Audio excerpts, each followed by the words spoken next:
From Fox News, teen shootout sends Blue City residents running for cover as youth gangs surge ahead of mayoral race. New York City's juvenile crime is spiking, linked to the 2018 Raise the Age law that treats teens under 18 as juveniles. Arrests for major felonies among youth hit 5,623 in 2025, up 9%, with an 80% jump in underage shooting victims since the law passed. Expert Darren Porcher says gangs now use minors for serious crimes, knowing they'll face lighter penalties. This surge hits as the mayoral race heats up between Eric Adams, Zohran Mamdani, Andrew Cuomo, and Curtis Sliwa. From CNN, Donald Trump's own words could doom the criminal case against James Comey, legal experts say. Former FBI Director James Comey faces charges for allegedly lying to Congress about authorizing leaks in 2020. Legal experts say Trump's public calls to prosecute enemies like Comey could lead to dismissal for vindictive prosecution. Such claims are rare wins, but Trump's statements and DOJ changes give Comey a stronger shot, per judges like John Jones. Similar tactics failed for Trump and Hunter Biden, but experts note Trump's openness might sway courts. From The Guardian, ex-Trump lawyer says president using Comey indictment to conceal being criminal. Ty Cobb, Trump's former White House lawyer, calls the indictment of James Comey unconstitutional and authoritarian. Cobb says it's part of Trump's effort to rewrite history, hiding his own issues like the insurrection and classified docs. He criticizes appointing Lindsay Halligan, a Trump loyalist with no prosecutorial experience, after firing another prosecutor. Cobb doubts Comey will be convicted, predicting the case may get tossed due to its flawed process. From the Daily Caller, Soros-backed leftist group behind campaign to force government shutdown. Indivisible funded $7.6 million by Soros's Open Society Foundations, urges Democrats to block government funding. They provide scripts for calls to senators pushing against bipartisan deals to avoid a shutdown by September 30th. After Schumer's March compromise, Indivisible called for his ouster. Now they demand fighting like hell. White House says Democrats' demands, like reversing $1 trillion in cuts, are non-starters. Trump to meet leaders Monday. From the Wall Street Journal, Trump faces Democrats as shutdown deadline nears. Democratic leaders meet Trump Monday with funding lapsing Wednesday, little incentive for deals. GOP wants a clean 7-week extension. Democrats demand billions in healthcare like ACA subsidies. Schumer hopes for negotiation but warns of blame. Backlash left after March vote makes him firm. Trump allies say he's strong.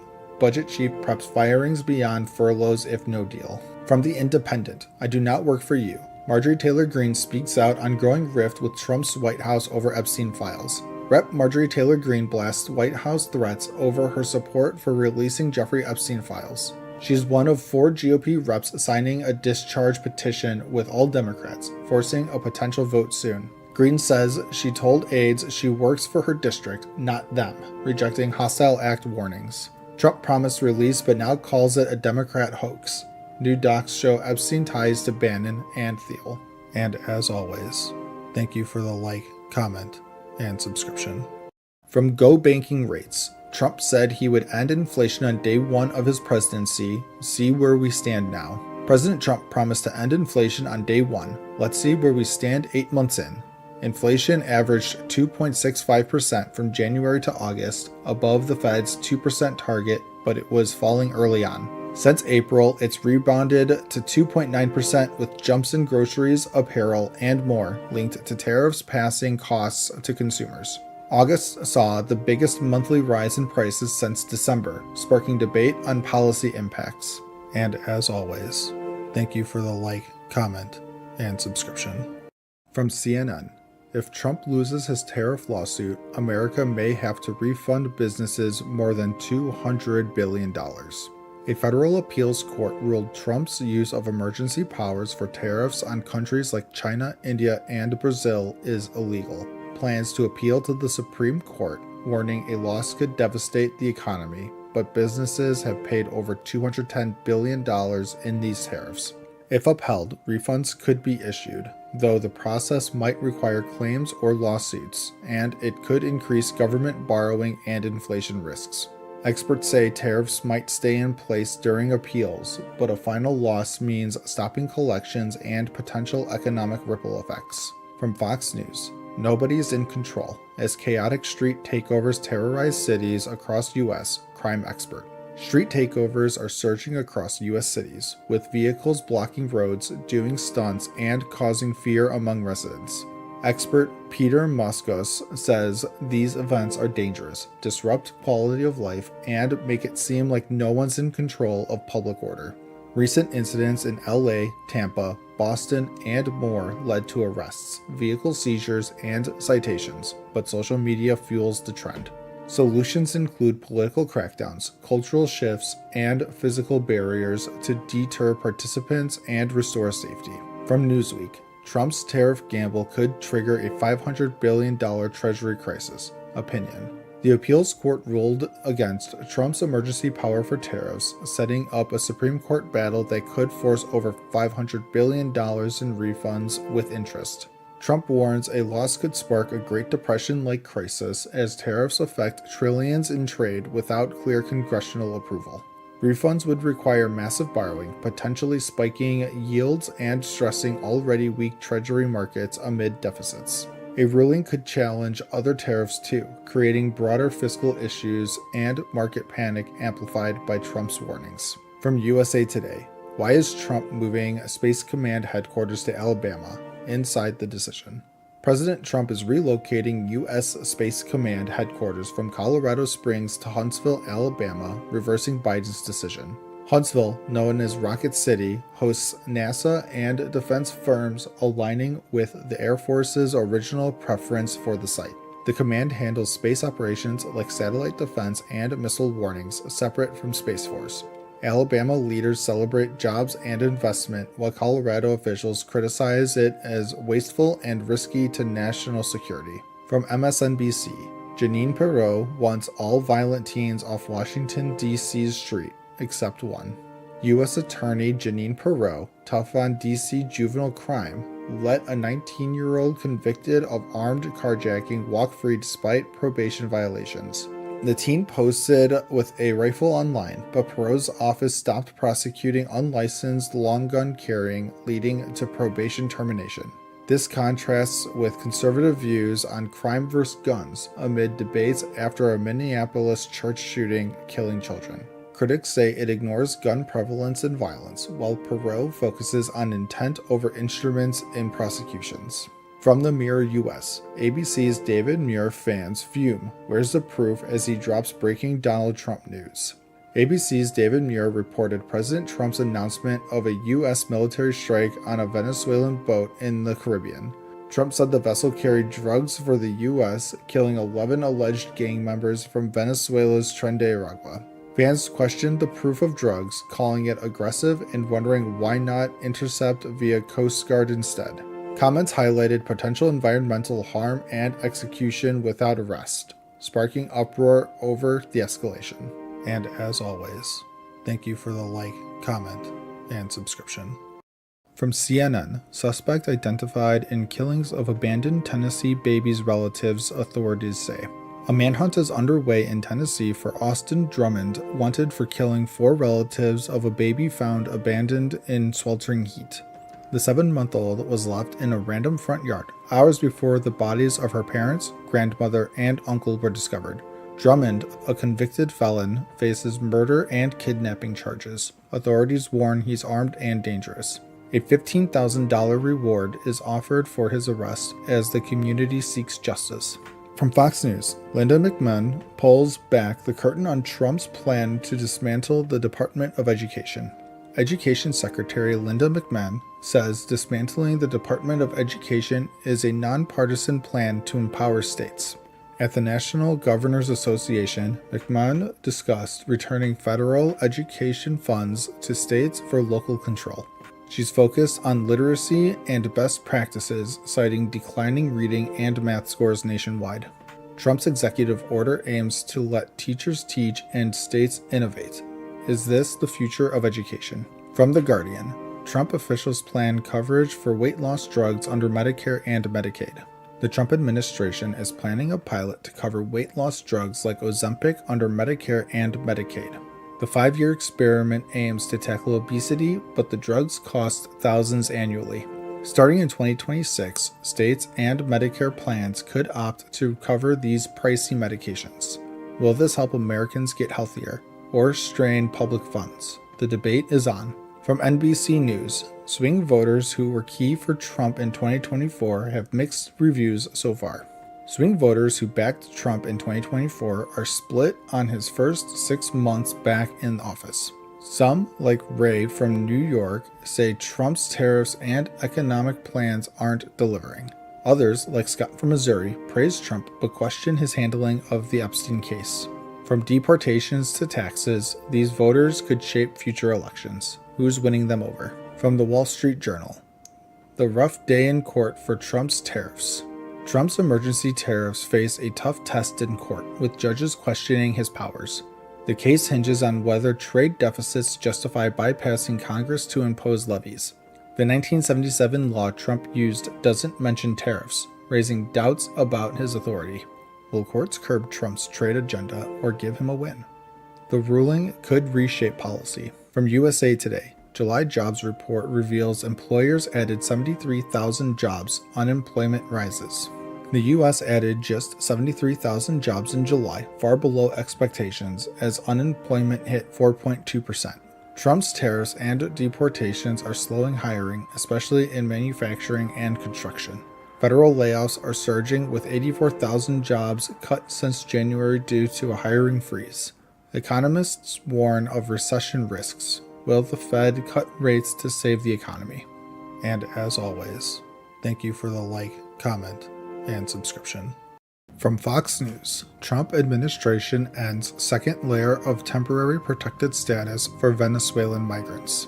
The Trump administration is terminating a 2021 temporary protected status for Venezuelan migrants affecting over 268,000 people in the U.S. DHS cites migration magnets and national security, linking it to criminal gangs like Tren de Aragua entering the country. This follows the end of a 2023 TPS impacting another 348,000. Migrants must leave by September 2025 or face removal. Amid tensions, U.S. forces struck a Venezuelan drug boat, while Maduro accuses Trump of regime change threats. From CNN, D.C. sues Trump administration over National Guard deployment. Washington, D.C. is suing the Trump administration for deploying thousands of National Guard troops without local consent, claiming it violates federal law. The suit argues troops are acting as police, harming autonomy, trust, and the economy in the nation's capital. Trump sent guards as part of an anti-crime push. The White House calls the lawsuit an undermining of safety efforts. Mayor Bowser focuses on ending the emergency, while similar deployments face legal wins elsewhere, like in California. From Raw Story, Black lawmakers set to be gerrymandered out of seat at Trump's direction. Missouri's GOP legislature is pushing mid-decade redistricting, allegedly at Trump's urging, to eliminate Democratic Rep. Emanuel Cleaver's seat.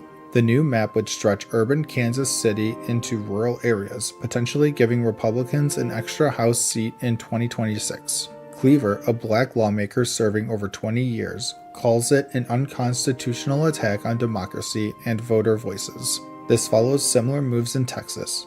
Cleaver's team is probing if White House pressure breaks laws. From Newsweek, Virginia and New Jersey polls signal bad news for Republicans.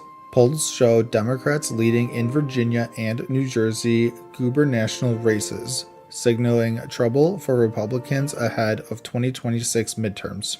In Virginia, Abigail Spanberger leads Winsome Earl Sears by 7 to 12 points, with strong support across demographics.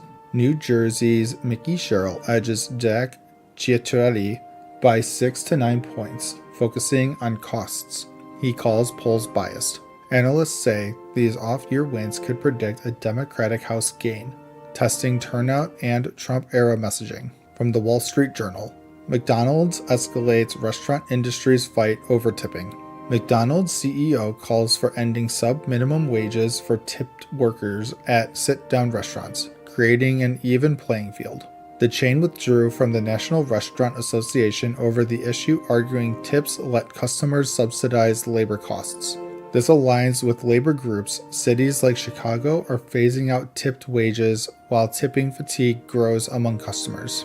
McDonald's faces competition from low-cost burgers at chains like Chili's, pushing for all workers at federal minimum or above. From The Independent, Cracker Barrel sales slid immediately after political backlash on logo change. Cracker Barrel's new modern logo sparked conservative backlash, leading to immediate sales declines from August 19th. Critics, including Trump, called it woke. The chain reversed course after hearing customer outcry and restored the old design. Data shows transactions fell while similar restaurants held steady. Stock dropped 10%, unfavorables rose to 25%. The rebrand aimed at younger diners backfired, as nostalgia appeals to Gen Z. Some like the changes, but passion ran high. And as always, thank you for the like, comment, and subscription. From CNN, consumer sentiment surges in first improvement since December.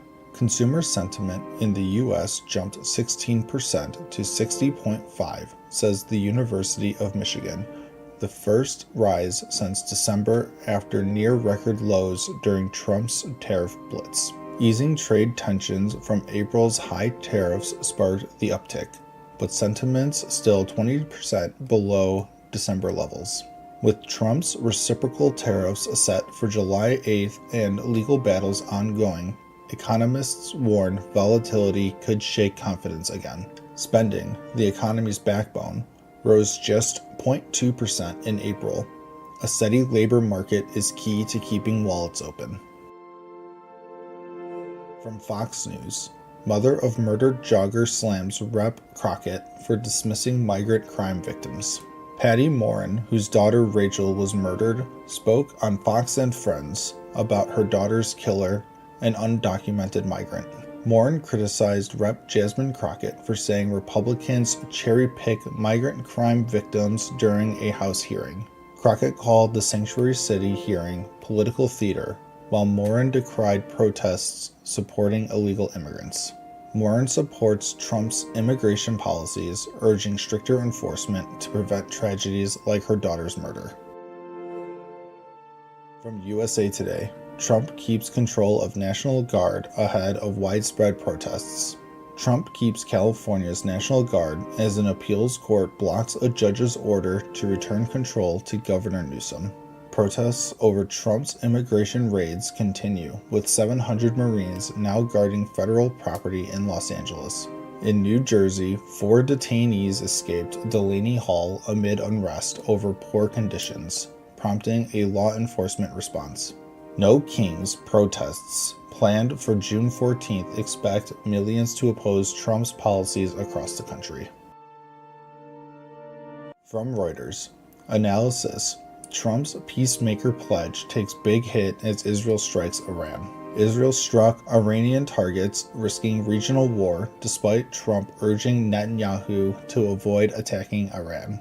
Trump's envoy Steve Witkoff failed to secure a U.S.-Iran nuclear deal, and a Gaza ceasefire collapsed weeks ago. Analysts say the strikes snubbed Trump's diplomacy, with no progress on Ukraine or the Abraham Accords. Iran vows retaliation, and experts warn of a spiral of escalation threatening Trump's peacemaker goals. From ABC News, Israel strikes live updates. U.S. provided exquisite intel to Israel, sources say. Israel hit Iran's nuclear sites, killing scientists and leaders. Iran's 100 drones were shot down in response. Natanz was damaged, but no radiation leaks. Per the IAEA, the U.S. gave exquisite intel, not military aid. Trump praised the strikes, urging Iran to make a nuclear deal and warning of more attacks soon. Iran called the attack unlawful, demanding UN action and vowing a decisive response. From The Guardian, Kilmar Abrego Garcia pleads not guilty to human smuggling charges. Kilmar Abrego Garcia pleaded not guilty to human smuggling charges in a Tennessee court.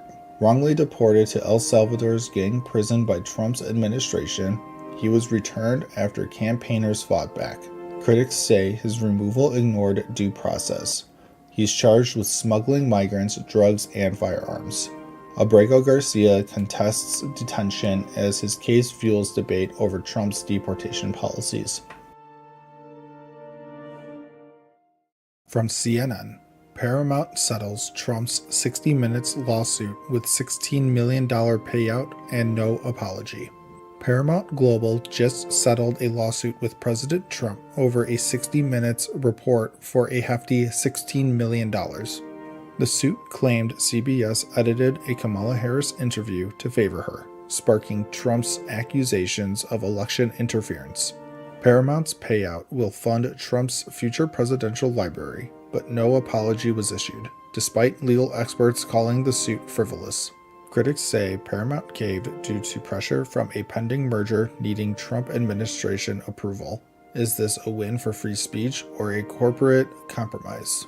From Fox News, MAGA rival attempts to push longtime Trump ally out of Senate. Former South Carolina Lieutenant Governor Andre Bauer is challenging Senator Lindsey Graham in the 2026 GOP primary. Bauer, a Trump loyalist, calls Graham a globalist, who's soft on immigration and spending, accusing him of betraying South Carolina. Despite Trump's endorsement of Graham, Bauer touts his early 2016 support for Trump and his America First credentials. With Republicans dominating South Carolina, this primary could be a fierce MAGA showdown. Who's got your vote? From the Daily Beast, Obama and Bush unite in rare move against Trump. Former presidents Obama and Bush team up to blast Trump's decision to gut the U.S. Agency for International Development. Trump's administration slashed 90% of USAID's contracts, folding it into a new America First State Department program.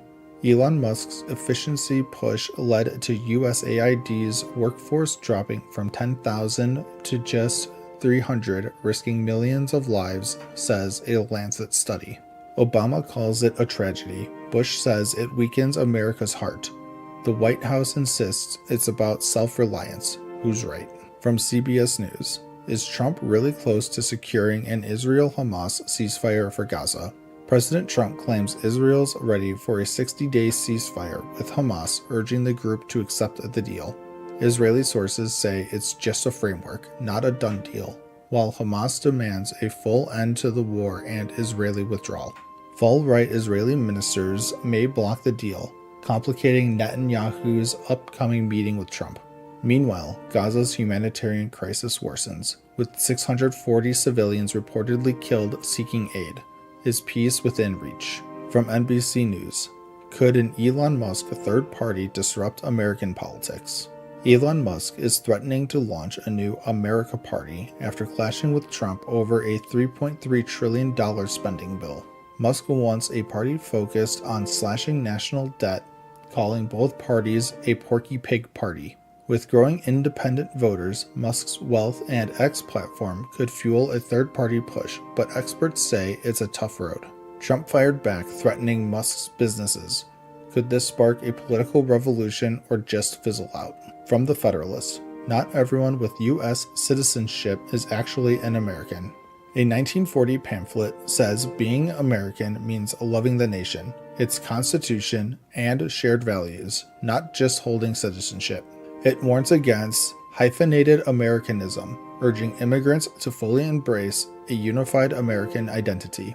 The article claims figures like New York City's new mayor Zohran Mamdani, a naturalized citizen, isn't American due to his socialist views. Critics argue this view risks division, but the piece calls for enforcing loyalty to American principles. Is citizenship enough? And as always, thank you for the like, comment, and subscription. From Fox News, illegal immigrant trucker accused of killing 3 people failed English road sign tests. Harjinder Singh, an illegal immigrant, allegedly caused a fatal crash on the Florida Turnpike, killing 3 people in a minivan after an unauthorized U-turn. Singh, who entered the U.S. illegally in 2018, held a commercial driver's license from California, but failed English and road sign tests during the investigation. The DOT says Singh's license may not have followed federal regulations, sparking questions about oversight in issuing licenses to non-citizens. A heated debate erupted, with California's governor blaming the Trump administration, while feds say Singh's work permit was approved under Biden. From CNN, Texas GOP nears vote on new maps as Democrats stage protest in State House. The GOP's plan would add 5 Republican-leaning districts backed by Trump as the House prepares to vote. Democrats unable to stop the maps are staging protests, with some refusing police escorts to leave the House floor. One Democrat proposed tying the maps to releasing Jeffrey Epstein files, a move to pressure Republicans. Meanwhile, California Democrats are countering with their own maps to add Democratic seats, escalating the redistricting war. From USA Today, President Trump complains woke Smithsonian is too focused on how bad slavery was.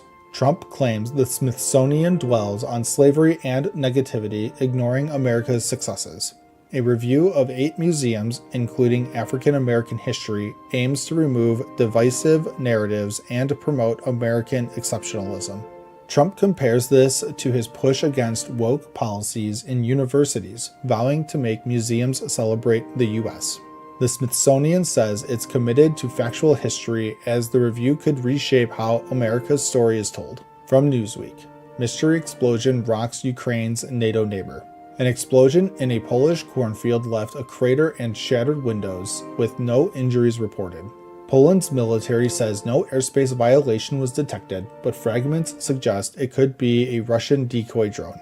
Locals reported a loud bang and a flash in the sky, raising fears due to the nearby war in Ukraine. Poland, a NATO ally, is investigating as tensions rise with Russia's ongoing attacks on Ukraine. From the BBC, Tulsi Gabbard revokes security clearance of 37 U.S. intelligence officials. Director of National Intelligence Tulsi Gabbard revoked security clearances for 37 current and former U.S. officials. The Trump administration claims these officials politicized intelligence or leaked classified info targeting Obama and Biden-era staff. Gabbard provided no evidence, and Democrats call it a political move to distract from Trump's policies. The move follows earlier revocations, raising questions about trust in the intelligence community. From ABC News, Trump admin live updates. Trump calls on Federal Reserve Governor to resign. President Trump is urging Ukraine's Zelensky and Russia's Putin to meet, aiming for peace talks without U.S. troops. Meanwhile, Trump called for Federal Reserve Governor Lisa Cook to resign, alleging mortgage fraud. Hundreds more National Guard troops are arriving in D.C. as Republican states back Trump's federal takeover. Russia insists on being included in security talks as Trump pushes for a deal to end the Ukraine war. And as always, thank you for the like, comment, and subscription. From Fox News, Trump to visit Alligator Alcatraz for grand opening of Swampy Everglades Detention Center for Illegal Aliens. Dubbed Alligator Alcatraz, this facility in the Everglades is set to house 5,000 migrants. Built on a former airport, it's surrounded by alligators and pythons, making escapes unlikely. Environmentalists and Democrats protest, citing ecological damage and humanitarian concerns. Governor DeSantis backs the center, but a lawsuit aims to halt its operations.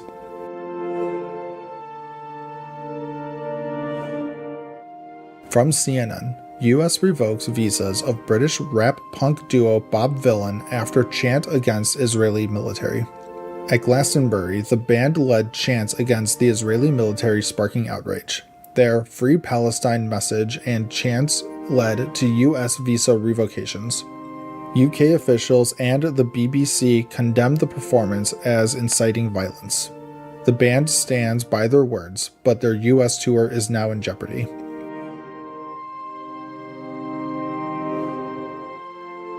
From the Associated Press, Nebraska Republican Rep. Don Bacon cites political dysfunction in deciding not to seek re-election. Nebraska's Rep. Don Bacon won't run again, citing a polarized political climate. Representing a swing district, Bacon balanced bipartisan votes with GOP loyalty. He wants more time with family and believes a new Republican can hold the seat. Democrats eye a flip with John Kavanaugh leading the race for 2026.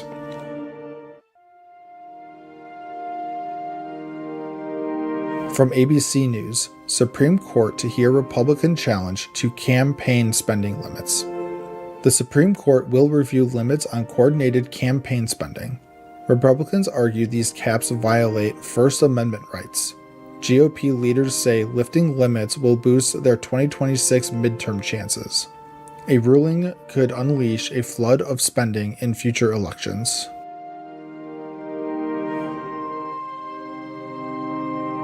From USA Today, everybody's shot. Horror of ambush on Idaho firefighters unfolding. A sniper set a fire to lure and kill 2 Idaho firefighters in a deadly ambush. 1 firefighter survived, while the shooter was found dead after a police shootout. The attack stunned Coeur d'Alene, a quiet hiking destination. Governor Little calls it a heinous assault as investigations continue.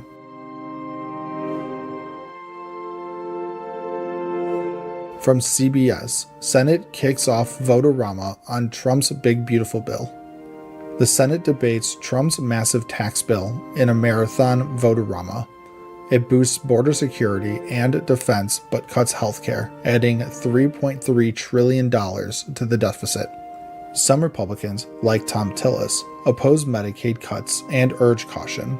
With the tight vote, Vice President Vance may break a tie to pass the bill by July 4th. And as always, thank you for the like, comment, and subscription. From CNN, Cory Booker's message to the Democratic Party: don't bend the knee to Trump. Senator Cory Booker is calling on Democrats to stand firm against President Trump, warning that history will judge those who comply with his agenda. In a fiery CNN interview, Booker criticized institutions for bending the knee to Trump, urging his party to prioritize Americans over politics. He pushed for aggressive redistricting in New Jersey to counter GOP moves in Texas, saying Democrats must fight to win the midterms. Booker also clashed with Democrats over police funding, accusing some of enabling Trump's authoritarian tactics. From Fox News, Netanyahu responds after Israeli hostage seen emaciated digging grave. Cruelty of Hamas has no boundaries. Israeli Prime Minister Netanyahu slammed Hamas after a chilling video showed hostage Aviatar David emaciated and digging his own grave. The propaganda video released by Hamas revealed the 24-year-old in dire conditions, sparking outrage from his family. David's brother spoke at a Tel Aviv rally, calling Hamas's starvation tactics a barbaric assault on humanity. As ceasefire talks stall, Netanyahu vows relentless efforts to free hostages while aid continues to flow into Gaza. From the Washington Post, White House has no plan to mandate IVF care despite campaign pledge. President Trump promised to fund or mandate IVF coverage, but the White House now says it can't without Congress.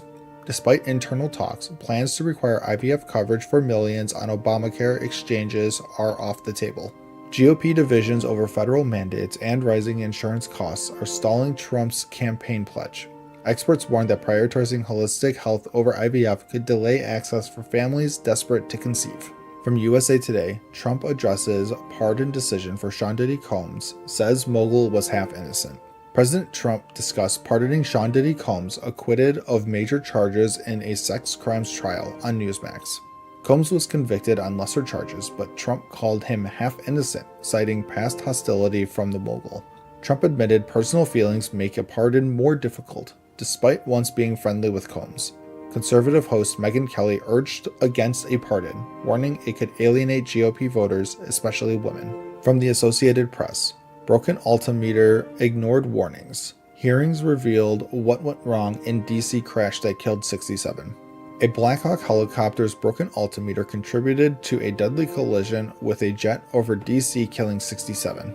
NTSB hearings revealed the helicopter was flying too high and the FAA ignored years of warnings about risks. Army and FAA officials deflected blame, but tight separation distances and visual reliance raised concerns. NTSB's Jennifer Homendy slammed the FAA, demanding action. 67 people are dead. Fix it. From ABC News, Larry Summers says Trump's accusations of manipulated jobs numbers are preposterous. Former Treasury Secretary Larry Summers called Trump's claim that jobs numbers were manipulated preposterous. Trump fired the BLS chief over revised jobs data, but Summers says one person can't alter the numbers. Summers warned that attacking statisticians mirrors authoritarian tactics like targeting media or universities. He also criticized Trump's Fed bashing and tariffs, saying they raise costs and hurt the economy. And as always, thank you for the like, comment, and subscription. Hello everybody, and welcome to another episode of Just Some News, where we go over news articles and give an unbiased summary. Let's hop into it. From CNN, Trump's tariff and Fed chair U-turn boosts markets. President Trump's tariff threats on China and talk of firing Fed Chair Jerome Powell had markets on edge. After warnings of empty shelves, Trump met with retail CEOs and backed off firing Powell while signaling trade talks with China. The Dow jumped 678 points, S&P 500 rose 2.3%, and Nasdaq climbed 3.3%, but rebalancing trade could take years. From Fox News, outrage over California's early release of immigrant convicted in teens' deaths. California's plan to release an undocumented immigrant who killed 2 teens in a 2021 drunk driving crash has sparked outrage. Trump's border czar Tom Homan vows ICE will deport Oscar Ortega Anguiano, a repeat offender with prior convictions. Victims' families demand he stay locked up, but California's sanctuary policies may block ICE's detainer. From NBC, Trump blames Zelensky for stalling Ukraine-Russia peace talks. President Trump slammed Ukraine's Zelensky for rejecting Russia's control of Crimea, saying it's stalling peace talks. London talks collapsed after U.S. officials Rubio and Witkoff pulled out, with both sides rejecting a land for peace deal. Ukraine and Russia signal ongoing talks, but Crimea remains a major hurdle. Can peace be achieved? From the AP, Trump's election overhaul targets little-known agency. President Trump's executive order to overhaul elections targets the U.S. Election Assistance Commission. Trump wants proof of citizenship on voter registration forms, but lawsuits argue the independent agency can't be ordered to act. The agency's board meets Thursday, but changes could take years and face legal battles. From CBS, FBI reports a record $16.6 billion lost to online scams in 2024. The FBI says scammers stole a record $16.6 billion in 2024, up 33% from last year. Seniors over 60 lost $4.8 billion, with investment scams leading to $6.5 billion. Cryptocurrency was the top payment method. Ransomware rose 9%, and the true loss is likely higher as many don't report. From USA Today, poll shows Trump losing trust on economy. A Pew poll shows 59% of Americans disapprove of President Trump's economic handling as his 100-day mark nears. Confidence in his economic decisions fell from 59% to 45% since November, with 6 in 10 opposing his tariffs. While the core supporters stay loyal, swing voters are slipping and 67% doubt he can unite the country. And that's all the news stories we have for you today, my friends. Please leave a like, comment, subscribe. It greatly helps the channel. And remember, it's not any news, just some news. Thanks for watching. From USA Today, Supreme Court sides with straight women in reverse discrimination case. The Supreme Court just made a unanimous ruling in favor of Marlene Ames, a straight woman who sued her employer for discrimination. Ames claimed she lost promotions at the Ohio Department of Youth Services to less qualified gay candidates, sparking a reverse discrimination debate. The court struck down a rule requiring majority groups to prove unusual employer bias, saying it conflicts with the Civil Rights Act. Justice Jackson wrote that the law applies equally to all, potentially opening the door to more lawsuits. Ames's case now continues in lower courts. From ABC News, Israel recovers bodies of 2 American-Israeli hostages from Gaza. Israeli forces recovered the bodies of Judy Weinstein-Hagi and Gadi Hagi, American-Israeli hostages killed by Hamas on October 7, 2023. The couple, aged 70 and 72, were from Nir Oz near Gaza, taken during Hamas's brutal attack. A special operation in Khan Yunis brought their bodies home as Israel vows to recover all hostages, living or dead. Netanyahu says 56 hostages remain, with 20 believed alive. The mission continues. From CNN, Supreme Court backs Catholic Charities' push to object to state taxes on religious grounds. The Supreme Court unanimously ruled for Catholic Charities in Wisconsin, granting them an exemption from state unemployment taxes. The court found Wisconsin's tax law discriminated against Catholicism by denying exemptions based on theological differences. Justice Sotomayor wrote that the state can't favor one religion over another, a win for religious groups nationwide. The decision could impact tax exemptions for religious organizations in 47 states, raising big questions about church-state lines. From Fox News, Blue state Republicans threaten rebellion if Senate changes key provision in Trump's Big Beautiful Bill. House Republicans from blue states like New York and California are warning the Senate not to touch Trump's Big Beautiful Bill. They're fighting to keep a raised $40,000 SALT deduction cap, saying it's vital for high-tax state residents. Rep. Maliotakis says it's about stopping double taxation, but Senate Republicans see it as subsidizing high-tax states. Speaker Johnson is urging the Senate to keep the bill intact as the House's slim majority hangs in the balance.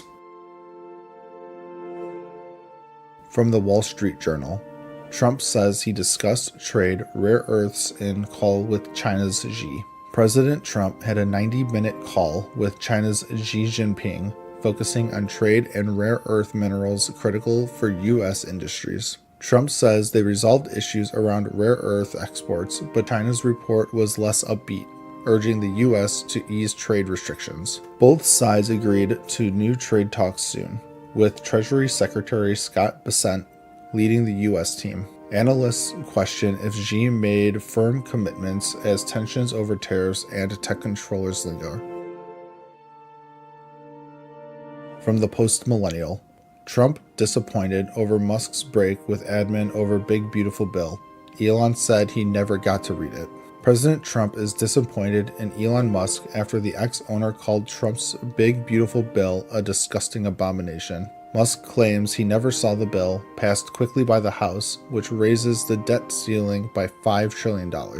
Trump says Musk was fine until EV mandates were cut, but Musk demands a slim and beautiful bill with less spending. The bill faces Senate pushback, with the CBO warning of a $2.4 trillion deficit increase over a decade.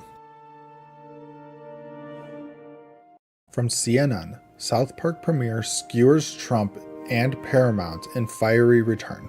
South Park's season 27 premiere just dropped, and creators Trey Parker and Matt Stone are taking no prisoners. The episode mocks a sensitive Trump suing South Park residents for billions over a Jesus in Schools protest. Jesus slams Paramount's messy merger, hinting at real-life drama with the network's parent company.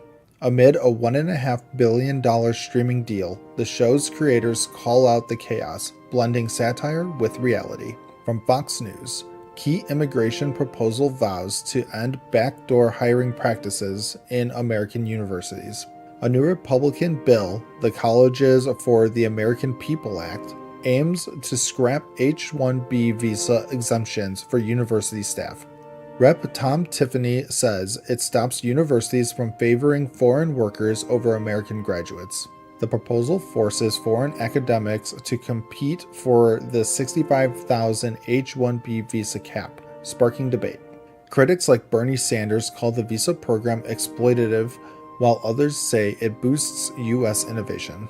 From The Telegraph, Hulk Hogan dies aged 71. WWE icon Hulk Hogan has passed away at 71 after a cardiac arrest at his Florida home. A Trump ally, Hogan made waves at the RNC, ripping off his shirt in a memorable speech. Known for his WWF championships and roles in Rocky III, Hogan was a larger-than-life star. From holster burgers to his catchphrase, "Brother," his legacy lives on in wrestling and pop culture. From CBS News, Gabbard releases more Russia documents prompting concerns over intel sources. DNI Tulsi Gabbard declassified more 2016 election docs, claiming Obama officials misled on Russia's role. The GOP report questions Putin's intent to help Trump, but critics say it doesn't change prior findings. Democrats warn the release risks exposing sensitive intel sources, endangering national security. Gabbard calls it a treasonous coup, but dodges questions on how the docs shift the narrative. From the Associated Press, Trump's one-time friendship with Jeffrey Epstein is well known and also documented in records. Trump's past ties to Jeffrey Epstein are back in focus after AG Pam Bondi briefed him on case files. Records show Trump's name in Epstein's phone book and flight logs, though no wrongdoing is alleged. The DOJ won't release more Epstein files, frustrating some of Trump's base and conspiracy theorists. Trump called Epstein a terrific guy before their falling out, but says they cut ties years ago. From Newsweek, Supreme Court hands Donald Trump 16th win in a row. The Supreme Court just backed Trump's move to fire 3 Democratic CPSC commissioners. The DOJ argued Trump as president can remove agency heads without cause, sparking debate. Liberal justices led by Elena Kagan dissented, warning it erodes a 90-year-old precedent. With a 6-3 conservative majority, Trump's racked up wins on immigration, deregulation, and more. And as always, thank you for the like, comment, and subscription. From Fox News, protesters confront officers patrolling D.C. streets after Trump policing takeover. Tensions flare in Washington, D.C. as protesters clash with police and National Guard near Union Station, chanting "Nazis" and accusing officers of betraying the community. President Trump's federal takeover of D.C. police, citing crime, brings National Guard and federal agencies like ICE to patrol, sparking arrests and controversy. Critics, including Rep. Eleanor Holmes Norton, call it an attack on D.C.'s home rule, while the White House insists it's about safety, not overreach. D.C. is now suing with Attorney General Schwab, arguing the takeover is illegal and threatens self-governance. From CNN, Putin gave his final words at Alaska's summit in English, a language he speaks more of than he usually lets on. Russian President Vladimir Putin stunned at the Alaska summit, ending with a rare English quip, "and next time in Moscow," hinting at future talks with Trump. Known for using translators, the former KGB officer is fluent in English and German, often catching nuances before translations, says the Kremlin. From singing Blueberry Hill to chatting in German, Putin's language skills shine outside formal talks, though he dodged tough press questions. Trump called the Moscow invite interesting, leaving open the chance for more talks. What's next for these leaders? From NBC News, tariffs and deportations seen as contributors to rising prices and fewer immigrant workers. Trump's mass deportations and tariffs are blamed for a 38.9% jump in wholesale vegetable prices, the highest since 2022, says the Bureau of Labor Statistics. With fewer immigrant workers, industries like agriculture and construction face labor shortages, slowing growth and raising costs, per the Dallas Federal Reserve. Food industry leaders warn of pricier restaurant and grocery bills, especially as harvests suffer from deportations and natural disasters. While Trump adjusts deportation plans, critics argue the economic fallout is already hitting hard. Will relief come soon? From the Washington Post, D.C. police chief retains position, but perhaps not as much power. D.C.'s police chief Pamela Smith stays in her role, but Trump's federal takeover raises questions about who's really calling the shots. Attorney General Pam Bondi's order to give DEA's Terry Cole chief powers sparked a lawsuit, with D.C. arguing it threatens public safety. Federal agents and National Guard flood D.C. with 189 arrests, many for immigration, despite local policies against ICE cooperation. Mayor Bowser celebrates keeping local control, but legal battles loom over Trump's push for federal priorities, like immigration enforcement. From Newsweek, Donald Trump's approval rating suddenly shifts with Gen Z.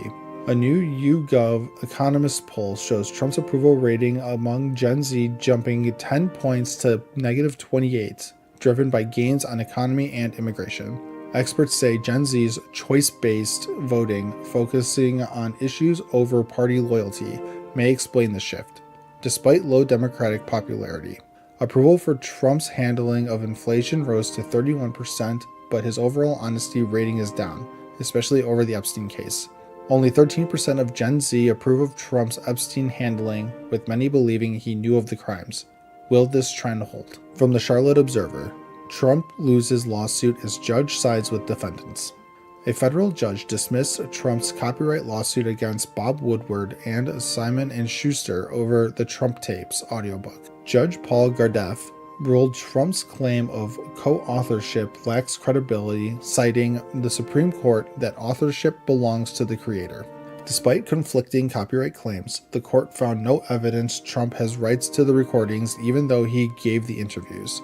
Trump can amend his complaint, but the judge doubts he'll succeed. Another legal setback for the president. And as always, thank you for the like, comment, and subscription. From Fox News, Trump assassination attempt aftermath. Reactions from Inner Circle revealed in new book. A new book reveals the chaos after the July 2024 attempt on President Trump's life in Pennsylvania. Trump's chief of staff, Susie Wiles, saw the blood and rushed to safety as gunshots rang out. Advisor Dan Scavino grabbed Trump's blood-stained MAGA cap as they fled to the hospital. Trump, refusing a stretcher, joked with aides and got calls from unexpected allies like Zuckerberg and Bezos. From CNN, a plea deal is set to keep Bryan Kohberger locked up for life. The family of one of the Idaho victims is furious. The family of slain Idaho student Kaylee Goncalves is furious over a plea deal for suspect Bryan Kohberger. Kohberger, charged with killing 4 students in 2022, will plead guilty to avoid the death penalty. The Goncalves family calls it shocking and cruel, upset they weren't consulted. But Madison Mogen's dad accepts the deal, hoping to move forward without a trial. From CBS News, Trump tours Alligator Alcatraz Immigration Detention Center in Florida. President Trump toured a new immigration detention center in Florida's Everglades dubbed Alligator Alcatraz. The facility, set to open Wednesday, will house thousands with tight security and 24/7 AC. Governor DeSantis and DHS Secretary Noem say it's a model for deportations. Critics, including protesters, call it inhumane, while environmental groups sue to stop it. From the Wall Street Journal, the Trump-Musk feud reignites over Republicans' mega bill. The Trump-Musk bromance is over as Elon slams the GOP's massive spending bill. Musk calls it fiscally irresponsible and threatens to start a new America party.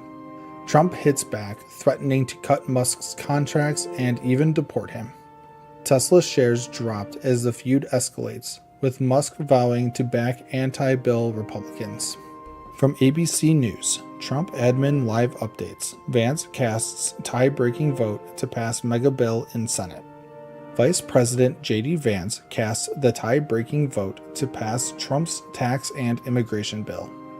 The Senate split 50-50, with 3 Republicans opposing the $1 trillion deficit-adding measure. House Speaker Johnson vows to fast-track it for Trump's desk by July 4th. Trump, thrilled at Alligator Alcatraz, calls it a big, beautiful bill with something for everyone. From the Post-Millennial, national pride among Dems tanks, only 36% very proud to be American, Gallup poll. A Gallup poll shows only 58% of U.S. adults are highly proud to be American, down 9% from 2024. Democrats drive the drop, with just 36% feeling very proud compared to 90% of Republicans. Younger Americans, especially Gen Z Democrats, show the least pride amid economic and political divides. The decline, sharpest since 2017, reflects growing national pessimism, says Gallup. And as always, thank you for the like, comment, and subscription. From Fox News, Abbott signs Texas redistricting map into law, securing major GOP victory ahead of 2026 midterms. Texas Governor Greg Abbott just signed a new congressional map, adding 5 Republican-leaning districts for 2026. The move followed weeks of debate, with Democrats fleeing the state to delay the vote, calling the map unfair. Republicans say it ensures fair representation, but Democrats argue it's a power grab to favor the GOP. California Democrats countered with their own map, adding 5 blue seats pending voter approval. From CNN, Trump official lodges new criminal referral against Fed Governor Lisa Cook. A Trump official filed a criminal referral against Fed Governor Lisa Cook alleging mortgage fraud. Cook, the first black woman Fed governor, is suing to block Trump's attempt to fire her over rate disputes. Her lawyer calls it a smear, saying the claims are a pretext to undermine Fed independence. The fight raises questions about the Fed's autonomy and Trump's influence over it. From the Washington Post, nowhere to go. What happened after Trump ordered homeless encampments cleared? Trump's order to clear D.C. homeless encampments led to 50 sweeps since August 11th. People like Joyce Bauckham, with nowhere to go, were forced to move, some to hotels or streets. Advocates say there aren't enough shelter beds and moving disrupts aid efforts. D.C. added shelter space, but many refuse it, citing pets, partners, or health concerns. From Politico, judge reluctantly authorizes refund of restitution paid by January 6th rioter. A judge approved a $2,200 refund for January 6 rioter Yvonne St. Cyr after Trump's pardon. St. Cyr's felony conviction was dropped, making her legally entitled to her restitution back.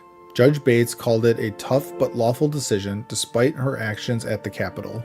Other judges denied similar refunds, raising debates over justice and pardons. From the Associated Press, Trump administration asks military base near Chicago for support on immigration operations. The Trump admin asked a Chicago area military base for support in immigration operations. Details are unclear, but city leaders fear troops could target immigrants or patrol streets.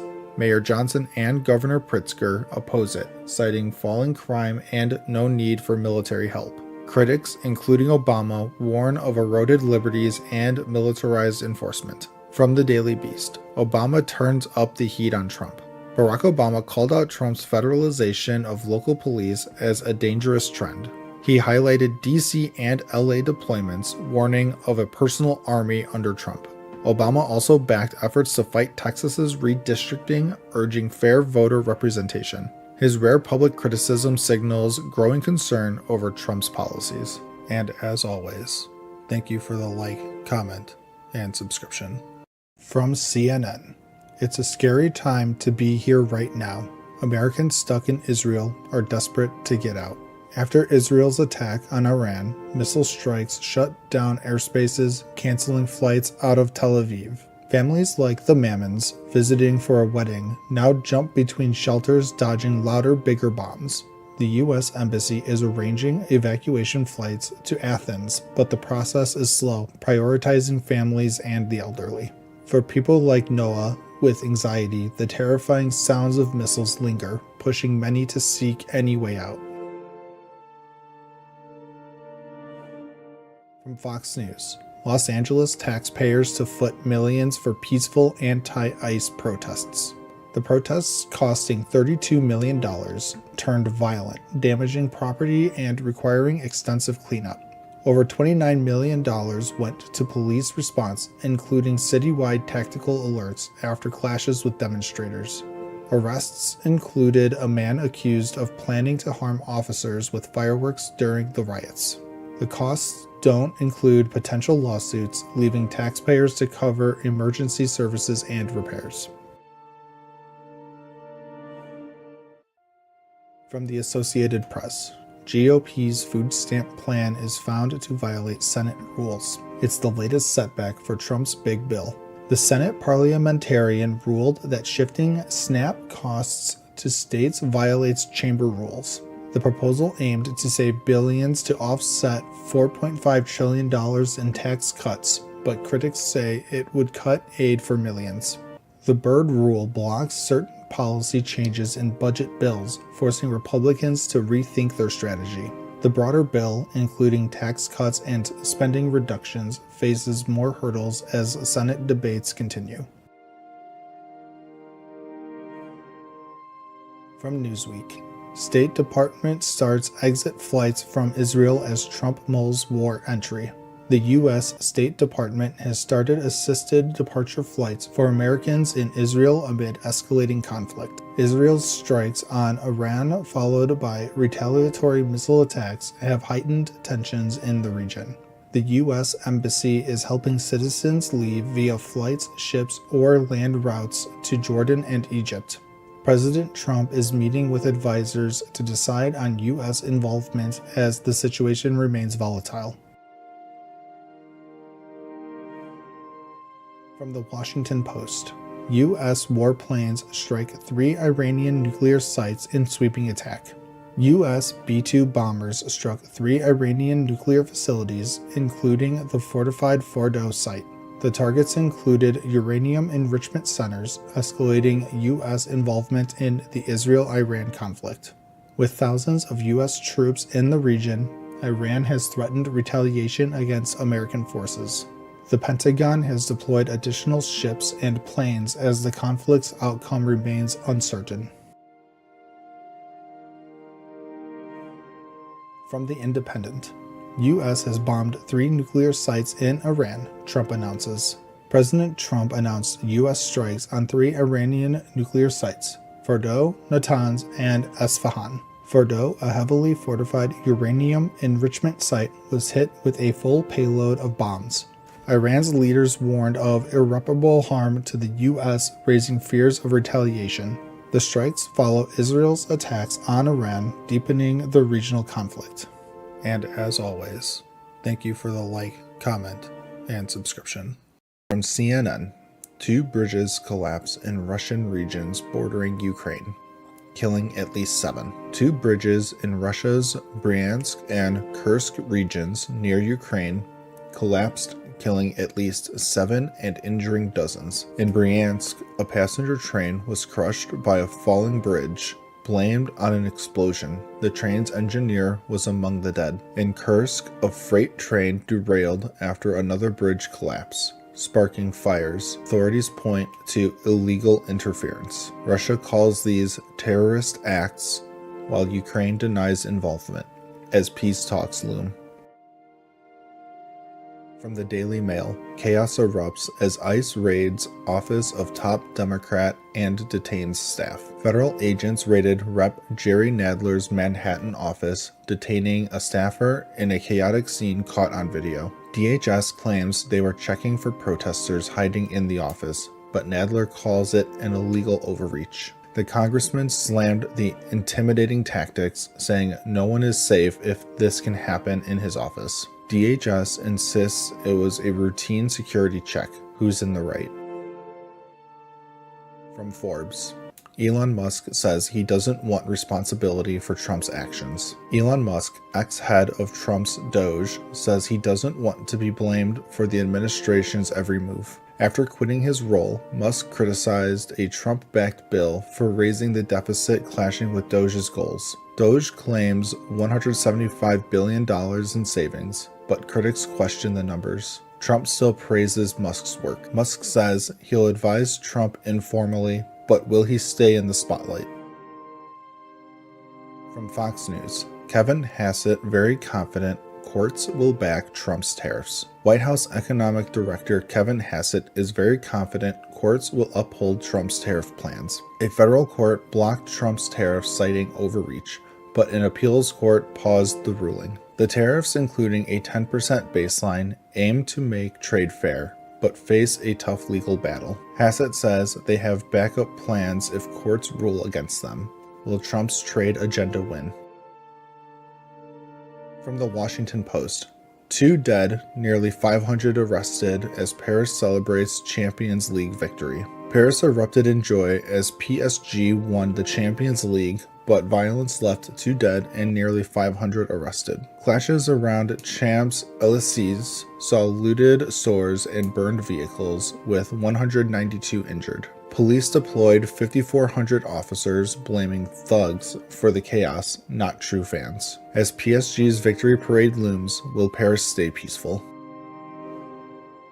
From ABC, drone attacks target bombers at Russian airfields. Ukraine's SBU launched drones at 4 Russian airfields, targeting over 40 bombers, including nuclear-capable ones. Strikes hit Murmansk and Irkutsk with drones launched from trucks disguised as mobile homes. Russia calls it a terrorist attack, while Ukraine denies involvement in separate deadly bridge collapses. As peace talks near, will these strikes change the game? From Fox News, former Biden advisor admits failure to address border crisis reality led to Trump's re-election. Former Biden border advisor Blas Núñez Neto says the administration's failure to tackle the border crisis helped Trump win re-election. Núñez Neto called the surge in illegal crossings a crisis and pointed to a lack of resources and delayed policies as key issues. He admits by the time Biden worked on bipartisan immigration reform, it was too late, tangled in election politics. Núñez Neto urges Congress to create a system balancing legal immigration and strict enforcement to avoid future crises. From CNN, powerful Israeli strikes rock Damascus as Syrian forces clash with Druze militias. Israel launched heavy strikes on Damascus, targeting Syrian government sites as clashes between Syrian forces and Druze militias intensify. At least 3 were killed and 34 injured, with Syria condemning the attacks as a dangerous escalation. Israel says it's protecting the Druze minority, but tensions rise as a ceasefire with the Druze remains uncertain. Netanyahu warns Israeli Druze not to cross into Syria as the U.S. expresses concerns over the strikes. From Newsweek, Donald Trump disapproval rating hits record high. A new poll shows President Trump's disapproval rating at a record 55%, with only 41% approving his performance. Backlash over the Epstein case, where no client list was found, fuels public distrust, with 79% wanting full disclosure. Support among Democrats and independents has dropped sharply, while Republicans remain steady. This could impact Trump and the GOP as the 2026 midterms approach. From USA Today, President Trump says he doesn't understand fascination with pretty boring Epstein case. President Trump calls the Jeffrey Epstein case boring and questions the public's fascination with it.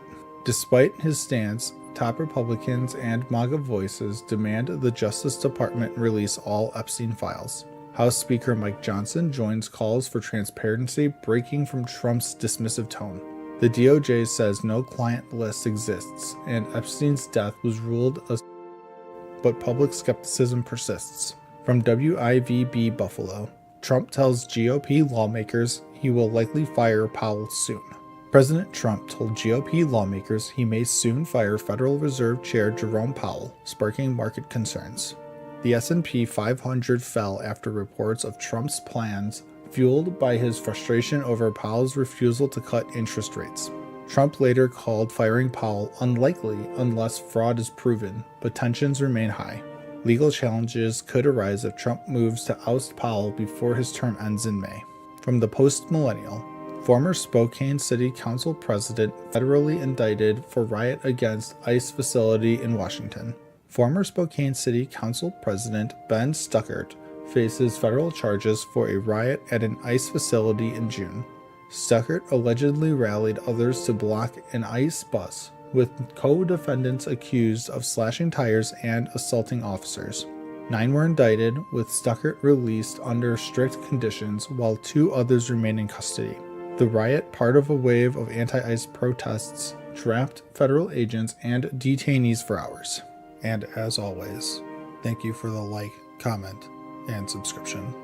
From CNN, Judge gives ex-officer nearly 3 years in Breonna Taylor raid, rebuffs DOJ call for no prison time. A federal judge sentenced former officer Brett Hankison to nearly 3 years in prison for excessive force in the 2020 Breonna Taylor raid, rejecting the DOJ's no prison recommendation. Hankison fired 10 shots during the botched drug raid, none hitting anyone, but his bullets went through Taylor's apartment, sparking nationwide protests. Civil rights attorney Ben Crump, representing Taylor's family, called the DOJ's stance an insult, while the judge said no prison time would undermine the jury's verdict. Hankinson faces 33 months in prison and 3 years of probation. Taylor's mother expressed disappointment, saying the prosecution didn't fight for them. From Fox News, Zohran Mamdani fires back at White House mispronouncing his name, Mamdani.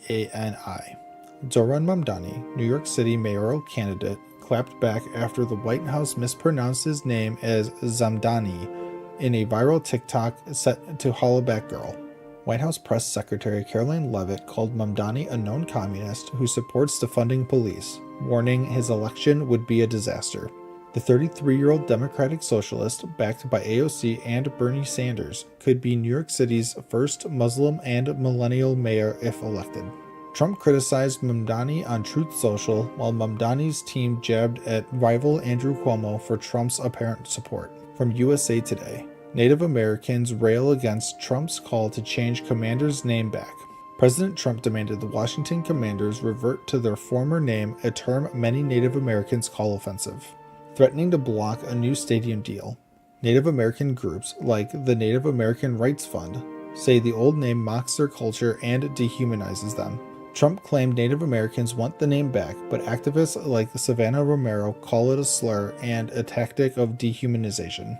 The push comes amid broader efforts to ban Native American mascots, with advocates urging D.C. officials to resist Trump's pressure.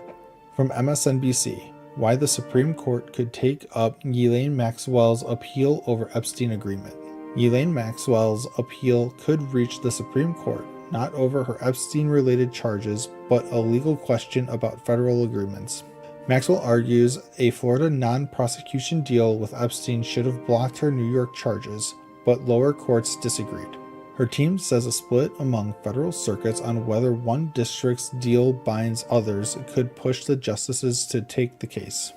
The DOJ opposes review, and even if taken, the case may not help Maxwell, who's serving a sentence until 2037. From The Independent, Washington Post exodus grows as MSNBC host and Pulitzer Prize winner Jonathan Capehart takes Bezos' buyout.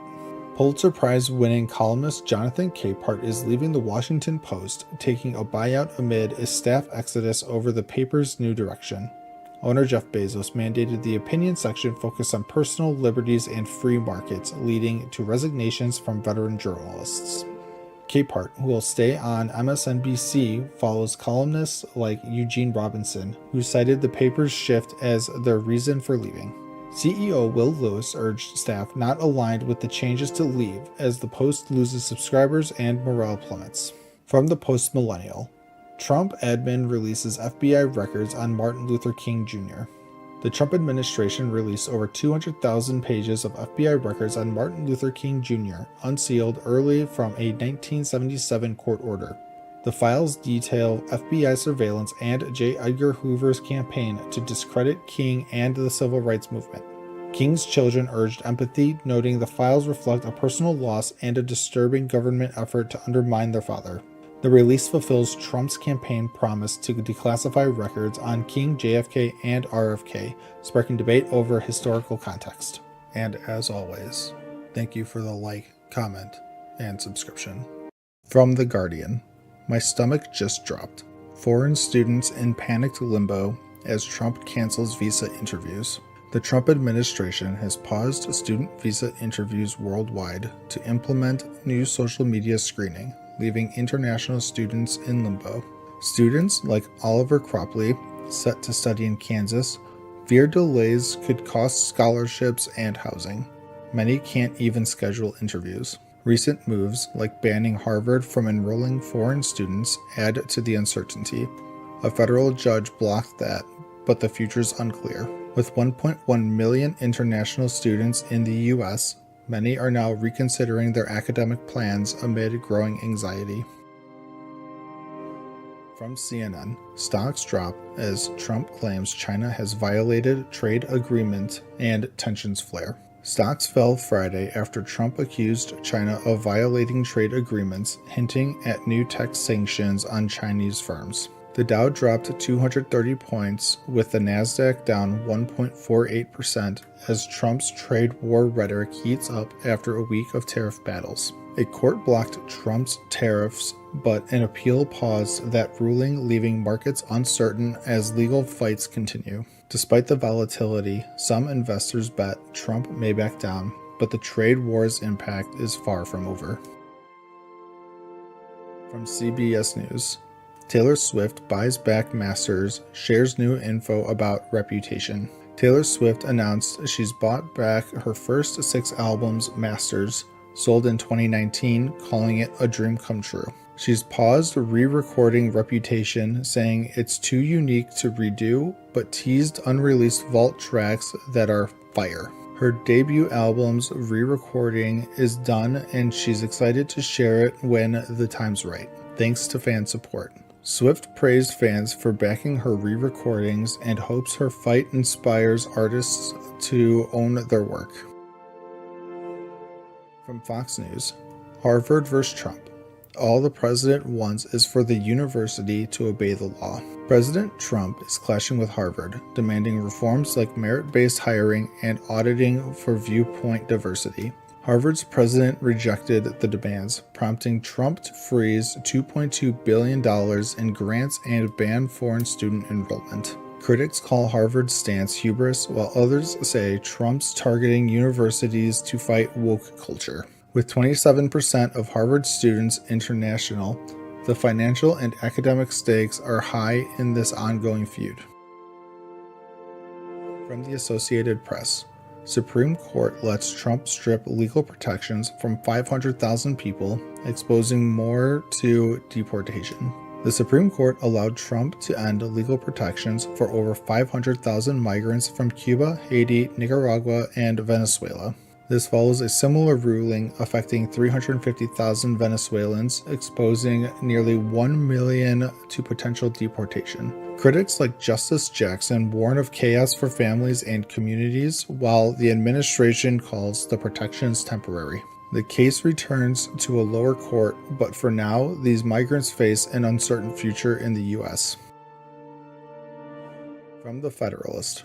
By appeasing rogue judges, Trump legitimizes leftist judicial coup. Critics say Trump's compliance with lower court judges' injunctions is undermining his presidency and the Constitution. At a briefing, Press Secretary Leavitt dodged questions on fighting rogue judges, blocking Trump's policies, promising legal battles. Some argue these judges overstepped their power, halting Trump's agenda backed by 77 million voters. Without a broader strategy, critics warn Trump risks legitimizing a judicial coup that could delay his policies for years. From CNN. Some of Mamdani's far-left allies want to primary Hakeem Jeffries and other New York City Democrats. Democratic Socialists in New York City, energized by Zohran Mamdani's mayoral primary win, are now eyeing House Minority Leader Hakeem Jeffries and other Democrats for primary challenges. Mamdani's allies, like the DSA, say his win proves progressives can shake up the establishment, targeting reps like Richie Torres and Jerry Nadler. Jeffries' team calls challengers team gentrification, claiming they represent wealthier, newer voters. They're ready to fight back hard. With primaries looming in 2026, Jeffries dismisses the threats, focusing on fighting MAGA extremism while daring opponents to bring it on.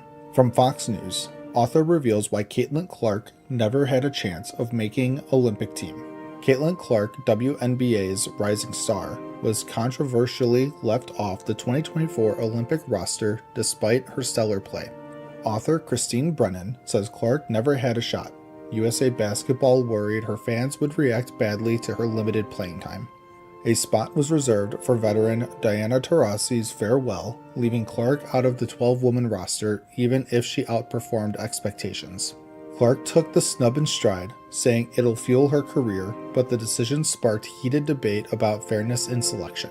From The Guardian, first thing, Supreme Court clears the way for Trump to mass fire federal workers. The Supreme Court just greenlit Trump's plan for mass federal worker layoffs, overturning a block on reductions in force. This could mean job losses for hundreds of thousands across agencies like Agriculture, Commerce, and Veterans Affairs. Democrats slammed the ruling, calling the court a tool of Trumpism, fearing it'll disrupt critical government services. Meanwhile, Gaza faces mass casualties at aid sites, and Trump pledges 10 Patriot missiles to Ukraine, signaling a complex global agenda. From The Washington Post, Trump's tax law includes a $40,000 SALT cap. Here's who qualifies. The GOP's new tax law quadruples the SALT deduction cap to $40,000, offering relief to high earners in high-tax states. The cap, temporary for 5 years, benefits filers earning under $500,000, but critics say it mostly helps the wealthy. The 2017 SALT cap limited deductions to $10,000, sparking fights within the GOP, with some calling it unfair to blue states. Experts warn the change could cost $130 billion in 5 years, complicating the tax code while favoring the top 20% of earners. From USA Today, search teams scour for more than 160 still missing in Texas flooding. Devastating July 4th floods along Texas's Guadalupe River have left at least 119 dead, including 27 children, with 161 still missing. Kerr County, hit hardest, reports 95 deaths. Hopes fade as no survivors have been found since the day of the flood. Camp Mystic, a girls' camp, was inundated, and heroic counselors at Camp La Junta saved nearly 400 boys from rising waters. First responders and volunteers continue searching, with Governor Abbott vowing to investigate as heroes emerge amid tragedy. From The Federalist, CNN melts down over women getting happier by ditching feminism for femininity. CNN's freaking out as young women embrace femininity over feminism, seeking happiness in traditional roles. Outlets like Evie Magazine promote marriage and motherhood, slamming modern feminism as anti-men and harmful. Influencers like Alex Clark and Brett Cooper face CNN's wrath for questioning birth control and advocating natural lifestyles. Studies show married women with kids are happier, and these influencers are listening, building media empires that outshine CNN. And as always, thank you for the like, comment, and subscription. From CNN, Minnesota Democrats revoke endorsement of Democratic Socialist candidate for Minneapolis mayor. Minnesota Democrats just pulled the plug on Omar Fateh's endorsement as a mayoral candidate after a messy convention vote. Fateh, a Democratic Socialist, won the delegate vote, but complaints about voting errors led to the state party stepping in. Incumbent Mayor Jacob Frey's team called it a flawed process, while Fateh's supporters claim it's an attack on progressive voices. With the endorsement revoked and no new convention allowed, the race is wide open for Minneapolis voters to decide. From Fox News, Hegseth authorizes 2,000 National Guard troops to carry weapons in D.C. if necessary, U.S. official. Defense Secretary Pete Hegseth just greenlit nearly 2,000 National Guard troops to carry weapons in D.C. to tackle rising crime. President Trump met with law enforcement, praising their efforts as D.C.'s violent crime drops 27% since last year. The Guard can't make arrests, but can detain suspects, working closely with local and federal police. With no homicides in over a week, is this crackdown making the Capitol safer? From CBS News, Cracker Barrel loses almost $100 million in value after new logo release. Cracker Barrel's stock tanked, losing nearly $100 million after unveiling a new logo, ditching its iconic Uncle Herschel. The sleek design sparked backlash, with critics calling it generic and some even labeling it woke. The chain's trying to modernize, but experts warn alienating loyal fans could hurt more than help. Shares rebounded slightly, but is Cracker Barrel's rebrand a recipe for disaster? From USA Today, FBI searches home of Trump critic John Bolton, report says. Live updates. The FBI searched Trump critic John Bolton's Maryland home in a national security probe led by Director Kash Patel. Bolton, a former Trump advisor, faced scrutiny over classified info in his 2020 book, though no charges were filed. Trump called Bolton a lowlife, while critics slammed the raid as a vindictive move against a vocal opponent. Is this a lawful search or political payback? The debate's heating up. From the Hill, opinion. Once again, Democrats have proven how useless they are. Texas Democrats returned to Austin, letting Republicans push a redistricting plan that could add 5 GOP House seats. They broke quorum to block the plan, but caved after 2 weeks despite threats of arrests from Governor Abbott. Critics say Democrats threw away real power, letting Trump's naked power grab move forward unchallenged. With democracy at stake, will Democrats regret not fighting harder? From late night on, Gavin Newsom calls for late-night TV shows cancellation. California Governor Gavin Newsom mocked Trump by calling for Fox News to cancel Greg Gutfeld's late-night show. Newsom's satirical tweet mimics Trump's rant against hosts like Colbert, whose show was recently canceled. Gutfeld's show is a ratings hit, and Newsom's jab only boosts its spotlight. Is this just political theater or a sign of deeper TV wars? And as always, thank you for the like, comment, and subscription. From CNN, South Korea just learned a deep lesson about dealing with Donald Trump. Imagine stealing a $350 billion deal with the US only to face a massive immigration raid weeks later. That's what happened to South Korea under Trump. Nearly 500 agents stormed a Hyundai LG battery plant in Georgia, arresting 475 people, mostly South Korean nationals on questionable visas.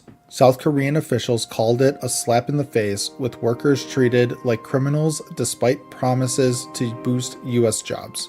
This could chill foreign investments as companies rethink deals with unpredictable U.S. policies. From Fox News, Chicago Democrat warns history will prove party wrong on crime as officials reject Trump's help. Chicago Alderman Raymond Lopez blasts fellow Democrats for ignoring crime and rejecting Trump's help. He warns that far-left leaders like Governor Pritzker and Mayor Johnson are whitewashing stats, even as homicides persist. While crime is down, homicides by 30%, shootings by 40%, Lopez says any violence is too much and urges a centrist shift. Democrats resist federal troops in blue cities, but Lopez predicts history will judge them harshly. From Macon Telegraph, thousands cancel migration to U.S. report. Trump's strict immigration policies are reversing migrant flows, with a 97% drop in northward movement. Over 14,000, mostly Venezuelans, have turned back from Colombia, Panama, and Costa Rica, citing barriers and deportation fears. Aid cuts have scaled back services, leaving migrants vulnerable to exploitation and trafficking. Half plan to return to Venezuela, but UN officials warn of risks without support. From Bloomberg, Trump's Chicago crackdown starts with Midway Blitz by ICE. Trump's immigration enforcement ramps up with Operation Midway Blitz targeting Chicago and Illinois. DHS blames sanctuary policies. Governor Pritzker calls it fear-mongering, not crime-fighting. Thousands protested as agents began arrests, with no prior notice to local leaders. Trump threatens National Guard deployment, highlighting weekend violence to push his agenda. From USA Today, what is Trump's approval rating? Polls show how Americans feel about inflation. Newsom.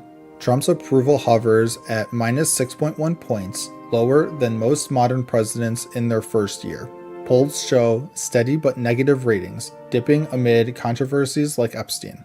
Inflation and economy top voters' concerns, with Trump's handling at minus 30 net approval. Meanwhile, Newsom's 2028 support surges to 25%, leading Democrats. From LA Times, Bonta disappointed by Supreme Court ruling on LA immigration raids. California AG Rob Bonta slams a Supreme Court ruling allowing ICE to use race and occupation in stops. The decision lifts restrictions on profiling in LA area raids, backed by Justice Kavanaugh. Bonta calls it unconstitutional, violating protections against unreasonable searches. He criticizes the court's emergency docket for lacking transparency. And as always, thank you for the like, comment, and subscription.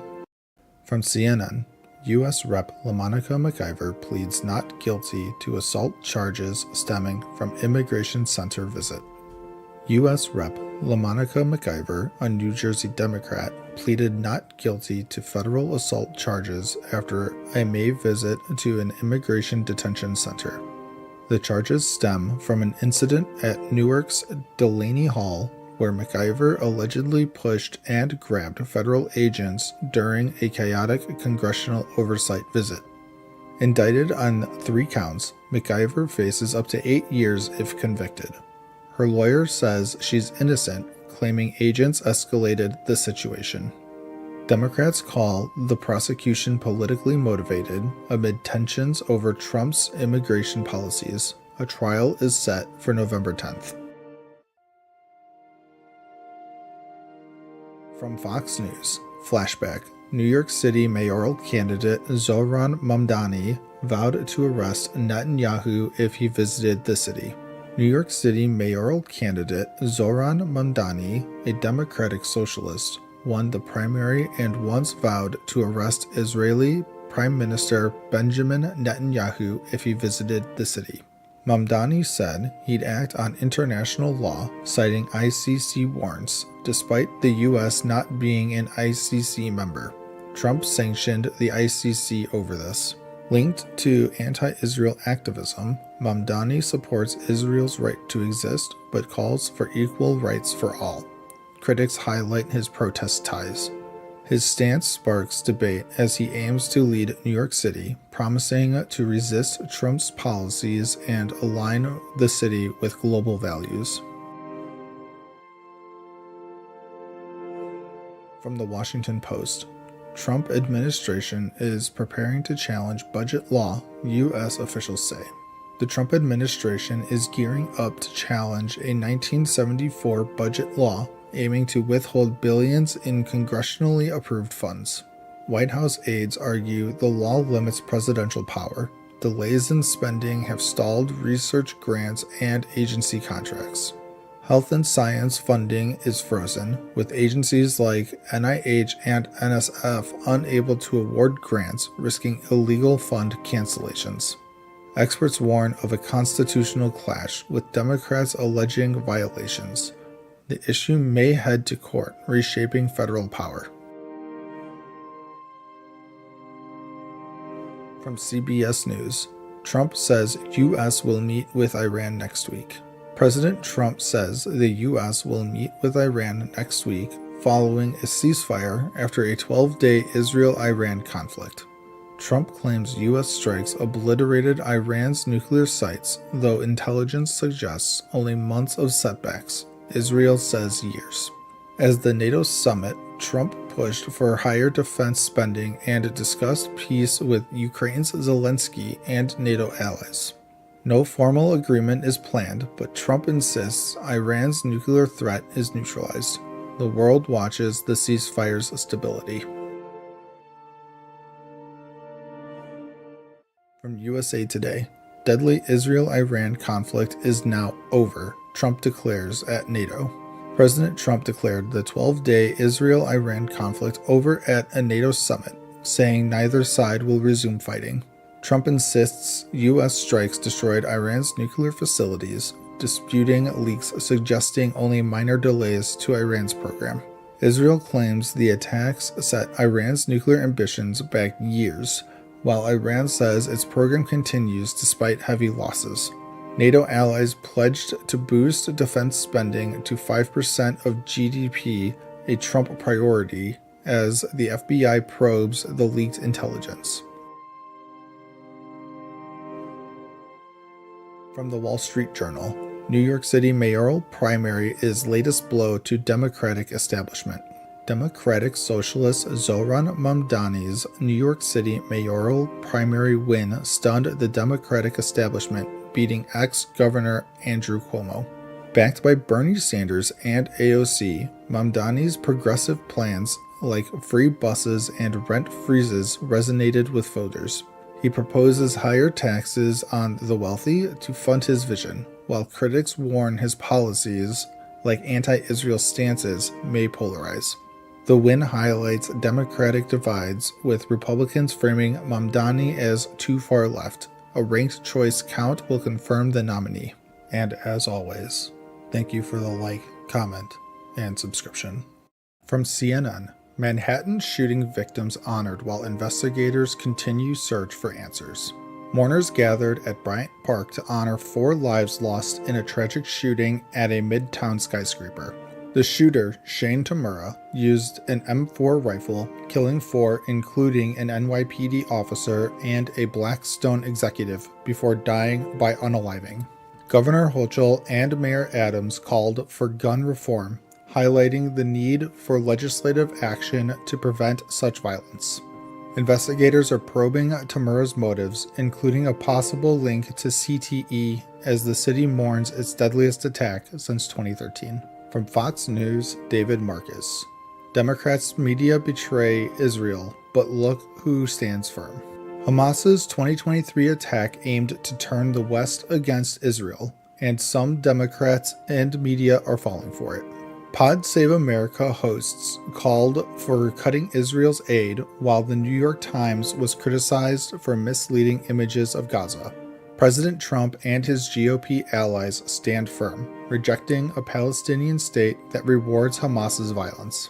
Trump's vision through the Abraham Accords pushes for peace, while critics risk prolonging the conflict. From TV Insider, MSNBC, CNN, and Fox News ratings, dramatic drops and most watched shows. Fox News leads cable news with 2.41 million primetime viewers in July 2025, but it's down 30% from last year. MSNBC's primetime viewership dropped 27%, with Rachel Maddow's show still topping at 2.02 million viewers. CNN saw the biggest dip, down 42% in prime time, though Anderson Cooper 360 remains its top show. Last year's big stories like Trump's assassination attempt boosted numbers. 2025 just couldn't compete. From USA Today, President Trump announces 25% tariff on imports from India.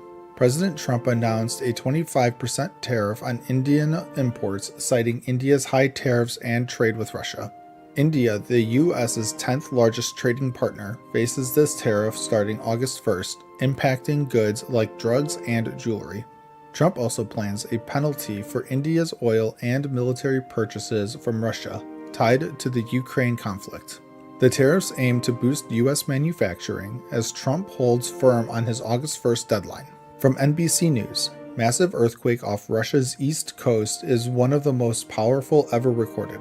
An 8.8 magnitude earthquake struck Russia's Kamchatka region, one of the strongest ever recorded.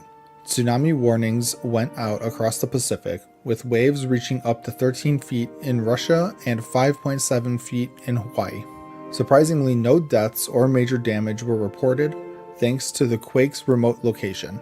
Experts credit early warning systems for saving lives, calling the event a remarkable anomaly. From the Post-Millennial, UCLA settles with students for $6.13 million after DOJ determined school violated civil rights during Gaza camp occupation. UCLA will pay $6.13 million to settle a lawsuit after failing to protect Jewish students during anti-Israel protests. Protesters created a Jew exclusion zone, barring Jewish students from campus spaces in 2024. The DOJ found UCLA violated federal civil rights laws by ignoring harassment reports. The settlement awaits final court approval as UCLA vows to combat anti-Semitism on campus. And as always, thank you for the like, comment, and subscription. From Fox News, RNC Chair Michael Whatley claims Zohran Mamdani is the face of the new Democratic Party. Democratic Socialist Zohran Mamdani, set to be New York City's first Muslim mayor, proposes free bus fares, tuition-free CUNY, and government-run grocery stores. RNC Chair Michael Whatley calls Mamdani the face of the new Democratic Party, arguing Democrats are shifting left away from mainstream voters. Republicans tie Mamdani to Democrats in competitive races, like Chris Pappas in New Hampshire, to portray them as radicals. Democrats counter that New York City's liberal leanings don't reflect swing states, and Mamdani's policies won't shape their national strategy. From CNN, an investigation is underway after a fire engulfed a Massachusetts assisted living facility, killing 9 people. Here's what we know. A fire at Gabriel House in Fall River, Massachusetts, trapped elderly residents, many in wheelchairs or on oxygen, as smoke filled the halls. Firefighters and police rushed to save 70 residents, some hanging out windows, desperately calling for rescue. 9 residents aged 61 to 86 died. The cause remains unclear, but not suspicious, officials say, as investigations continue. Governor Healy called it a tragedy, noting the challenges of rescuing vulnerable residents with mobility issues. From NBC News, lead investigator into Biden's use of an AutoPen signed letters with a digital signature. Rep. James Comer's probe into Biden's AutoPen use claims it shows a lack of control over his administration. But Comer's own letters, including 16 to Biden officials, used digital signatures, not hand-signed ones. Digital signatures are common in Congress, though Comer argues AutoPens shouldn't be used for legal documents. Biden denies misuse, explaining the AutoPen handled high volumes of clemency requests legally. From the Associated Press, Trump urged supporters to see conspiracies everywhere. With Epstein, that's coming back to haunt him. The Justice Department says no Epstein client list exists, frustrating Trump's supporters who demand transparency. Trump, who once fueled conspiracy theories, now downplays the issue, urging focus on other priorities. Supporters, including Laura Loomer, demand answers, with some calling for resignations over the Epstein files. Experts warn Trump's past conspiracy rhetoric may now threaten his administration's unity. From the Washington Post, Senate Republicans divided over looming vote to rescind $9 billion in spending. Senate Republicans face a vote to cut $9 billion in foreign aid and public broadcasting, but some GOP senators hesitate. Senator Susan Collins warns cuts to HIV/AIDS relief could harm millions, calling them short-sighted. Cuts to NPR and PBS could shutter rural radio stations that provide critical emergency alerts. With a Friday deadline, the vote tests GOP unity as Democrats warn of future budget conflicts. From the Western Journal, Democratic governor who bragged about hiding illegal alien in home gets more bad news, a subpoena. New Jersey Governor Phil Murphy said he let a possibly undocumented woman stay above his garage, challenging federal authorities. Now the U.S. Attorney's Office is investigating, with FBI agents seeking witness interviews. Murphy's team claims he was misinterpreted, and no undocumented person lived at his home. The probe could shake up New Jersey's tight gubernatorial race as Republicans capitalize on the issue. And as always, thank you for the like, comment, and subscription. From Fox News, Trump signs executive order to eliminate no cash bail for suspects in D.C. and nationwide. President Trump just signed orders to end no cash bail in Washington, D.C. and nationwide, threatening to cut federal funding for jurisdictions that keep the policy. Trump claims his D.C. safety plan has led to 0 murders in 11 days and over 1,000 arrests, including illegal immigrants and gun seizures. Critics like New York City Mayor Eric Adams say no cash bail fuels recidivism, while data shows mixed results. Higher reoffending for felonies, lower for misdemeanors. Trump's also eyeing National Guard deployment to Chicago, but Mayor Johnson defends the city's crime drop, calling federal action uncalled for. From CNN, Gorsuch and Kavanaugh warn lower court judges in Trump cases. Justices Gorsuch and Kavanaugh are calling out lower court judges for defying Supreme Court rulings in cases tied to Trump's policies. Gorsuch warned judges can't ignore precedent as the court repeatedly backs Trump on immigration, spending, and agency leadership. Liberal Justice Jackson dissented, calling it Calvin Ball jurisprudence, arguing the court rewards Trump's lawlessness. Critics say Trump's attacks on judges fuel tension, while supporters cheer the court for reining in rogue lower courts. From Newsweek, Supreme Court to decide if ICE can arrest based on apparent ethnicity. The Trump administration wants the Supreme Court to overturn a judge's order stopping ICE from detaining people based on apparent ethnicity or speaking Spanish. A California judge ruled such stops likely violate the Fourth Amendment, issuing a temporary ban in the Los Angeles area. The case stems from arrests at the Pasadena bus stop, sparking a lawsuit against federal officials like Homeland Security's Kristi Noem. The court's decision could set a major precedent for how immigration agents use reasonable suspicion in enforcement. From the Daily Express, Fox News halts show for breaking Epstein alert, and it looks like a big win for Trump. Fox News paused its broadcast to discuss whether Trump should release Jeffrey Epstein's files as Congress prepares to receive them soon. Rep. Tim Burchett says Trump wants transparency, claiming the Biden admin sat on the files for years, potentially hiding evidence. Ghislaine Maxwell, Epstein's associate, told investigators she never saw Trump act inappropriately, backing his denial of wrongdoing. Trump banned Epstein from Mar-a-Lago years ago, but questions linger. Will the files reveal more about their connection? From Alternate, MAGA is panicking as Trump finally meets his match. Opinion. California's Gavin Newsom is taking on Trump with memes and mockery, shaking up the cultural battlefield in politics. Newsom's tactics expose how Republicans use cultural framing, like law and order or freedom, to dominate narratives. From Nixon's dog whistle to Trump's spectacle, the GOP has mastered cultural storytelling while Democrats lag behind. The author urges Democrats to reclaim American values like fairness and opportunity, as FDR did, to win hearts and voters. From Fortune, Trump is bringing in enough revenue from tariffs to cut deficits by $4 trillion over the next decade, CBO says. The CBO says Trump's tariffs on China, Mexico, and more could cut deficits by $4 trillion over the next decade. Higher tariffs mean less federal borrowing, saving $3.3 trillion in deficits and $700 billion in interest by 2035. Critics warn tariffs act like a sales tax, raising prices for Americans, while Trump says they protect U.S. jobs. But with new spending bills like OBBBA adding $3.4 trillion to deficits, legal challenges could derail the plan.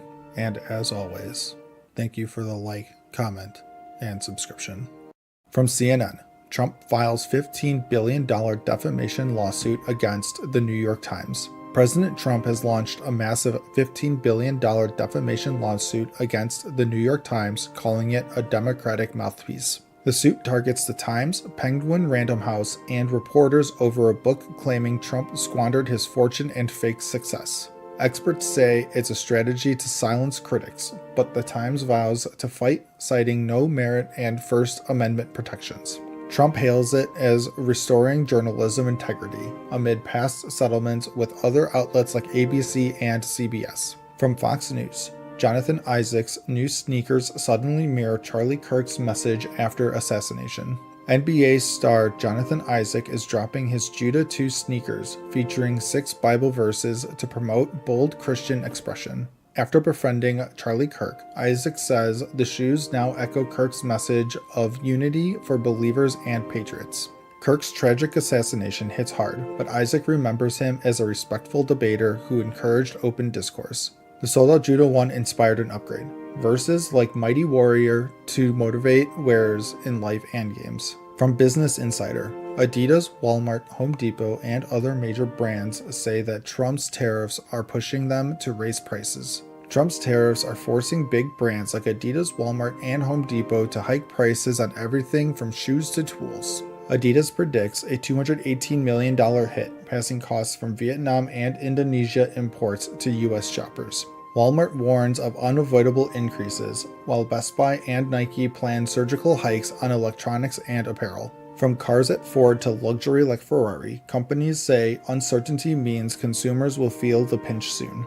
From The Guardian, judge dismisses 2 top charges against Luigi Mangione in United Healthcare CEO shooting.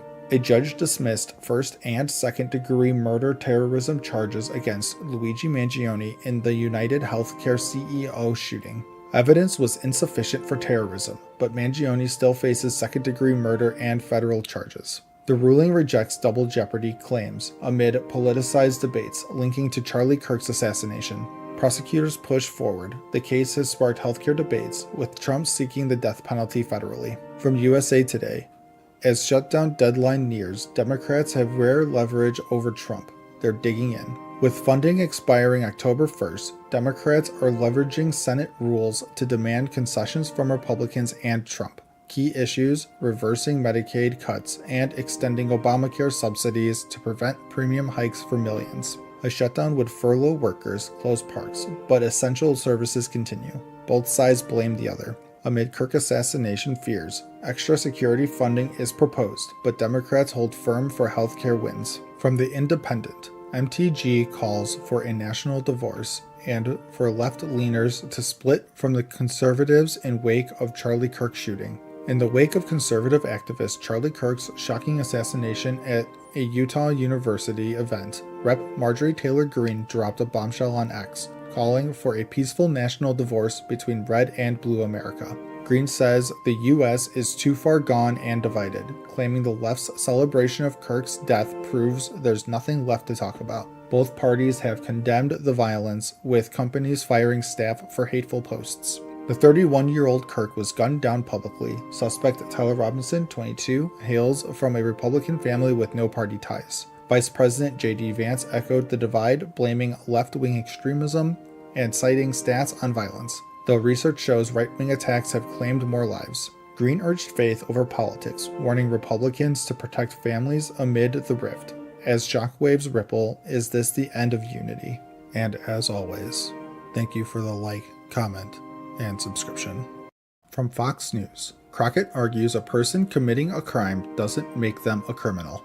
Texas Democrat Rep. Jasmine Crockett shared insights on crime during a podcast appearance. She explained that committing a crime doesn't always make someone a criminal. It's about mindset versus survival needs, like stealing diapers for a child. Host Jonathan Van Ness agreed, contrasting crimes of survival with repeated corrupt acts like tax evasion. As a former public defender, Crockett uses her experience to push for safer communities through understanding root causes. From CNN, a gunman ambushed and killed 3 officers as they responded to a desperate plea for help, officials say. In rural Pennsylvania, a woman's plea for help turned deadly when her alleged stalker ambushed police. 24-year-old Matthew Ruth, armed with an AR-15, hid in the home after weeks of stalking, even killing the family dog.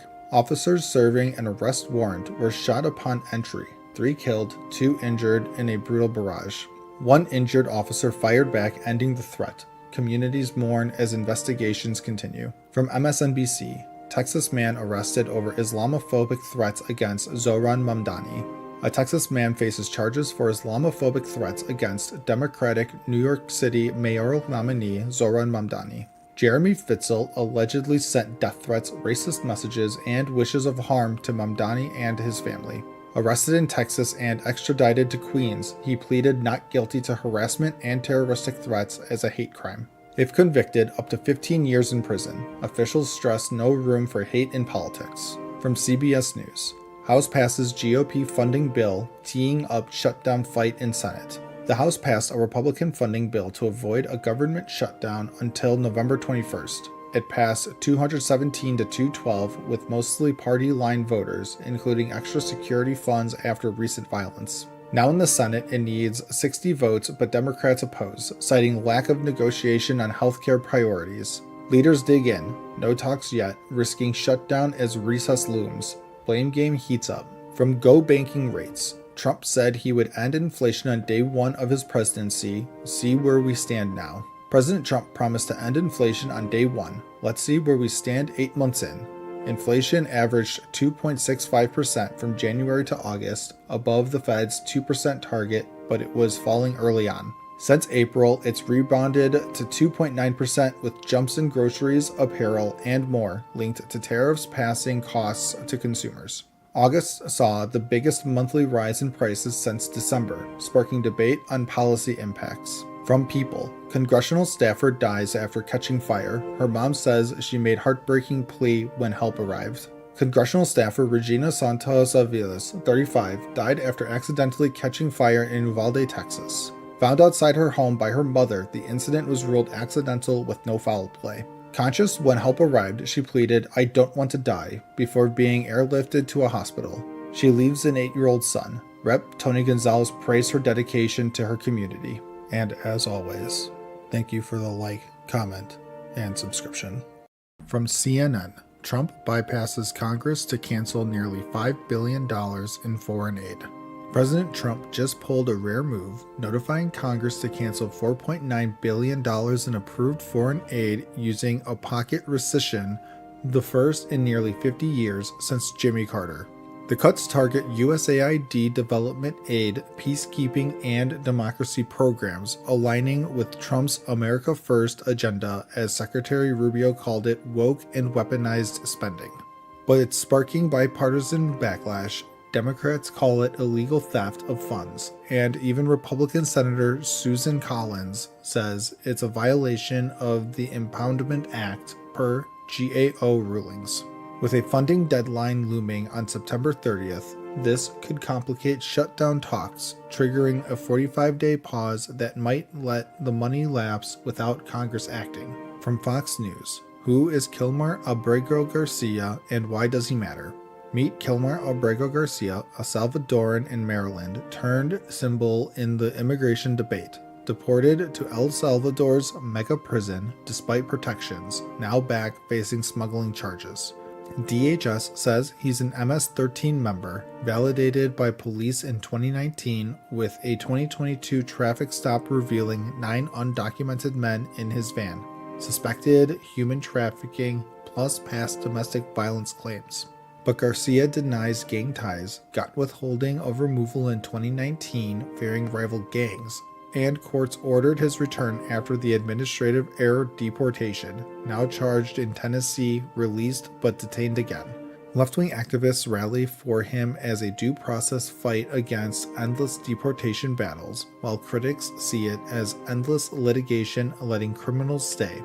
His case could set precedents for Trump's term. From the Associated Press, Governor Gretchen Whitmer calls special election for state Senate seat that could split Michigan chamber. After nearly 9 months of criticism, Michigan Governor Gretchen Whitmer finally called a special election for the vacant 35th State Senate District, primary February 3rd, general May 5th, 2026. The seat, held by Democrat Kristen McDonald Rivet until she went to Congress, covers Saginaw and Bay City, a Democratic stronghold shifting right, leaving 270,000 residents unrepresented amid budget fights. Republicans slammed the delay as denying voters' rights. Even some Democrats urged action. A resident lawsuit pressured Whitmer, who dodged explanations but now sets dates amid calls for her presidential run. A GOP win could tie the Senate at 19-19, letting Republicans block bills or force lieutenant governor tiebreakers, key in Whitmer's final term, with only 12 bills passed this year due to gridlock. From the Daily Express, J.D. Vance's White House outburst at Zelensky finally explained as real reason emerges. Remember Vice President J.D. Vance's heated Oval Office blow-up with Ukraine's Zelensky in February. Vance now says it highlighted a real U.S.-Ukraine disagreements, not just a public spat. Vance criticized Zelensky for lacking gratitude on aid, but his real frustration: the Biden admin's billions to Ukraine without a clear endgame strategy. Zelensky thanked Trump 9 times in 1 minute recently. In a USA Today interview, Vance regrets the public drama but says it was useful. He blames Biden for no peace plan, praises ongoing U.S.-Ukraine talks for territorial integrity without full Russian conquest. Trump has slammed U.S. aid levels versus Europe's, once wrongly claiming $300 billion versus $100 billion. Vance got GOP praise like from Senator Graham, but his stance is often amid recent Russia drone strikes killing 15. From Reuters, U.S. Homeland Security Chief reports breach at FEMA, fires 23 employees. DHS Secretary Kristi Noem revealed an IT breach at FEMA, firing 23 employees, including top IT leaders, for incompetence and neglect that let hackers access the network.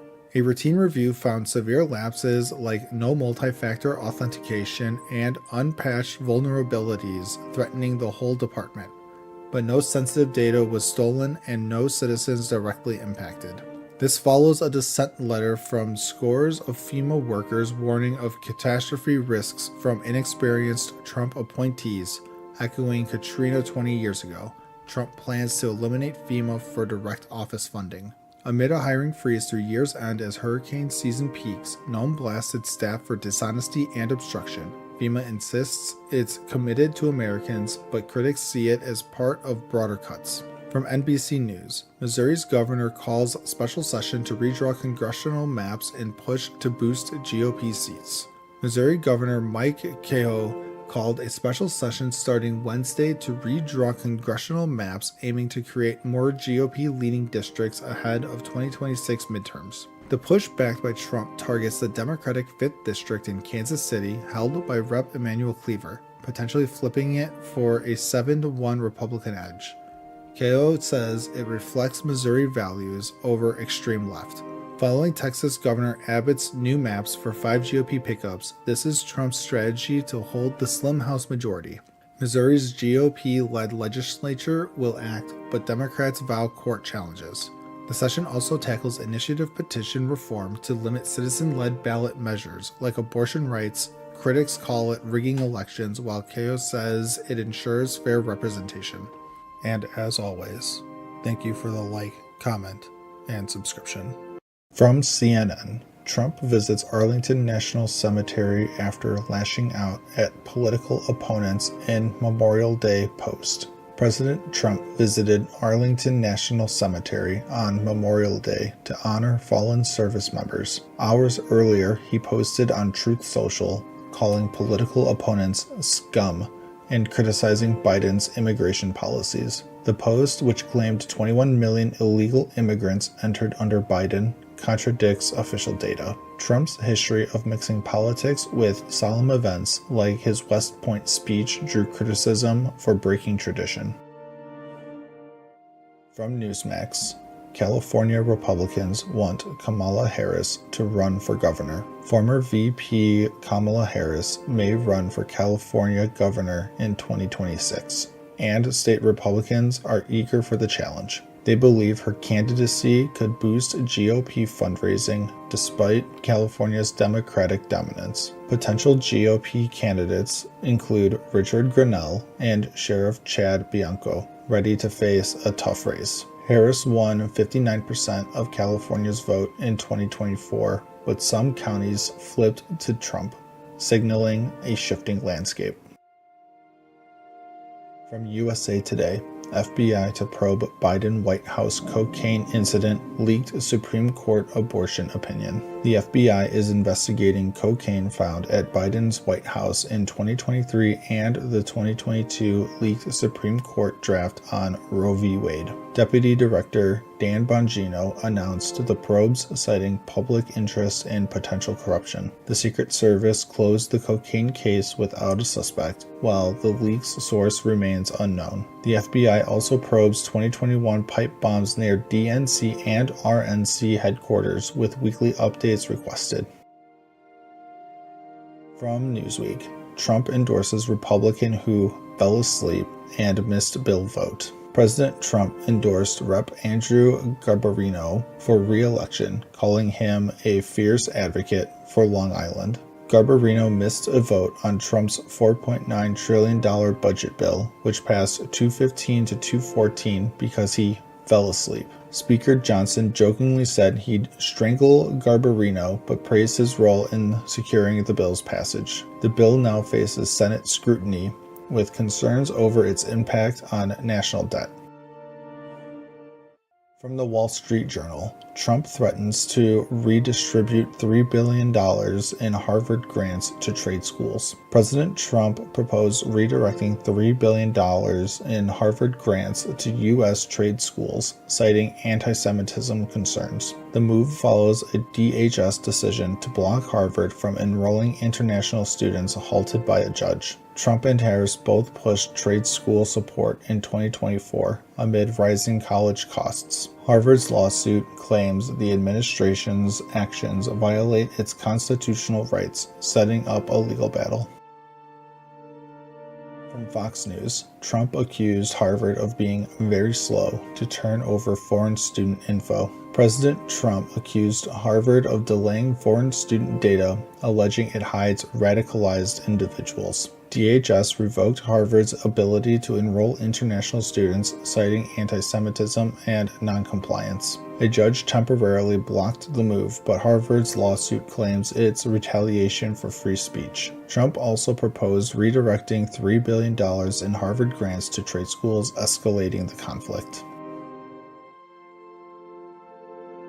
Hello everybody and welcome to Just Some News. This is a channel that I am creating that is supposed to be as unbiased as possible, where I'm going to go through different news sites and we are going to literally just do a quick summary of each article, and we will do about 5 to 6 a day. Doesn't matter left, right source. We're just gonna go at it and we are going to just get a quick summary of the best news story. So what we will be doing is this will be loaded the day after. So at the end of each day, I will record these and I will set them up for the next day. So this is going to be April 16th, uploaded April 17th. I hope you enjoy. First story is Blue State Senator flies to El Salvador to visit deported migrant in prison, only to be denied, from Fox News.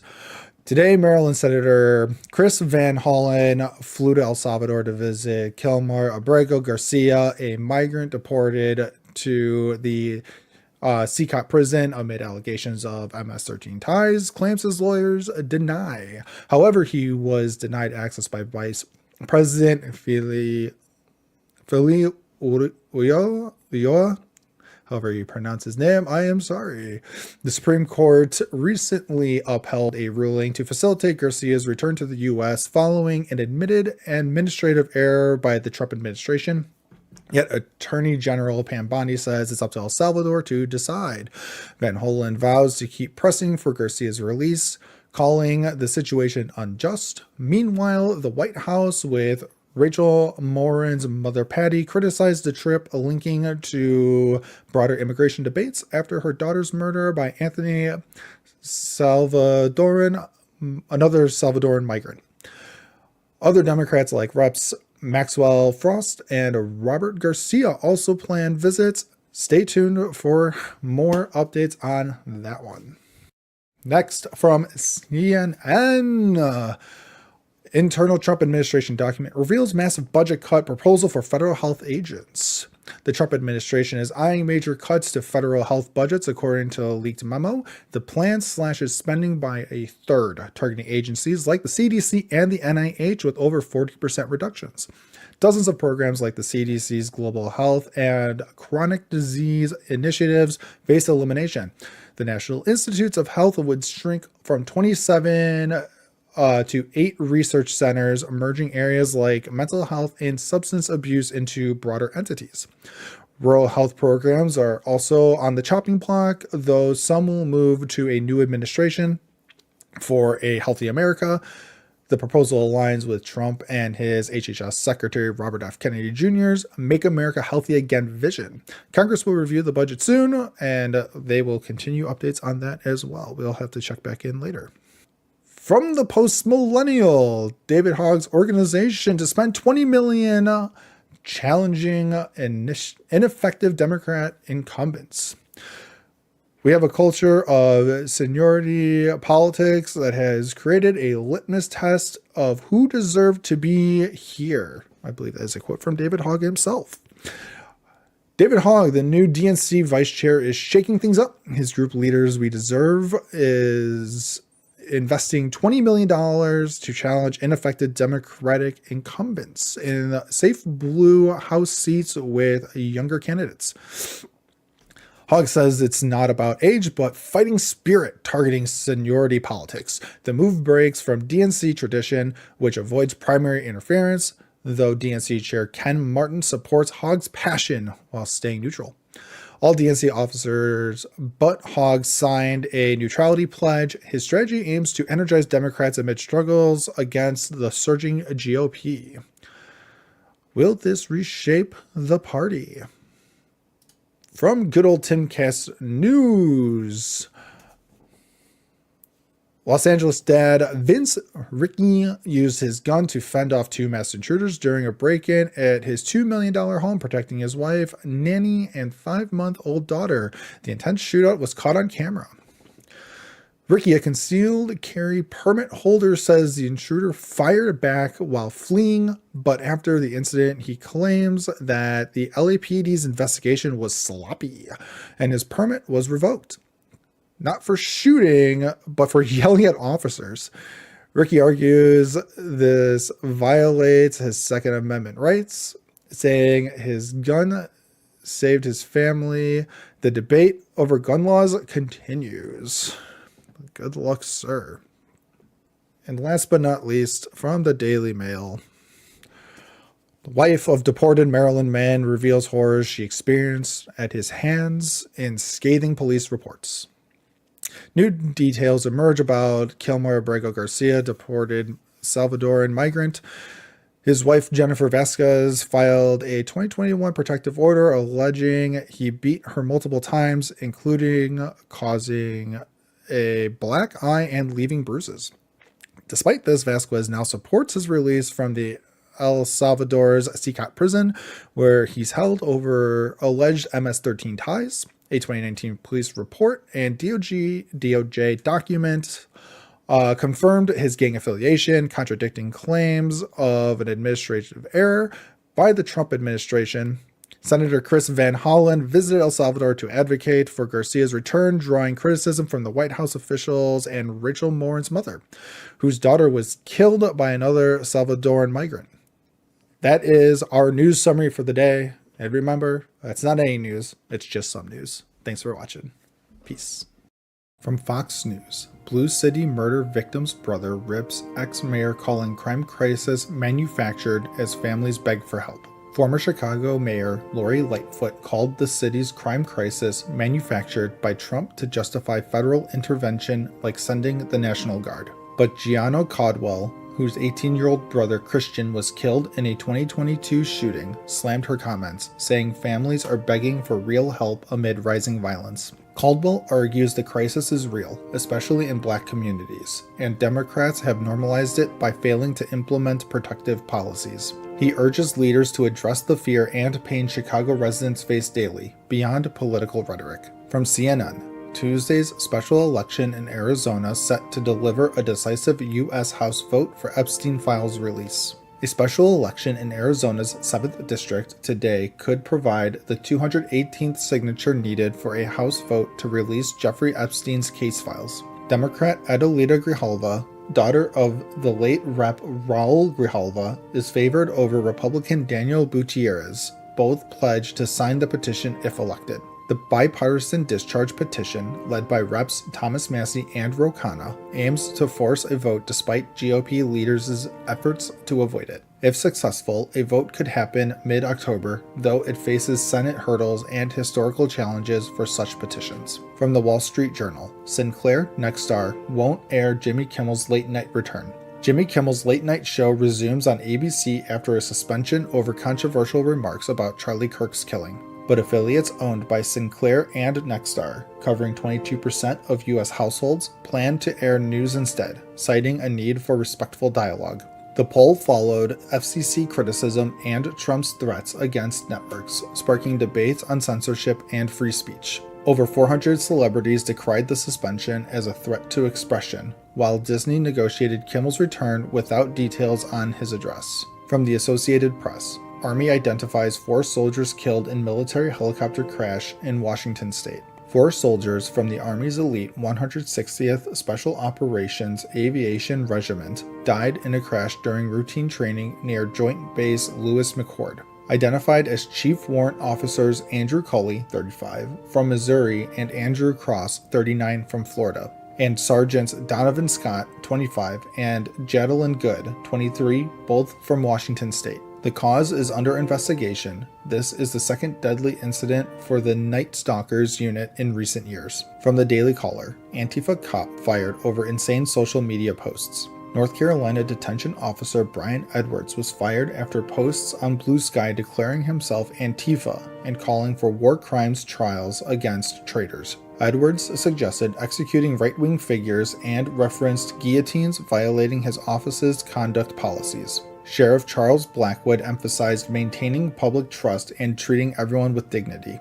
This follows Trump's declaration of Antifa as a terrorist group amid ongoing debates on political extremism. From Reuters, Trump signs order targeting Antifa as a terrorist organization. President Trump signed an executive order designating Antifa a terrorist organization following Charlie Kirk's assassination. It directs agencies to investigate and disrupt Antifa's operations, focusing on funding, including potential foreign ties. Not surveillance powers, though Antifa is described as a decentralized, leaderless movement, not typically violent. Warn of free speech risks and legal challenges, noting past failed attempts and far-right extremism as a bigger threat.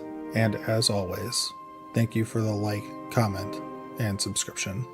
From Fox News, Auburn coach Bruce Pearl says Charlie Kirk was assassinated because they couldn't beat him in tribute. Auburn basketball coach Bruce Pearl paid an emotional tribute to conservative activist Charlie Kirk, assassinated on Wednesday, calling him a man of faith leading a revival among young conservatives. Pearl said Kirk's opponents turned violent because they couldn't defeat him in debates on faith, family, and history, stating they couldn't beat him, so they killed him. Pearl emphasized Kirk's legacy will live on through his followers, despite his unique gifts being irreplaceable.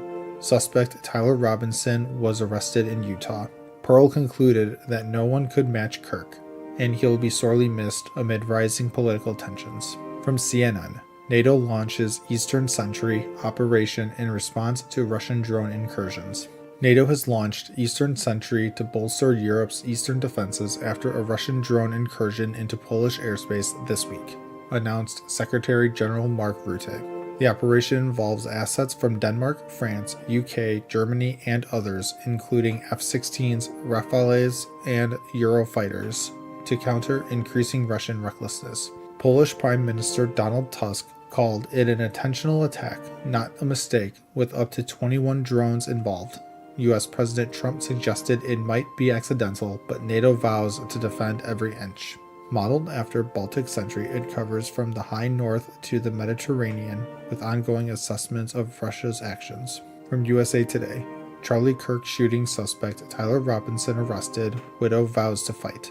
22-year-old Tyler Robinson was arrested for the fatal shooting of conservative activist Charlie Kirk during a Utah event, facing aggravated murder charges after confessing to relatives. Kirk's widow Erica vowed in a tearful live stream to continue his mission of patriotism and faith, saying his death has ignited a stronger movement. Authorities recovered a rifle with engraved casings referencing memes and anti-fascist lyrics. Neighbors described Robinson as quiet, smart, and from a church-going family. President Trump announced the arrest and plans to attend Kirk's funeral in Arizona as investigations reveal Robinson's growing political views. From Bloomberg, ICE agents shoot man in Chicago area as officer injured. An ICE officer shot and killed a man during a vehicle stop in Franklin Park near Chicago after he dragged the officer while fleeing, leaving the officer injured but stable. The man was not legally in the U.S. and resisted arrest, per DHS, which praised the officer's actions amid Operation Midway Blitz targeting criminal immigrants. This escalates tensions with Illinois' Democratic leaders like Governor J.B. Pritzker, who called it troubling, while President Trump has criticized Chicago's handling of crime. Trump considered deploying National Guard to Chicago, but opted for Memphis instead, following legal hurdles and similar California deployments. From Raw Story, I don't want to talk about it. Trump warns U.S. to pay trillions if he doesn't get his way. President Trump avoided detailing plans if courts overturn his tariffs, saying on Fox, I don't want to talk about it, but warned a loss would cost the U.S. trillions. Tariffs, key to boosting U.S. manufacturing, were ruled unlawful by a federal court. The Supreme Court will hear the case in November, which Trump calls historic. Resumed in August, tariffs have led to higher prices, slowed job growth, and rising inflation, with public support dropping to 40% per recent polls. 77% of Americans believe tariffs raise short-term costs as opposition grows despite Trump's claims of an economic boom. From the Associated Press, California lawmakers passed bill barring authorities from wearing face masks. California lawmakers passed a bill banning most law enforcement, including federal agents, from wearing face masks during operations, responding to masked ICE raids in Los Angeles. The bill prohibits ski masks and similar coverings, with exceptions for undercover work or medical masks, amid fears of racial profiling and public panic. Governor Gavin Newsom has until next month to sign it. Supporters cite no interference with duties, while critics say it endangers officers facing harassment. Similar proposals are in other states and Congress, as Trump officials defend masks for agent safety in contentious immigration enforcement. From Fox News, California high school volleyball team with trans athlete sees more forfeits following lawsuit by teammates. A California high school girls volleyball team with a transgender player is facing more forfeits after a lawsuit from teammates. 3 players sued the school. Retiring GOP Rep Don Bacon sharply criticizes President Trump for threatening media outlets amid the Jimmy Kimmel suspension. Bacon says Trump's threats to pull licenses violate free speech and press freedoms, calling it un-American. The controversy stems from Kimmel's comments on Charlie Kirk's killer, leading to ABC pulling the show after FCC suggestions. Bacon also slams Trump's tariffs, isolationism, and lack of moral clarity on issues like Ukraine. From the Wall Street Journal, in historic shift, UK, Australia, and Canada recognize a Palestinian state. In a historic move, the UK, Australia, and Canada recognize a Palestinian state amid frustration over Israel's Gaza war. Leaders aim to revive the two-state solution, citing ongoing settlements and Gaza's high death toll of over 65,000. Israel condemns it as rewarding terrorism, with Netanyahu vowing retaliation. More countries may follow at the UN. This shifts from using recognition as a reward, isolating Israel further while empowering moderate Palestinians. From the Charlotte Observer, church leaders indicted on 10 counts. Kingdom of God Global Church leader David E. Taylor and director Michelle Brannon indicted on 10 counts, including forced labor. Allegations include running call centers with unpaid victims, psychological abuse, and misusing donations for luxuries. Victims reportedly face deprivation of food, sleep, and were pressured to give personal funds to the ministry. DOJ and IRS call it a criminal enterprise disguised as religion, vowing justice against human trafficking. From the LA Times, after ICE raids surged this summer, calls to LAPD plummeted. Following surged ICE raids in LA this summer, calls to LAPD plummeted by 28% in the initial weeks. In a city with a third foreign-born residents, fears of deportation led to unreported crimes, especially domestic violence. Calls for family disputes fell significantly, echoing past drops of high-profile enforcement or incidents. LAPD reaffirms sanctuary status and boosts outreach, but trust issues persist in immigrant communities. From the Associated Press, after cuts to food stamps, Trump administration ends government's annual report on hunger in America. The Trump administration scraps the USDA's annual hunger report, calling it politicized and inaccurate. This follows July cuts to food stamps, potentially disqualifying 3 million from SNAP benefits. Despite lower poverty rates reported, critics say it's to hide rising hunger from policy impacts. Opponents accuse the move of manipulating data, similar to non-democracies avoiding bad news. And as always, thank you for the like, comment, and subscription. From Fox News, Trump does UN's job on world stage, leads on peace while Secretary General earns more at anti-US body. President Trump's brokering peace deals between Iran, Israel, India, Pakistan, and Congo, Rwanda, stealing the UN's thunder.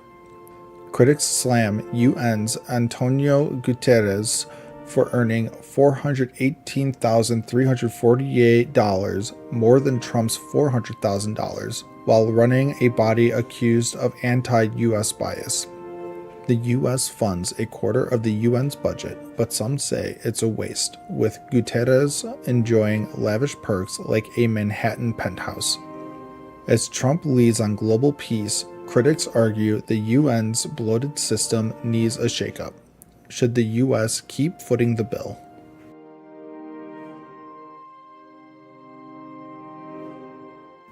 From CNN, initially wary of Trump, Roberts and Barrett offer the president his biggest win of the Supreme Court term. Chief Justice Roberts and Justice Barrett, once skeptical of Trump, just handed him a major win, curbing judicial checks on his power. Barrett's opinion blocks lower courts from issuing nationwide injunctions against Trump's policies, like ending birthright citizenship. Justice Sotomayor dissented, warning the ruling gives presidents unchecked power, comparing it to a dangerous shift in democracy. With the conservative majority backing Trump's agenda, from immigration to social policies, is the judiciary reshaping executive power.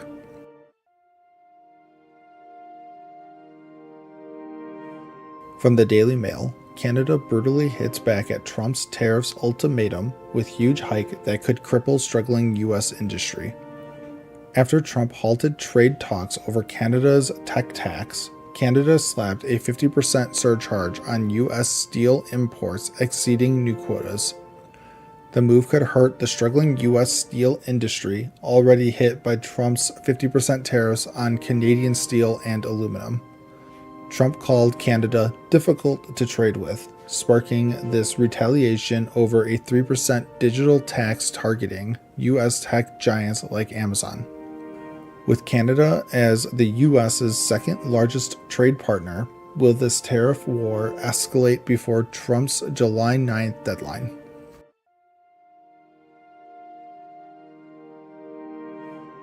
From USA Today, Michelle Obama won't run for office, but her podcast may guide Democrats. Michelle Obama's back with her podcast, IMO, co-hosted with her brother, but she's firm, no running for office. The breezy show avoids heavy politics, focusing on personal chats with celebs like Bruce Springsteen, touching on family and life. Democrats hope her relatable platform can counter right-wing media, especially after Kamala Harris's 2024 loss. While she critiques Trump on her terms, Michelle's focus is on young people's futures. Can her voice rally the party?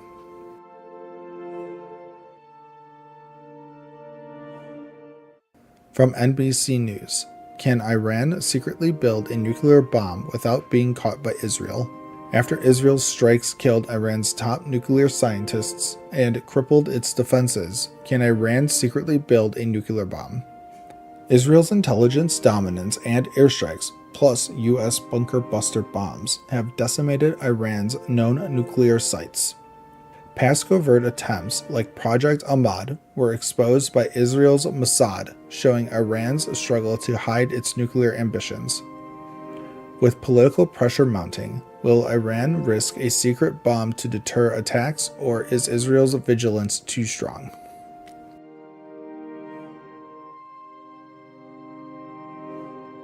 From the Wall Street Journal, how the parental rights movement built to a Supreme Court win. Conservative parents scored a Supreme Court victory, allowing opt-outs from school lessons like LGBTQ books that clash with their beliefs. Sparked by groups like Moms for Liberty and Trump's support, the parental rights movement is reshaping public education. The ruling strengthens conservative control over curricula, but critics warn it may alienate LGBTQ families and burden teachers. As red states push vouchers and bans, will this decision deepen the divide over what kids learn in school? And as always, thank you for the like, comment, and subscription. From Fox News, Trump lifts veil on U.S. submarines in warning shot to Kremlin in clever repositioning move. President Trump shocked the world by revealing U.S. nuclear submarine repositioning to counter Russia's nuclear threats. Experts say this breaks decades of silence on covert sub-movements, a clever signal to Moscow. Aimed at Dmitry Medvedev's saber-rattling, it's a reminder of U.S. power without revealing specifics. Analysts note subs are nearly untrackable, making this a strategic flex to push Russia to negotiate. From CNN, Trump says Scott Bessent no longer in the running for Fed chair. President Trump says Treasury Secretary Scott Bessent is out of the running to replace Fed Chair Jerome Powell. Trump's eyeing Kevin Warsh, Kevin Hassett, and others, frustrated with Powell's high interest rates. Critics warn Trump's push for lower rates risks political meddling in the Fed's independence. With a Fed governor spot open, Trump's next pick could shape the economy for years. From the Wall Street Journal, White House preps order to punish banks that discriminate against conservatives. The White House is drafting an order to fine banks for allegedly discriminating against conservatives and crypto firms. Trump claims banks like JP Morgan dropped him unfairly, citing cases like Bank of America's closure of a Christian group's accounts. Banks say decisions are based on legal risks, not politics. Fire is needed to save hostages. Gaza's starvation crisis worsens, with 188 dead from malnutrition as aid is blocked. Hostage families fear escalated fighting could endanger loved ones still held by Hamas. From USA Today, Coast Guard report reveals who was to blame for Titan's submersible implosion. A Coast Guard report says the Titan sub implosion killing 5 was preventable due to Ocean Gate's failures. CEO Stockton Rush's negligence, poor design, and toxic workplace culture led to the disaster. The sub imploded at 11,000 feet, with crew hearing a bang as communication was lost. Inadequate testing and ignored safety warnings sealed Titan's fate in the Atlantic. From The Guardian, U.S. citizens jailed in LA ICE raids speak out. They came ready to attack. U.S. citizen Andrea Velez was violently detained by ICE in LA, mistaken for an immigrant during a raid. Charged with assault, her case was dropped, but she says ICE treated her like a criminal.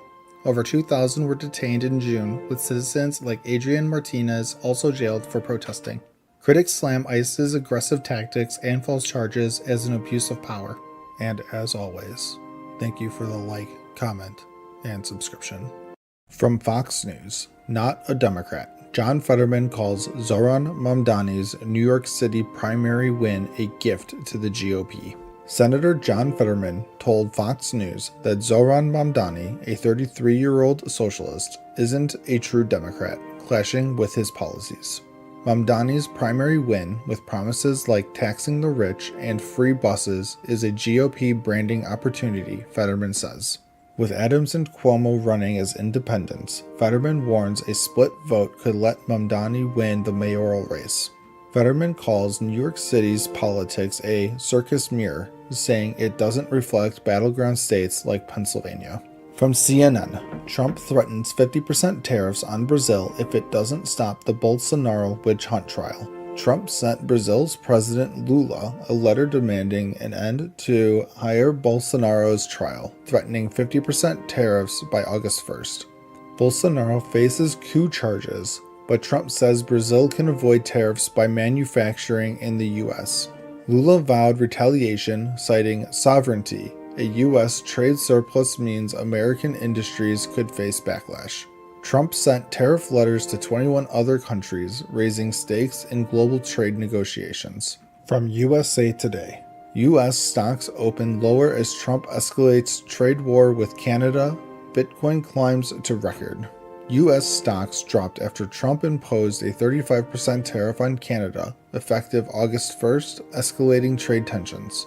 Canada, the U.S.'s second-largest trading partner, repealed a digital tax to negotiate, but blanket tariffs may rise to 20%. Meanwhile, Bitcoin hit a record $118,000, boosted by corporate adoption and upcoming crypto week in Congress. Delta Airlines' strong earnings outlook lifted some stocks, despite tariff fears impacting markets. From Newsweek, Trump departs for Texas flood zone, calls disaster horrible. President Trump called Texas's deadly floods horrible before heading to survey the damage and meet victims' families. Over 120 died and 170 missing. Trump, joined by Governor Abbott and Melania, will tour hard-hit areas like Kerrville. The Community Foundation raised $30 million, with $5 million in grants for local recovery efforts. The Salvation Army provided thousands of meals and cleanup kits, urging financial donations for ongoing relief. From Reuters, State Department starts firing more than 1,350 workers in Trump's shakeup of diplomatic corps.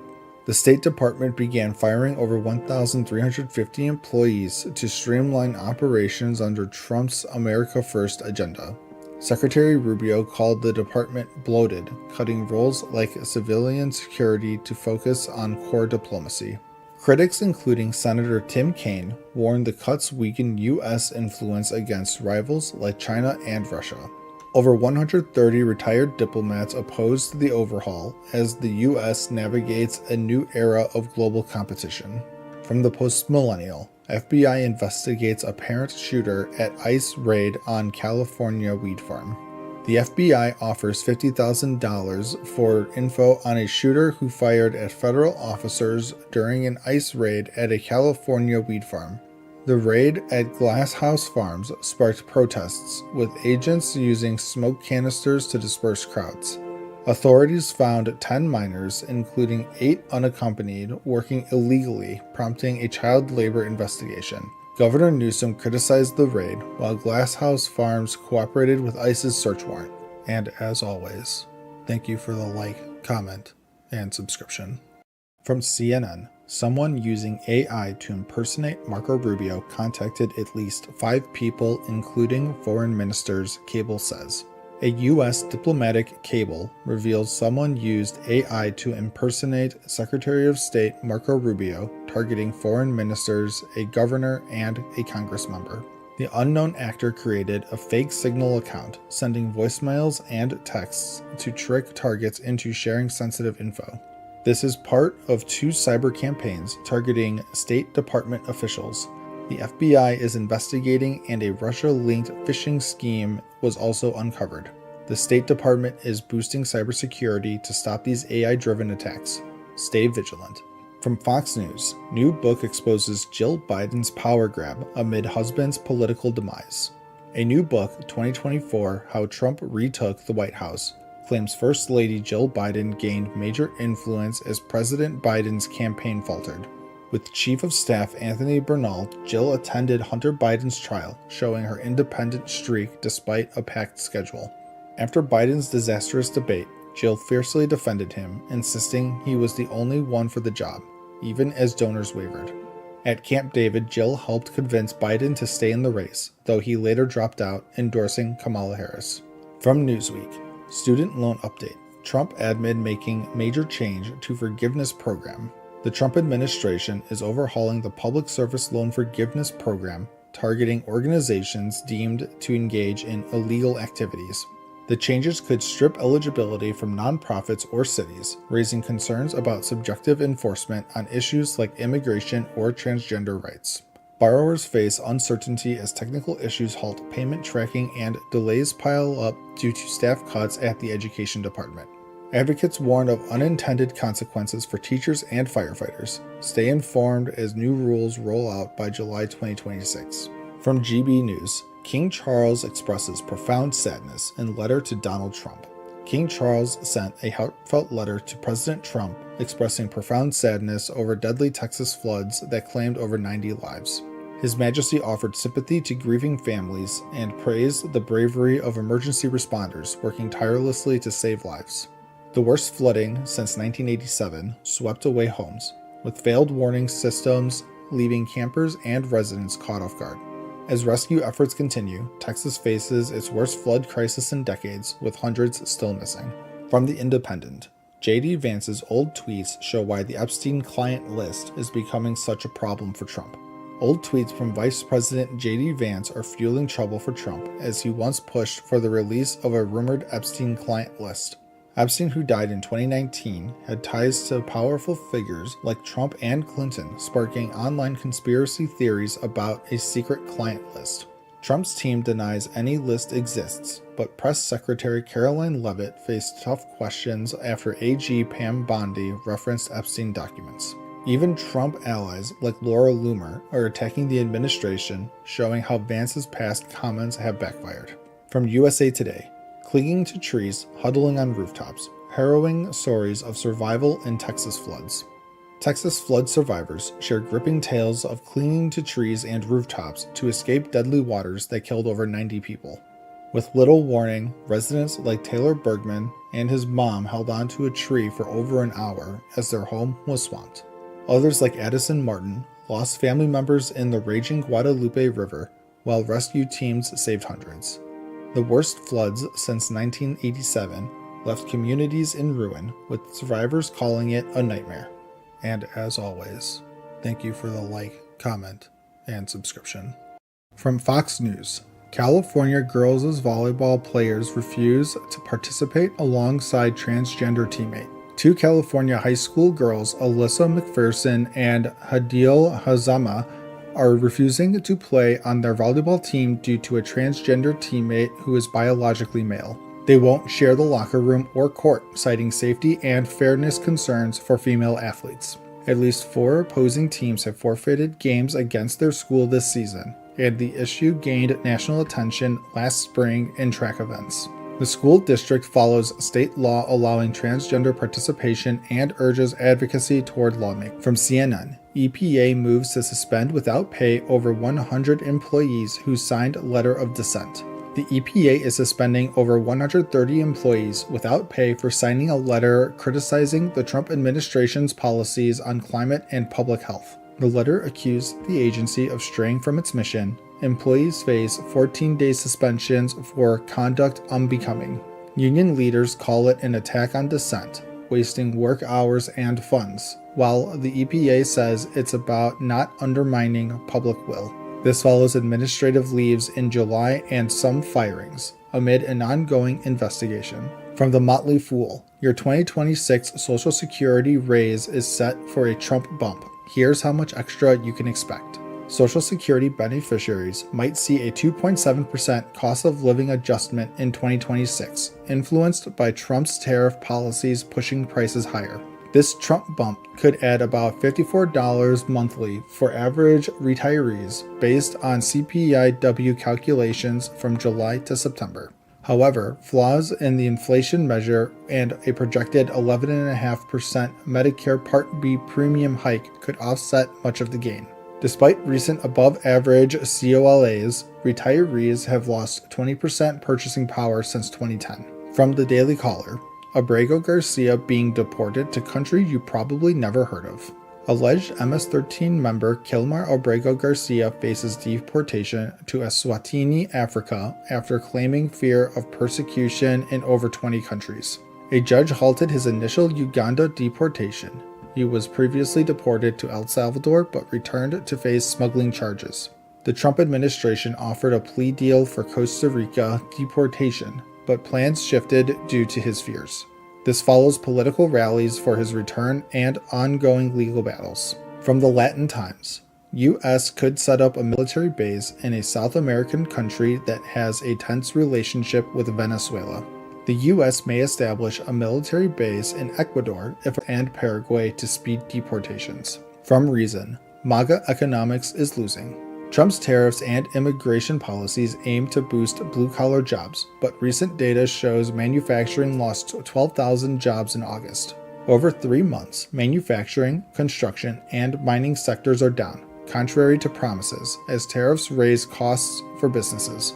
Labor force participation dipped to 62.4%, with no surge in native-born employment despite deportations. Critics say unintended consequences are emerging with unimpressive results after 6 months.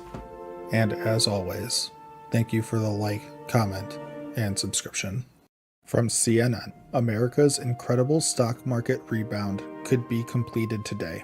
On April 8th, stocks nearly hit a bear market, but just 80 days later, the S&P 500 soared to $6,183.64. with the Nasdaq also hitting record highs. Trump's tariffs raised fears, but trade deals with the UK and China, plus a rare earth market reopening, calmed investors.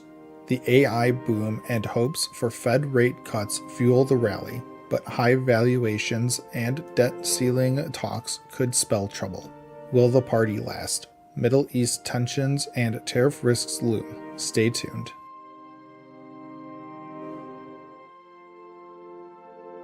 From Fox News, human smugglers sentenced in horrific Texas truck deaths of 53 migrants. In June 2022, 66 migrants were trapped in a 100-degree trailer near San Antonio with no AC.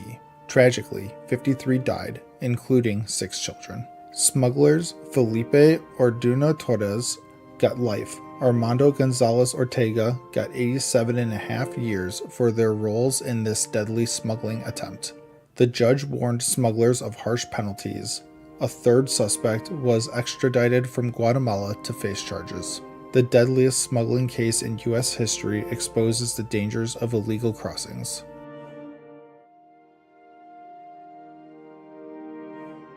From NBC News, Republican senators propose slashing size of Intel office led by Tulsi Gabbard. Senator Tom Cotton's bill aims to cut the Office of National Intelligence, led by Tulsi Gabbard, from 1,600 to 650 staff.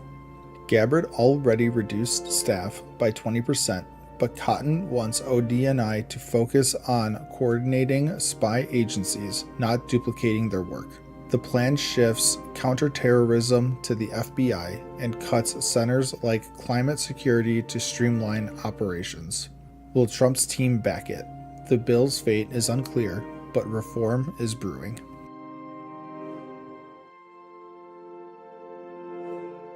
From ABC News, Supreme Court rejects challenge to Obamacare mandate task force. In a 6-3 ruling, the Supreme Court upheld the Obamacare task force that mandates free preventative care for 150 million Americans. Christian businesses challenged the task force's power, arguing its members lack Senate oversight, but the court disagreed.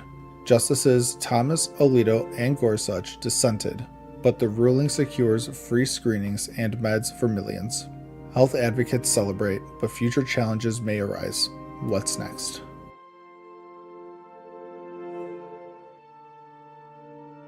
From CBS News, Trump praises Supreme Court ruling on nationwide injunctions. The Supreme Court curbed federal judges' use of nationwide injunctions in a 6-3 ruling, a win for Trump's agenda.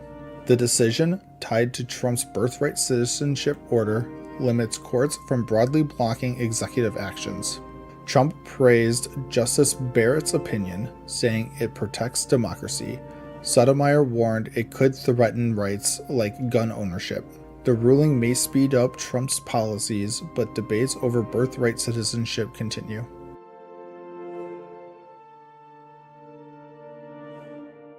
From the Washington Post, Supreme Court sides with religious parents seeking to opt out of LGBTQ storybooks.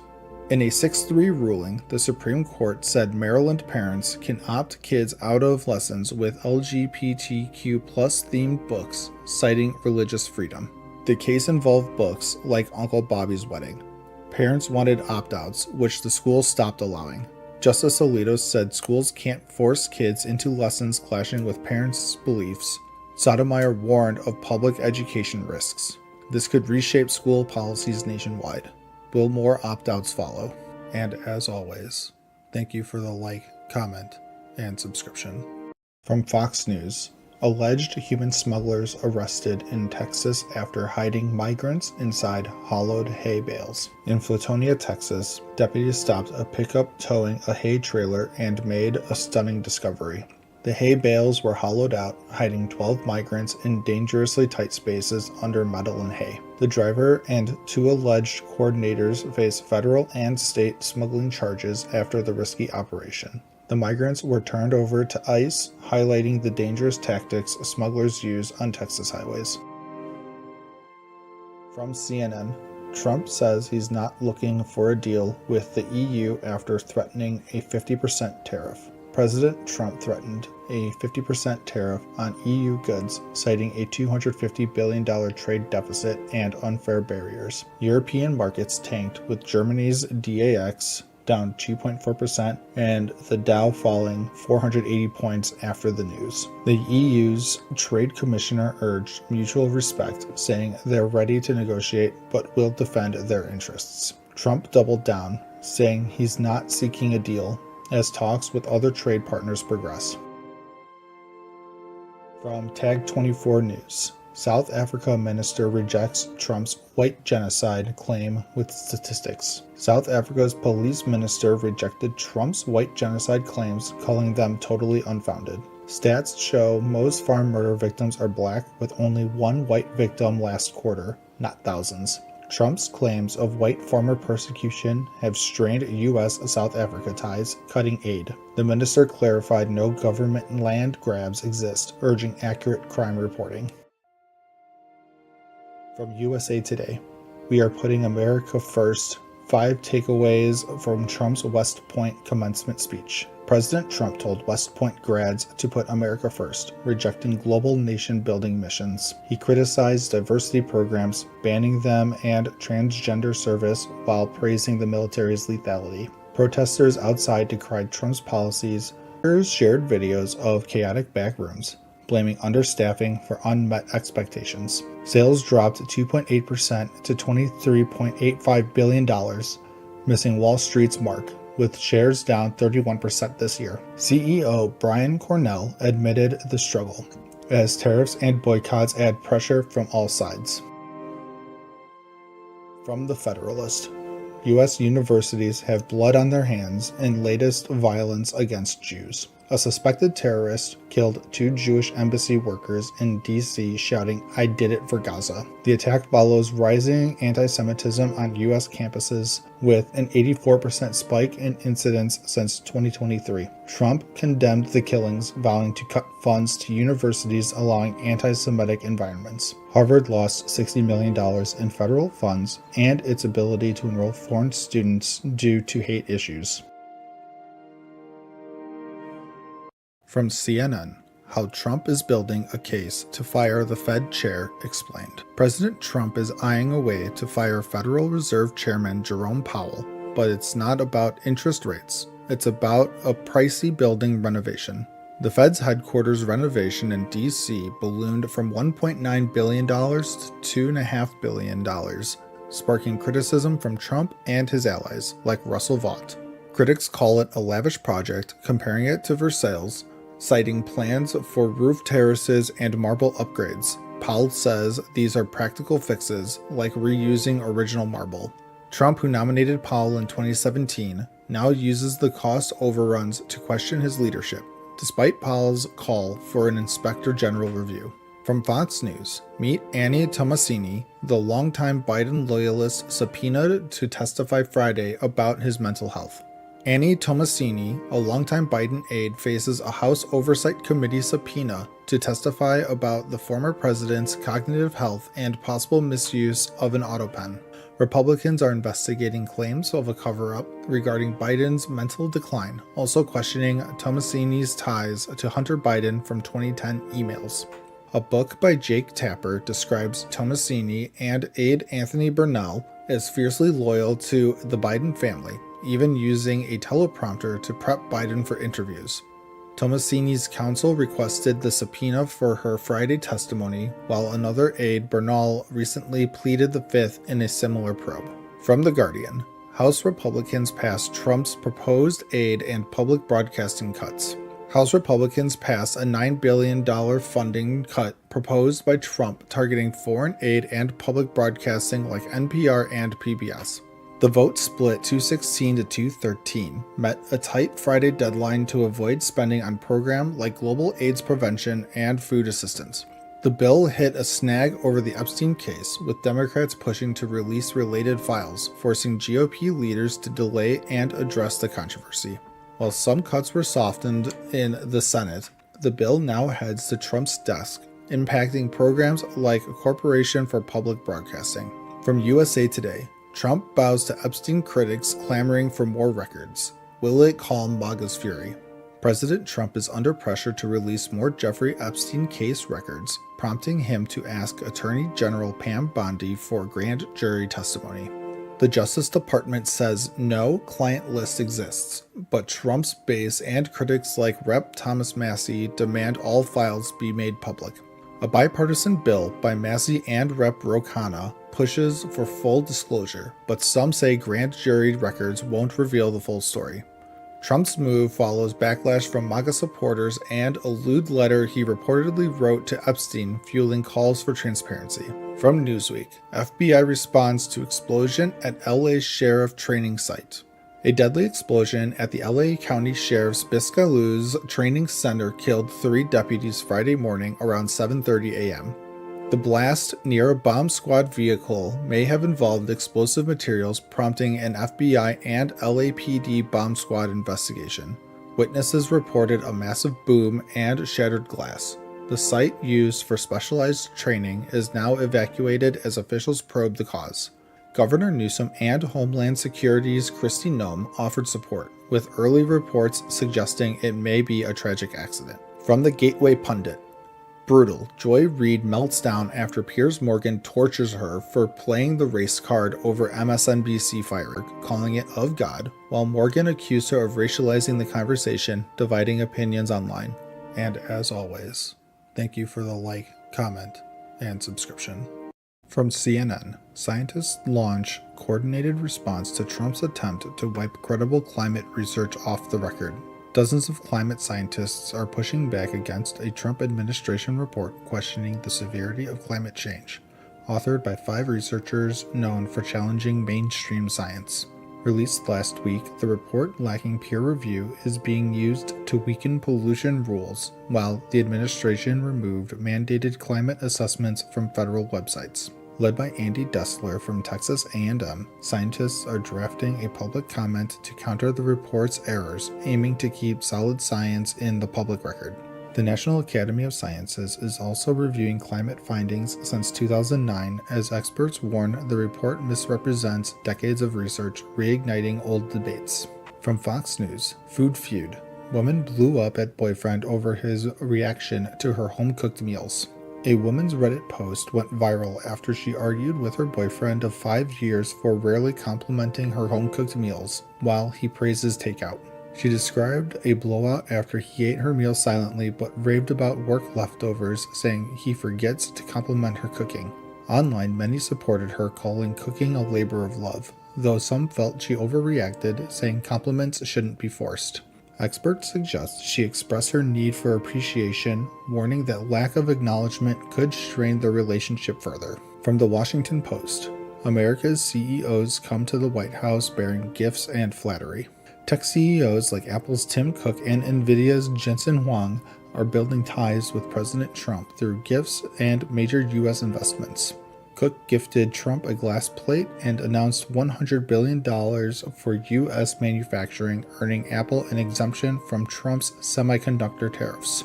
Huang's frequent visits to Trump led to Nvidia's permission to sell AI chips to China, boosting its $4 trillion valuation. But Trump's favor comes with risks. Crossing him could mean losing subsidies, showing the high stakes of his transactional leadership. From USA Today, President Trump orders federal law enforcement officers to patrol Washington, D.C. streets. President Trump ordered federal agents to patrol Washington, D.C. for a week, citing crime after an attack on a staffer, Edward Korstein. Led by U.S. Park Police, the effort targets tourist hotspots involving agencies like the Capitol Police and ATF, with an option to extend. Despite Trump's claims, D.C.'s violent crime is down 26% this year, though he's threatened a federal takeover if issues persist. D.C.'s mayor declined to comment, but any federal control would need Congress's approval, raising questions about local governance. From CBS News, Israel's plan to take over Gaza must be immediately halted, UN says. The UN and global leaders are condemning Israel's plan to take over Gaza City, approved by its Secretary Cabinet, expanding military control. UN's Volker Turk warned the move could lead to more displacement and suffering, while UK's Keir Starmer called it wrong. In Israel, hostage families and the military oppose the plan, fearing for the 20 remaining hostages and accusing the cabinet of recklessness. Hamas called it a war crime, pushing for a deal to free hostages and end the war, as Germany halts military exports to Israel. From The Federalist, Washington Post hides Russiagate facts from readers while peddling PR for disgraced hoaxers. The Federalist claims the Washington Post downplayed a declassified report released by DNI Tulsi Gabbard exposing flaws in the CIA's Russia probe. The 2020 report revealed CIA's John Brennan used unverified data, including the Steele dossier, to claim Russian election interference in 2020. Reporter Warren Strobel's piece allegedly frames Gabbard as the villain, omitting key findings and relying on anonymous sources. Critics argue the Post's Pulitzer-winning Russiagate coverage was misleading, urging transparency over defending discredited claims. And as always, thank you for the like, comment, and subscription. From CNN, high tariffs give Trump less room for error in Iran. President Trump's high tariffs are set to spike inflation this summer, but a bigger threat looms if the Israel-Iran ceasefire fails. A breakdown could send oil prices soaring past $100 a barrel, pushing U.S. gas to $4.50 a gallon, a nightmare for the economy. Fears of Iran closing the Strait of Hormuz have eased, with odds dropping to 17%, but economists warn tariffs and oil shocks could be a double whammy. The Feds are in no rush to cut rates, and rising energy costs could reignite inflation, leaving Trump with little room for error. From Fox News, scandal-plagued former Governor Andrew Cuomo aims to pull off political comeback in the nation's biggest city. Former Governor Andrew Cuomo is fighting for New York City's mayoral nomination, aiming for a comeback after his 2021 resignation amid scandals. Facing progressive Zohran Mamdani, Cuomo touts his experience, while critics slam his billionaire donors and past controversies. Mamdani's got big endorsements from AOC and Bernie Sanders, pushing progressive policies like free transit and tuition. With ranked choice voting and a heat wave possibly affecting turnout, this primary could shape the Democratic Party's future. From CBS News, Trump heads to NATO summit as Iran overshadows agenda. President Trump jets to NATO summit in the Netherlands, fresh off announcing an Israel-Iran ceasefire that's already shaky. Trump's pushing NATO allies to spend 5% of GDP on defense, a goal they've agreed to, but some say it's an empty promise. Russia's war on Ukraine is a top concern, but the U.S. dodges calling Russia NATO's main threat in the summit's statement. After U.S. strikes on Iran's nuclear sites, Iran's limited response keeps tensions high, overshadowing Trump's summit plans. From the Associated Press, Minnesota lawmaker shot to death at home to lie in state at Capitol ahead of funeral. Former Minnesota House Speaker Melissa Hortman and her husband Mark will lie in state after a politically motivated killing. The couple was gunned down at home along with their dog in a targeted attack that also wounded another Democratic senator. Suspect Vance Bolter faces murder charges, with prosecutors saying he targeted dozens of Democrats across states. The public can pay respects Friday, with a funeral Saturday as Minnesota mourns this shocking loss. From The Guardian, J.D. Vance suggests Iran's uranium stockpile is still intact despite U.S. strikes. Vice President J.D. Vance claims Iran's 400-kilogram uranium stockpile remains intact despite U.S. strikes on nuclear sites. The U.S. bombed Iran's Fordow, Natanz, and Isfahan sites, aiming to stop uranium enrichment, but the fuel may have been moved. UN inspectors haven't seen the stockpile since the war began, and Iran's not talking, raising fears it's still a threat. Experts warn unaccounted-for centrifuges mean Iran could still enrich uranium, making the U.S. mission far from over. From ABC News, Trump says both Israel and Iran have violated ceasefire. President Trump's furious, saying both Israel and Iran violated a ceasefire he announced after U.S. strikes on Iran's nuclear sites. Iran fired missiles at a U.S. base in Qatar, while Israel allegedly bombed Tehran's radar array, breaking the fragile truce. Trump warned Israel not to escalate after a call with Netanyahu, who claims Iran fired missiles first, a claim Tehran denies. Congress gets classified briefings today, demanding answers on why Trump struck Iran and how to keep the peace. And as always, thank you for the like, comment, and subscription. From Fox News, multiple fatal crashes linked to illegal immigrants spark arrests across U.S. in recent days. Recent days have seen a string of fatal crashes allegedly caused by illegal immigrants, leading to arrests nationwide. In Louisiana, a 31-year-old Honduran man is charged with vehicular homicide after hitting a 15-year-old boy on a bike while intoxicated. Similar incidents from Nashville, Maine, Florida, and Wisconsin involve drivers from Honduras, Angola, India, and another from Honduras, all facing serious charges and ICE detainers. DHS officials call these preventable tragedies, tying them to broader efforts against migrant crime under President Trump.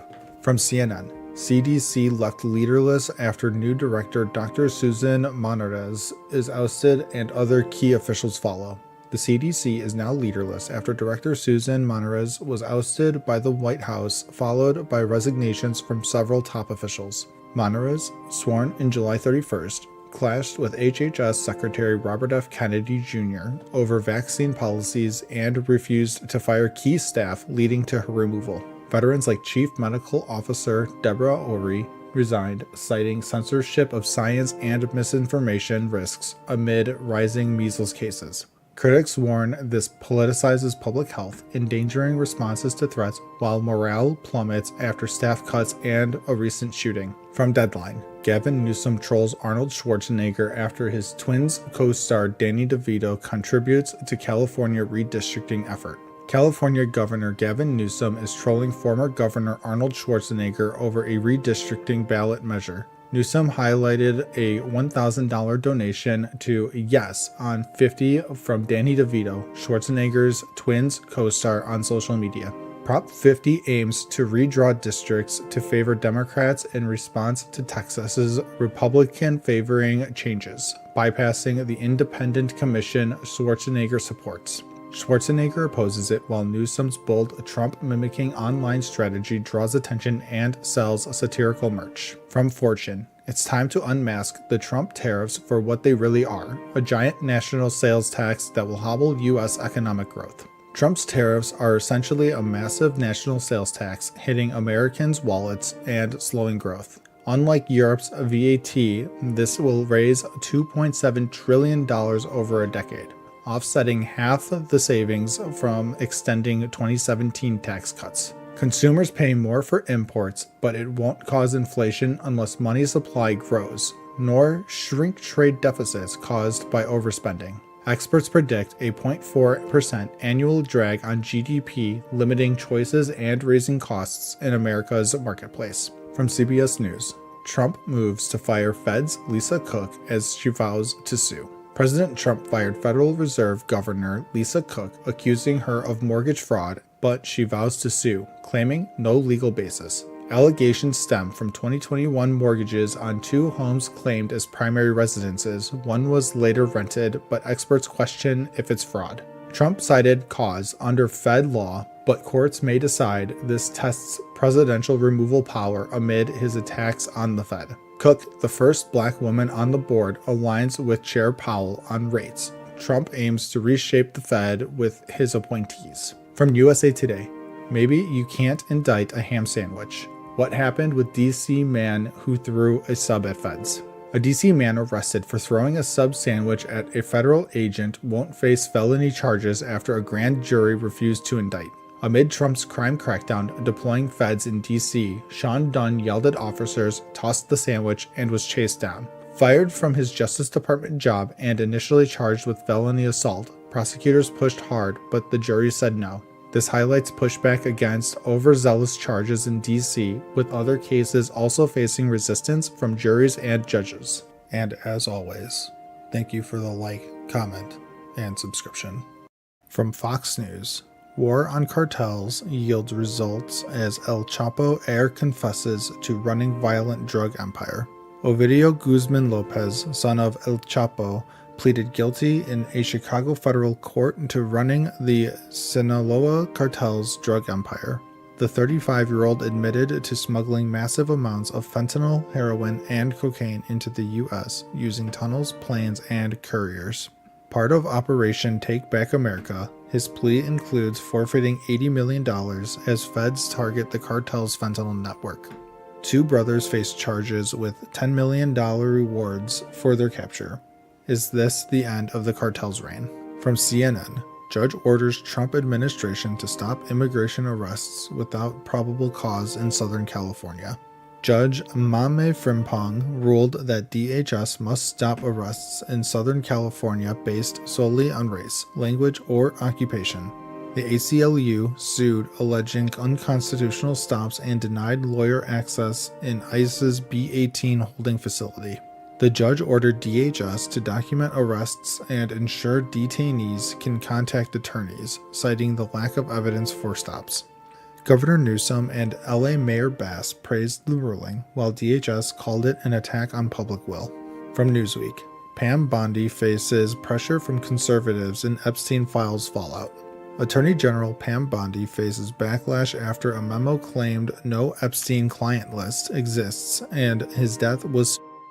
FBI Deputy Director Dan Bongino is reportedly furious considering resignation over the handling of Epstein files. Conservatives like Laura Loomer and Glenn Beck demand Bondi's removal, rallying behind Bongino on X. The White House defends Bondi, calling division claims baseless. Will this shake up Trump's team? From BBC News, more than 1,000 people laid off at U.S. State Department. Over 1,000 State Department employees were laid off as part of Trump's plan to cut federal workforce. The cuts hit 1,107 civil and 246 foreign service workers, including refugee resettlement staff. Critics say the layoffs weaken national security, while Rubio claims they align with closing unneeded bureaus. Democrats call the cuts reckless. Will this reshape U.S. diplomacy? From the Gateway Pundit, White House releases statement on Bondi-Bongino clash over handling of Epstein files. The White House responded to a reported clash between Attorney General Pam Bondi and FBI's Dan Bongino. Bongino skipped work after the DOJ memo said Epstein had no client list and died by sparking outrage. Sources say Bongino and FBI Director Kash Patel may resign if Bondi stays, citing transparency issues. The White House calls the team united, but conservatives demand Bondi's exit. Who will prevail? From the Daily Mail, Indiana Fever president deletes social media account after being slammed by fans for a bizarre Caitlin Clark comment. Indiana Fever president Kelly Krauskopf deleted her X account after backlash over a Caitlin Clark comment. Krauskopf compared the Fever to Apple, saying the team, not just Clark, is the brand angering fans. Fans argued Clark drives 75% of the Fever's popularity, accusing Krauskopf of missing a key opportunity. Despite a .500 season, Clark's teammates shone in a recent win. Will this shift the narrative? And as always, thank you for the like, comment, and subscription. From NBC News, Lee Jae-myung projected to win South Korean presidency, ending months of political turmoil. South Korea has a new president. Liberal Lee Jae-myung is projected to win with 51.7% of the vote, defeating conservative Kim Moon-soo after a chaotic martial law crisis. The snap election, triggered by former President Yoon's impeachment, saw massive turnout as voters rejected the conservative turmoil. Lee, a former human rights lawyer, vows to restore democracy, boost the economy, and navigate U.S. tariffs under Trump. But with ongoing trials and a polarized nation, can Lee unite South Korea? His leadership begins now. From Bloomberg, Penn wins dismissal of anti-Semitism lawsuit by Jewish students. A federal judge dismissed a lawsuit by Jewish students against the University of Pennsylvania, claiming the school failed to show intentional discrimination. The students sued under the Civil Rights Act, alleging a hostile environment after Hamas's 2023 attack on Israel. Judge Goldberg ruled Penn didn't act anti-Semitically, only tolerated differing viewpoints, but students can refile their claims. Meanwhile, Harvard faces harsher penalties, with Trump freezing $2.6 billion in funding over similar anti-Semitism claims. From Fox News, House Dems urge GOP to condemn DHS for handcuffing Rep. Nadler staffer, order Noem to testify. House Democrats demand GOP Chairman Jim Jordan condemn DHS for handcuffing a staffer in Rep. Nadler's office during a security check. Nadler and Raskin call the move an intimidation tactic, saying agents demanded access to private areas without concern for staff safety. They're urging DHS Secretary Kristi Noem to testify, accusing her agency of overstepping legal boundaries. DHS claims it was responding to a protest nearby, but Dems say it's part of Trump's reckless immigration crackdown.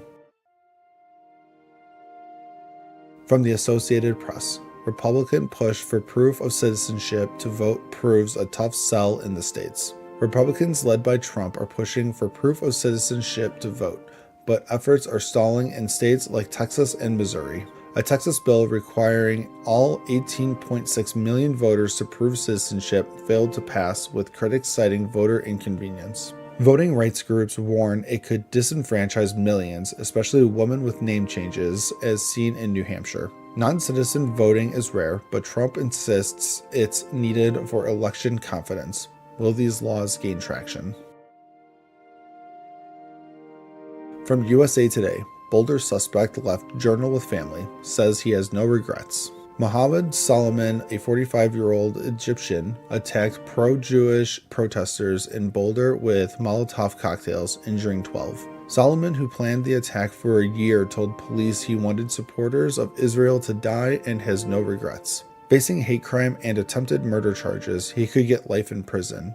His daughter, a scholarship winner, had no knowledge. Trump and Rubio vowed to deport terrorist sympathizers, citing Solomon's expired visa and asylum claim. From CNN, dozens of Palestinians killed near Gaza aid distribution point, health officials say, in third day of shooting. For the third day, Israeli forces fired on Palestinians near a Gaza aid site, killing 27 and wounding dozens per health officials. The Rafah site, run by the U.S.-backed Gaza Humanitarian Foundation, saw chaos as people sought food amid famine. Israel claims they fired warning shots at suspects a kilometer away, but the UN calls for an investigation into the attacks. With hospitals overwhelmed, Palestinians like Nawal al-Masri call the aid sites a trap. Will justice follow? From CNN, HHS slashes funding for mRNA vaccine development. HHS announced it's winding down 22 mRNA vaccine projects, redirecting funds to other platforms like whole virus vaccines. Secretary Robert F. Kennedy Jr. claims mRNA vaccines don't effectively protect against respiratory infections, despite evidence showing they prevent severe COVID and flu outcomes.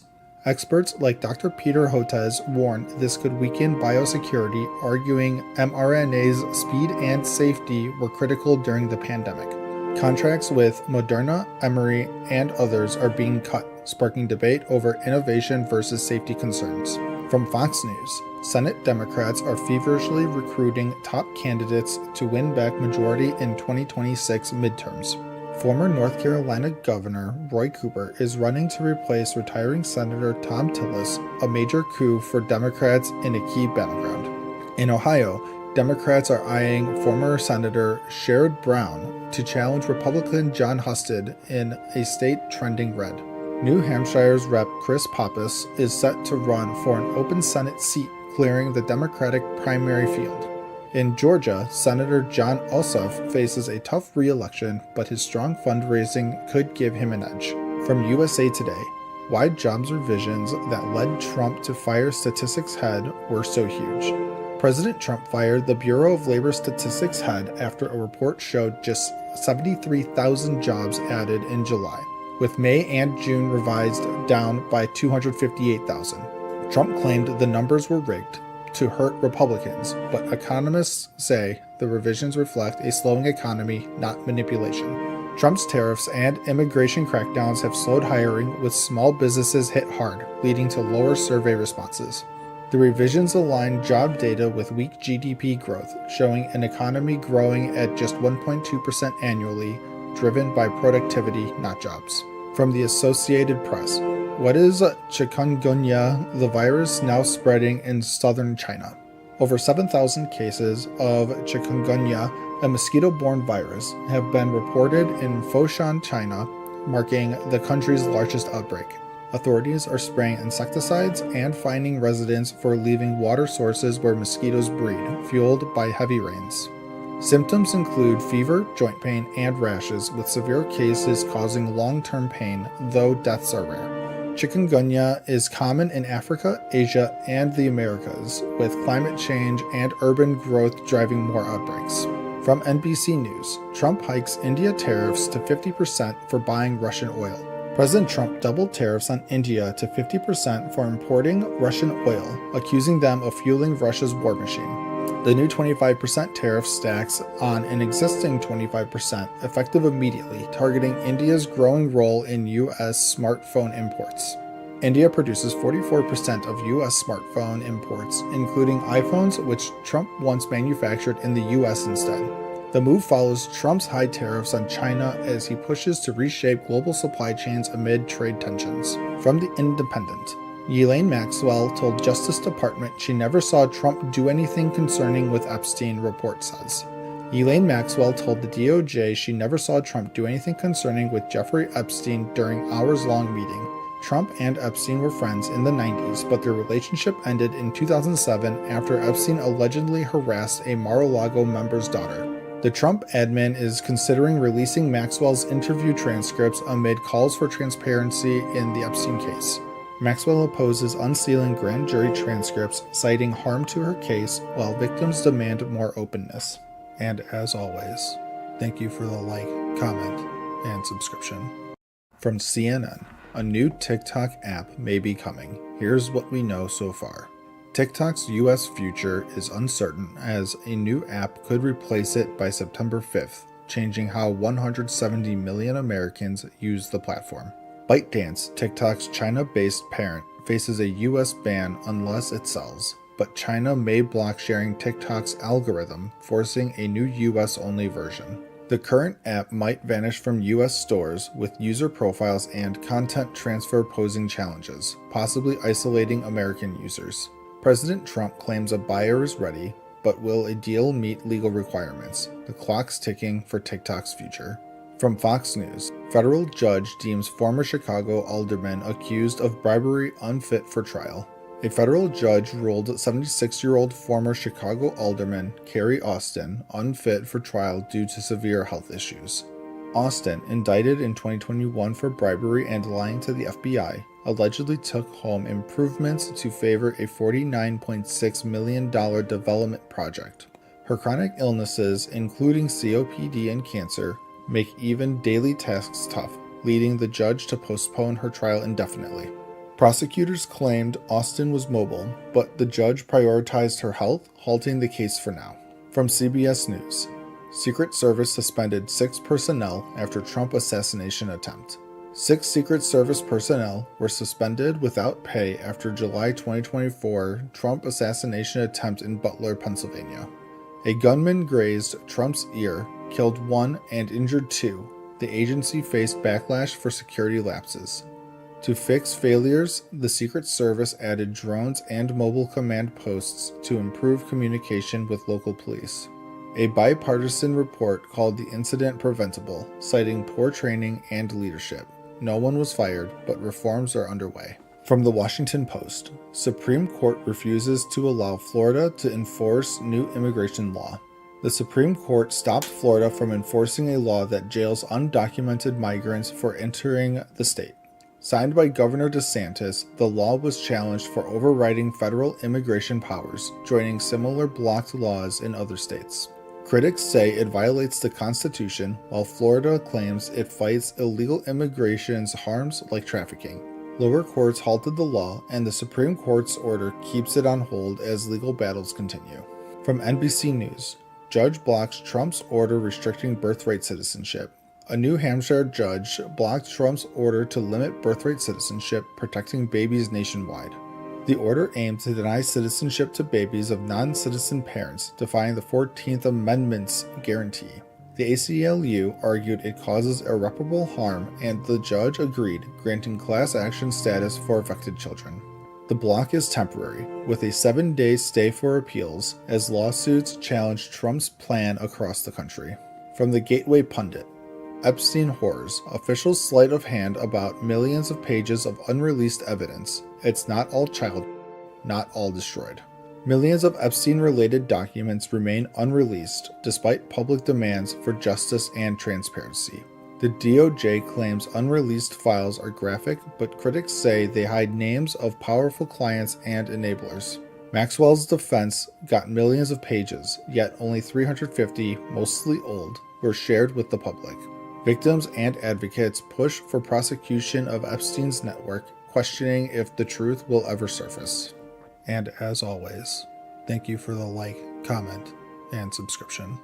From Fox News: Charlie Kirk died as he lived, bold, unashamed, and anchored in faith. Conservative activist Charlie Kirk passed away at 31 during a speech at Utah Valley University, remembered as a bold fighter for truth and faith. Founder of Turning Point USA, he built a youth movement, influenced elections, and was a devoted father and husband. Always kind and generous. Described as a modern martyr, Kirk lived fearlessly, anchored in his Christian beliefs, drawing parallels to biblical figures like Stephen. His legacy inspires continued boldness in faith and patriotism, as loved ones grieve but celebrate his eternal life in Christ.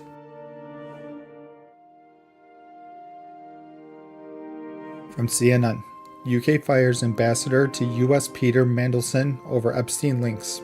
Britain's ambassador to the US, Peter Mandelson, was fired after revelations of his close ties to convicted sex offender Jeffrey Epstein. A 2003 birthday book showed Mandelson calling Epstein his best pal, with photos of them together and notes of friendship. Newly released emails revealed Mandelson supporting Epstein post-conviction, offering advice, and expressing fury over his case. Prime Minister Starmer faced criticism for the appointment. The scandal adds to his challenges amid other resignations and upcoming US-UK events. From CBS News: more than 300 Koreans detained by ICE in Georgia are heading home. Over 300 South Koreans were detained in a massive ICE raid at a Hyundai LG battery plant in Georgia for alleged visa violations. Released from detention, they boarded a charter flight home, including some non-Koreans. One chose to stay with family in the U.S. President Lee expressed responsibility and concern, noting the raid strained U.S.-Korea ties amid major investments and trade deals. Officials discuss visa increases. Experts see it as a blip, but call for clear rules to boost alliances and legal worker flows. From ABC News: shooter dead, 2 other students in hospital after Colorado high school shooting sheriff. A student opened fire at Evergreen High School in Colorado, wounding 2 classmates before dying from a self-inflicted gunshot. The incident occurred around noon. 3 students were critically injured initially, with the shooter later confirmed dead. 1 victim was released with non-life-threatening injuries. Another remains critical. A 4th student was treated for unknown issues. Governor Polis called it devastating. Authorities searched the campus, with ATF and FBI assisting in the investigation. From USA Today: ousted FBI leaders file lawsuit against Director Kash Patel, Trump administration. Former FBI leaders sued Director Kash Patel and the Trump administration, alleging illegal firings as political retribution. Plaintiffs claim Patel ignored his confirmation promises, firing those linked to January 6 investigations on White House orders. They detail conversations where terminations were based on loyalty to Trump, violating laws and FBI rules. The suit accuses the administration of politicizing the FBI to target perceived enemies and protect allies. From the LA Times: calms. The Democrats should force a shutdown to save the government. Opinion: Democrats should provoke a government shutdown to counter Republican control under Trump, seen as chaotic and retributive. With funding expiring September 30th, Dems face funding a government that's cut programs, fired employees, and used agents without warrants. Past acquiescence hurt morale. Now demand negotiations on healthcare, visas, and more before voting yes. If no compromise, vote no. Leverage to protect the vulnerable despite short-term pain, and fight in public opinion. And as always, Thank you for the like, comment, and subscription.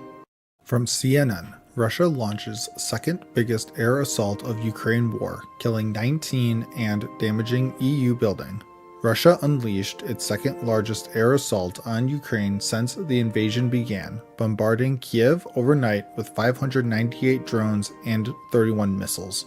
The attack killed 19 people, including 4 children, and damaged EU and British Council buildings, prompting diplomatic summons from multiple countries.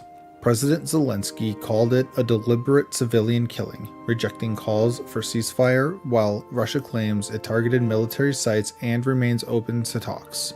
Survivors shared harrowing stories, like a man searching for his missing wife amid destroyed homes, as Kiev declares a day of mourning. From Fox News, U.S. agencies distance themselves from Chinese-founded PDF software. Foxit, a PDF software company founded in China, has been used by various U.S. agencies, but scrutiny over its ties prompted changes. After inquiries, Foxit removed mentions of government clients from its site. Agencies like MDA, State Department, and DHS confirmed they've ended or banned its use. The parent company is listed in Shanghai and subject to Chinese laws that could compel intelligence sharing, raising data security concerns. Experts warn even routine data could be valuable to adversaries, comparing it to TikTok's structure as Foxit expands globally. From The Independent, Trump team has fined immigrants who didn't self-deport $6 billion, and now it's coming to collect. The Trump administration has issued over 21,500 fines totaling $6 billion to immigrants ignoring deportation orders up to $1,000 daily. DHS offers self-deportation incentives like $1,000 aid and free flights via an app, waiving fines, but critics call it misleading due to re-entry bans. Now collecting via lawsuits, debt agencies, and IRS reporting, treating unpaid fines as taxable income, affecting low-wage workers. Stories include a Honduran mother facing $2 million in fines. The policy revokes statuses for millions, expanding deportation targets. From the Daily Beast, hot mic catches Republicans saying Trump is in the Epstein files. At a GOP meeting, Rep. Mike Collins was caught on hot mic saying he believes Trump is in the Epstein files. Collins claims Trump reported Epstein to the FBI and kicked him out of Mar-a-Lago, insisting no wrongdoing but supporting release. His spokesman called it a nothing burger, echoing White House denials of reports that Trump was briefed on his mention in the files. Released files were heavily redacted with no major revelations. Musk once claimed Trump was in them, but Trump dismissed it as old news. From USA Today, Cracker Barrel to return to old-timer logo after Trump customer backlash. Cracker Barrel unveiled a simplified new logo with its fall menu, but faced immediate backlash from customers and politicians. Fans called it too modern, like a Denny's with a gift shop. Stock dropped 7% as complaints poured in. President Trump criticized the change on Truth Social. The company listened and announced a return to the classic old-timer logo.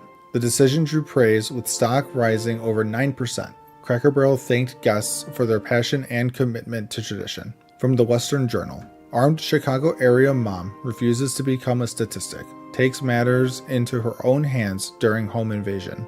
In Joliet, Illinois, a mother with her baby hid in a closet after hearing a break-in on August 15th. Armed, she shot the intruder, Shelby Hurd, in the head when he entered the bedroom. He died at the scene.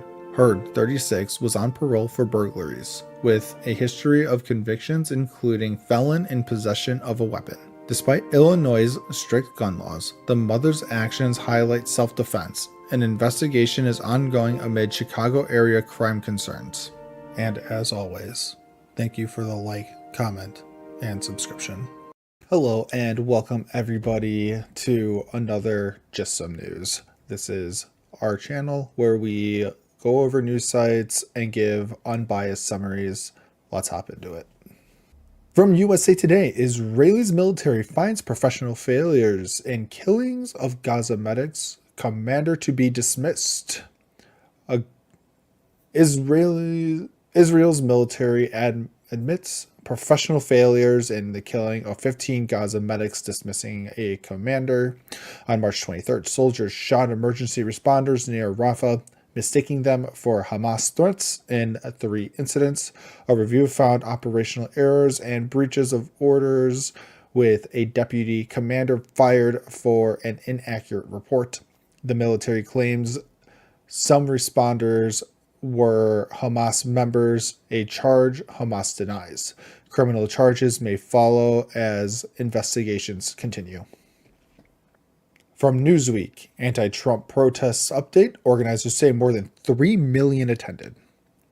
Over 3 million reportedly joined anti-Trump protests across all 50 states this weekend, organizers say. The 5051 movement targeted Trump's policies, from federal cuts and environmental rollbacks to immigration enforcement. Protesters in cities like New York City and Denver rallied against what they call authoritarian overreach. Demonstrators demand due process and democratic integrity, but the turnout figures await independent verification. From NBC News, Trump draft executive order proposes eliminating all non-essential embassies and consulates in sub-Saharan Africa and consolidating regional bureaus. A draft Trump executive order could overhaul the U.S. State Department, cutting embassies and bureaus. The plan would shut non-essential embassies in sub-Saharan Africa, consolidate regional bureaus into 4 corps, and slash offices on climate and human rights. It also revamps diplomat hiring to align with Trump's America First vision. Rubio called it fake news, but the draft sets an October 1st deadline for the changes, offering buyouts for dissenting staff. From the AP, this Midwestern city has long been a federal hub. The pain from Doge's cuts is everywhere. Trump's Doge cuts hit Kansas City hard, impacting federal workers and local communities. Thousands of federal jobs are at risk, like Shea Giorgio's, who was let go after 28 years. Cuts to USDA grants and food aid hurt local programs, while health departments lose funding for labs and vaccines. Protesters target Musk's Tesla showroom, and landlords face losses as federal leases end. The economic fallout is real. From Fox News, Mexican nationals arrested while transporting 180,000 rounds of ammunition from Utah to Colorado. 2 Mexican nationals were arrested in Colorado for transporting 180,000 rounds of ammunition. Cesar Martinez Solis and Humberto Amador Gaviria were stopped in Cannon City on March 26.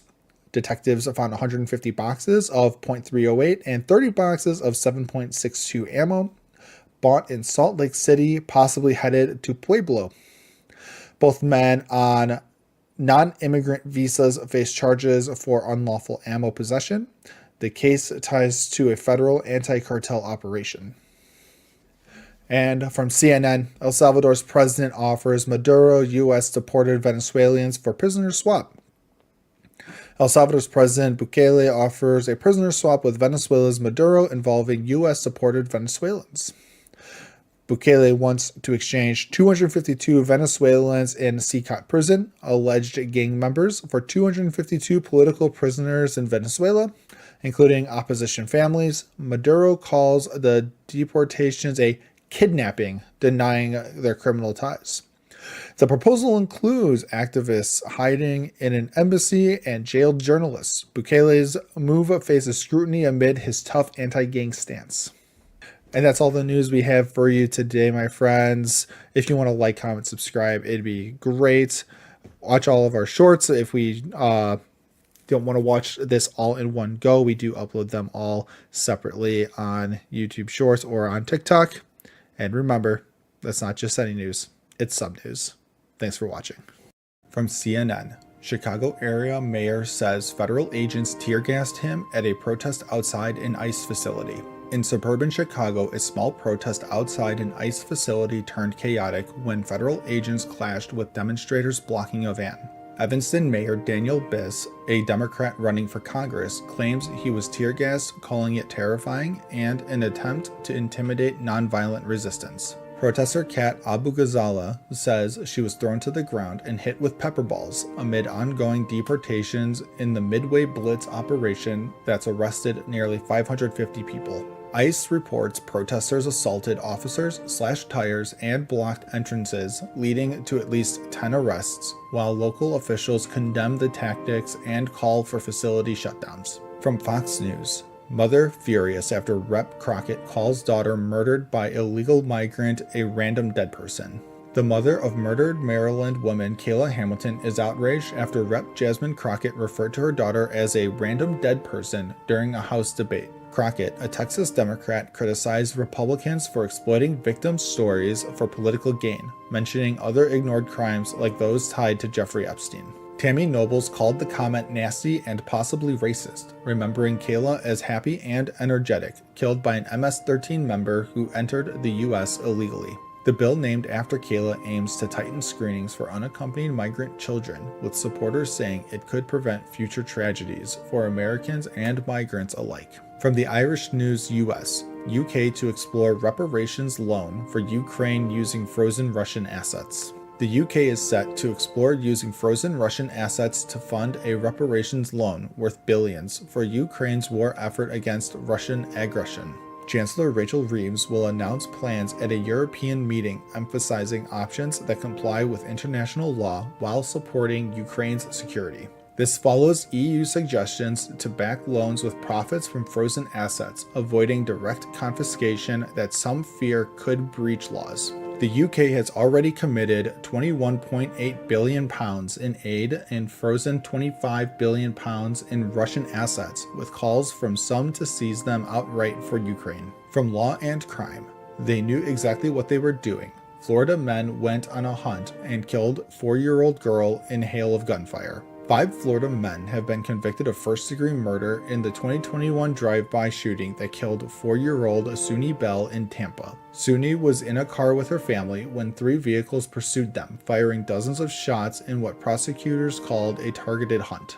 Andrew Thompson, James Denson, Jalen Bedward, Quandarius Hammond, and Zvante Sampson were found guilty, with some firing weapons and others driving. Despite defenses arguing guilty by association, jurors sided with the state, leading to mandatory life sentences without parole for the senseless act. From Variety, Jimmy Kimmel and Disney work to reach compromise to bring his show back. Jimmy Kimmel and Disney are negotiating a compromise to bring Jimmy Kimmel Live back to ABC after it was pulled indefinitely. The show was preempted by major station owners like Nexstar and Sinclair following Kimmel's controversial remarks on Trump and conservative activist Charlie Kirk's death. FCC threats and political backlash from both sides have fueled criticism, with free speech advocates decrying censorship. Discussions consider staff impacts and ad revenue, but no deal is guaranteed, amid Kimmel's long tenure and other Disney projects. From CBS News, ICE threatens lawsuits if Democratic states don't hold migrants.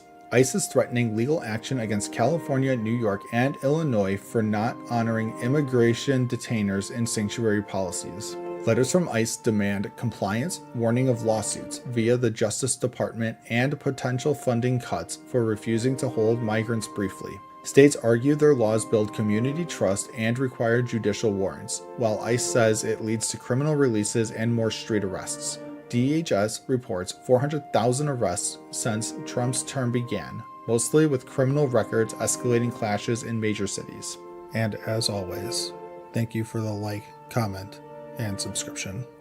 From Newsweek, North Korea celebrates triplets amid birth rate crisis. North Korea's state media is buzzing about the birth of triplets, a rare bright spot in a country facing a declining birth rate.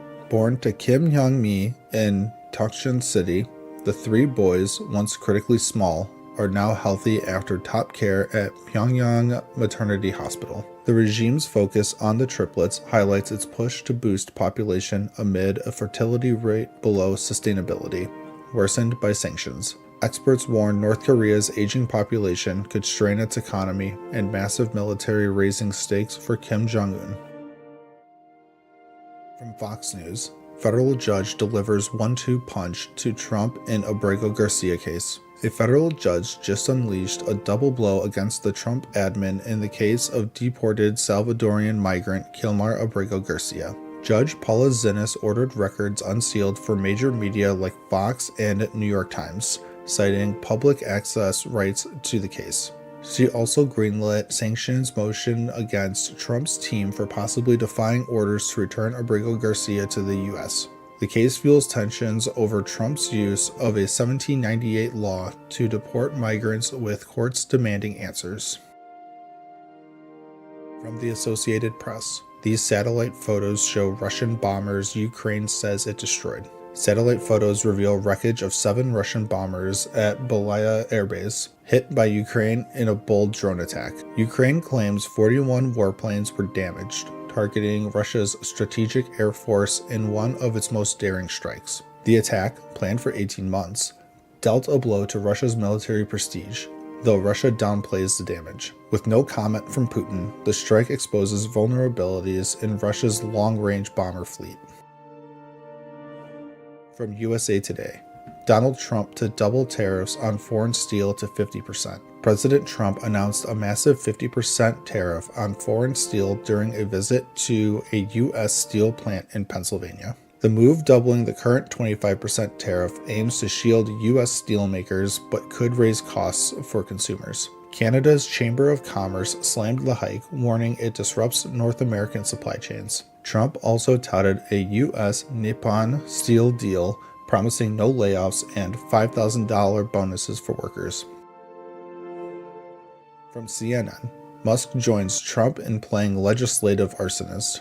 Elon Musk just torched Trump's Big Beautiful Bill, calling it a disgusting abomination that balloons the national debt. The bill, extending Trump's tax cuts, faces heat from fiscal conservatives and Musk, who warns of a $2.5 trillion deficit. House Speaker Mike Johnson hints Musk's outburst may tie to his business interests, like EV mandates. With Musk and Trump at odds, the GOP's unity on this major bill is cracking under pressure. From NBC News, GOP bill for Trump's agenda would add $2.4 trillion to debt. A new CBO report says the GOP bill for Trump's agenda will add $2.4 trillion to the national debt over 10 years. The bill cuts $3.7 trillion in revenue, but only $1.3 trillion in spending, leaving a massive deficit. It's also set to leave 9.1 million more uninsured by 2034. Mostly due to Medicaid changes. Elon Musk's fierce criticism of the bill bolsters GOP skeptics, complicating its path in the Senate. From the Post-Millennial, Trump calls for a peace deal between Iran and Israel amid calls for U.S. to join war. On Sunday, Trump predicted Iran and Israel would make a deal after Israel's preemptive strikes on Iran's nuclear facilities. Israel targeted Iran's military leadership and scientists, with Iran retaliating via rocket strikes and car bombs in Tehran. Israeli Prime Minister Netanyahu called the strikes just the beginning, while Trump claims he can broker peace, citing past successes like India-Pakistan. Trump insists the U.S. isn't involved but warned Iran of severe consequences if they attack American targets, urging a swift resolution. From Newsweek, John Fetterman's name booed at Pennsylvania No Kings rally. Senator John Fetterman faced boos at a No Kings rally in Pennsylvania when his name was mentioned during a speech. The rally, part of nationwide protests, saw thousands march against a military parade Fetterman supported, celebrating the U.S. Army's 250th anniversary. Fetterman, a Democrat, has broken party lines on issues like Israel-Hamas and border security, sparking criticism from progressives. His hometown paper accused him of neglecting duties, but Fetterman denies rumors of switching to the Republican Party. From The Guardian, manhunt continues for suspect in shootings of Minnesota lawmakers. A gunman, Vance Bolter, is on the FBI's most wanted list after killing Rep. Melissa Hortman and her husband in Minnesota. Bolter, posing as a cop, also shot Senator John Hoffman and his wife, who are now recovering after surgery. Authorities say Bolter drove a fake police SUV and may be targeting pro-choice lawmakers with a manifesto listing abortion-related motives. Senator Klobuchar urges caution as the suspect remains at large in the Midwest with a $50,000 reward for his capture. From the New York Post, Mayor Adams blasted for hosting smoking cigars with anti-Semitic influencer Sneeko at Gracie Mansion, who once proclaimed "Down with Jews." Mayor Eric Adams is criticized for hosting anti-Semitic influencer Sneeko, who once said "Down with the Jews" at Gracie Mansion. Sneeko, banned from Twitch for hate speech, smoked cigars with Adams and bragged about meeting celebrities like DiCaprio. Rep. Richie Torres slammed Adams, questioning if he'd host other controversial figures, citing Sneeko's ties to white nationalists. Adams' team defends him, citing his fight against anti-Semitism, including a new order adopting its official definition. From CNN, Trump wary of increasing U.S. involvement as Israel-Iran conflict escalates.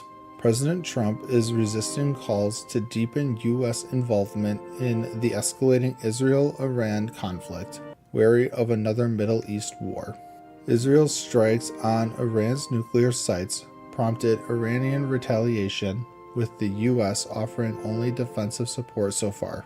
Trump hopes for a negotiated peace deal to curb Iran's nuclear ambitions, despite canceled talks in Oman. Some Republicans, like Senator Lindsey Graham, push for stronger U.S. action, but Trump fears being dragged into a prolonged conflict. From Fox News, multiple arrests near Portland ICE building after police declare riot. Portland police arrested 3 people after a No Kings protest turned into a riot near an ICE facility, injuring 4 officers. Rioters threw rocks, fireworks, and smoke grenades, attempting to break into the federal building. Suspects face charges like assault and criminal mischief, with police warning more arrests could follow ongoing investigations. The chaos erupted after a large-scale march, with authorities stressing arrests targeted criminal acts, not free speech. From the Associated Press, the latest: protests over immigration raids spread across the U.S. Protests against immigration raids are spreading from Los Angeles to cities like Seattle, Chicago, and New York, with more planned this week. In Houston, Mayor Whitmer says the police are ready for peaceful protests, while Texas Governor Abbott has National Guard troops on standby. Chicago's Mayor Johnson reports mostly peaceful demonstrations, though 1 woman was injured when struck by a car during a protest. In Los Angeles, 2 people face charges for throwing Molotov cocktails, and Department of Homeland Security says 9 arrested had prior convictions. From USA Today, Texas Governor Greg Abbott orders National Guard to immigration protests. Texas Governor Greg Abbott is sending National Guard troops to areas expecting protests against immigration raids following clashes in Austin. In Austin, police arrested 8 after some protesters threw rocks and graffitied buildings, with 4 officers injured. The move echoes President Trump's deployment of Guard troops and Marines in Los Angeles, despite objections from California's Governor Newsom. Nationwide anti-ICE protests are growing, with No Kings Day demonstrations planned for June 14th in solidarity with Los Angeles. From Fox News, Hegseth spars with Senate Democrats over Marine deployment to LA anti-ICE riots. not about lethality. Defense Secretary Pete Hegseth defended deploying 700 Marines and 4,000 National Guard troops to Los Angeles amid anti-ICE protests. Hegseth says the mission is about maintaining order, not lethality, supporting ICE agents facing attacks during raids. Democratic Senator Jack Reed called the deployment illegal, arguing it undermines military readiness and civil law enforcement. California's Governor Newsom is suing over the deployment, with a court hearing set for Thursday to review its legality. From CNN, world's most popular TikTok star Khaby Lame leaves the U.S. after being detained by ICE. Khaby Lame, the world's top TikTok star with 162 million followers, was detained by ICE in Las Vegas for overstaying his visa. The Senegalese Italian influencer was held Friday, but allowed to leave the U.S. voluntarily, avoiding a deportation order. His detainment comes amid President Trump's immigration crackdown, sparking protests across Los Angeles and beyond. Lame, a UNICEF ambassador, has not commented publicly, leaving fans wondering about his next move. From Newsweek, Pete Hegseth reacts to double standard between January 6 and LA riots. Defense Secretary Pete Hegseth faced questions over deploying troops to Los Angeles protests, but not on January 6, 2021. Hegseth defended sending 4,000 National Guard and 700 Marines to support ICE, saying it's about protecting agents, not lethality. Senator Chris Murphy pressed Hegseth on perceived double standard, comparing the LA response to the Capitol riot. Hegseth called the protests a response to an invasion of migrants, as Congress demands clarity on military funding. From the Wall Street Journal, muted May inflation defies tariff fears. May's inflation rose just 0.1%, defying fears that President Trump's tariffs would spike prices, with yearly inflation at 2.4%. Economists expected higher car and clothing prices, but both dropped, possibly due to weak demand or pre-stocked inventories. The Federal Reserve may hold rates steady next week, but low inflation could open the door for future rate cuts. Trump celebrated the report, urging the Fed to cut rates by a full point as economists watch for tariff impacts later this year. From CNN, cybercriminals breach Aflac as part of hacking spree against U.S. insurance industry. Insurance giant Aflac has been breached by cybercriminals, potentially exposing sensitive customer data. Aflac, one of the largest supplemental health insurance providers in the U.S., is the latest target in a series of hacks against the insurance industry. The attack, linked to the notorious Scattered Spider Group, used social engineering tactics to infiltrate Aflac's network. While Aflac stopped the intrusion within hours, the full extent of the data breach is still under investigation, raising concerns about customer privacy. From the Associated Press, Russian drones slam into 2 Ukrainian cities, killing at least 1 person in nighttime attack. Russian drones targeted the Ukrainian cities of Odessa and Kharkiv, causing damage and injuries.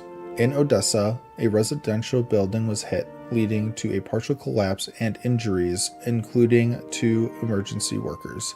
Kharkiv also suffered, with drones hitting civilian infrastructure and injuring residents, including children. Amid the attacks, Ukraine and Russia continue prisoner swaps, and talks for a ceasefire are expected to resume. From Fox News, inside the Situation Room, where Trump and his national security team are weighing next steps on Iran. President Trump is holding high-stakes meetings in the Situation Room to decide on potential strikes against Iran. With tensions rising over Iran's nuclear ambitions, Trump is considering military action, including bombing Iranian nuclear sites. While open to negotiations, Trump has warned Iran of severe consequences if they continue their nuclear pursuits. The decision could reshape the Middle East and impact global security, with Trump expected to announce his choice within 2 weeks. From the Wall Street Journal, Iran's Islamic Revolutionary Guard poised for more power. As Israel strikes Iran, the Islamic Revolutionary Guard Corps, IRGC, may emerge even stronger. The IRGC's influence could grow, potentially leading to a more militant Iranian government. With key commanders killed, the IRGC's role in Iran's future leadership is more critical than ever. This shift could have long-term implications for Iran's internal politics and its relations with the West. From the Washington Post, Europeans make bid for diplomacy as Trump delays decision on bombing Iran. European foreign ministers are meeting with Iran in a last-ditch effort to prevent U.S. military action. As President Trump contemplates bombing Iranian nuclear sites, Europe pushes for diplomacy. The talks aim to secure concessions from Iran on its nuclear program and avert further escalation. With Trump's decision looming, the world waits to see if diplomacy can prevail over military action. From Newsweek, Ted Cruz diverges from other Republicans on Iran. Senator Ted Cruz advocates for regime change in Iran, diverging from many Republicans. While some Republicans urge caution, Cruz pushes for maximum pressure on Iran. Cruz's stance highlights divisions within the GOP on how to handle the Iran crisis. As tensions rise, the debate over U.S. policy toward Iran intensifies. And as always, thank you for the like, comment, and subscription. From CBS News, about 200 U.S. Marines begin From CBS News, about 200 U.S. Marines begin Los Angeles deployment at Westwood Federal Building.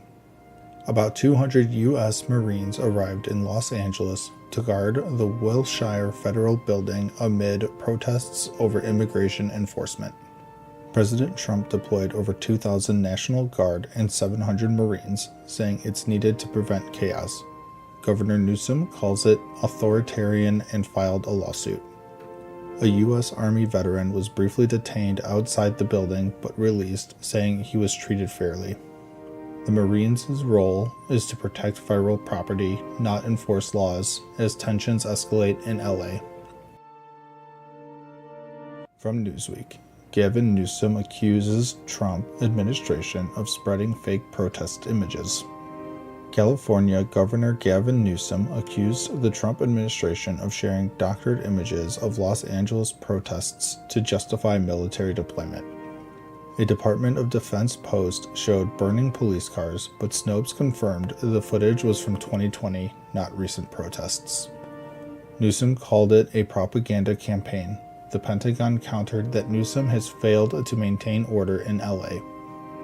As protests over immigration enforcement grow, misleading videos online are inflaming tensions nationwide. From Fox News, Trump's military parade honoring Army's founding threatened by protests, thunderstorms. President Trump's parade in D.C. celebrates the U.S. Army's 250th anniversary, featuring 6,600 soldiers, tanks, and a flyover. The No Kings movement plans protests nationwide against Trump's immigration policies, though not directly in D.C. Thunderstorms are forecast, threatening the event, which also marks Trump's birthday and Flag Day. Trump warned that violent protests will face very heavy force as tensions rise across the U.S.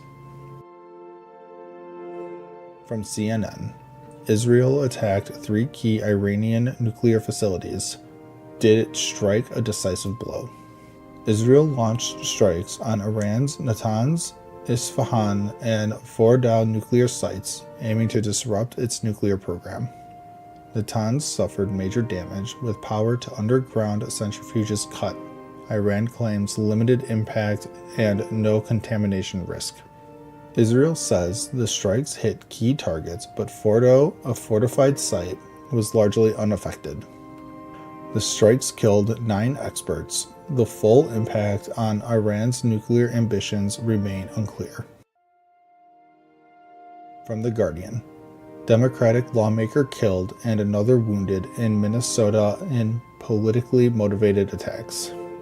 Minnesota State Rep. Melissa Hortman and her husband were killed in a suspected politically motivated shooting. The gunman posing as a police officer escaped. A list of targeted lawmakers was found in his vehicle. State Senator John Hoffman and his wife were also shot but survived. Both are recovering. Governor Walz called it an attack on democracy. Police are hunting the suspect as protests loom. From the Gateway Pundit. Insurrection in plain sight. The left's orchestrated No Kings riots are a Marxist revolution, and GOP leadership allows it to happen. Some claim the No Kings protests are a Marxist insurgency timed to disrupt Trump's army parade. Online posts suggest coordinated efforts citing judges and lawmakers echoing No Kings themes. Critics point to Democrats' silence or defiance as evidence of a revolutionary agenda. Supporters urge Trump to act decisively, warning the protests aim to derail his administration. From CNN, Democratic Texas lawmaker passes 24-hour mark on state House floor after refusing GOP demand for law enforcement escort. In a dramatic protest, Texas Democratic Rep. Nicole Collier has spent over 24 hours on the House floor, refusing Republican demands for a law enforcement escort after Democrats returned from fleeing the state. Democrats left to block a GOP redistricting plan they say harms minority voters. Now back, most accepted escorts to move freely, but Collier stands firm, calling it an attack on her dignity. Joined by colleagues overnight with snacks in tow, Collier vows to protect her constituents' rights amid threats of gerrymandering that could add Republican seats. The House now has quorum, but the standoff highlights the fierce battle over voting maps, sparking a nationwide redistricting debate. From Fox News. Newsom-backed high-speed rail boondoggle hit with new House investigation. California's ambitious high-speed rail project, backed by Governor Gavin Newsom, faces a new House investigation over skyrocketing costs and questionable projections. Approved in 2008 at $33 billion, the price tag has ballooned up to $128 billion, with delays pushing service to 2030, far from original goals. Republicans are probing if ridership estimates were misleading to secure funds, especially after the Trump admin pulled $4 billion and called it a boondoggle. Newsom defends it as vital for jobs, but critics demand accountability as litigation continues over federal funding. From CBS News, Venezuela deploying millions of militia after outlandish threats by U.S. Venezuelan President Nicolas Maduro is deploying 4.5 million militia members in response to what he calls outlandish U.S. threats, including a doubled $50 million bounty on his arrest. Accused by the U.S. of leading a drug cartel, Maduro blasts renewed sanctions and anti-drug operations in the Caribbean, vowing to arm peasant and worker forces. The U.S. has deployed vessels and targeted Latin America cartels, while Maduro thanks supporters and claims to defend sovereignty. With a militia founded by Hugo Chavez, official numbers hit 5 million, though estimates vary, amid ongoing tensions over elections and sanctions. From The Telegraph, Netanyahu has pushed Hamas to the brink of destruction. Israeli Prime Minister Benjamin Netanyahu's aggressive stance may be pushing Hamas toward a ceasefire, as reports suggest they've agreed to release hostages in a 60-day truce proposal. After European recognitions of Palestine emboldened Hamas and stalled talks, Israel's plan to expand operations in Gaza adds pressure, aiming to dismantle remaining guerrilla forces. Backed by Egypt and Qatar, the deal involves 10 living hostages and 18 bodies, but Israel insists on all hostages freed at once for any permanent peace.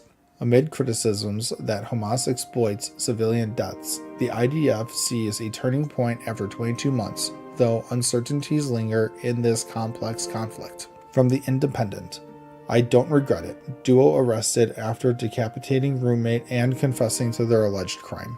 Two men, Rainer Joyner and David DeGroat, face first-degree murder charges after allegedly killing and dismembering their Army veteran roommate, Matthew McLaughlin.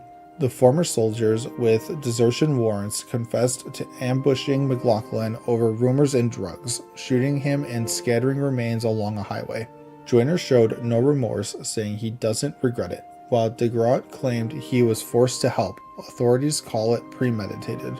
Friends remember McLaughlin as kind and sweet, met during service in Georgia, as the investigation reveals a chilling betrayal. From the Daily Express, Fox News halted mid-air for breaking news as President Trump issues serious warning. Fox News broke into programming as President Trump shared optimism on Ukraine peace after summits, warning of ongoing challenges amid the Russia conflict. At an Alaska summit, Trump whispered assurances and believes Putin agreed to security for Ukrainians, urging Europe to share the burden.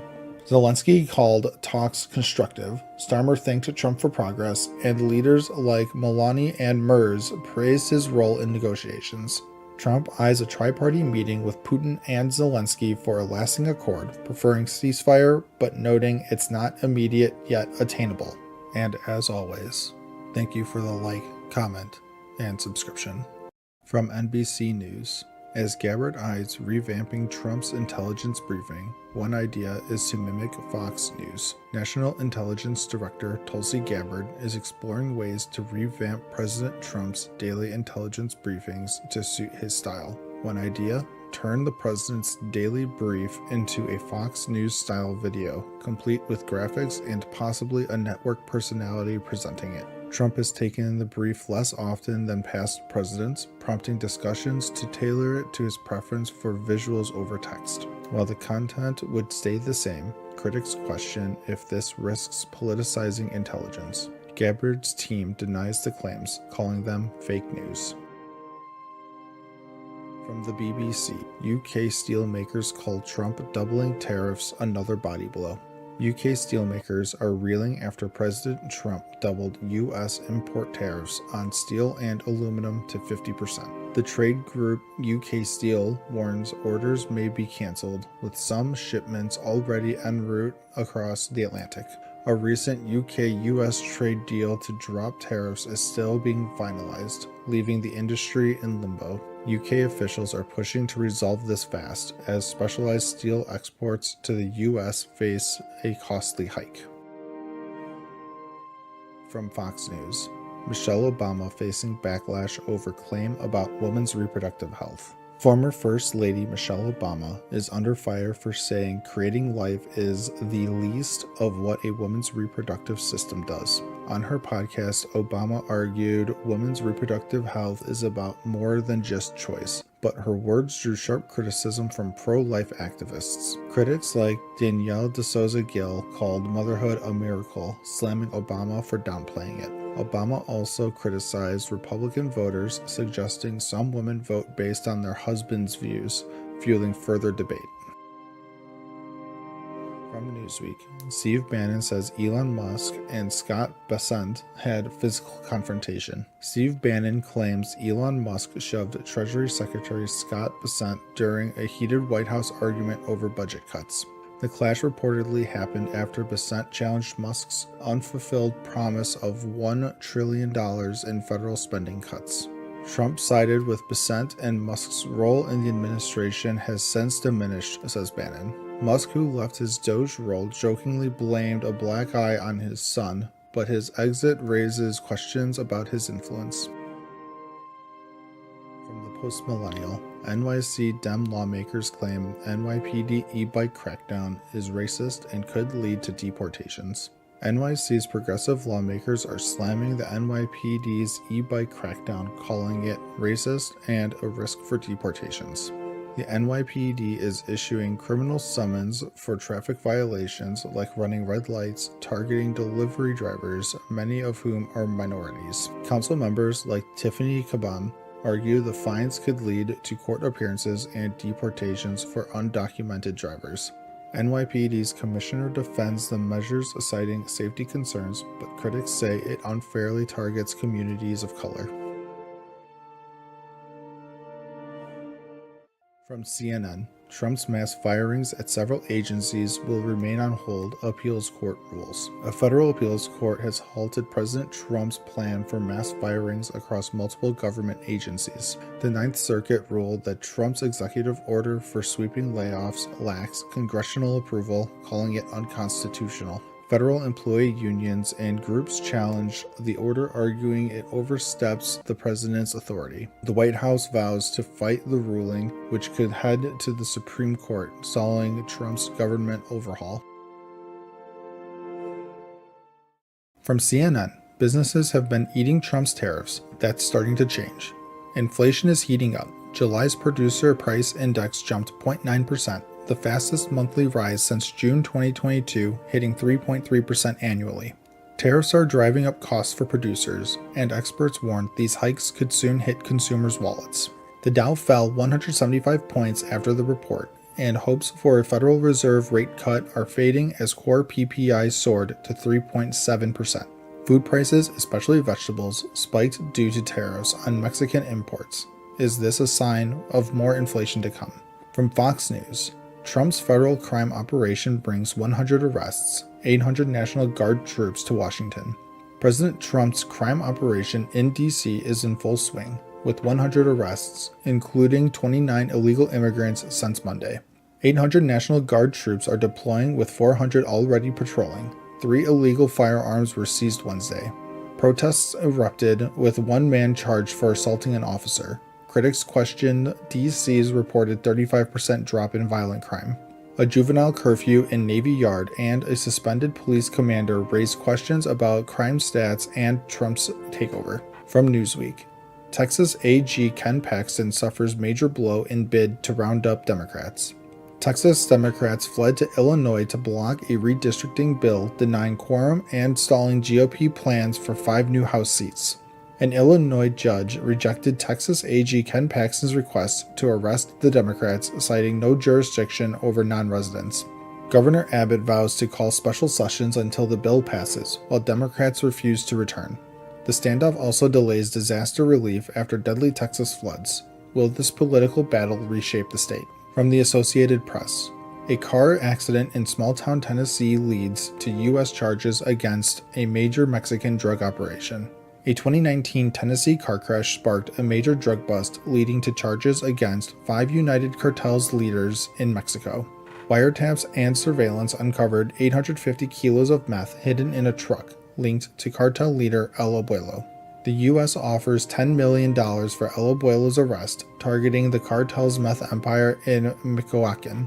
Mexico handed over 29 cartel figures this year, showing new cooperation in the fight against drug trafficking. From ABC News, Trump admin live updates. Trump promises to make D.C. crime-free. President Trump vows to make Washington, D.C. crime-free with a federal takeover of the city's police force. Over 1,450 law enforcement, including 400 National Guard, made 100 arrests since August 7th, seizing 24 firearms. Trump seeks long-term control of D.C. police, but critics call it overreach. He also announced Kennedy Center honorees. Trump heads to Alaska Friday for a summit with Putin, aiming for a Ukraine peace deal. Will it work? From the Post-Millennial, 5 Indian hotel operators charged with using minors to run drug, sex trafficking rings out of Nebraska. 5 Indian hotel operators in Omaha face charges for running labor and sex trafficking rings involving minors. Authorities rescued 10 minors and 17 adults from exploitative conditions at hotels, where victims slept on roach-infested floors. Over $565,000 was seized, linked to money laundering and a scheme to fraudulently obtain U visas. The accused allegedly encouraged sex trafficking and dealt drugs, with Narcan kept at one hotel due to overdoses. And as always, thank you for the like, comment, and subscription. From Newsweek, Supreme Court backs Utah Oil Railroad Network. The Supreme Court unanimously backed a massive oil railroad expansion in Utah, siding with a limited scope for environmental reviews. The Uinta Basin Railway, an 88-mile project, aims to quadruple oil production by connecting producers to larger markets. Environmental groups warned of oil spills and wildfires, but the court reversed a lower ruling, restoring federal approval. Justice Kavanaugh said agencies can weigh environmental impacts as they see fit, though legal hurdles may still loom. From CNN, Israel approves biggest expansion of West Bank settlements in decades. Israel just approved 22 new settlements in the West Bank, the largest expansion since the Oslo Accords. The move, backed by Minister Katz and Smotrich, aims to strengthen Israeli control and block a Palestinian state. Critics, including Peace Now, call it a dangerous escalation, violating international law and fueling instability. With 12 illegal outposts legalized and new settlements planned, tensions rise amid ongoing military operations. From CBS News, South African woman gets life sentence for selling her 6-year-old daughter. A South African mother, Raquel Smith, was sentenced to life for selling her 6-year-old daughter, Jocelyn, who's still missing. Jocelyn vanished last February, sparking a nationwide search. Her mother allegedly sold her for $1,100 to a traditional healer. The judge called Smith manipulative, showing no remorse, as her co-accused also got life for human trafficking. With kidnappings rising in South Africa, the case has left the nation horrified and demanding justice. From Fox News, search continues for 4-time killer serial escapee after New Orleans jailbreak. 2 fugitives, including a 4-time killer, remain at large after a daring May 16th jailbreak in New Orleans. Derek Groves, convicted of a 2018 double homicide, and Antoine Macy, a serial escapee, are still on the run. Authorities, including the FBI and U.S. Marshals, are intensifying the hunt, with 14 others arrested for aiding the escapees. Experts question why a repeat escapee like Massey was in a low-secured cell as the search continues. From USA Today, import taxes down and markets up. World waits for Trump reaction to court nixing tariffs. A federal court just struck down most of Trump's tariffs, ruling he lacked authority under the cited emergency law. Markets jumped 1.5%, with the dollar rallying, as the ruling eases trade tensions but faces an appeal. Trump insists tariffs are key to negotiations, with 3 trade deals reportedly close despite the setback. Analysts say the ruling reduces economic headwinds, but uncertainty lingers as Trump eyes other tariff options. From NBC News, judge extends order blocking revocation of Harvard's enrollment of foreign students. A federal judge extended an order blocking the Trump administration from revoking Harvard's ability to enroll foreign students. The administration gave Harvard 30 days to prove compliance with student program rules, citing campus safety concerns. Homeland Security's Kristi Noem accused Harvard of endangering students and ignoring oversight. The ruling, coinciding with Harvard's graduation, keeps the program alive as the legal battle continues. From CNN, Israel is pausing operations in some parts of Gaza amid mounting horror over starvation. Will it be enough? Israel's military is pausing operations in 3 Gaza areas for 10 hours daily to allow UN aid delivery amid global outrage over starvation. Over 130 people, mostly children, have died from malnutrition since the conflict escalated, with aid trucks stuck at borders. Thousands of aid trucks are ready, but security issues and limited crossings slow delivery. UN agencies say it's not enough. Israel's airdrops and new water supply are steps forward, but experts call them inefficient.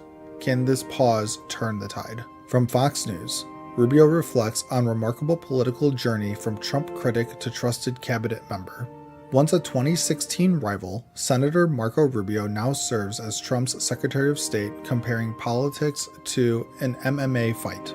Rubio calls Trump's first term the best years of his Senate career, praising their teamwork and Trump's bold instincts. Rubio's tight with Trump's VP pick J.D. Vance, saying they've been on the same team since the 2016 primaries ended. Appointed after Trump's 2024 win, Rubio says working for Trump is fun and action-packed. What's next for this duo? From USA Today, ICE supported teenagers and children in immigration raids. Here are their stories. Martir Garcia Lara, a fourth grader, was detained with his dad at an immigration hearing and deported to Honduras.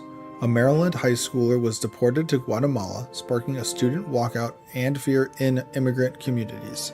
Detroit teen Michael was arrested on his way to a field trip and deported to Colombia just shy of graduation.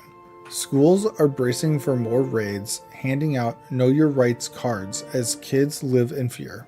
From the Washington Post, Trump's imaginary numbers from $1.99 gas to 1,500% price cuts. President Trump claims drug prices will drop 1,500% and gas hit $1.99 in 5 states, numbers that don't hold up. AAA says gas is over $3 nationwide and a 1,500% price cut is impossible. Experts call these figures rhetorical. Trump clashed with Fed Chair Powell over a $3.1 billion building cost, corrected as outdated on the spot. Critics say Trump's exaggerated stats, like a 68% tax hike, aim to sell ideas, not facts. Will scrutiny catch up? From ABC News, 11 stabbed at Michigan Walmart in brutal act. A 42-year-old man stabbed 11 people at a Michigan Walmart in a random attack starting at the checkout area. Witnesses and deputies stopped the suspect within minutes. He acted alone, but the motive is still under investigation. Victims, 6 men and 5 women, were rushed to the Munson Medical Center. 7 are now in fair condition, 4 serious. Sheriff Shea praised citizen bravery, saying, 11 is too many, but thank God it wasn't more. From the Post-Millennial, Trump calls for prosecution of Kamala Harris, Beyonce, Oprah, Al Sharpton over alleged paid endorsements. Trump called for prosecuting Kamala Harris, Beyonce, Oprah, and Al Sharpton over alleged illegal paid endorsements. Trump claims Harris's campaign paid millions for celebrity appearances, violating campaign finance laws. Oprah says she took no personal fee, though her production got $1 million. Harris denies paying for endorsements. Records show payments, but Trump's figures differ. Is this a legal violation or political noise? And as always, thank you for the like, comment, and subscription.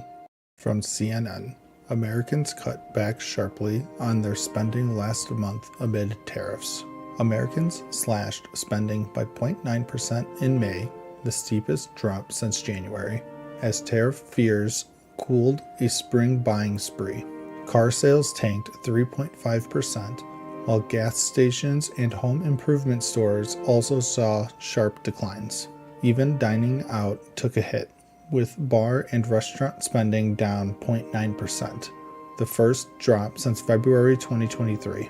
Economists warn this could signal a broader economic slowdown if consumer caution persists.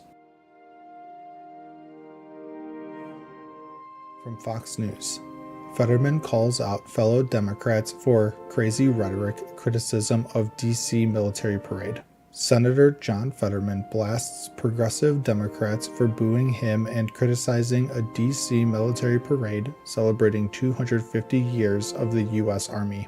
He called their Nazi comparisons crazy and defended the parade as a tribute to American soldiers, not an extreme act.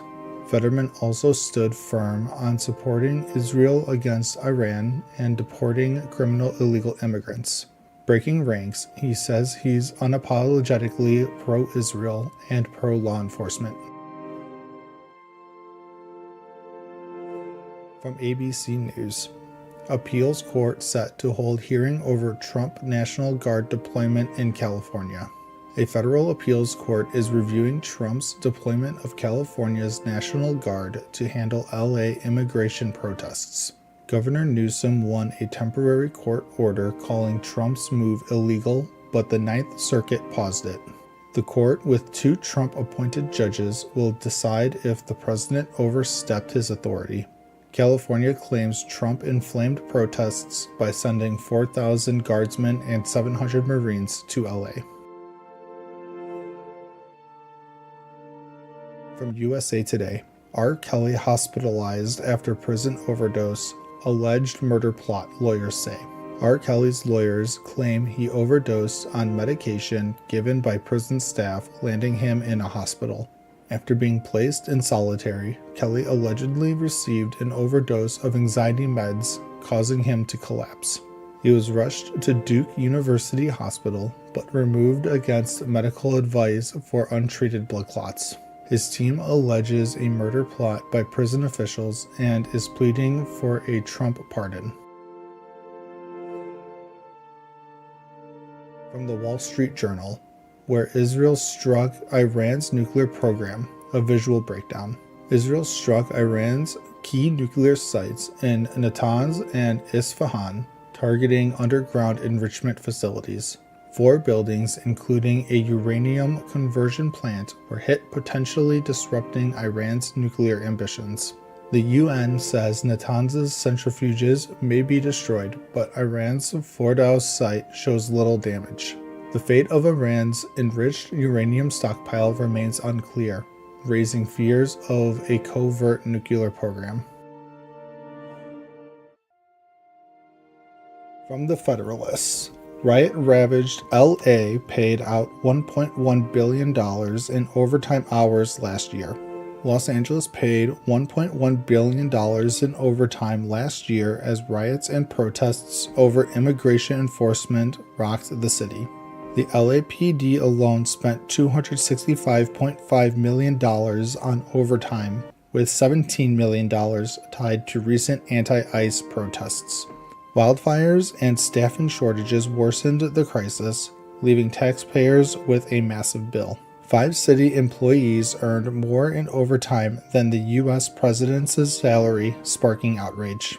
And as always, thank you for the like, comment, and subscription. From CNN, union leaders Randi Weingarten and Lee Saunders quit DNC posts in the party's latest dispute. 2 union giants, Randi Weingarten and Lee Saunders, just walked away from the Democratic National Committee. Their exit is the latest blow to DNC Chair Ken Martin as the party struggles to counter Trump's influence. Weingarten says the DNC isn't expanding its tent, while Saunders calls for bold new strategies. Martin's push to shake up committee roles left them sidelined, sparking debate over party unity. From Fox News, anti-Trump Washington Post columnist admits he loved military parade. Washington Post's Max Boot, a Trump critic, admits he loved the Army's 250th birthday parade in D.C. Despite fears of a political stunt, Boot was thrilled by flyovers and soldiers in historic uniforms. Even the massive tanks won him over, with smiling crews waving to the crowd. Boot says Trump kept it classy, making the parade a surprising hit. From ABC News, states agree to $7.4 billion settlement with Purdue Pharma in opioid litigation. All 50 states just signed a massive $7.4 billion settlement with Purdue Pharma and the Sackler family. Purdue's aggressive OxyContin marketing-fueled addiction and overdoses lawsuits claim the funds will boost addiction treatment and prevention over 15 years, starting with $2.4 billion soon. The deal awaits bankruptcy court approval, ending the Sacklers' opioid business in the U.S. From the BBC, juror dismissed in Diddy trial over inconsistencies. A juror in Diddy's sex trafficking trial was dismissed for inconsistencies in his answers. The juror claimed he lived in the Bronx but recently moved to New Jersey, raising red flags.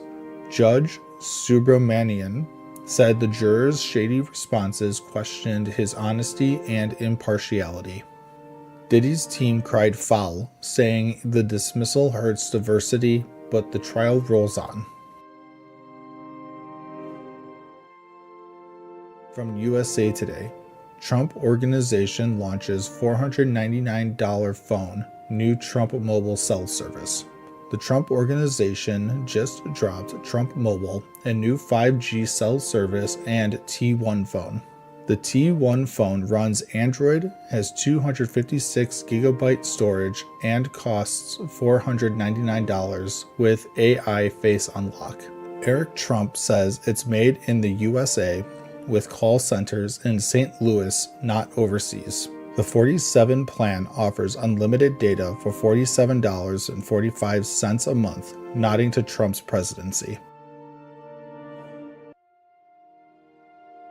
From Newsweek, MAGA splitting over Israel's strikes on Iran poses dilemma for Trump.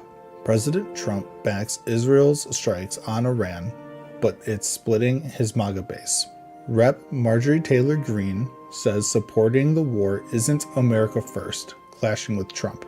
Tucker Carlson calls Trump complicit in Israel's actions, fueling the debate. Experts say Trump's torn between global strength and his anti-war supporters.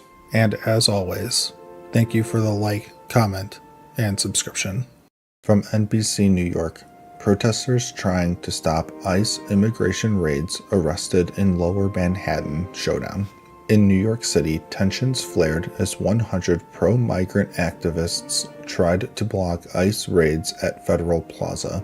Demonstrators stopped a van believed to be carrying detained asylum seekers, sparking a standoff with police. The NYPD arrested 9 protesters, used pepper spray, and clashed with the crowd, injuring several. Activists say they're defending neighbors following the law, while ICE calls them rioters. From the Mirror, U.S., Trump's immigration purge in L.A. should be a warning to all of America. President Trump sent 2,000 National Guard troops to L.A. to crush protests against aggressive immigration raids. Demonstrators demanding dignity were met with flashbangs and rubber bullets, escalating tensions. Trump's team calls protests rebellion, sidelining local leaders like Governor Newsom. Critics warn this power grab threatens democracy, not just immigrants. From the Associated Press, National Guard troops arrive in Los Angeles on Trump's orders to quell immigration protests. President Trump sent 300 National Guard troops to LA to stop protests against ICE deportations. After days of clashes, including tear gas and arrests, tensions remain high in Latino-majority areas. Governor Newsom called it an overreaction, but Trump invoked federal powers to deploy the Guard. The city braces for more protests.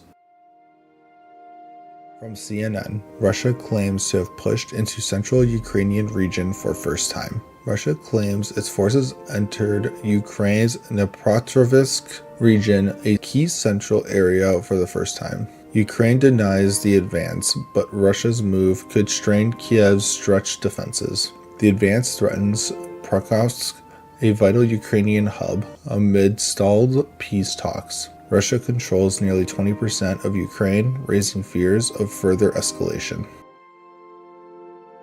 From Fox News, Trump admin sets the record straight on reports of Musk body-checking Treasury Secretary at White House. Reports claim Elon Musk body-checked Treasury Secretary Scott Bessent over an IRS dispute. Press Secretary Leavitt downplayed it as a disagreement, not a fight, saying it's old news. Musk's upset over Trump's bill and a NASA pick clashing with GOP leaders. The administration focuses on unity, but tensions linger. From the BBC, Colombia presidential hopeful shot twice in head at rally. Colombian president candidate Miguel Uribe was shot 3 times, twice in the head, at a Bogota rally. The 39-year-old Centro Democratico leader is in critical condition after the attack. A suspect was arrested, and Uribe's party condemned the attack as a threat to democracy. The government called it an act of violence against freedom in Colombia. From Fox News, Cincinnati felon with 22 prior arrests indicted for allegedly snatching victim's chain during viral beatdown. A brutal brawl in Cincinnati's downtown shocked the nation after going viral. Now a seventh suspect, Gregory Wright, is indicted. Wright, with 22 prior arrests, faces charges of aggravated riot and robbery for allegedly stealing a necklace during the attack. Court records show Wright's history includes drug trafficking and gun charges, often escaping with plea deals or probation. 6 co-defendants also face serious charges with bonds up to $500,000 as the city grapples with this violent incident. From CNN, federal court hearing about legal conditions of Alligator Alcatraz detainees ends without immediate ruling. A federal judge heard arguments over conditions at Alligator Alcatraz, a controversial Florida detention camp. The ACLU claims detainees lack access to lawyers and clear immigration courts, calling conditions extorting. The government says legal access is improving, with private meeting rooms added, but venue disputes linger. No ruling yet, as the judge weighs if the case is in the right court, leaving detainees' rights in limbo. From Reuters, Texas Democrats end walkout as Republicans try to pass redrawn map. Texas Democrats ended their walkout, returning to fight Republican efforts to redraw congressional maps. The walkout broke quorum, stalling GOP plans to gain 5 congressional seats pushed by President Trump. Governor Abbott called a new session to push redistricting, while California's governor counters with his own plan. Democrats vow to keep fighting for fair representation in this high-stakes political. From ABC News, deadly Russian drone missile barrage on Ukraine marks Trump-Zelensky talks. Russian drones and missiles killed 7, including 2 children, in Ukraine's Kharkiv on Sunday night. Ukraine's Air Force downed 88 of 140 drones, but strikes hit multiple regions, killing and injuring dozens. As President Zelensky heads to meet Trump in Washington, he calls Russia's attacks cynical amid peace talks. Trump pushes for a deal to end the war, but Russia's relentless strikes complicate diplomacy. From the Wall Street Journal, Zelensky heads back to Washington under pressure from Putin. Ukrainian President Zelensky returns to Washington to meet Trump, seeking security guarantees amid war. A deadly Russian drone strike in Kharkiv killed 4, underscoring the urgency as Putin demands territory. Joined by European allies, Zelensky faces pressure to balance Trump's support and Ukraine's resistance. Security guarantees are key, but territorial concessions remain a sticking point. From The Independent, Harvard researcher attacked by 5 teens after asking them to be quiet during screening of weapons. A Harvard researcher, Thiago Rentz, was attacked by 5 teens at a Boston AMC theater during a horror movie. Rentz asked the teens to quiet down, but they turned violent, punching him as he tried to leave. Left with a black eye, Rentz says no one helped, and AMC hasn't responded about security failures. Rentz demands the teens be identified via cameras, calling for better theater safety measures. And as always, thank you for the like, comment, and subscription. From Fox News, Democrats should shut down the government rather than fund Trump's mafia takeover, New York Times columnist argues. New York Times columnist Ezra Klein argues on his podcast that Democrats should face a government shutdown to oppose President Trump. With funding expiring this month, Klein says Trump is corrupting the government like the mafia, using it for personal power and enrichment. He claims Democrats would be complicit if they fund it, though he admits a shutdown might not succeed but is better than inaction. Senate Republicans need Democratic votes to pass funding by October 1st amid ongoing debates. From CNN, Trump's crackdown on homeless residents in the nation's capital has them on the run. President Trump's law enforcement surge in D.C. has cleared over 50 homeless encampments since August, but without promised shelters or services. Residents like Jeff Paget are fleeing to Virginia woods at night to avoid harassment, constantly moving and hiding. Advocates say it's causing exhaustion, fear, and disruption to services, calling it political theater without long-term solutions. The White House claims it's making D.C. safer, while the city added shelter beds, but many homeless avoid them due to past traumas. From the Washington Post, it's not just Trump. Red states are cracking down on their own blue cities. In Mississippi, Republicans created a state-run court in Jackson to handle crime backlogs, appointing judges and prosecutors over the majority black Democratic city. Similar moves in Texas, Louisiana, Missouri, Georgia, and Indiana include deploying state troops and taking over local police or prosecutors. Critics say it's diverting resources from local control despite falling crime, creating unequal systems and reducing accountability. Polls show Republican support for such interventions, while experts warn of long-term impacts on community trust. From USA Today, Amy Coney Barrett says, "I'm nobody's justice." That includes Trump. Supreme Court Justice Amy Coney Barrett declares she's independent, not aligned with Trump, surprising both supporters and critics. In her new book, Interview, she emphasizes decisions are based on law, not politics, countering public skepticism about the court. As the only mother of school-age kids on the court, her experiences inform cases on education and tech, boosting compassion. She rejects being called a swing vote, focuses on long-term precedents, and defends court rulings on presidential power. From Newsweek, Russia responds to Trump's sanctions threat. President Trump threatens next phase sanctions on Russia over Ukraine, including tariffs on trading partners if no peace deal soon. Russia's Dmitry Peskov calls sanctions useless and ineffective after 4 years, blaming Ukraine and allies for escalation. Amid Russia's largest aerial attack hitting a Ukrainian government building, Zelensky urges stronger sanctions and actions. Key issues remain territory and security. India faces U.S. tariffs for Russian oil buys, while China provides economic support. From the Associated Press, Appeals Court upholds E. Jean Carroll's $83.3 million defamation judgment against President Trump. A federal appeals court upholds an $83.3 million defamation award to E. Jean Carroll against President Trump for his social media attacks. Trump denied Carroll's 1990s sexual assault claim, calling it a hoax. Juries found him liable for assault and defamation.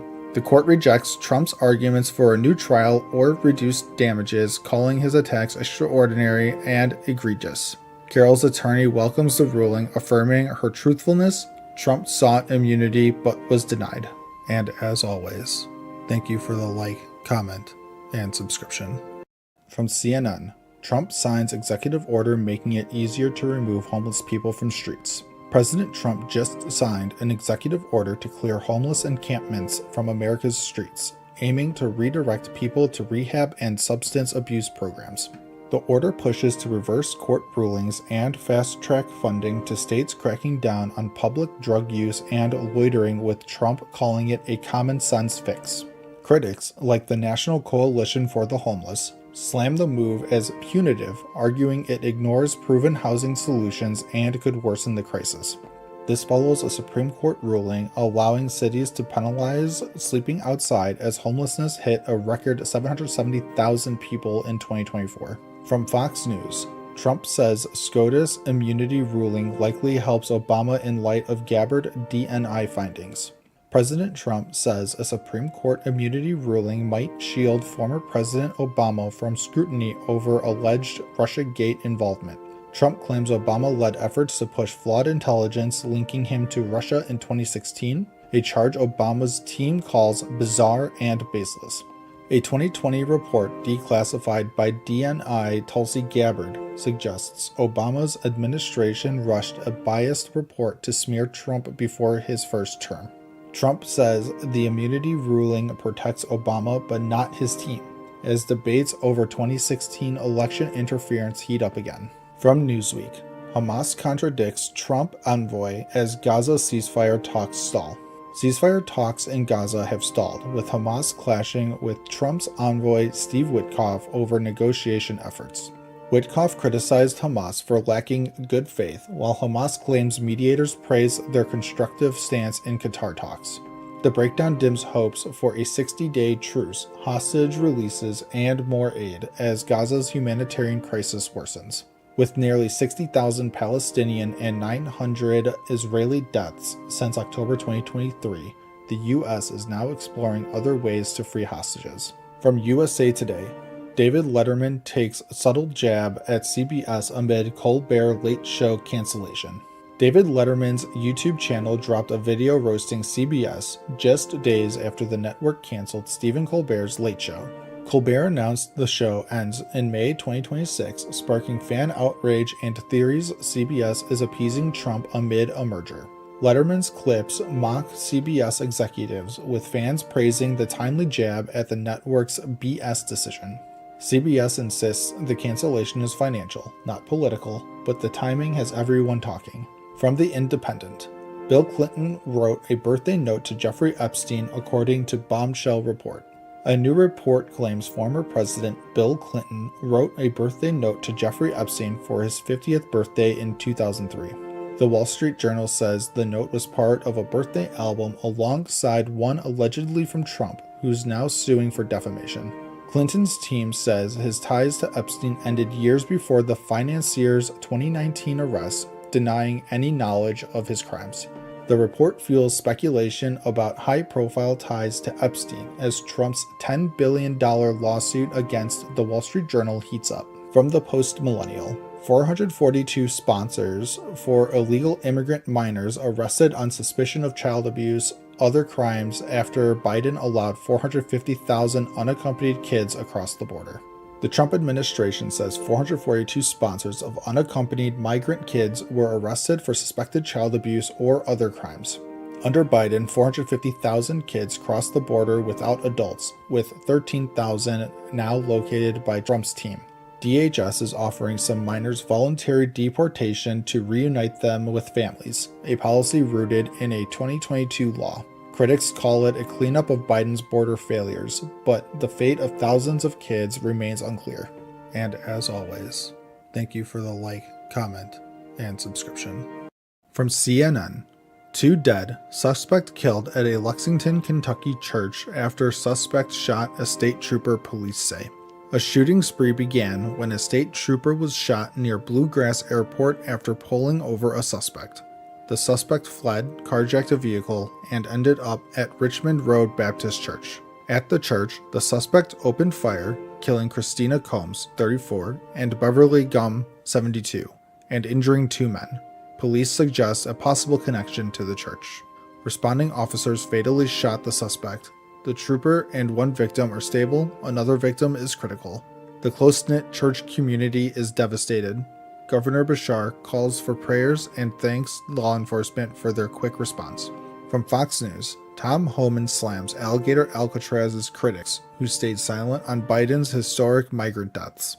Borders czar Tom Homan defends Alligator Alcatraz, a new detention center in Florida's Everglades, criticized for its remote location and conditions. Homan says it meets ICE's high standards, but slams lawmakers for ignoring 856 migrant deaths in 2022 under Biden's policies. He accuses critics of staying silent on issues like fentanyl deaths and child trafficking, claiming Trump's administration is addressing these crises. Homan insists border security is key to national safety, calling out lawmakers he says are complicit in past failures. From CBS News, Senator Paul says, "We aren't going to know the motive of Trump's shooter." 1 year after the attempted assassination of President Trump in Butler, Pennsylvania, Senator Rand Paul says the shooter's motive may never be clear. A 20-year-old gunman, Thomas Crooks, fired from a rooftop, grazing Trump's ear and killing 1 attendee. A Secret Service sniper killed Crooks. Paul's Senate report slams the Secret Service for inexcusable negligence, citing ignored requests for more security and missed warnings. Despite investigations, Crooks's reasons remain unclear, though his writings show skepticism of government and interest in engineering. From ABC News, emergency teams respond to plane collision at London Southend Airport. A small plane was involved in a collision at London Southend Airport, prompting a major emergency response. Essex police and ambulance services rushed to the scene after the 4 p.m. incident, evacuating nearby golf and rugby clubs. Zurich Aviation confirmed their plane was involved and is aiding the investigation. The airport is closed, canceling all flights. The Air Accidents Investigation Branch is probing the cause, as authorities urge the public to avoid the area. From USA Today, going to lose. Steve Bannon, other Trump allies slam admin's handling of Epstein case. Trump allies like Steve Bannon and Michael Flynn are slamming the Justice Department over its handling of Jeffrey Epstein's case files. A new report found no client lists or murder evidence, despite Trump's promise to declassify files, sparking claims of broken transparency. Bannon warns mishandling the case could cost Trump 10% of MAGA support and electoral losses in 2026. Critics like Megyn Kelly question if a cover-up exists, as frustration grows among Trump's base over unanswered questions. From The Federalist, ICE rescued kids from likely exploitation at marijuana farm and Democrats are furious. ICE agents raided a California marijuana farm, rescuing 10 illegal alien children, 8 unaccompanied, from alleged labor exploitation. The raid faced violent protests, with rocks thrown and a gunshot fired at agents who used tear gas to control the crowd. Democrats like Jimmy Gomez falsely claimed the workers were innocent farm workers, ignoring child labor concerns. Border czar Tom Homan condemned the violence, saying Democrats emboldened criminals by demonizing ICE's rescue efforts. And as always, thank you for the like, comment, and subscription. From Fox News, Black fatherlessness is turning D.C. into a war zone. Washington, D.C. is one of America's most dangerous cities, and some point to a surprising cause: fatherlessness in Black communities. Without fathers, boys turn to gangs and drugs for guidance, leading to skyrocketing crime rates like carjackings and murders. Data shows kids without dads are 5 times more likely to commit crimes and 20 times more likely to end up in jail. Trump's push to make DC safe again aims to crack down on crime, but the real fix starts at home with stronger families. From CNN, Anas al-Sharif became the face of the war in Gaza for millions. Then Israel killed him. Anas al-Sharif, a 28-year-old Al Jazeera journalist, became Gaza's voice, reporting the war's toll to millions. His viral footage of Israel's strikes made him a household name, but Israel accused him of Hamas ties, claims he denied. In January, he celebrated a ceasefire on air, but months later, an Israeli strike killed him and 4 colleagues. His death sparked global outrage, with rights groups demanding accountability for the killing of 184 Palestinian journalists. From the Associated Press, Republicans, Democrats alike exhort Trump: keep security pact with Australia and UK alive. The AUKUS pact, a US-UK-Australia deal, aims to counter China with nuclear-powered subs for Australia. But U.S. shipyards are struggling to build enough subs, sparking a Pentagon review of the $269 billion deal. Bipartisan lawmakers urge Trump to keep AUKUS alive, warning it's vital for Indo-Pacific security. Australia is investing billions in U.S. shipyards, but can the U.S. deliver without weakening its own navy? From USA Today, Tropical Storm Erin forecast to become first hurricane of Atlantic season. Tropical Storm Erin formed in the Atlantic 280 miles from Cabo Verde, and it's set to become 2025's first hurricane. Warm Atlantic waters could fuel Erin into a major hurricane with winds over 110 miles per hour. Its path is uncertain, but a cold front or Bermuda high could decide if it hits the U.S. or veers to sea. Experts urge Caribbean and U.S. East Coast residents to monitor Erin and prepare now for safety. From CBS News, General testifies he didn't hear LA protests described as rebellion. Trump sent 4,000 National Guard troops to LA protests, but was it legal? A trial in California is investigating. Governor Newsom's lawsuit claims Trump's move violated the Posse Comitatus Act, barring military from domestic law enforcement.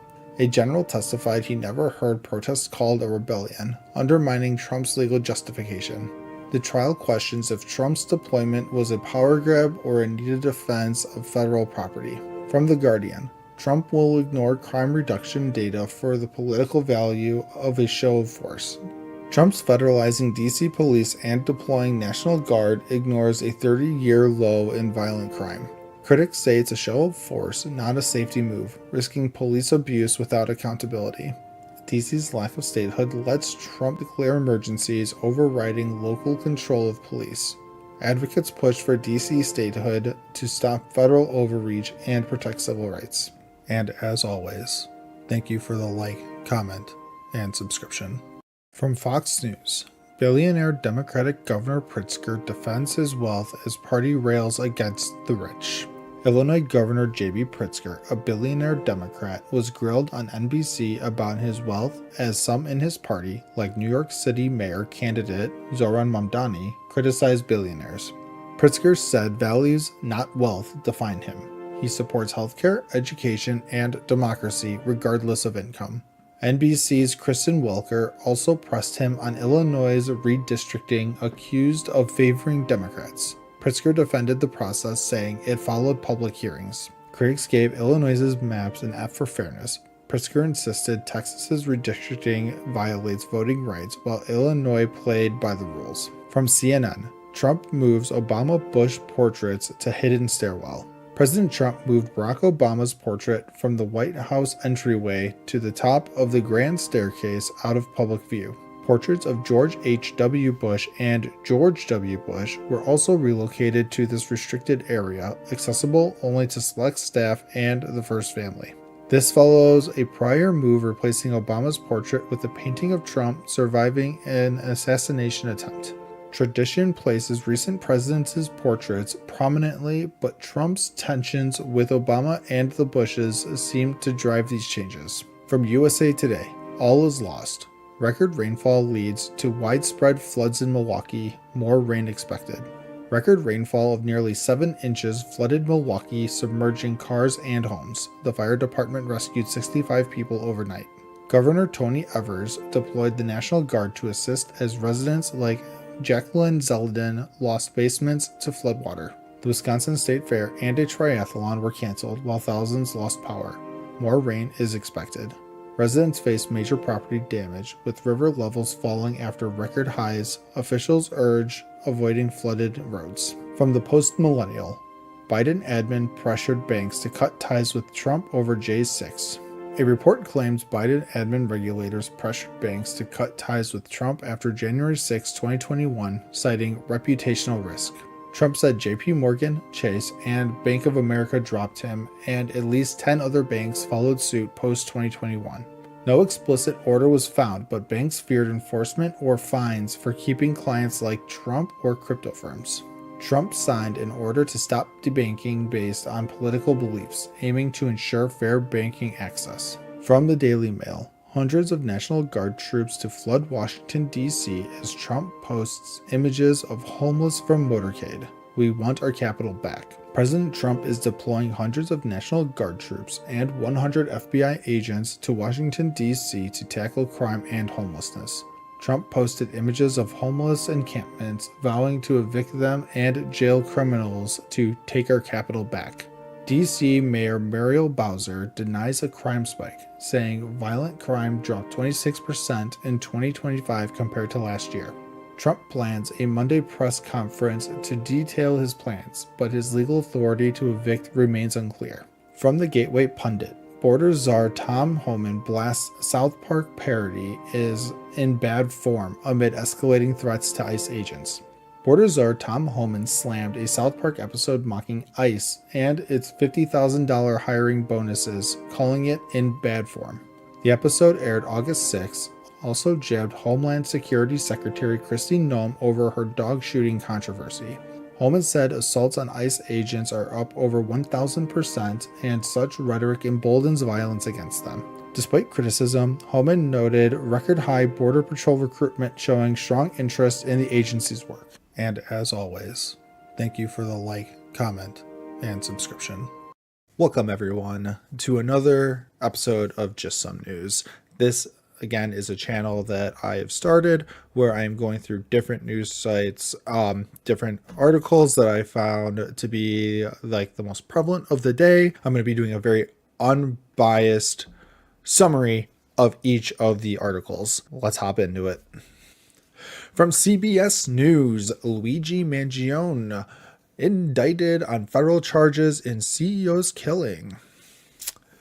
Luigi Mangione, the 26-year-old suspect in the killing of United Healthcare CEO Brian Thompson, has been indicted on federal charges including murder with a firearm and stalking.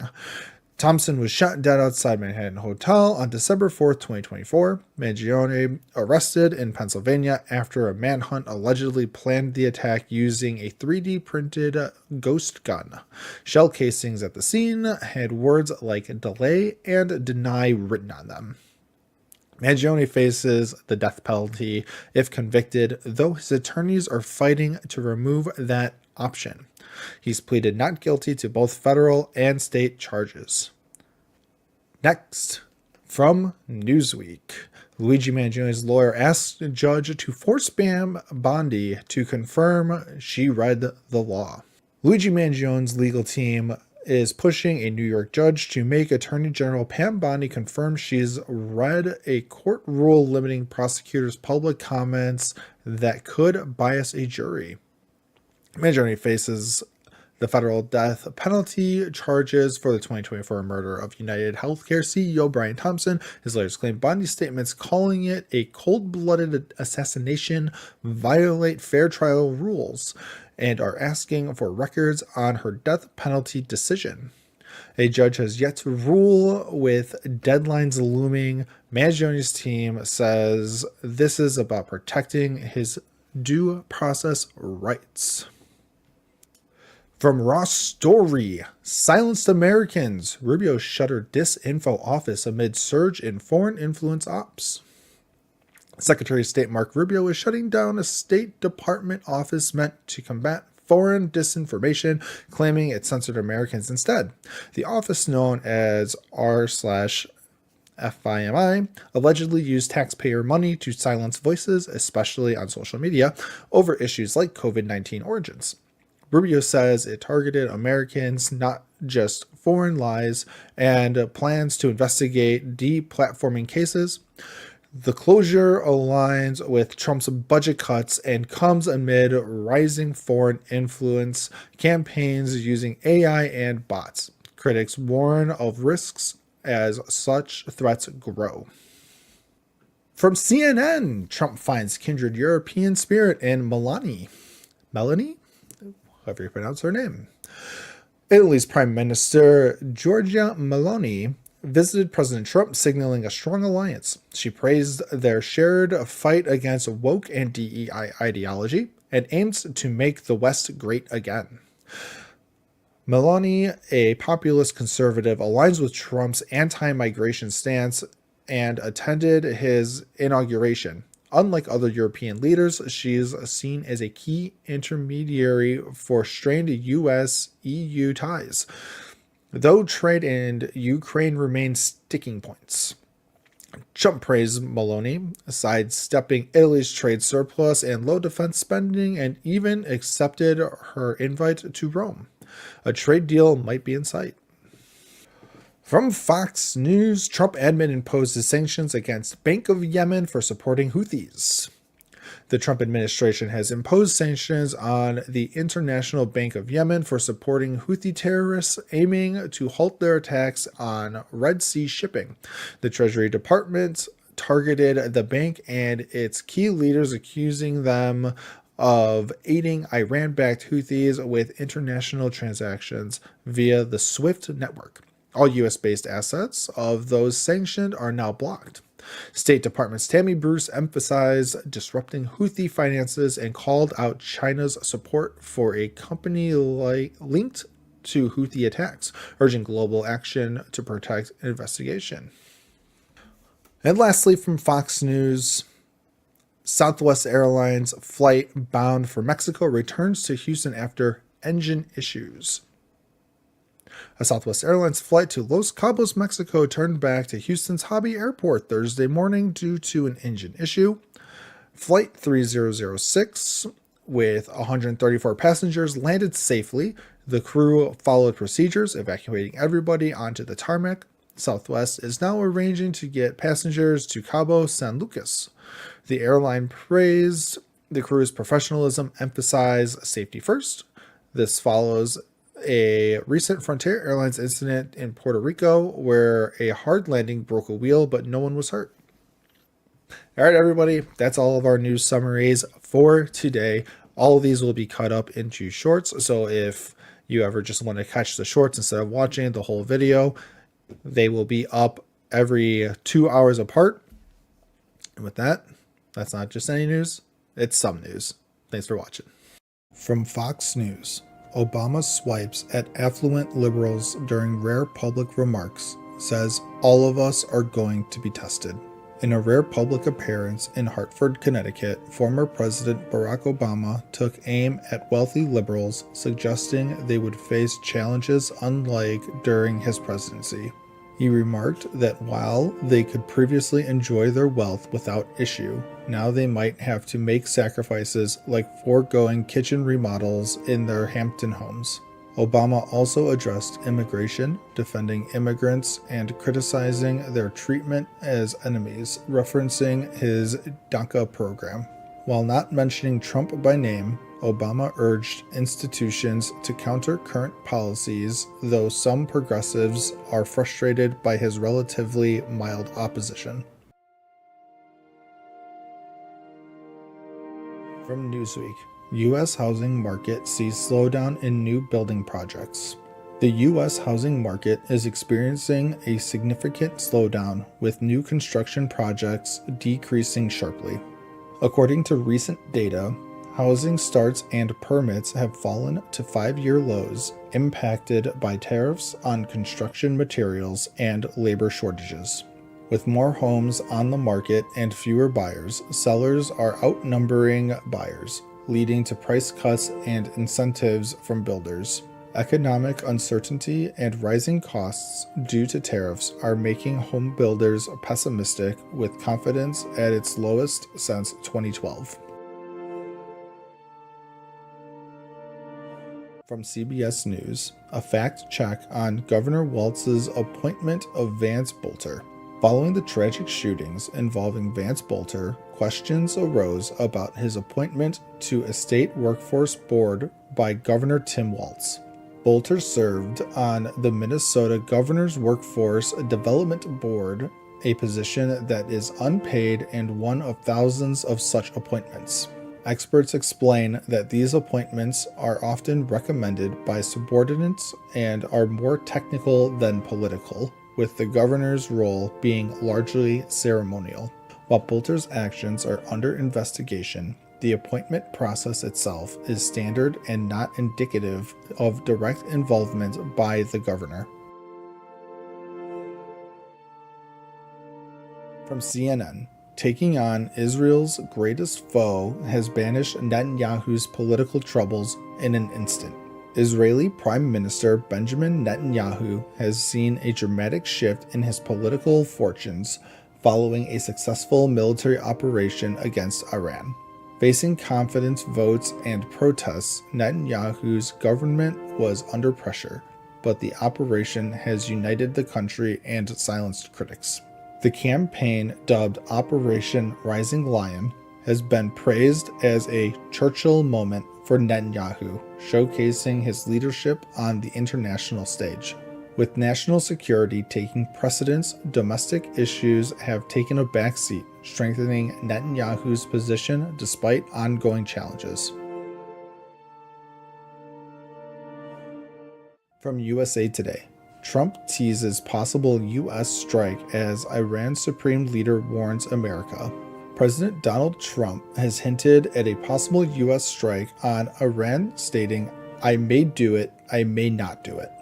In response, Iran's supreme leader, Ayatollah Ali Khamenei, warned that Iran will not surrender and will respond to any threats. The situation escalates as Israel and Iran continue airstrikes, with civilians fleeing major cities. World leaders, including Russian President Vladimir Putin, are involved, with Trump rejecting mediation offers and focusing on the conflict. From NBC News, Supreme Court upholds Tennessee ban on transgender youth medical care.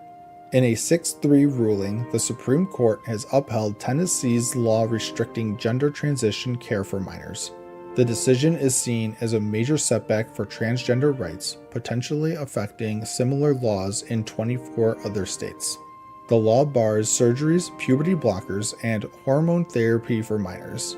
with challengers arguing it constitutes sex discrimination.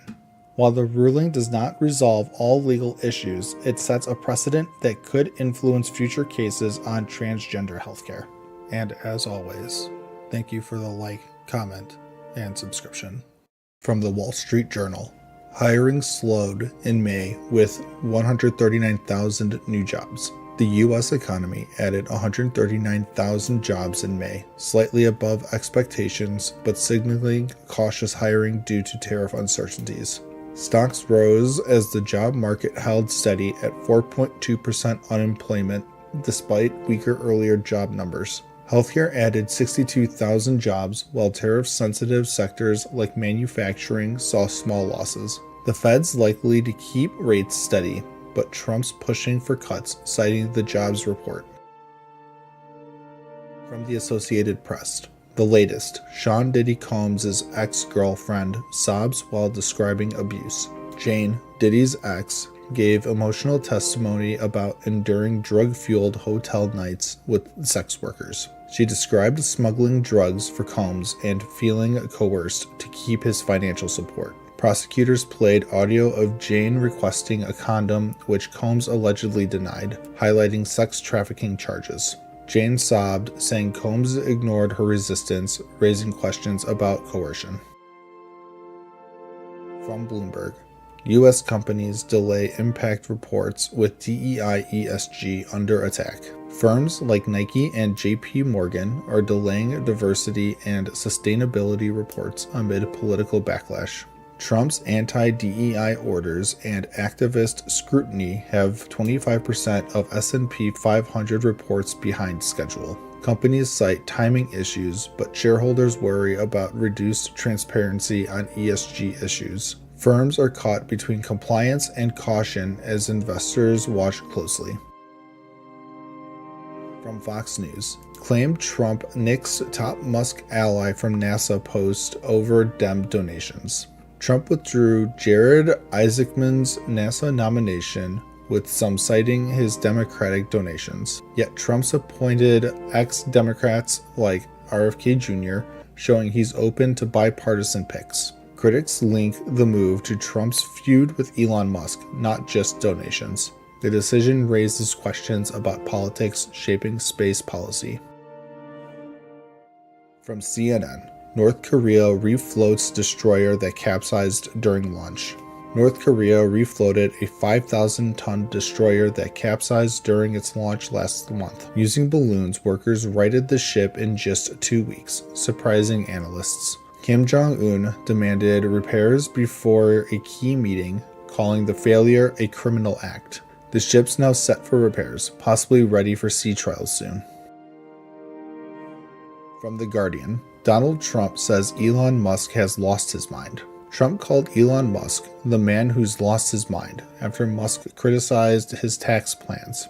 Musk, who spent $300 million on Trump's campaign, suggested starting a new political party. Tesla's shares dropped 14%, and Trump threatened to cancel Musk's government contracts. The feud could shake politics and space, with no peace talks planned.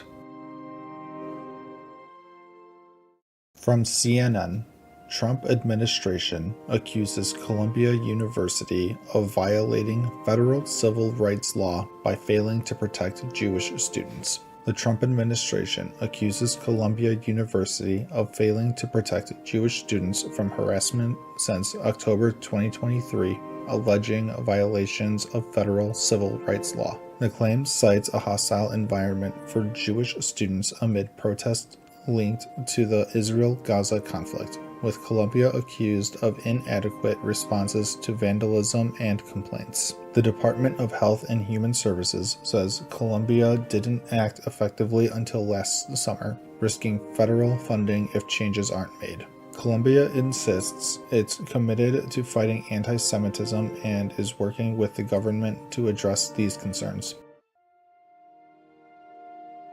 From Newsweek, Donald Trump removes dozens of NSC officials in liquidation. President Trump is drastically cutting the National Security Council, dismissing dozens of staff and sending others back to their home agencies. Described as a liquidation, the overhaul follows the removal of NSC head Mike Waltz after a messaging scandal, with Marco Rubio now acting advisor. Staff were given 30 minutes to clear out as Trump aims to shrink the federal government's size and scope. Critics question if this slimmed-down NSC can still function effectively. What's next for national security?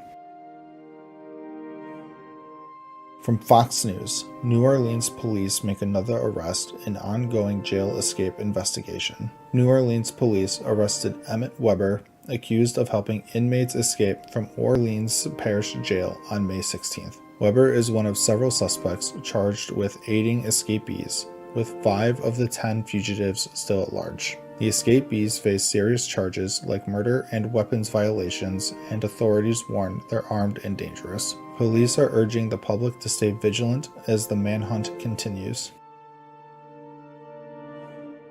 From Bloomberg, Trump signs orders to revive U.S. leadership in nuclear power. President Trump signed orders to boost U.S. nuclear power, aiming to build new reactors and revive the industry. The plan targets small, innovative reactors and large-scale projects to meet rising energy demands from AI and data centers. Trump wants 10 new reactors by 2030 and faster approvals, but some worry about regulatory risks and costs. Can the U.S. reclaim its nuclear lead over China and Russia? Stay tuned.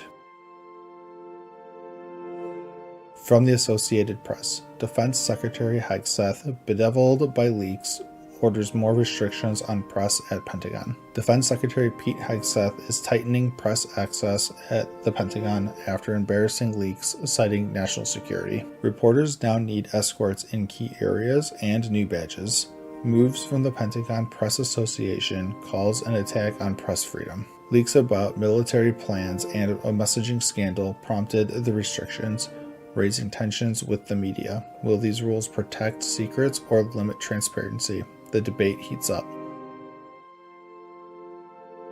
From USA Today, illegal border crossings have plunged. DHS still says it needs billions to build a wall. DHS is requesting $45.6 billion for a border wall, despite illegal crossings dropping to 8,400 in April from 129,000 last year. Secretary Noem claims the border is the most secure ever, but says vulnerable areas need more fencing and tech. Senate Republicans question the high cost, with estimates suggesting far less is needed for the 1,950-mile border. As Congress debates, will the wall get funded or scrapped? Stay tuned.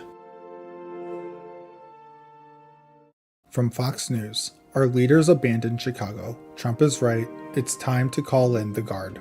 Imagine Chicago's South Side as a war zone with 617 homicides last year. Neighborhoods like Inglewood devastated. A local pastor shares his heartbreak over endless violence. Trump calls it a mess, suggesting National Guard intervention, while Mayor Johnson and Governor Pritzker push back, citing dropping crime and calling it unconstitutional. The author supports troops as a shock tactic, but warns it's temporary. Real change needs community programs like his nonprofit, training youth and rebuilding families. From gang control to failed policies, it's time for action that puts kids first, block by block. From CNN, judge says Trump administration's use of U.S. military in Los Angeles violated federal law. A federal judge rules Trump's deployment of National Guard and Marines in LA violated the Posse Comitatus Act, banning troops from domestic law enforcement during an immigration crackdown. Judge Breyer detailed how soldiers set up blockades and aided agents, calling it a systemic violation, now blocked in California with appeals pending. Governor Newsom celebrates the win against illegal militarization amid Trump's plans for other cities like Chicago. Public polls show strong opposition, especially from Democrats. Experts say this ruling could influence nationwide cases, highlighting limits on presidential power. From NBC News, D.C. grand jury declines to indict another defendant amid Trump crime crackdown. In Trump's crackdown, a D.C. grand jury refuses to indict Natalie Jones for alleged threats against the president on social media, citing weak evidence and her mental health issues. This marks at least 6 similar declines recently, including cases like tossing a hoagie at officers or scuffles with FBI. Local juries made of D.C. residents are resisting federal overreach. Defense attorneys push for her release, calling the case baseless amid National Guard deployments. It's a trend showing community opposition to the heavy-handed approach. Rare for federal grand juries, but here it's emerging as pushback against the crackdown in the nation's capital. From the Washington Post, Nestle removes CEO after investigation into relationship with subordinate.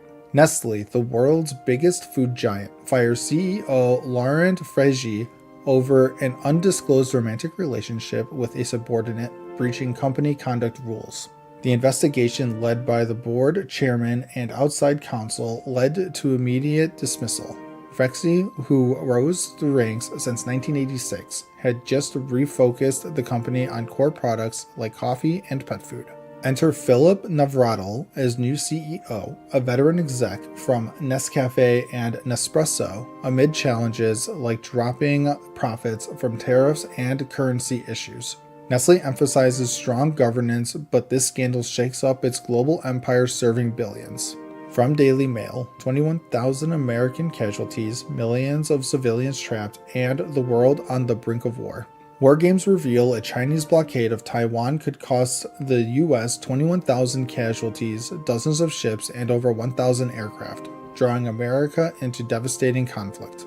CSIS scenarios show China losing big too, but escalation risks nuclear threats. Taiwan could run out of fuel in weeks, trapping millions and forcing U.S. convoys or airlifts.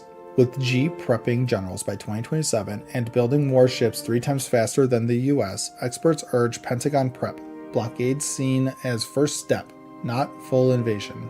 Total victory impossible, U.S. must decide, intervene or let Taiwan fall, reshaping global power. From the Daily Express, CNN interrupted live on air for breaking Donald Trump news ahead of big announcement. CNN cuts to breaking news. Trump orders a new accurate census excluding undocumented immigrants using 2024 election data for redistricting. Expert reveals 2020 errors undercounted red states like Alabama while overcounting blue ones like Rhode Island, potentially shifting political power. But critics slam it as unconstitutional. 14th Amendment requires counting all persons and Congress controls the process, not the president. It could take years. Amid health rumors like hand bruises from handshakes, this move aims to get undocumented out, sparking debate on fairness. And as always, thank you for the like, comment, and subscription. From Fox News, Elizabeth Warren sides with President Trump on eliminating debt ceiling in New York Times guest essay. In a New York Times essay, Senator Warren backed Trump's push to abolish the debt ceiling, calling it a political tool that risks economic collapse. Trump's big beautiful bill includes a $5 trillion debt ceiling hike, but Warren says scrapping the limit entirely would end decades of brinkmanship. While they agree on this, Warren slams the bill's tax breaks for the rich and healthcare cuts, vowing to fight it. Trump celebrated their rare agreement on Truth Social, but will this unlikely duo change Washington? From CBS News, CIA releases 54 declassified documents related to RFK assassination.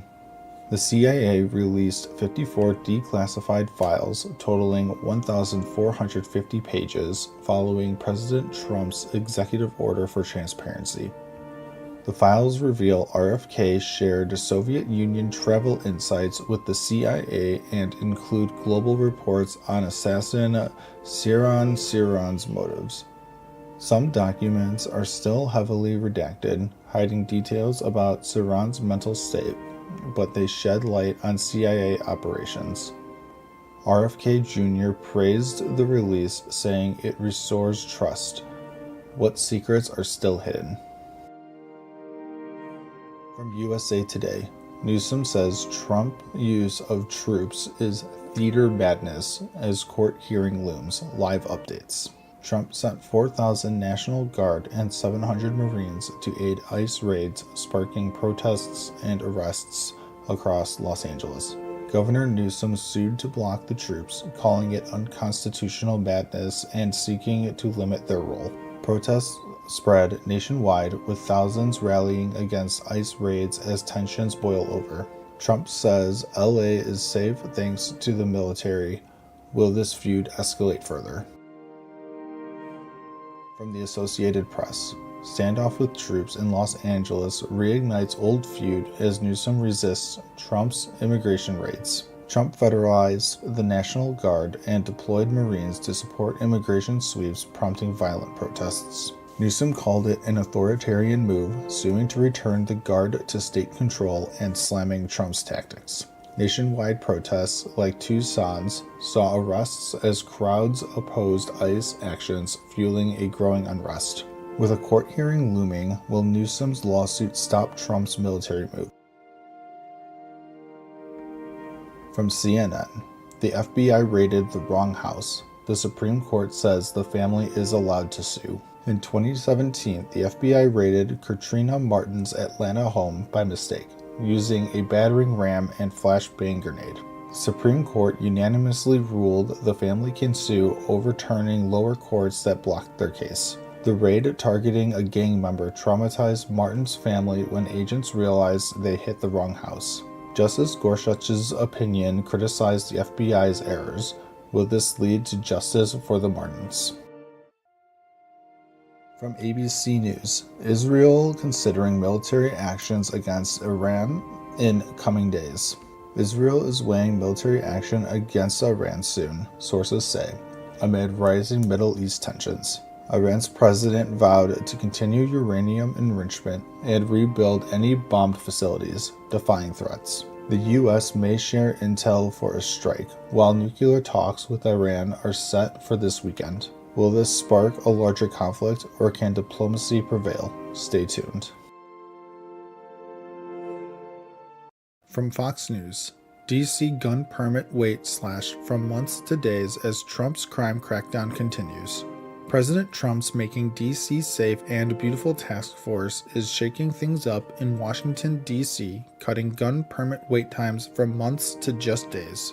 The streamlined process lets law-abiding residents book next-day firearm registration appointments with walk-ins now available, down from a grueling 4-month wait. Concealed carry permits, now processed in just 4.6 days, not months, making it easier for locals to protect themselves in a city with strict gun laws. While exploring broader firearm access, like carry on public transit, Trump's task force is working with federal agencies to keep D.C. safe and beautiful. From CNN, federal agents gather in D.C. to enforce Trump-directed crackdown on homeless encampments. Federal agents hit Washington, D.C. to clear homeless encampments under Trump's law enforcement takeover, but confusion erupted at Washington Circle. Notices gave occupants until Monday to leave, yet agents showed up early, clashing with advocates who pointed out the deadline, causing a standoff. Residents like Megan Abraham say they're just normal people facing undue stress, while advocates worry about disrupted housing support systems. Trump's push to move the homeless far from the Capitol has advocates bracing for more sweeps with no clear federal plan shared. From NBC News, D.C. Attorney General sues over Trump's hostile takeover of local police. D.C. Attorney General Brian Schwalb is suing the Trump administration, challenging its federal takeover of the city's police force. Trump's executive order and AG Pam Bondi's move to replace D.C.'s police chief are called an abuse of power under the Home Rule Act. Schwalb argues the takeover threatens D.C.'s self-governance, putting the safety of 700,000 residents and visitors at risk. The lawsuit claims Trump's actions exceed temporary emergency powers, marking the gravest threat to D.C.'s autonomy ever. From The Guardian, Barack Obama praises Texas Democrats' fight as they signal return to state. Texas Democrats backed by Barack Obama are fighting a Republican plan to redraw congressional maps and add 5 GOP seats. Obama praised the Dems' courage for fleeing the state to block a quorum, inspiring action in California to counter gerrymandering. With Governor Abbott vowing more special sessions, Dems plan to return, building a legal case against the map as unconstitutional. California's Gavin Newsom is pushing back with a new map to add Democratic seats, escalating the redistricting battle nationwide. From USA Today, live updates. Russia predicts marathon Trump-Putin Alaska summit. President Trump is headed to Alaska for a high-stakes summit with Russia's Vladimir Putin to push for peace in Ukraine. Putin hints at a new nuclear arms deal, while the Kremlin predicts marathon talks, but Trump says he'll know in minutes if a deal's possible. Held at a U.S. military base, the summit excludes Ukraine's Zelensky, who rejects territorial concessions, raising tensions. With Trump threatening sanctions and Putin escalating attacks, the world watches to see if peace is possible. From The Federalist, bombshell DNI emails expose fraud that sabotaged a 2018 Trump-Putin summit. DNI Tulsi Gabbard dropped bombshell emails showing the 2016 DNC hack narrative was pushed to sabotage Trump's 2018 Putin summit. Then DNI James Clapper ignored NSA doubts, forcing a false Russia hack story to undermine Trump's election and diplomacy. The narrative fueled Mueller's indictment of 12 Russians designed to disrupt the Helsinki summit despite no evidence of a hack. Gabbard's release vindicates Trump, clearing the way for his Alaska summit to focus on Ukraine peace without past hoaxes. And as always, thank you for the like, comment, and subscription. From Fox News, Department of Education launches investigation into Duke University over alleged racial preferences. The Department of Education is probing Duke Law Journal's editor selection, where affinity group applicants could earn extra points for discussing race. The Office for Civil Rights says this may violate Title VI, sparking a federal investigation into Duke's practices. Secretary McMahon calls such policies an affront to meritocracy, urging Duke to review and reform all racial preference practices. Duke's faced similar criticism before, with past DEI initiatives labeled as promoting white supremacy culture in its medical school. From CNN, worst case scenario of famine is unfolding in Gaza, UN-backed food security initiative says. A UN-backed agency warns Gaza faces famine, with over 20,000 children treated for acute malnutrition since April.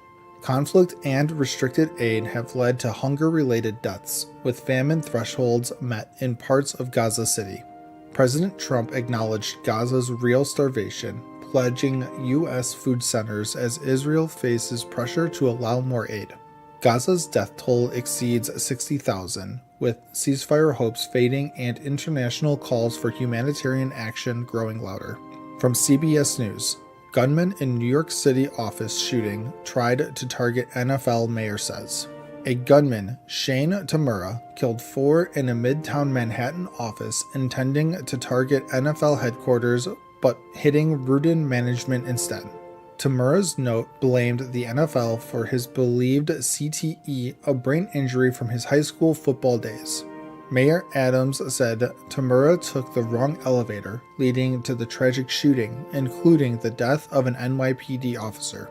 With a history of mental health issues, Tamura's rampage has sparked debate over gun laws and workplace safety. From USA Today, Trump's working trip to Scotland includes opening a new golf course. President Trump opened a new 18-hole golf course in Aberdeen, Scotland, touting it as a global golf destination. The trip mixed business with diplomacy, hosting UK Prime Minister Keir Starmer to discuss trade and Gaza's humanitarian crisis. Trump's family joined on Air Force One, raising ethical concerns about profiting from his presidency via the Trump Organization. While Trump claims locals now love him, some neighbors still resent his developments, reopening old community tensions. From the Gateway Pundit, Trump's former impeachment lawyer David Schoen flips the script, uses Democrats' own argument to prove Obama can still be impeached, stripped of immunity, and indicted for his crimes. Trump's former lawyer David Schoen says Barack Obama could face impeachment over the Russia collusion hoax using Democrats' own logic. Citing Article 1, Section 3, Clause 7, Schoen argues ex-presidents can be impeached, stripping immunity for alleged crimes. Newly declassified documents allegedly showing Obama orchestrated the Russia probe, fueling calls for accountability. Democrats' impeachment tactics against Trump could now backfire, potentially exposing Obama to legal consequences. From the Associated Press, What Americans Think About Israel's Military Action in Gaza, according to a new Gallup poll. A Gallup poll shows only 1/3 of Americans now support Israel's military actions in Gaza, down from half last year. Half of U.S. adults view Prime Minister Netanyahu unfavorably, his lowest rating ever, driven by Democrats and independents. Young adults and Democrats increasingly disapprove, while Republicans remain supportive of Israel's campaign. Trump faces less pressure than Biden did, with 8 in 10 Republicans backing his Middle East approach. And as always, thank you for the like, comment, and subscription. From CNN, Trump just said he solved inflation, but prices are rising, in part because of his policies. President Trump claimed he'd solved inflation, saying costs are down and we have almost none. But new data paints a different picture. Consumer prices jumped 0.4% in August, pushing annual inflation to 2.9%, the highest since January. Food prices rose sharply, with coffee up 3.6% monthly and tomatoes 4.5%, linked to new tariffs on imports from Brazil and Mexico.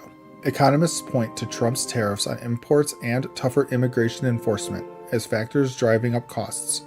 Fewer immigrant workers in agriculture have raised labor expenses, fueling higher food prices. Other tariff-hit goods saw big hikes too. Jewelry up 6.8%, women's outwear 4.4%.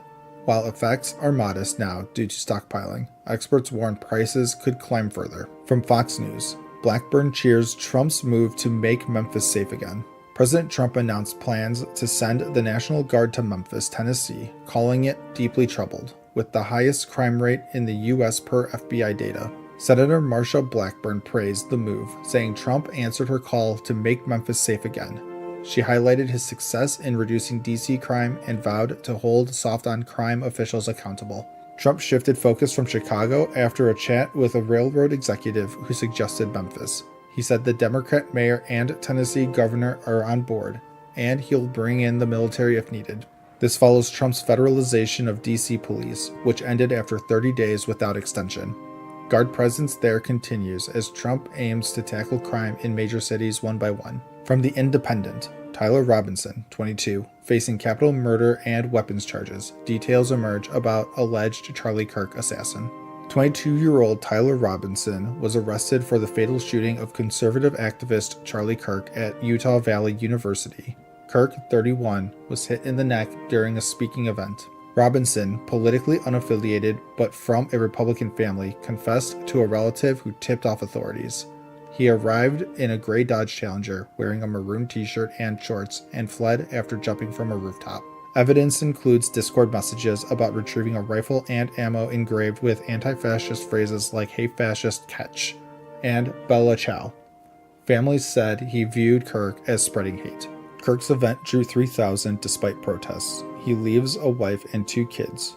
Trump called for unity, awarded Kirk the Presidential Medal of Freedom posthumously, and hopes for the death penalty. Investigation ongoing, no other suspects. From MSNBC, the Justice Department is reportedly assembling an unprecedented national voter database. The Justice Department is compiling the largest national voter database ever, seeking names, addresses, and more from across the country, according to reports. This supports Trump's unsubstantiated claims of widespread non-citizen voting to challenge 2020 results. Experts say non-citizen voting is extremely rare, like 0.0001% in high immigration areas. Efforts through DOJ's civil and criminal divisions may violate laws, per election experts. It's like federal overreach into state functions, called wildly illegal by former DOJ official Justin Levitt. Related SAVE program checks flagged over 33 million voters. Concerns include disinformation, privacy breaches under the Privacy Act, and misuse to undermine election trust. No official response yet. From Newsweek, video shows ICE detain U.S. citizen green card holders at gunpoint. Masked ICE agents smashed a car window and detained 3 people at gunpoint in a Los Angeles strip mall parking lot, as captured on video. A woman, reportedly a U.S. citizen, shouted as agents pointed guns at her. She was briefly held but released. 2 men were cuffed and taken away. Witnesses called the force excessive. DHS says the men were MS-13 gang members. Jose Horacio Mexicanos, a Guatemalan with a manslaughter conviction, and driver Douglas Rodriguez Melgar from El Salvador. One left his passport behind. This followed a Supreme Court stay on ban against roving ICE patrols in LA aimed at preventing racial profiling.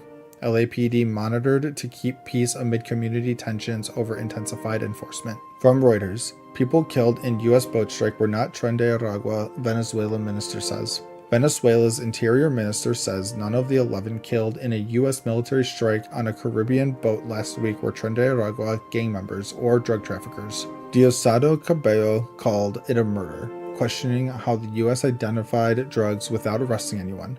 Families deny ties, and Trump posted what Venezuela claims is AI-generated video. In response, President Maduro deployed forces to 284 battlefronts nationwide, boosting troops along Colombia borders. He warned of readiness for armed conflict amid U.S. military buildup in the region. The U.S. doubled Maduro's arrest reward to $50 million over drug links he denies. Pentagon hasn't commented. Tensions rise as U.S. deploys F-35s to Puerto Rico for anti-smuggling efforts. And as always, thank you for the like, comment, and subscription. From CNN, Trump announces he will award Giuliani the Presidential Medal of Freedom. President Trump just announced he's awarding Rudy Giuliani the Presidential Medal of Freedom, calling him the greatest mayor in New York City's history and a true patriot. Giuliani, known as America's mayor for leading New York City through 9/11 and revitalizing the city in the 90s, has faced legal troubles since 2020, including disbarment and a $148 million defamation judgment. The news comes after Giuliani's recent car crash in New Hampshire, where he suffered a fractured vertebrae and other injuries but is in good spirits. Trump's spokesperson praised Giuliani's legacy, from taking down the mafia to comforting the nation post 9/11, with award details to follow. From Fox News, Las Vegas residents sound alarm on crime-ridden encampments as Trump pushes zero-tolerance homelessness plan. Las Vegas is facing a homelessness crisis with a 20% spike in Clark County, leading to crime-ridden encampments, frustrating residents with trash, fires, and confrontations. President Trump signed an order for zero tolerance on encampments, pushing for treatment in institutions and cutting funds for safe consumption policies.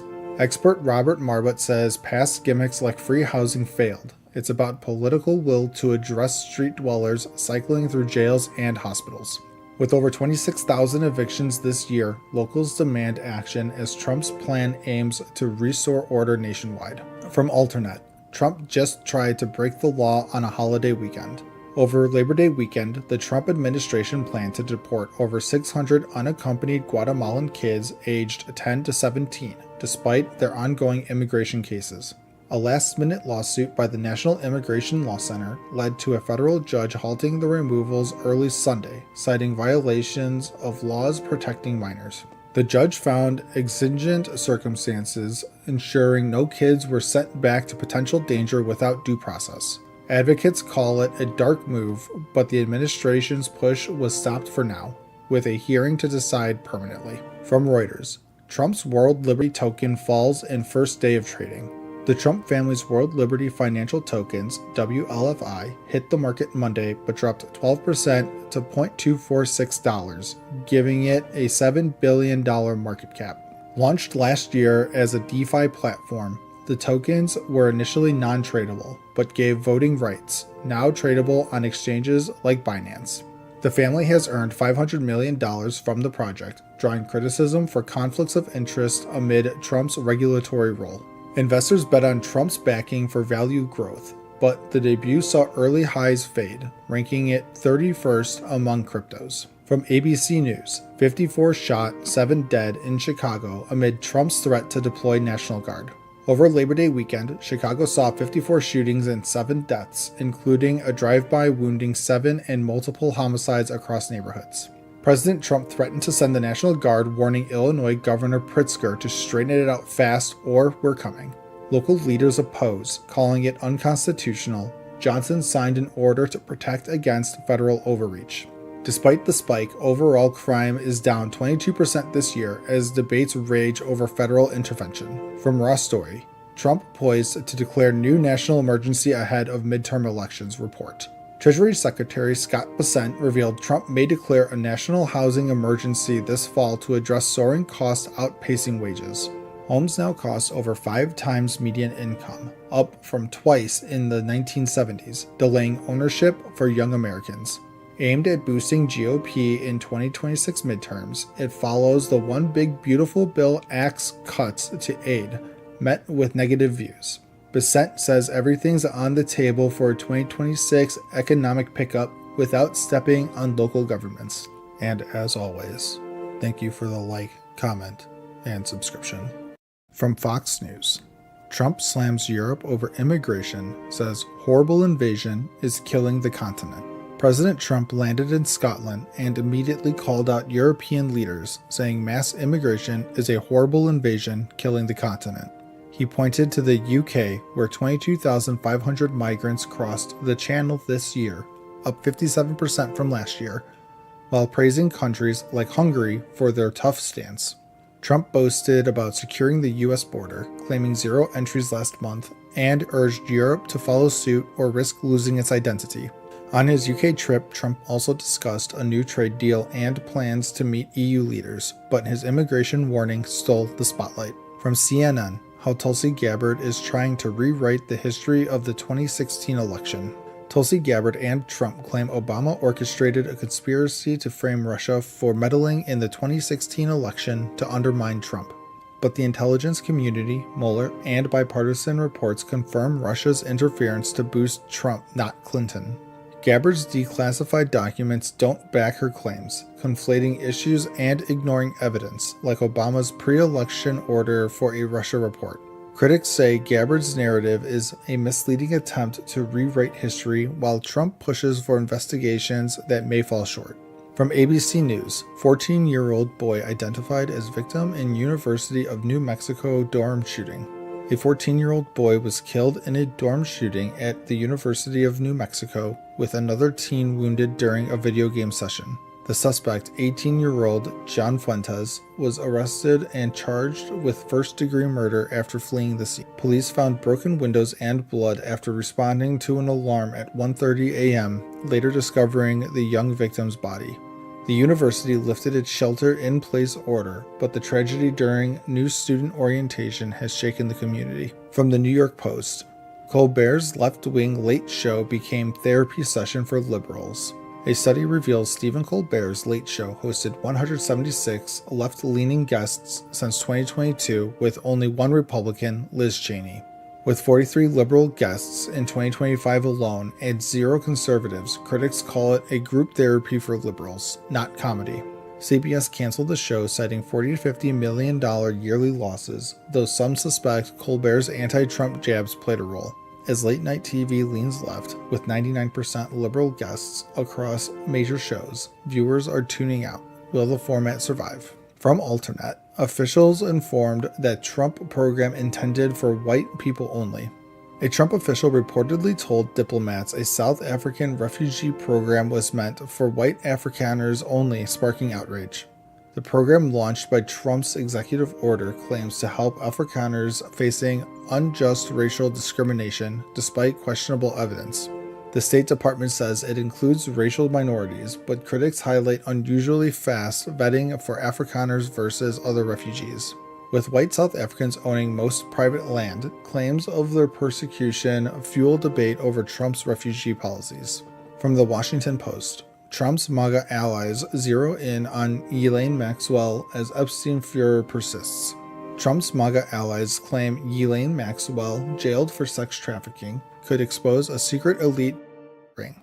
They call her the Rosetta Stone, believing she knows details about Epstein's powerful clients, though no evidence supports this.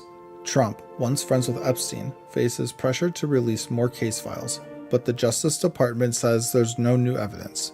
Maxwell's recent interviews with officials fuel speculation, but will her testimony lead to justice or just more conspiracy theories? And as always, thank you for the like, comment, and subscription.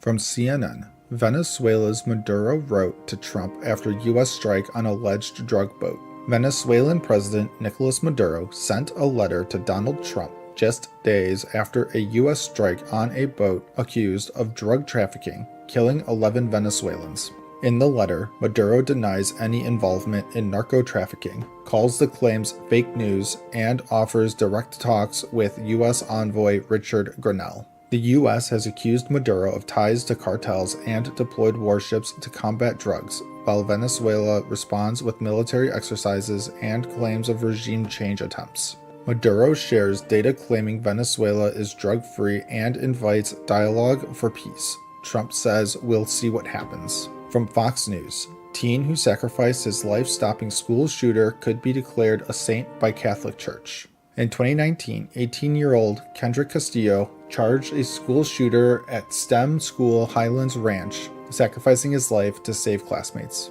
His heroic act helped subdue the attackers, preventing more deaths. Now, the Catholic Church is considering him for sainthood under the Offering of Life category.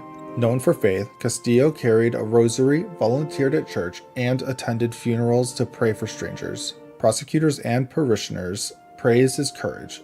The Diocese of Colorado Springs has opened his cause for canonization. From Popular Mechanics, scientists found 7,000-year-old mummies in the desert that don't share DNA with modern humans. Scientists analyzed DNA from 7,000-year-old mummies of female herders found in Libya's Takarkari rock shelter during the Green Sahara era. Surprisingly, their ancestry is from an unknown North African lineage isolated from sub-Saharan groups, with ties to 15,000-year-old Moroccan foragers. They have less Neanderthal DNA than non-Africans, but more than nearby sub-Saharan peoples, plus traces of a Levant farmer admixture. This suggests pastoralism spread via cultural exchange, not migration, due to diverse habitats limiting interactions. From USA Today, Howard Stern addresses longtime friend Jimmy Kimmel's suspension. Radio host Howard Stern is outraged over ABC's suspension of his friend Jimmy Kimmel after comments on Charlie Kirk's death and Trump's reaction.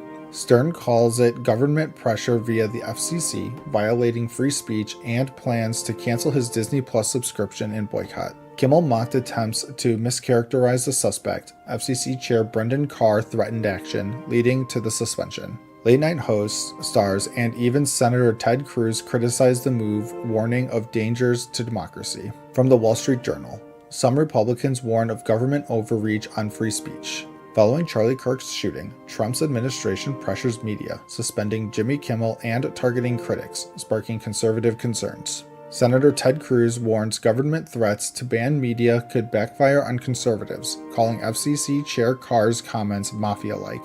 AG Bondi initially vowed to target hate speech, later clarifying only violent threats. Conservatives like Rand Paul and Ben Shapiro call it overreach. Trump designates Antifa a terrorist group.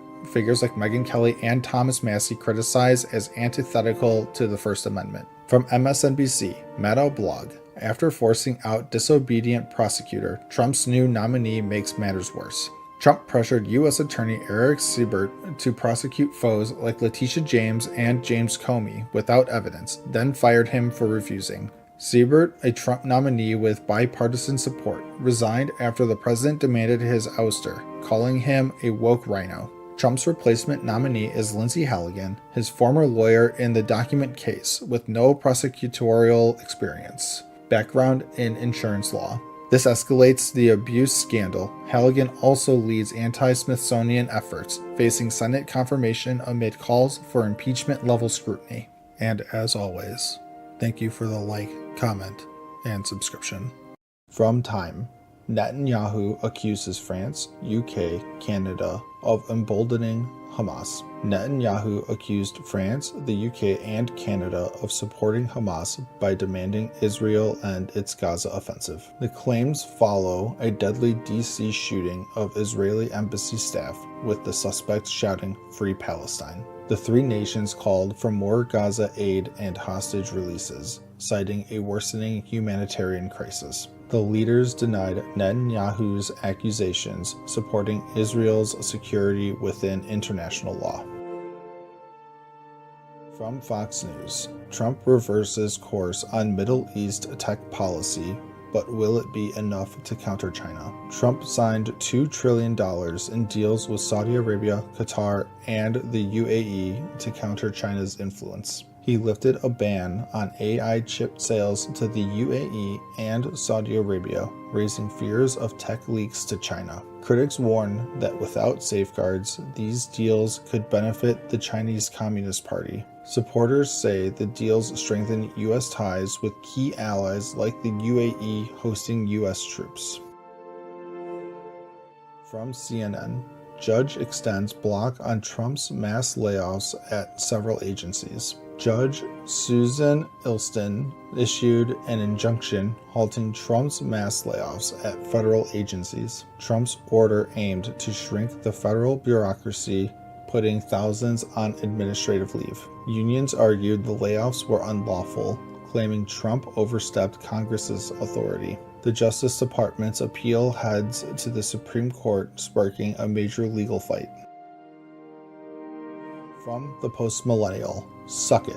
Kristi Noem claps back at ACLU after lawsuit over holding suspected Tren de Aragua member. Illegal immigrants in Gitmo dismissed. DHS Secretary Kristi Noem posted "Suck It" after a lawsuit against Gitmo detentions was dismissed. The ACLU sued over transferring illegal immigrants, including a suspected gang member, to Gitmo. Most plaintiffs were deported or withdrew, including a suspected Tren de Aragua member. The ACLU called the detentions unlawful, but Noem's sharp response has stirred debate. From NBC News, man wakes up to find giant cargo ship in his yard. A 442-foot cargo ship ran aground in Johan Hellberg's yard near Norway's Trondheim Fjord. Hellberg said the ship nearly hit his bedroom, woken by his neighbor's call. Police are probing the cause, with one suspect identified. No injuries reported. Rescue efforts continue to free the ship from Hellberg's yard. From the Washington Post, Trump threatens tariffs on Apple, European Union in trade war escalation. Trump threatened a 25% tariff on iPhones if Apple doesn't move production to the US. He also proposed a 50% tariff on the EU starting June 1st, criticizing their trade practices. Markets fell over 1%, though some call the threats a negotiation tactic. EU officials scramble as moving supply chains could take years. From CNN, Vance says those who celebrate Charlie Kirk's death should face consequences as he ramps up criticism of the left. Vice President J.D. Vance says those celebrating Charlie Kirk's assassination should face consequences like job loss, arguing free speech doesn't shield offensive actions. Vance told Fox News that universities could lose funding if professors cheer Kirk's death, emphasizing civil society's role in accountability. The Trump administration plans to target groups like Antifa, labeling them as terrorist organizations for alleged left-wing violence. Critics warned this could stifle dissent, while Vance calls for lowering political tensions but urges the left to reflect. From Fox News, lawmaker who tied Kirk to domestic terrorism facing expulsion calls amid politician blowback nationwide. West Virginia delegate Anitra Hamilton faces expulsion calls after posts calling Charlie Kirk's rhetoric racist and akin to domestic terrorism. Hamilton's deleted posts compared Kirk to a train-stabbing suspect, sparking outrage from Republicans like Rep. Riley Moore. Other officials like a Pennsylvania mayor also faced criticism for comments implying Kirk's death was justified. Expulsion requires a tough vote, but the debate highlights tensions over free speech and political violence. From The Independent, Tucker Carlson says Trump administration is using Charlie Kirk's killing to trample First Amendment. Tucker Carlson accuses the Trump administration of using Charlie Kirk's death to push hate speech laws threatening free speech. Carlson called Kirk a free speech champion, warning against laws that could control thought, urging civil disobedience. Attorney General Pam Bondi's comments on targeting hate speech drew backlash, later softened after criticism. The debate grows as officials vow to punish those mocking Kirk's death, raising First Amendment concerns. From CBS News, Trump announces he's designating Antifa as a major terrorist organization. President Trump announced plans to designate Antifa a terrorist organization, citing links to political violence. The move follows Charlie Kirk's murder, with Trump vowing to investigate those funding the loosely organized group. Trump called Antifa a radical left disaster on Truth Social, but legal implications remain unclear. Federal law lacks a clear process for labeling domestic groups as terrorists, sparking debate over enforcement. From USA Today, was Jimmy Kimmel fired? Here's the status after ABC preempts late-night talk show. ABC has indefinitely suspended Jimmy Kimmel Live after comments Kimmel made about Charlie Kirk's murder. Kimmel criticized Trump supporters, prompting Trump to claim the show was canceled, though it's only paused. Nexstar, a major ABC affiliate, dropped the show, calling Kimmel's remarks offensive to the national discourse. FCC Chair Brendan Carr criticized late-night shows, as Kimmel's contract runs until May 2026. From Reuters, Trump asks U.S. Supreme Court to allow firing of Fed Governor Lisa Cook. Trump's administration asked the Supreme Court to allow the firing of Fed Governor Lisa Cook, a historic first. Cook, accused of pre-office mortgage fraud, denies the claims, saying they're a pretext for her policy stance. A lower court blocked the removal, citing the Fed's legal protections against political interference. The case could impact the Fed's independence, critical for global economic stability as Trump pushes his authority. And as always, thank you for the like, comment, and subscription. From Fox News, Border Patrol deploys Marine units to Chicago amid massive immigration crackdown. U.S. Customs and Border Protection has deployed Marine units to Chicago River as part of Operation Midway Blitz, a major immigration enforcement push. Despite pushback from local Democrats, the operation has led to over 500 arrests, including those with serious criminal histories. Officials say lakes and rivers are borders too. CBP leaders emphasize vigilance on water to extend enforcement reach. President Trump eyes National Guard for Chicago crime, but Governor Pritzker calls it authoritarian. Similar deployments in D.C. reduced crime, and Memphis is next on the list for federal aid. From CNN, ICE officer who shoved a mother to the floor at an immigration courthouse is relieved of his current duties, agency says. An ICE officer in New York City shoved a mother to the ground during her husband's detention at an immigration court captured on camera. The Ecuadorian family seeking asylum lawfully faced separation. The officer has been relieved of duties pending investigation, called unacceptable by DHS. Local officials condemned the act, referring the agent for felony prosecution. The woman was hospitalized for possible head trauma.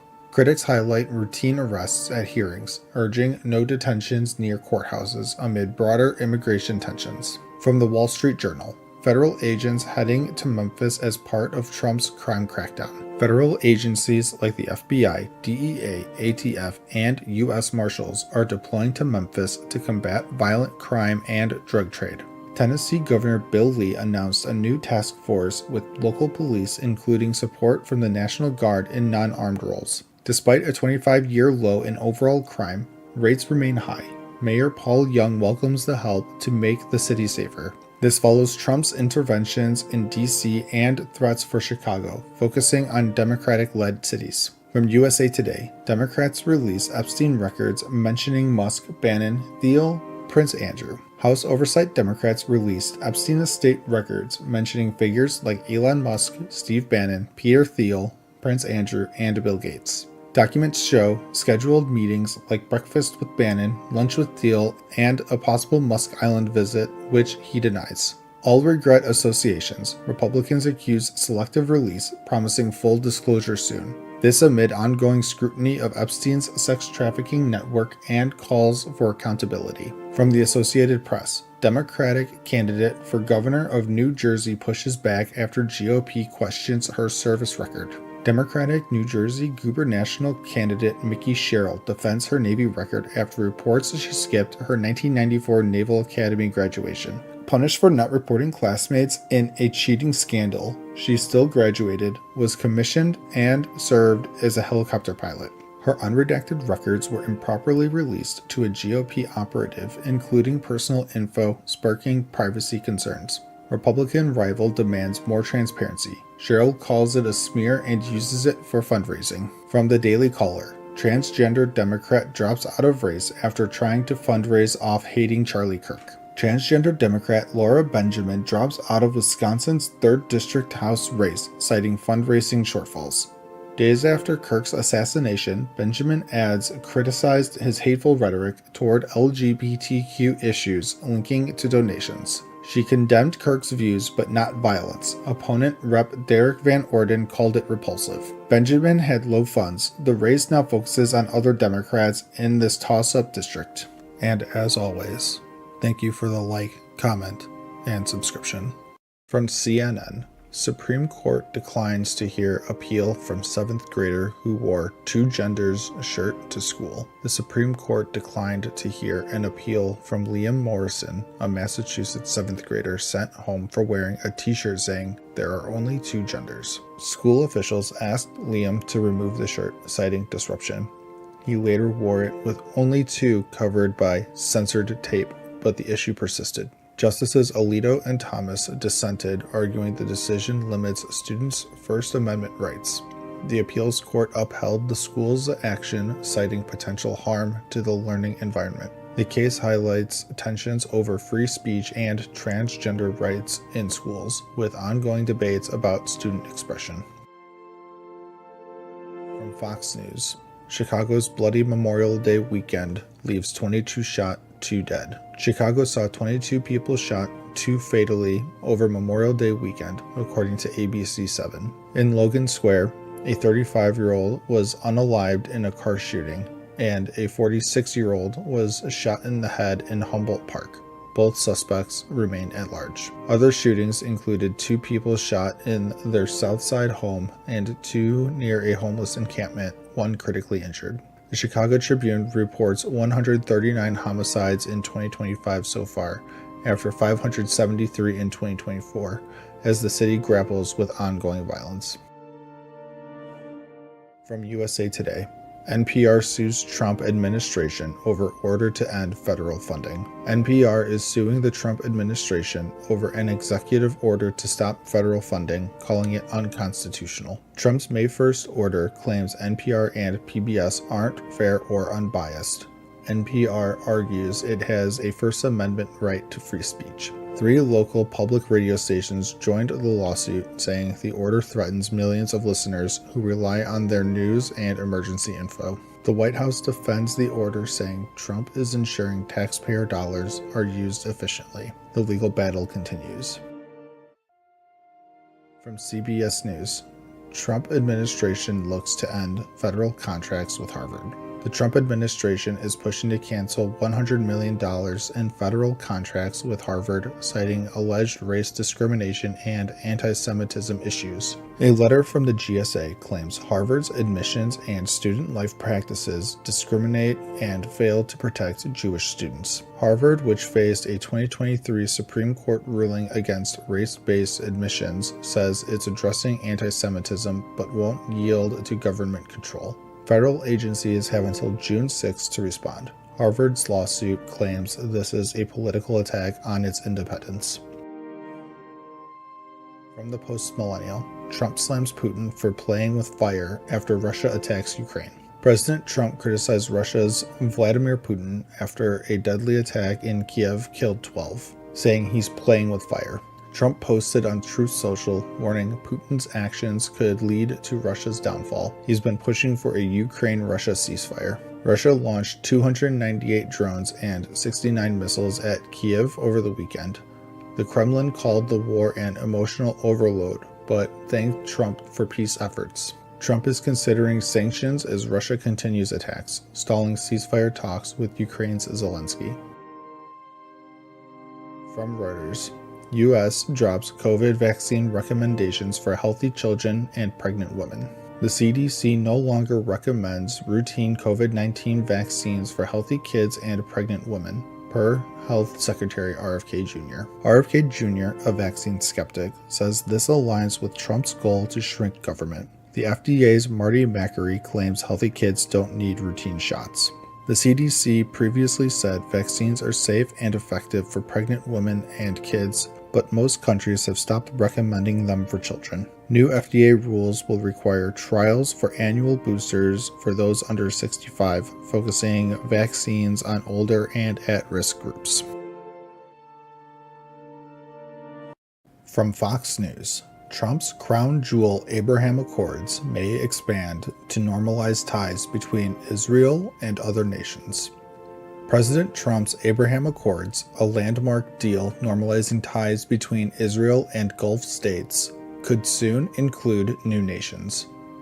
Israel's talks with Syria's new government hint at Syria and Lebanon joining the accords, a major shift in Middle East diplomacy.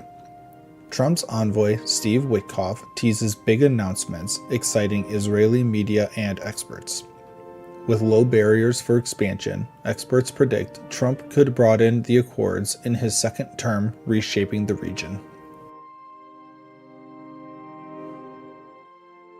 From CNN, by cutting dyes from your diet, you're getting another important built-in benefit.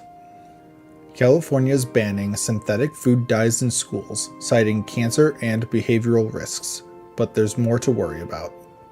A new study shows dyed foods have 141% more sugar, making them a red flag for unhealthy diets. Experts warn ultra-processed foods, even with natural dyes, are linked to diabetes, obesity, and more. To stay healthy, shift to whole foods like fruits and veggies and check those labels. From The Guardian, Mamdani faces barrage of Islamophobic attacks after New York primary success. Zohran Mamdani, set to be New York City's first Muslim mayor, faces a wave of Islamophobic attacks after his primary win. Far-right figures like Laura Loomer and Trump Jr. spread claims of terrorism, sparking death threats. The NYPD's investigating threats, including one tied to explosive devices, as Mamdani ups campaign security. Despite the hate, Mamdani vows to make New York City affordable and inclusive for all.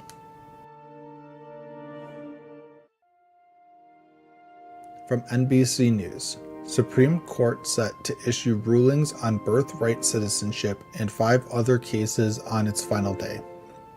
Supreme Court's wrapping its term with 6 major cases, including Trump's bid to end birthright citizenship. The focus, whether judges can block Trump's plan nationwide, impacting the 14th Amendment's citizenship guarantee.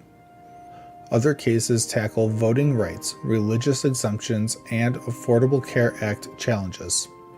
Rulings drop Friday, potentially reshaping law and policy across the U.S. From the Wall Street Journal, uproar over leaked intelligence underlines murky view of Iran strikes. Trump claims U.S. strikes crippled Iran's nuclear program, but a leaked report says it's only delayed. The Pentagon and CIA back Trump, but experts say we need inspectors on the ground to know the real damage. Questions linger. Was Iran's uranium moved? Could they still build a bomb? The FBI is probing the leak as Trump pushes his total obliteration narrative.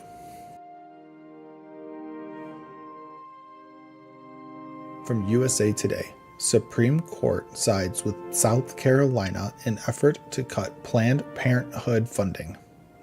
The Supreme Court's 6-3 ruling lets South Carolina cut Planned Parenthood's Medicaid funding.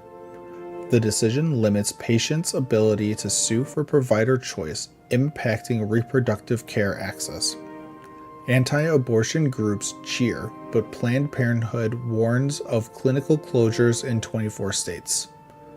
Justice Gorsuch says states can defund, but dissenters warn of harm to low-income patients. And as always, thank you for the like, comment, and subscription. From Fox News, DHS scoops up criminal illegal immigrant suspected of killing man on lawnmower. Senseless tragedy. In Louisiana, DHS issued an ICE detainer for Roberto Romero Hernandez, a Mexican national suspected of driving drunk and killing 59-year-old Ricky Maddox. Romero Hernandez allegedly struck Maddox, who was mowing on Highway 1 with his Chevrolet Silverado. Maddox later died in the hospital. DHS says the detainer ensures Romero Hernandez, arrested without a license, won't be released pending local proceedings. This follows other recent incidents involving illegal immigrants and DUI fatalities amid rising ICE detainer activity. From CNN, the Fort Stewart shooting is the latest act of violence at a U.S. military base. An Army Sergeant, Cornelius Radford, allegedly shot and wounded 5 soldiers at Fort Stewart, Georgia. Fellow soldiers tackled Radford, stopping the attack. All 5 victims are stable after 3 underwent surgery. The shooting occurred in the 3rd Infantry Division's area, a unit hit by tragedy before including a 2022 killing. This incident joins other violent attacks at U.S. bases like Fort Hood and Pensacola, raising safety concerns. From the Wall Street Journal, U.S. trading partners race to secure exemptions from Trump's tariffs. New U.S. tariffs hit Thursday, with countries like the EU, Japan, and South Korea seeking exemptions. Deals with Brazil and Chile already exempt products like orange juice and copper, covering billions in exports. Trump's 100% tariff on semiconductors spares companies investing in U.S. manufacturing like Apple. Uncertainty lingers as nations push for more carve-outs, fearing impacts on prices and investment. From the Washington Post, live updates. Trump's sweeping tariffs go into effect after delays. President Trump's tariffs, effective Thursday, impose up to 39% taxes on imports from India, Switzerland, and more. Commerce Secretary Lutnick claims tariffs will bring $50 billion monthly, but critics warn of higher consumer prices. Meanwhile, Fort Bliss prepares to detain 1,000 immigrants, part of Trump's deportation plan using military bases. Trump also eyes a Putin meeting and a new census, stirring debates on trade, immigration, and politics. From ABC News, White House pushes back on Kremlin claims Trump and Putin agreed to meeting. The Kremlin claims a Trump-Putin meeting is set, but the White House says no location is confirmed. A U.S. official says Putin must meet Ukraine's Zelensky first for any Trump summit to happen. Zelensky insists Ukraine and Europe must be part of peace talks to end the Russia-Ukraine war. With a new envoy in Moscow, talks continue as Trump sets a Friday deadline for Russia to make peace. From the Gateway Pundit, leftists flip out as President Trump orders new census that would exclude illegals. Up to 30 Democrat House seats could evaporate.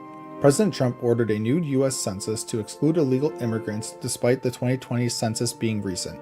The move could shift House seats and Electoral College votes, potentially costing Democrats up to 30 seats. Critics call it an attempt to erase communities and cut funding for healthcare and education. Supporters say it ensures only legal residents count, amid heated debates over redistricting. And as always, thank you for the like, comment, and subscription. From Fox News, WNBA stars All-Star Game message on pay increase draws social media reaction. At the 2025 WNBA All-Star Game in Indianapolis, players including sideline star Caitlin Clark wore t-shirts reading, "Pay us what you owe us," during warm-ups, signaling frustration in ongoing contract talks. The Women's National Basketball Players Association, led by Nneka Ogwumike, praised the unity, saying it's key to pushing for higher salaries as the league's $2.2 billion media deal looms. Commissioner Kathy Engelbert remains optimistic about a transformational deal before the current agreement expires on October 31st, despite the league reportedly losing $40 million in 2024.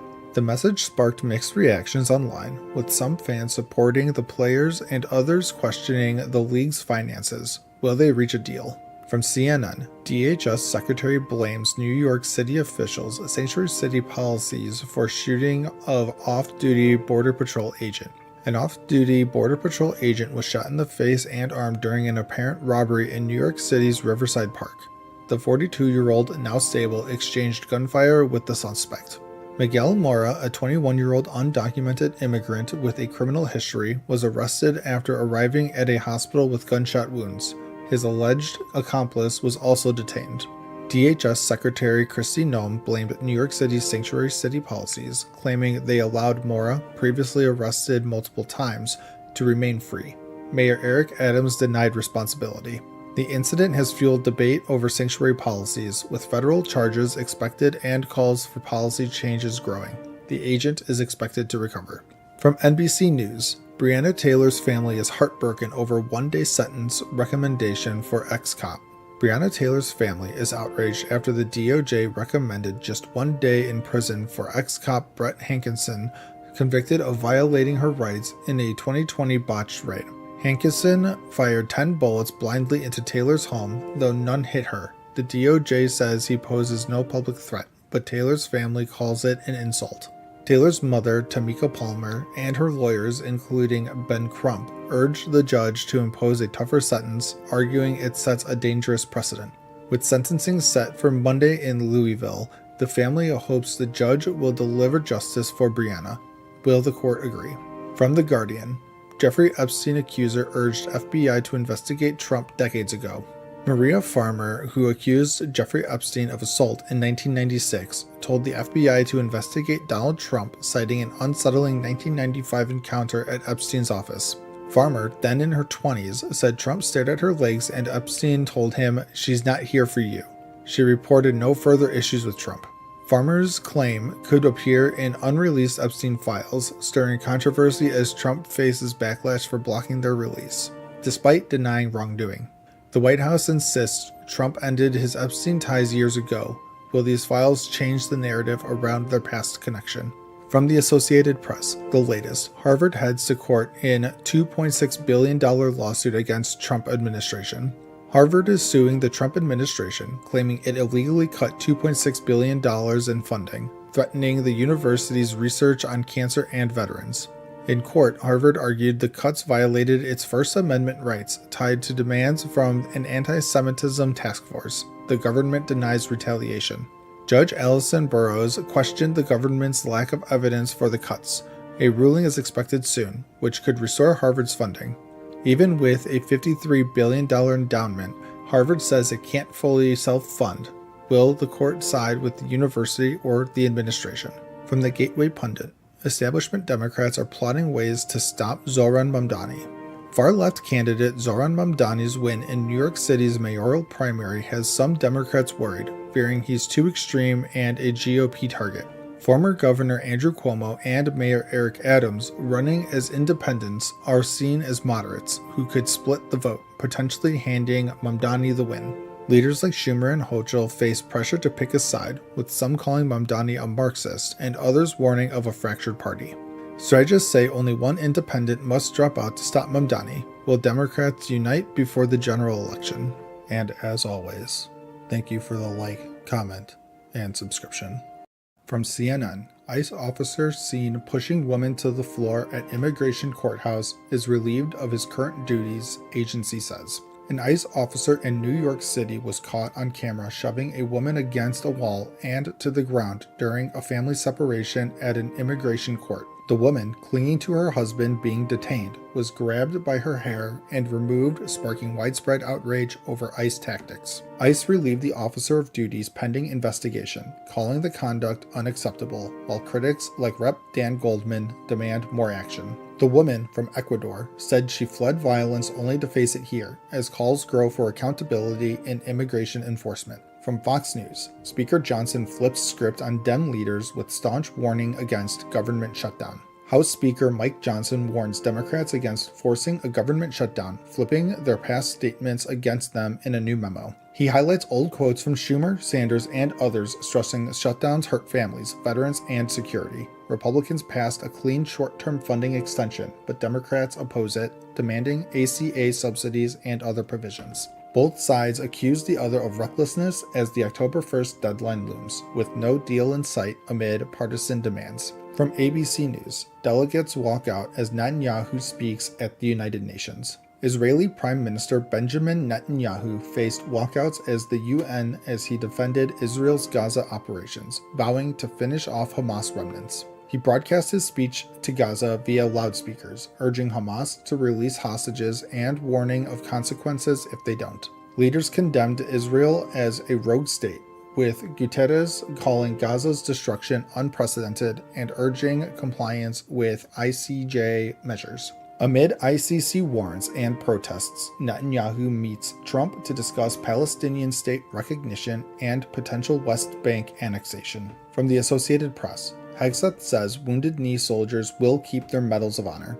Defense Secretary Pete Hegseth announced that 20 soldiers awarded Medals of Honor for the 1890 Wounded Knee events will retain them. despite a review ordered by his predecessor after congressional talks to rescind them over the massacre of 250 Lakota, including women and children. The awards cited bravery in dislodging fighters, but history views it as a massacre. Congress apologized in 1990 without revoking medals. This aligns with Trump's executive order restoring historical elements, including base names and monuments, amid reinterpretation debates. From News Nation, protester allegedly struck by ICE vehicle calls for accountability. How is this allowed? A protester near a Chicago ICE facility claims he was struck by an agency vehicle during clashes over immigration operations. Daniel Schaus, hospitalized overnight, described being hit at 25 to 30 miles an hour, suffering bruises and road rash, but returned to protest the next day. Local police investigated but faced obstacles like masked agents and pepper balls. ICE hasn't responded to inquiries. Schaus demands name tags and no masks for agents, vowing to continue fighting for transparency despite the risks. From USA Today, former FBI Director James Comey indicted on charges sought by Trump Justice Department. Former FBI Director James Comey was indicted for lying to Congress and obstruction related to 2020 testimony on anonymous sources. Trump celebrated on Truth Social, calling Comey corrupt amid his push for charges against political foes. The case, overseen by new Trump appointees, follows the ousting of a prosecutor who reportedly doubted the evidence. Comey denies charges, vowing a trial. Democrats call it abuse of power, while Republicans say evidence justifies accountability. And as always, thank you for the like, comment, and subscription. From Fox News, Rep. Maxine Waters calls for using the 25th Amendment to find out what's wrong with Donald Trump. Democratic Congresswoman Maxine Waters is demanding the use of the 25th Amendment against President Trump, claiming he's unfit after firing Federal Reserve Governor Lisa Cook over alleged mortgage misrepresentations. Waters warns this could destabilize the economy, affect Wall Street, interest rates, and even benefit Trump personally, urging aggressive action to protect democracy without relying on courts. Cook has sued Trump, arguing the firing lacks cause, and the case may head to the Supreme Court, escalating tensions between the White House and the Fed. Fellow Democrat Debbie Wasserman Schultz calls the move preposterous, saying Trump really wants to oust Fed Chair Jerome Powell, but is targeting parts of the system instead. From CNN, Border Patrol arrests 2 crew workers helping battle Washington's biggest wildfire for being in the country illegally. Amid Washington's massive Bear Gulch fire, scorching nearly 9,000 acres, Border Patrol arrested 2 support crew workers cutting logs for being in the U.S. illegally following a criminal probe into their firms.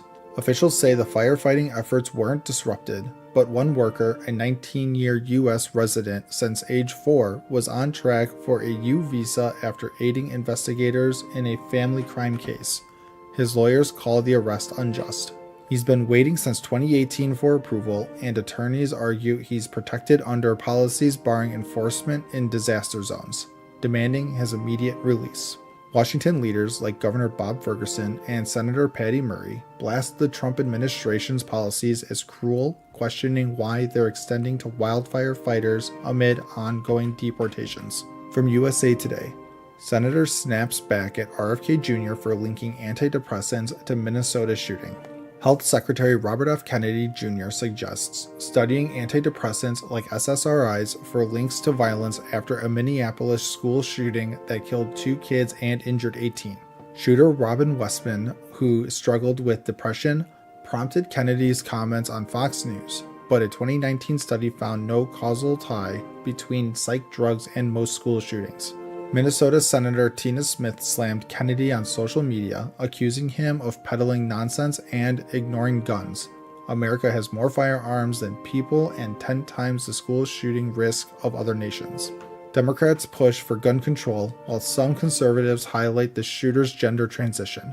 Minneapolis Mayor Jacob Frey condemns villainizing the trans community. From the Mirror US, where is Trump? And it happened trend online as health fears skyrocket. President Trump hasn't been seen publicly since Tuesday's cabinet meeting, sparking viral X trends like "Where is Trump?" and "It happened," with no weekend events fueling health fears. Speculation ramps up after photos showed a bruised hand, walking issues, and slurred speech, despite Trump's claims of peak health from his latest physical. Both supporters and critics question who's running the country, though Trump posted on Truth Social 7 hours ago. Could he just be golfing or with family? The White House hasn't commented, but recent whispers include a lip-read promise to Putin. Online buzz ignores his activity but amplifies unconfirmed worries. From The Telegraph, U.S. courts ruled Donald Trump's tariffs are illegal.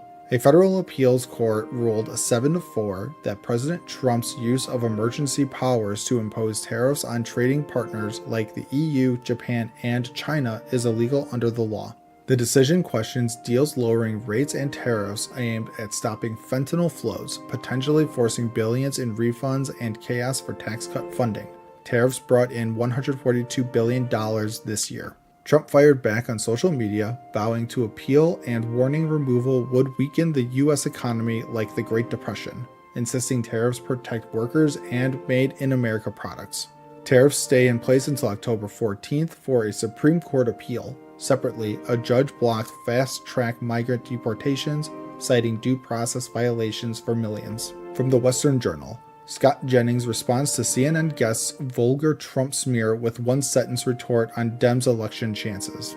On CNN, Republican strategist Scott Jennings shut down podcaster Jennifer Welch's wild claim that Trump tried oral sex on a microphone and shows mental decline. Welch accused Trump of priming for military rule, pardoning January 6 rioters, and being a felon, tying it to his recent press conferences and past behaviors. Jennings retorted in one sentence, "If this is Democrats' strategy, they've already handed Republicans congressional majorities for years," amid polls showing only 19% approve of Dem leadership. The DNC warns of fascism threats, but faces infighting and fundraising woes, with calls to drop out of touch practices like land acknowledgements. And as always, thank you for the like, comment, and subscription. From CBS News, Bolter was prepper who gave wife bailout plan, affidavit states. Court documents show Bolter instructed his wife to leave the house, fearing people with guns might show up. Investigators found empty rifle cases in a storage locker rented by Bolter just days before the shootings. The affidavit also revealed Bolter's wife described him as a prepper, someone who prepares for catastrophic events. The Hoffman family, who survived the attack, called for a return to civility, highlighting the trauma of the incident. And as always, thank you for the like, comment, and subscription. From USA Today, Columbia University student Mahmoud Khalil, pro-Palestinian activist, released. U.S. District Judge Michael Farbiarz orders Khalil's release, stating he was neither a flight risk nor dangerous. Khalil, who was separated from his newborn son, expressed relief and criticized the government's actions. His lawyers argued that his detention violated his First Amendment rights, calling it an attempt to silence criticism of Israel. The release marks a victory for free speech advocates, though the Trump administration plans to appeal. And as always, thank you for the like, comment, and subscription. From Fox News, Bill Maher says Democrats need to do something about The View after Whoopi Goldberg's Iran comments. Goldberg's comments sparked backlash, with critics arguing they misrepresent the realities in both countries. Rep. Wesley Hunt, a black Republican, criticized Goldberg, highlighting his own success as a black man in America. Hunt emphasized the progress in the U.S., calling for unity rather than divisive rhetoric.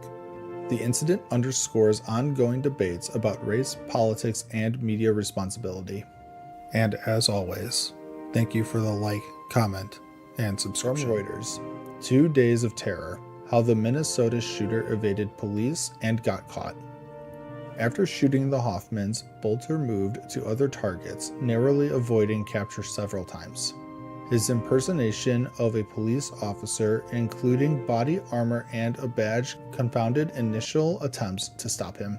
A massive manhunt involving state and federal agencies finally cornered Bolter, leading to his surrender. The case underscores the challenges of stopping determined attackers and the importance of vigilance. And as always, thank you for the like, comment, and subscription. From CNN, Trump's 2-week delay on Iran's strike decision leaves Israel in limbo. Israel leaders who had advocated for U.S. involvement are now uncertain about the future of their military campaign. The delay raises questions about the coordination between the U.S. and Israel and the potential impact on regional stability. Some see the delay as a strategic move, while others fear it could weaken Israel's position against Iran. As tensions remain high, both nations navigate a complex geopolitical landscape. And as always, thank you for the like, comment, and subscription. The BBC, targeting of Quds force shows growing breach in Iranian intelligence. Israel's Mossad is suspected of orchestrating these operations, including the theft of sensitive nuclear documents. Iran has arrested numerous individuals accused of spying, highlighting the extent of the infiltration. The assassinations of key figures like Saeed Izzadi and Behnam Shayari underscore the covert conflict between Iran and Israel. These events reveal a growing breach in Iran's intelligence with implications for regional security. And as always, thank you for the like, comment, and hello everybody, and welcome to Just Some News, where we give unbiased summaries of news articles throughout the day. Let's get into it. From USA Today, Tesla profits plummet 71% amid backlash to Musk's role with the Trump administration. Tesla's profit dropped 71% in Q1 amid backlash over Musk's Trump role. Vehicle deliveries fell 13%, hit by tariffs, competition, and Musk's work with Trump's Doge, which fired thousands. Polls show many Americans now view Musk negatively, impacting sales. Musk plans to cut Doge time and focus on new vehicles and robotaxis by June. Stock rose 5% after hours. From NBC News, similar purse snatching happened blocks away in Washington, days before Kristi Noem's bag was taken. A purse snatching in D.C. mirrors the theft of Kristi Noem's bag days later. Noem's bag with $3,000 was stolen Sunday at Capitol Burger. 3 days earlier, another woman's purse was taken at the Westin Hotel nearby. Both thieves matched white, male, dark clothes, N95 mask.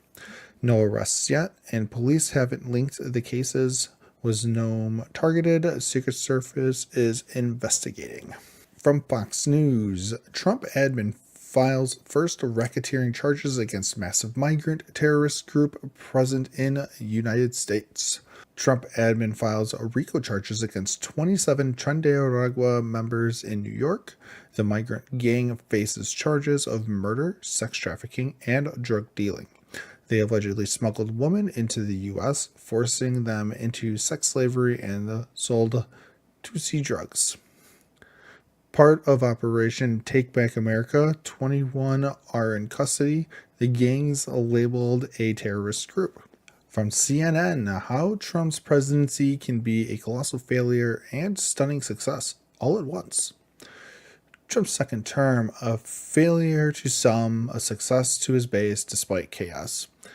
Trade wars, tank markets, and errors like a mistaken deportation spark legal fights, but Trump's base cheers his America First moves, like cutting federal jobs and pushing deportations. Critics see disorder, Pentagon leaks, global tensions, but supporters see him dismantling the elite. From the Daily Mail, John Legend sparks backlash as footage surfaces of him making heinous accusations against Trump. John Legend faces backlash after calling Trump a white supremacist at an event. At a Hollywood block party, Legend accused Trump of bigotry, comparing Biden's defense secretary to Hegseth. MAGA fans hit back online, calling Legend divisive and hypocritical. Legend and wife Chrissy Teigen have long feuded with Trump, who once called them out on Twitter. And from the post-millennial Supreme Court, justices blow holes in attorneys' arguments that teaching kindergartners LGBTQ concepts is not coercive. Supreme Court justices challenge a Maryland school's LGBTQ curriculum for kids. In Mahmoud v. Taylor, parents sue over no opt-outs for LGBTQ storybooks, citing religious rights. Justices like Gorsuch and Kavanaugh question if teaching young kids these concepts is coercive, not just exposure. The school says opt-outs are infeasible due to absenteeism, but justices push back on the policy. And that's all the news articles we've got for you today, my friends. If you can comment, like, subscribe, it is greatly appreciated. And remember, it's not any news, just some news. Thanks for watching.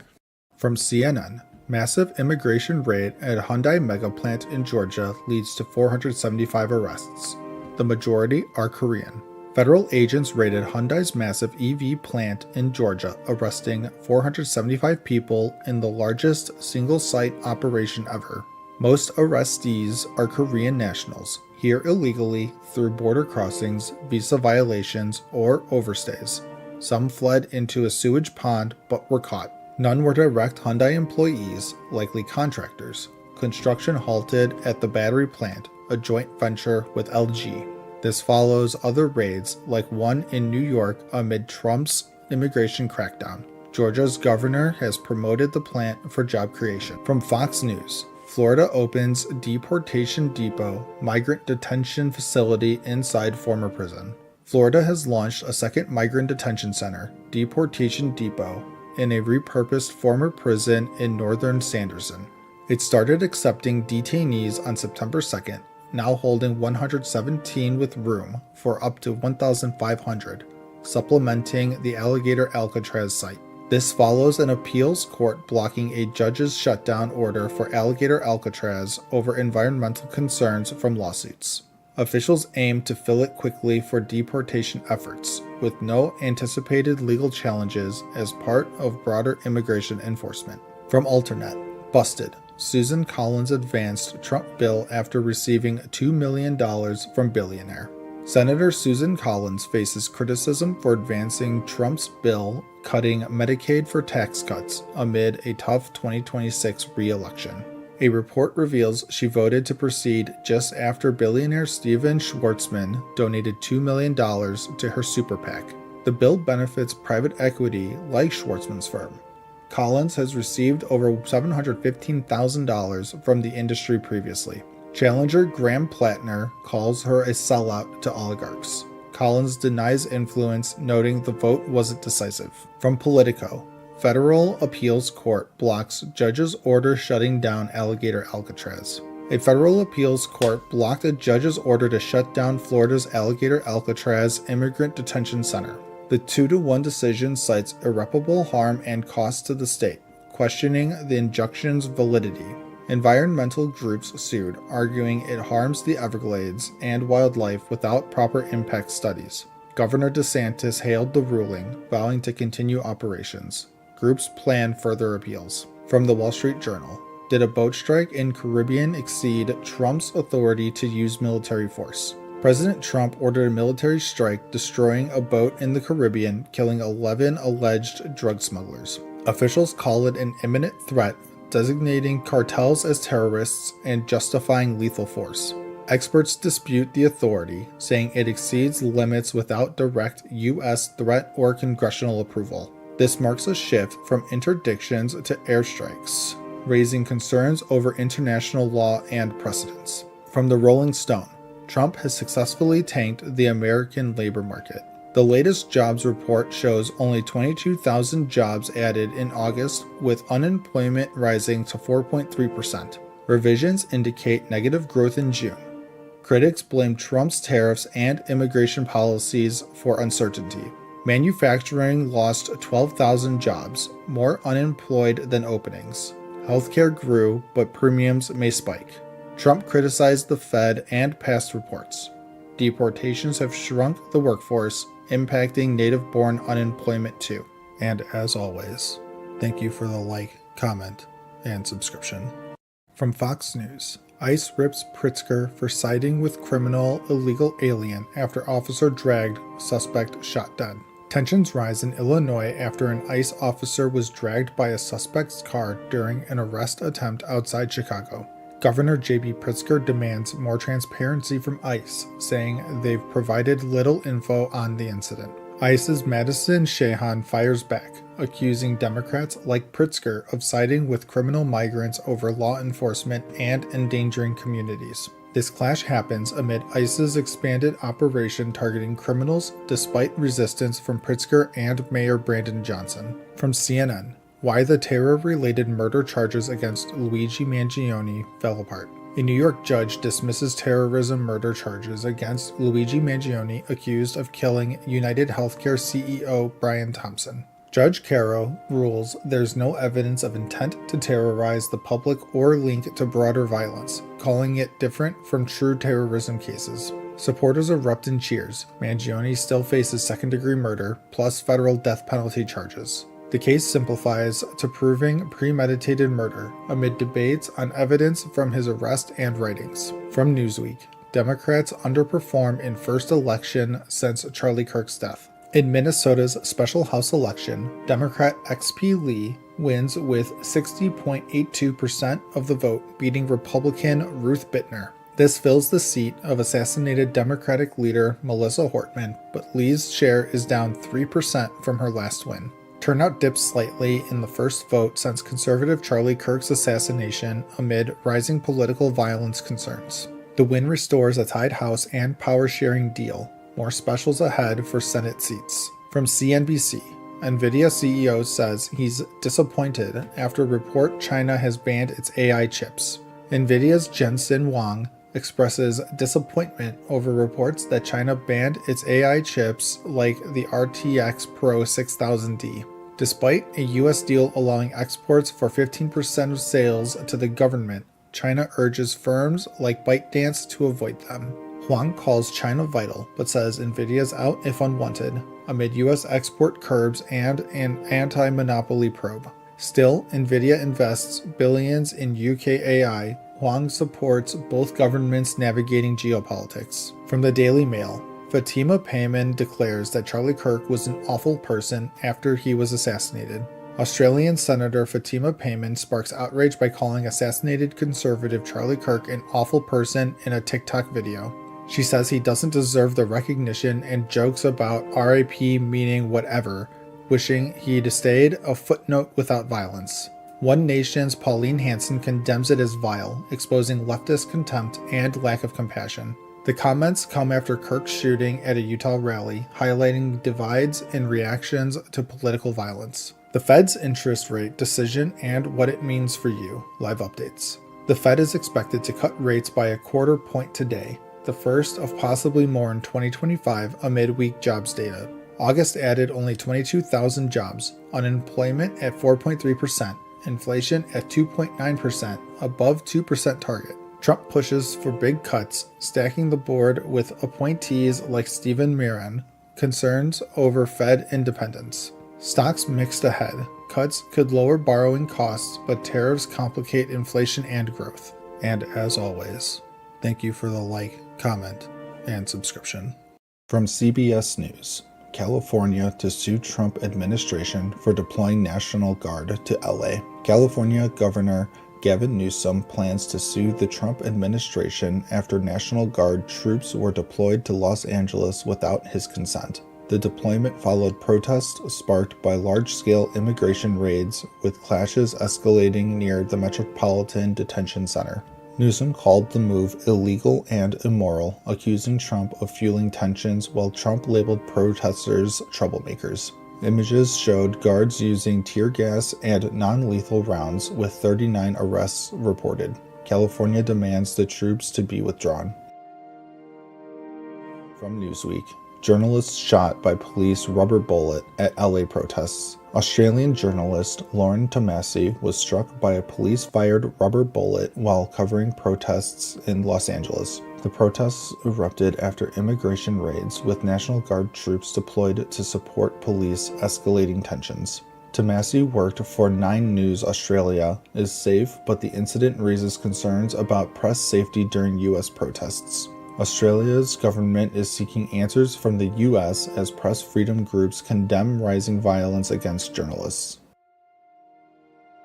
From CNN, Dr. Phil was embedded with ICE during controversial Los Angeles immigration raids. Dr. Phil McGraw was on hand with ICE agents during controversial immigration raids in Los Angeles, sparking protests. The TV host, joined by his Merit TV crew, had exclusive access to Trump's border czar Tom Homan for a special report. The raids led to dozens of arrests and violent protests, prompting Trump to deploy the National Guard to the city.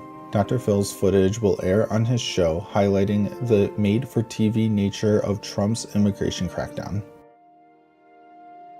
From the Associated Press, Israeli forces seize Gaza-bound aid boat and detain Greta Thunberg and other activists. Israeli forces seized a Gaza-bound aid boat detaining climate activist Greta Thunberg and others in international waters. The Freedom Flotilla aimed to deliver aid to Gaza, protesting Israel's blockade and ongoing military campaign. Israel called it a PR stunt, saying the aid was minimal and will be sent through official channels after docking. Activists face deportation as Gaza's blockade and war leave millions at risk of famine. From Fox Business, Besant condemns Newsom's dangerous threat to withhold $80 billion in federal taxes amid trans athlete controversy. California's Governor Newsom threatened to withhold $80 billion in federal taxes over Trump's fines on trans athletes' policies. Trump targeted California after a biological male won girls' state titles, prompting a federal Title IX probe. Treasury Secretary Besant called Newsom's plan tax evasion, warning it could harm California residents. The clash escalates as California faces scrutiny over its trans athlete rules and federal funding. From the Washington Post, Russia launches war's largest drone strike, Ukraine's Air Force says. Russia launched its largest drone attack of the war, firing 479 drones and missiles across Ukraine overnight. Ukraine's Air Force shot down or deflected 460 drones, but the Ravine region faced heavy strikes, injuring 1. The attack follows a Ukrainian assault on Russian air bases as Moscow claims advances towards Dnipropetrovsk. As prisoner exchanges begin, Zelensky warns of tough fighting, while NATO calls for stronger air defenses. From Fox News, New York appeals court throws out $500 million penalty against Trump in Letitia James' civil case. Big news from New York. An appeals court has tossed out the massive $500 million penalty against Donald Trump in the civil fraud case brought by AG Letitia James. The court ruled the fine was excessive under the Eighth Amendment, but upheld Trump's liability and some restrictions on his business. Trump called it a total victory on Truth Social, blasting the case as a political witch hunt. A dissenting judge agreed, saying it targeted Trump's career. The split decision means this could head to New York's highest court amid ongoing tensions, including a DOJ probe into James. From CNN, California Democrats prepare to pass the redistricting plan after Texas House approves new maps. California Democrats are pushing a constitutional amendment to redraw congressional maps, reacting to Republicans' moves in Texas. Texas House just passed GOP-favored maps aiming for 5 more seats. Their Senate could approve soon, amid Democratic quorum breaks. In California, the plan could net Dems 5 seats if voters approve in a special election, triggered only if other states like Texas redistrict mid-decade. Obama endorsed the push as a counter to gerrymandering, while both sides gear up for court fights over fairness and costs. From the Associated Press, illegal immigration hit a record high of 14 million in the U.S. in 2023, Pew reports find. A new Pew report reveals unauthorized immigrants in the U.S. hit a record 14 million in 2023, up from 11.8 million the year before. Driven by asylum seekers and temporary protections under Biden, numbers surged from non-Mexican countries like Guatemala, India, and Venezuela. Total immigrant population reached 53 million, 15.8% of the U.S., California, and Texas topped the list. 9.7 million are in the workforce. Trump ended many protections, leading to a drop this year, but estimates vary. Pew's is below some critics' claims, like 21 million. From the Wall Street Journal, U.S. jobless claims rose last week. U.S. jobless claims climbed to 235,000 last week, up from 224,000, signaling a slowdown in the labor market. Continuing claims hit 1.97 million, the highest since 2021, as hiring stalls and job searches drag on. Despite no mass layoffs, revisions show weaker spring hiring, economy faces weaker demand and higher prices. Walmart's CEO notes customers shifting to cheaper goods. Claims remain in a stable range, but investors watch closely. From the Washington Post, ICE is joining DC police patrols. Moped drivers are an early target. Under Trump's federal control of DC police, ICE agents are joining patrols, targeting moped delivery drivers for immigration checks. Many Central and South American drivers, often undocumented gig workers for DoorDash or Uber, face detention during traffic stops. Videos show ICE at stops. Drivers flee to suburbs or quit, chilling the industry despite falling crime rates. Advocacy groups call it ramped up enforcement. City sues over cooperation orders as families search for detained loved ones. From Reuters, Trump's civil fraud penalty is thrown out by New York appeals court. In a key ruling, a New York appeals court has thrown out the nearly $500 million penalty imposed on President Trump for fraudulently inflating his assets. The court found the penalty too high, dealing a blow to AG Letitia James's lawsuit, though it kept other restrictions like a business monitor in place. Trial Judge Engron had ordered the fine after finding Trump duped lenders, but appeals judges showed skepticism during arguments. Trump denies wrongdoing. His lawyers argued overreach. The case stemmed from pre-2017 business practices.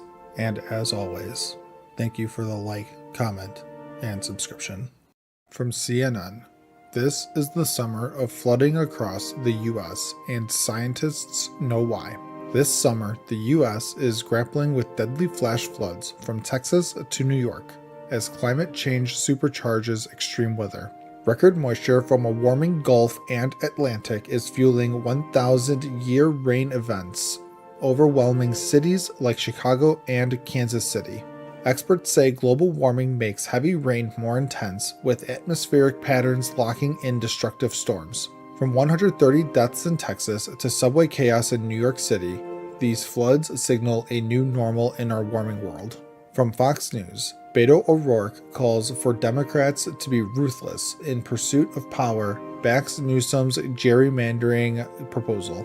Beto O'Rourke urges Democrats to get ruthless in their quest for power, endorsing partisan gerrymandering. He backs California Governor Newsom's plan to redraw congressional maps, countering Texas GOP's redistricting push. Newsom wants to scrap California's nonpartisan commission, but faces legal and political hurdles. Beto warns Republicans gerrymandering could backfire, but is this a race to the bottom for democracy? From the Wall Street Journal, how Bessent made the case to Trump against firing Fed Chair Powell. Treasury Secretary Scott Bessent is urging President Trump not to fire Federal Reserve Chair Jerome Powell. Bessent argues firing Powell could tank markets, face legal battles, and isn't needed with rate cuts coming. Trump's push to oust Powell risks economic chaos, especially with no quick Senate replacement. While Trump denies needing advice, Bessent says the president can soon shape the Fed with new appointees. From the Washington Post, global hack on Microsoft product hits U.S. state agencies, researchers say. A global cyber attack on Microsoft SharePoint servers has hit U.S. agencies, businesses, and more. This zero-day exploit targets unpatched servers, stealing data and keys for future attacks. From US federal agencies to European governments, hackers are exploiting thousands of servers. With no patch yet, experts warn of a mad scramble to secure systems before more damage is done. From USA Today, Senator hits Trump for blaming Epstein backlash on Dems, says it's as if viral CEO faulted Coldplay.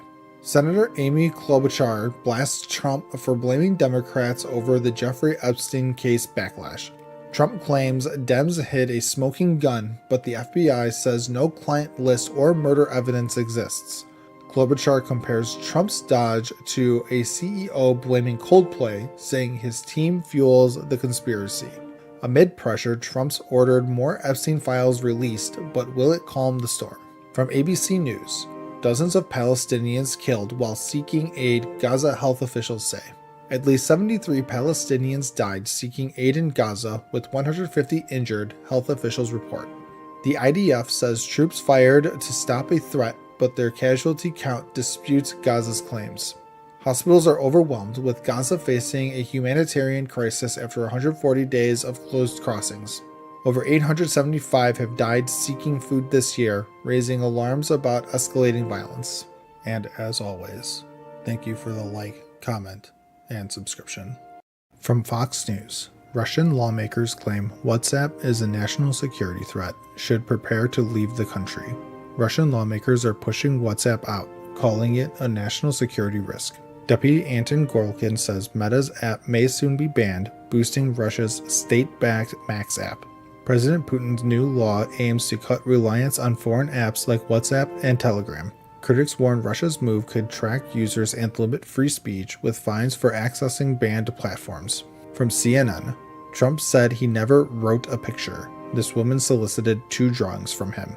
Trump denies ever drawing pictures, but a 2004 charity auction tells a different story. Dr. Lori Lockard says Trump sent 2 signed New York City skyline doodles for her Ohio charity event. His sketches, done in gold Sharpie, fetched thousands at auctions, contradicting his claims.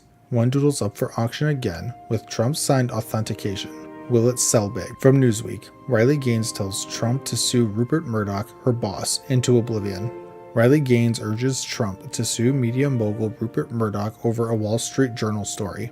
The Journal reported Trump sent a bawdy letter to Epstein in 2003, which he calls fake. Gaines, a host on Murdoch's Outkick, backed Trump's legal threats on X, saying, "Sue them into oblivion." This comes after Gaines criticized Trump for dismissing Epstein conspiracy theories. From ABC News, migrants sent to CCOT returned to Venezuela in swap, 10 Americans freed. Over 200 Venezuelan migrants held in El Salvador's CCOT prison are heading back to Venezuela. El Salvador's Bukele says it's part of a swap freeing 10 Americans detained in Venezuela. The deal also released Venezuelan political prisoners, but critics slammed Trump's deportation tactics. Many deny gang ties, raising questions about due process in Trump's immigration crackdown. From the Wall Street Journal, Justice Department asks court to release Epstein grand jury transcripts. The Justice Department wants to unseal Epstein and Maxwell grand jury transcripts. Attorney General Pam Bondi says it's a matter of public interest despite secrecy rules. Trump, who denies a 2003 Epstein letter, pushed for the release but now sues the Journal. Will the court agree to release the files, or will victims' privacy concerns block it? From the Federalist, the leather-bound Epstein book reeks of being a fake plant to implicate Trump. A leather-bound book with a Trump letter to Epstein smells like a fake to the Federalist. Trump denies writing a body 2003 note with a naked woman's sketch, calling it a fraud. The article compares it to a 2016 black ledger used to smear Trump's campaign with Russia ties. Is this another Democrat FBI plot to tarnish Trump? The Federalist thinks so. And as always, thank you for the like, comment, and subscription. Hochul hauls in big bucks amid lackluster poll numbers and calls to endorse Mamdani. New York Governor Kathy Hochul just raised nearly $12 million for her 2026 re-election, showing strong grassroots support across all 62 counties. But polls tell a different story. Only 37% of New Yorkers think the state's on the right track, with Hochul's favorability underwater at 42%. Meanwhile, far-left leaders are pushing Hochul to endorse Democratic Socialist Zoran Mamdani, who stunned the political world by winning the New York City mayoral primary. Hochul praises Mamdani's focus on affordability but raises concerns about his anti-Israel stance and policing policies. Will she back him? From CNN. Donald Trump's eventful day at Club World Cup final being booed, celebrating with Chelsea and a winner's medal. President Trump was front and center at the FIFA Club World Cup final, where Chelsea crushed PSG 3-0 to claim the title. But not everyone was cheering. Trump faced boos during the anthem and again while presenting medals alongside FIFA's Gianni Infantino. In a bizarre moment, Trump stayed on stage during Chelsea's trophy lift, confusing players like Cole Palmer, who expected him to exit. Social media buzzed when it looked like Trump got a winner's medal. FIFA's still clarifying if that was the plan. From Newsweek. From Fauci to his brother, list of people Joe Biden pardoned by autopen. Former President Joe Biden used an autopen to grant high-profile pardons, sparking GOP claims of a cover-up over his mental capacity. Among those pardoned, Dr. Anthony Fauci, criticized for his COVID-19 role, and General Mark Milley, who called Trump a wannabe dictator. Biden's brother James, sister Valerie, and sister-in-law Sarah also got preemptive pardons to shield them from potential Trump-led probes. Biden insisted the autopen was legal due to the volume of pardons, but Trump calls them illegitimate. Investigations are underway. From CBS News. Elmo's X account hacked, shares anti-Semitic posts, disgusting messages. Elmo's official X account, with over 600,000 followers, was hacked Sunday, posting shocking anti-Semitic and racist messages. The posts included slurs against Jews and comments about Trump and Jeffrey Epstein, but were quickly removed by Sesame Workshop. This comes amid criticism of X for rising hate speech since Elon Musk's 2022 takeover, with the ADL reporting a 893% surge in anti-Semitic incidents. Sesame Workshop is working to restore the account, calling the posts disgusting. X is under scrutiny again. From The Independent. Trump threatens Russia with 100% tariffs if no peace deal is reached with Ukraine in the next 50 days. President Trump gave Russia 50 days to end its war with Ukraine, or face 100% secondary tariffs on countries buying Russian oil. These tariffs could double import costs from nations like China and India, hitting major U.S. trading partners hard. Trump also pledged more U.S. arms to Ukraine via NATO allies, praising their tremendous courage against Russia's attacks. Calling Putin all talk, Trump hopes NATO's increased defense spending will push for peace. Will it work? From the Daily Mail. Inside the Jeffrey Epstein death report and the 10 troubling questions the DOJ refuses to explain. Jeffrey Epstein's 2019 jailhouse death is back in the spotlight after a DOJ report reaffirmed it was fueling conspiracy theories. A 2023 report revealed Epstein had extra blankets and mattresses, potential nooses, despite a prior attempt. A missing minute of surveillance footage and cameras that streamed but didn't record raised questions about a cover-up. Attorney General Pam Bondi faces backlash for the DOJ's handling, with 10 key questions still unanswered about Epstein's death. And as always, thank you for the like, comment, and subscription. From Fox News. Diddy received standing ovation from fellow inmates after jury found rapper not guilty on RICO charge. Sean Diddy Combs was acquitted of major charges like racketeering and sex trafficking after a 7-week trial. Back at MDC Brooklyn, fellow inmates gave him a standing ovation, celebrating his win against the government. His lawyer, Mark Agnifilo, says inmates rarely see anyone beat the system, making Diddy's victory a symbol of hope. But Diddy faces up to 20 years for 2 prostitution-related convictions, with sentencing set for October. From CNN, Trump administration moves to terminate a form of humanitarian relief for Nicaraguans and Hondurans in the U.S. The Trump administration is ending temporary protected status for 76,000 Nicaraguans and Hondurans in the U.S. TPS started in 1999 after Hurricane Mitch protects migrants from deportation due to unsafe conditions in their home countries. The move has sparked legal challenges, with critics arguing it ignores ongoing hardships in Honduras and Nicaragua. DHS Secretary Kristi Noem says the program is no longer needed, but lawsuits may delay the decision. From the Washington Post, U.S. measles cases reach a 33-year record high as outbreaks spread. The U.S. hit a 33-year high with 1,277 measles cases across 38 states, driven by vaccine hesitancy. 92% of cases involve unvaccinated people, with outbreaks fueled by misinformation and low vaccination rates. West Texas saw over 750 cases, with 3 deaths, including 2 children, highlighting the disease's danger. Experts warn the U.S. could lose its measles elimination status if outbreaks continue unchecked. From USA Today, U.S. stocks opened down on tariff uncertainty. Deadline moved but threat remains. Tesla sinks. U.S. stocks fell as Trump tariff deadline shifted from July 9th to August 1st, creating market uncertainty. The Dow, S&P 500, and NASDAQ dropped, with Trump threatening extra tariffs on BRICS nations. Tesla's shares sank 8% amid tensions between Elon Musk and Trump over a new political party. Oil prices rose despite OPEC's plan to boost production, signaling a strong market outlook. From BBC News, ex-hostage says Trump can bring home all those still captive in Gaza. Keith Siegel, freed from Hamas captivity, says Trump can secure the release of 50 remaining hostages in Gaza. Kidnapped during the October 2023 attacks, Siegel endured 484 days before a Trump-brokered ceasefire freed him. As Trump meets Netanyahu, hopes rise for a new deal to free hostages and end the Gaza conflict. But Hamas and Israel remain divided, with talks stalling despite urgent calls for peace. From Fortune, Alphabet's Isomorphic Labs has grand ambitions to solve all diseases with AI. Now it's gearing up for its first human trial.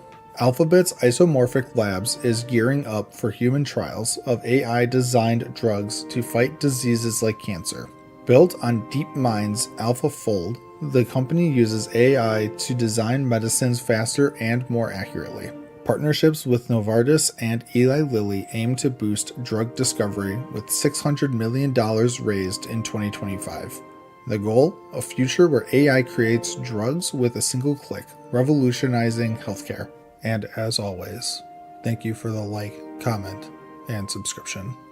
From CNN, Trump confirms a letter or a deal by July 9th. Besant says tariffs will boomerang to April levels if no deals by August 1st.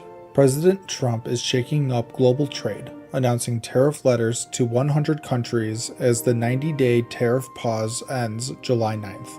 Treasury Secretary Scott Bessent says if no deals are made by August 1st, tariffs could spike back to April levels, ranging from 10% to 70%. Deals with the UK, China, and Vietnam are in place, but 100 smaller nations face letters setting rates if they don't negotiate. Economists warn tariffs could raise consumer prices, though Bessent denies inflation risks, calling it tariff derangement syndrome. From Fox News, former Houston appointee claims flood-ravaged Camp Mystic is whites only in viral video. A former Houston official, Sadie Perkins, is under fire for a TikTok claiming Camp Mystic, a Texas summer camp hit by deadly floods, is a whites-only conservative Christian camp. Perkins, whose term on a city board ended, suggested the camp's missing girls get undue attention compared to minority groups. Mayor Whitmer called her comments deeply inappropriate, vowing to remove her from the board as families grieve 80 flood deaths. At least 10 campers are still missing, with the community reeling from the tragedy. From the Wall Street Journal, how healthcare cuts in the Big Beautiful Bill will affect Americans. Trump's Big Beautiful Bill slashes $1 trillion from healthcare, mainly Medicaid, leaving 8.7 million uninsured over the next decade. New rules like work requirements and stricter income checks will hit low-income Americans hardest, especially in 40 states. Hospitals face $665 billion in cuts, risking closures and layoffs, with rural areas hit hardest despite a $50 billion relief fund. Insurers lose customers and states face tight budgets, with experts warning of delayed care and higher costs. From San Diego Union Tribune, what the data say about who ICE is arresting in San Diego. ICE arrests in San Diego have doubled this year, with 1,042 people detained, mostly Mexican nationals, in just 6 months. Over half of those arrested, 53%, had no criminal charges or convictions, a shift from last year's focus on criminal aliens.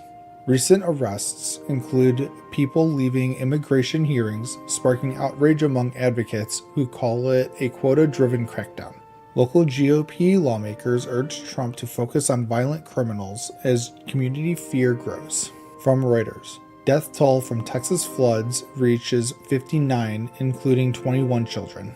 Catastrophic floods in Texas have killed 59, including 21 children, with 11 girls and a counselor still missing from Camp Mystic. The Guadalupe River overflowed after 15 inches of rain, leaving the century-old Christian camp in ruins. Over 850 people were rescued, but more rain threatens as National Weather Service issues new flood warnings. Critics blame Trump's cuts to Weather Service staff for poor flood predictions, while officials vow to upgrade the system. From Bloomberg, Trump set to start notifying countries of tariffs up to 70%. President Trump plans to notify countries of new tariffs starting Friday, ranging from 10% to a whopping 70% by August 1st. About 10 to 12 letters go out first, with all countries covered by July 9th. Targeting nations like Indonesia and the EU. Markets dropped as tariffs could raise consumer prices, with the Fed wary of inflation risks despite Trump's pressure. Deals with the UK, Vietnam, and China are done, but Trump prefers simple tariffs over complex talks. And as always, thank you for the like, comment, and subscription. From CNN, officials have been planning for weeks to send National Guard to Chicago as Trump seeks to expand crime crackdown. President Trump is planning to send the National Guard to Chicago to address crime and immigration, but details on troops and timing are unclear. Trump hinted at the move, saying Chicago could be next after his D.C. crackdown, but Chicago's mayor is strongly opposing the plan. Mayor Brandon Johnson calls it unlawful and vows legal action, arguing Chicago needs community investment, not military presence. Governor J.B. Pritzker says there's no emergency to justify this, as critics call it an unprecedented use of the military for domestic policy. From Fox News, more California girls' high school volleyball teams forfeit to squad with trans athlete. 2 California schools, Rim of the World and Orange Vista, forfeited volleyball matches against Jurupa Valley High due to a trans athlete on the team. Jurupa Valley says it follows California law allowing students to compete based on gender identity, but some parents and teams object. The athlete's mother defends her daughter's right to play, emphasizing her skill, while others protest, citing fairness in sports. A DOJ lawsuit challenges California's policies, and national attention grows as the debate over trans athletes in sports intensifies. From Alternet, even Americans in this ruby red state don't like what Trump is doing. Opinion. In Texas, Trump's push for aggressive redistricting to secure Republican House seats is facing resistance even in this red state. Texas Republicans passed a map adding 5 GOP seats, but Democrats like State Rep Nicole Collier protest, citing redistricted voting rights. Trump's broader plan includes targeting mail-in ballots and voting machines, raising concerns about fair elections in 2026. Critics say Trump's push to militarize Democratic cities could intimidate voters, while Texans call for preserving their freedoms. From the Mirror US, Trump's tariffs to raise price on 8 supermarket staples as experts warn consumers to feel the pinch. Trump's new tariffs on imports from Brazil, India, Mexico, and the EU could raise grocery prices for American shoppers within months. Coffee, cheese, and chocolate face steep price hikes, with experts predicting an extra $40 per week for household grocery costs. Perishable produce like avocados and bananas will be hit hard as grocers pass on costs from tariffs on foreign goods. Wine, spirits, and spices are also at risk, with trade groups warning of job losses and consumers urged to buy local to save. From the Daily Beast, Ghislaine Maxwell flips the script on Elon Musk. Ghislaine Maxwell claims she met Elon Musk at a Google co-founder's birthday party, contradicting Musk's denial of knowing her. Maxwell says Musk was among guests at a multi-day event in 2010 or 2011 and later saw him at a 2014 Vanity Fair Oscars party. She denies deeper ties between Musk and Jeffrey Epstein, though emails between them surfaced and Musk's brother was also linked. The claims fueled debate amid Musk's push for Epstein file releases and his public feud with Trump stirring MAGA tensions. From Reuters, analysis: Trump's redistricting push could bring decades of Republican rule to the U.S. House. Trump is urging Republican states like Texas to redraw House districts to secure GOP control for decades, analysts say. Texas passed a map adding 5 Republican seats, while Democrats in California plan to counter with their own redistricting. Critics warn gerrymandering could lock in Republican House control, with only 36 of 435 districts competitive in 2026. Population growth in minority communities may shift dynamics, but some say redistricting dilutes their voting power. And as always, thank you for the like, comment, and subscription. From NBC News, Sean Combs' ex-assistant says he brainwashed her when he sent messages of support and love. In Diddy's sex trafficking trial, former assistant Mia testified for a third day alleging forced labor and sexual assault as part of a racketeering conspiracy charge. Defense lawyer Brian Steele questioned Mia's credibility, showing 2018 to 2020 texts expressing affection for Diddy. Mia claimed she was brainwashed, delaying her allegations. A juror appeared skeptical, while prosecutors raised concerns after Mia's face was briefly shown in court, violating the judge's order. Testimony also touched on Diddy's alleged hotel damages under aliases, with more witnesses expected soon. From ABC News, Trump's funding bill runs into Senate GOP fiscal hawks. President Trump's One Big Beautiful Bill Act, aiming to cut $1.5 trillion in spending, faces resistance from Senate GOP fiscal hawks like Rand Paul. The bill could add $3.1 trillion to the $37 trillion national debt, prompting demands for deeper cuts and concerns over a $4 trillion debt ceiling hike. Paul calls the cuts wimpy, while Trump warns opponents risk voter backlash. Senate moderates want to protect social programs. With a tight deadline, can the Senate and House agree before July 4th?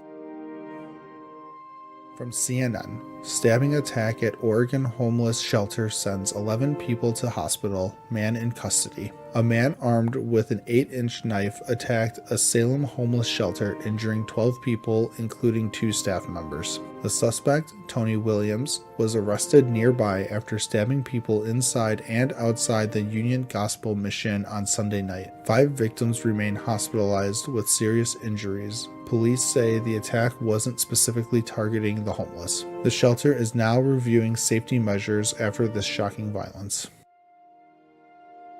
From Fox News, suspicious incendiary device found near Blue Ridge Parkway prompts evacuation. National Park Service rangers found a suspicious incendiary device near Asheville, North Carolina on Sunday, prompting an evacuation. The Asheville Police Bomb Squad and FBI safely removed the device near the Folk Art Center, closing part of the parkway. No threats remain, but the NPS is investigating the improvised incendiary device found in the dirt. Authorities are seeking public tips to uncover who's behind this incident.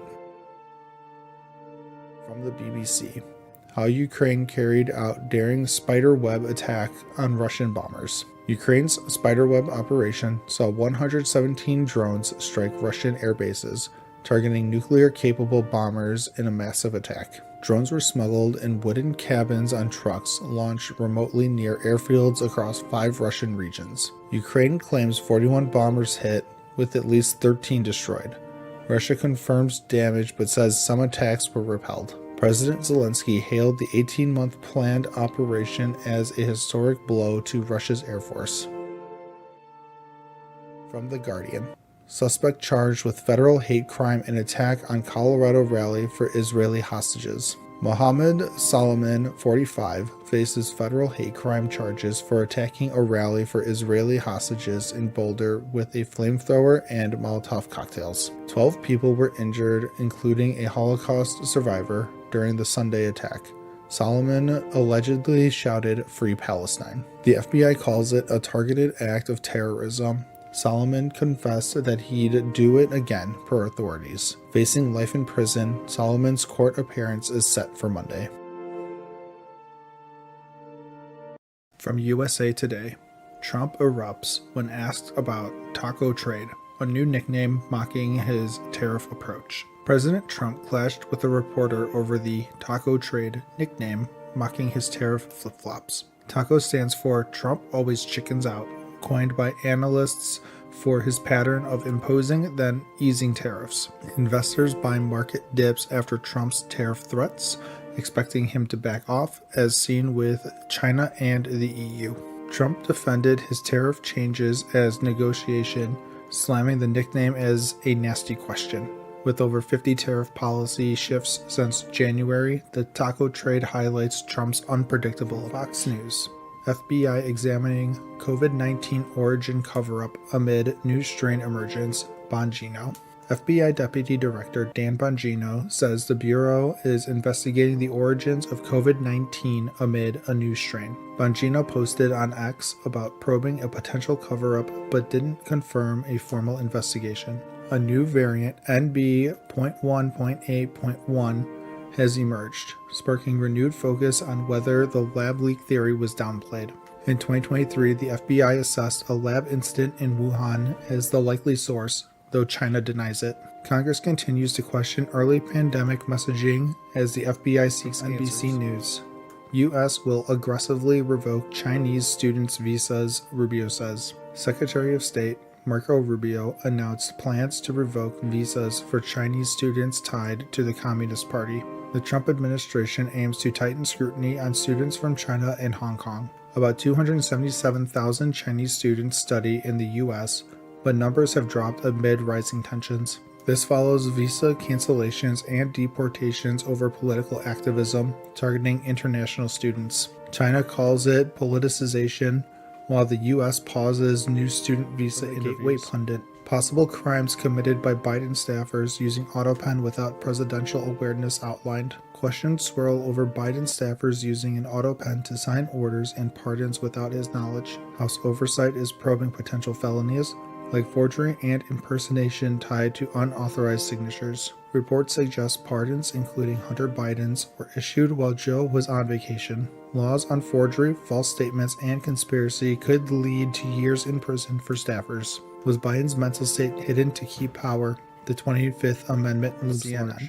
HHS letter tells health care providers to disregard treatment protocols for trans people, adhere to report by unnamed authors. HHS Secretary RFK Jr. urges doctors to ignore trans care protocols, citing a controversial HHS report. The report claims gender-affirming care's science is weak, but major medical groups disagree. Gender-affirming care is safe, say experts, but Trump's orders target trans youth care. Kennedy's letter pushes providers to follow the HHS review, not established guidelines. CMS is probing hospitals for experimental procedures, raising concerns over child safety. The Washington Post. Elon Musk is leaving his role in the Trump administration. Elon Musk is leaving his role, leading to the Doge service frustrated by federal bureaucracy. Musk clashed with Trump over a massive spending bill, saying it undermines his budget cuts. Tesla's profits dropped 71%,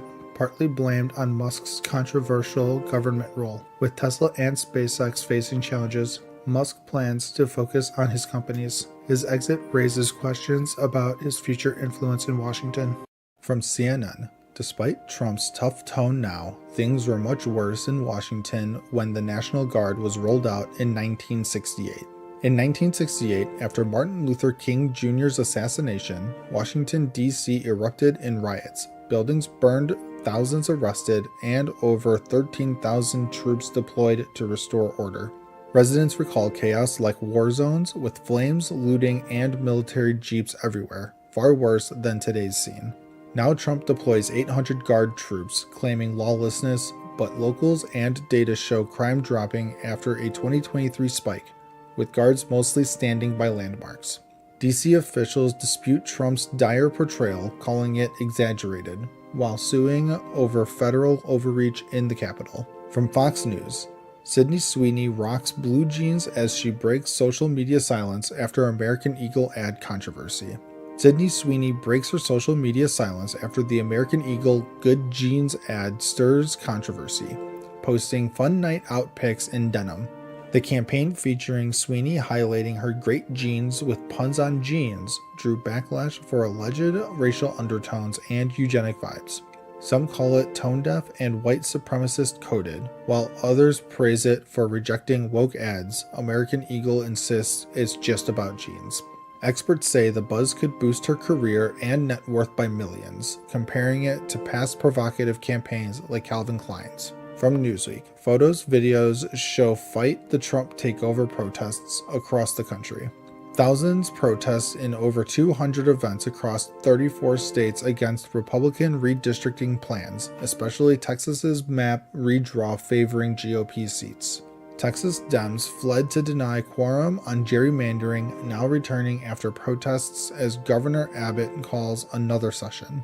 In D.C., crowds rally against Trump's National Guard deployment and police takeover, calling crime claims exaggerated amid falling rates.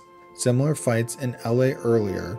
Protesters vow to stop rigged maps and federal overreach targeting communities of color. From the Associated Press, Black mayors of cities Trump decries as lawless tout significant declines in violent crimes. Trump deploys National Guard to D.C., calling it and other cities like Chicago and Baltimore lawless, threatening federal interventions. But data shows violent crime dropping sharply post-2023 peak. Chicago homicides down 30%, LA 14%, Baltimore historic lows. Black mayors credit youth programs, gun buybacks, and community partnerships, rejecting Trump's narrative as false and radically tinged. They warn military presence can undo progress, pushing instead for federal aid in gun trafficking and cybercrimes. From USA Today, Oklahoma will require teachers from New York, California to prove they back America First. Oklahoma requires teachers from New York and California to pass an America First test proving alignment with conservative values to teach there. The test covers U.S. history, biology on male-female differences, and standards including 2020 election theories developed with PragerU. Unions call it a political stunt amid teacher shortages, saying it insults educators and distracts from real issues like pay and morale.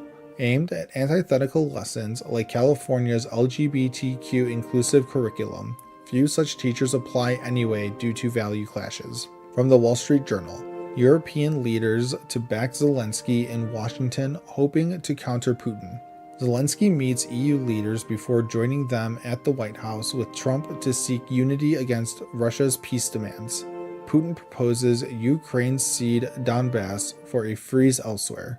Zelensky rejects, saying constitution forbids land trades.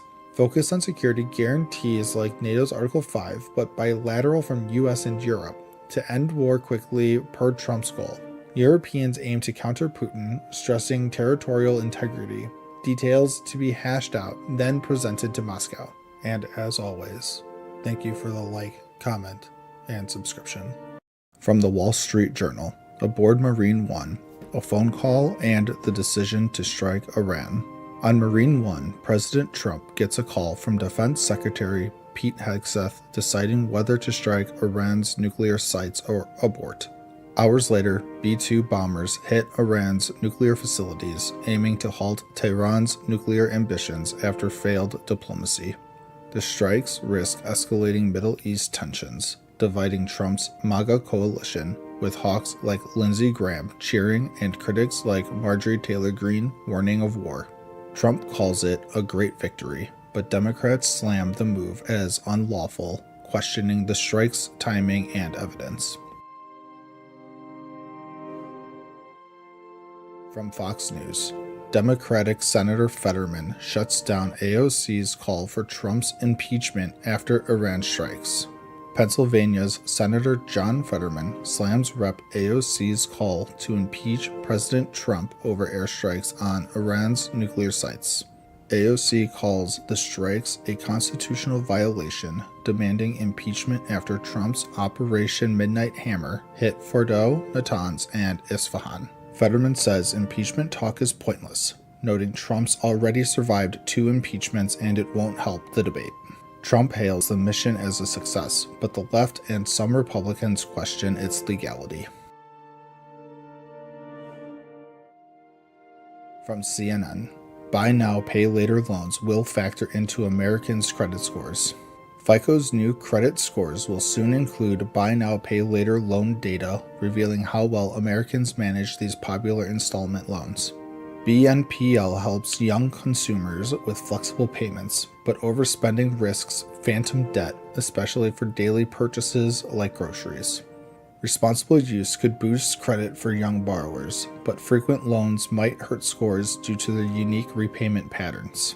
Launching this fall, FICO's new scores aim to give lenders a clearer view of consumer credit, though adoption may be slow.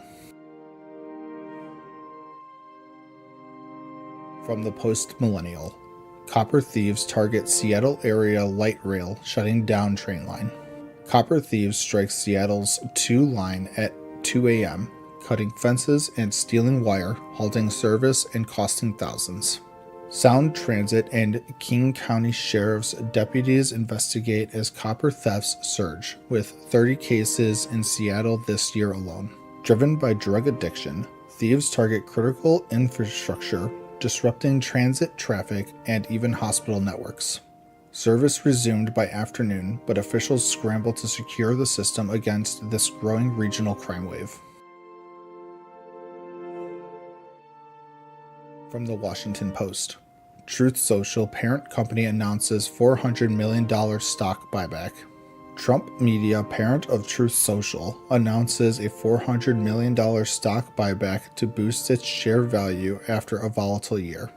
Shares rose 3%, but later dipped down 48% year to date, despite the company holding $3 billion in cash. Trump actively posts on the platform, outpacing his first-term tweets, though it lags behind X and Threads in users. CEO Devin Nunes says the buyback supports shareholders, but the company still faces losses over $400 million in 2024. From USA Today, what is Iran's next move? Israel steps up attacks after U.S. bombing. Israel intensifies airstrikes on Tehran, targeting Evin prison and Revolutionary Guard sites after U.S. bombs hit Iran's nuclear facilities. Iran launches missiles hitting an Israeli electrical facility as fears grow of a wider Mid-East conflict. Global leaders urge restraint, while the UN nuclear watchdog expects significant damage at Iran's Fordo site. Trump hints at regime change, but his team insists the goal is to stop Iran's nuclear program, not start a war. And as always, thank you for the like, comment, and subscription. From The Guardian, Iranian regime collapse would be serious blow for Russia. As tensions escalate in the Middle East, the potential collapse of Iran's regime looms large, posing significant challenges for its ally Russia. Russia and Iran have forged a deep strategic partnership, especially since Russia's invasion of Ukraine, with Iran supplying drones and other military support. However, with Israel's intensified attacks on Iran's nuclear sites and the U.S. considering military involvement, Iran's stability is under threat. Experts warn that if the Iranian regime falls, Russia could lose a crucial partner, impacting its geopolitical ambitions and economic investments in the region. From Fox News, after Minnesota killings, Capitol Hill representatives face stark reality about family safety. The recent killings of Minnesota state lawmakers and their spouses have sent shockwaves through Capitol Hill, highlighting the vulnerability of politicians and their families.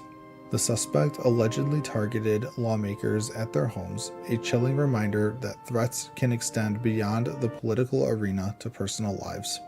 In response, U.S. lawmakers are grappling with how to enhance security for themselves and their families, both in Washington and their home districts.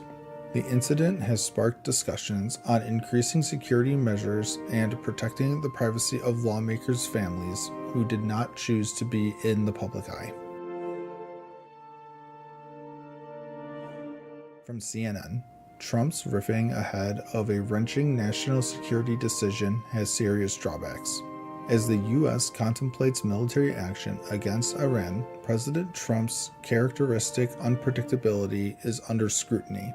Trump's approach contrasts sharply with traditional presidential decision-making, relying on ambiguity and last-minute choices. While some see this as a strategic advantage, critics argue it lacks the careful planning needed for such high-stakes decisions. The potential consequences of a strike on Iran are vast, including regional instability and possible retaliation against U.S. interests. From the Associated Press. Fact Focus. Israeli strikes on Iran nuclear sites pose limited radiation risks.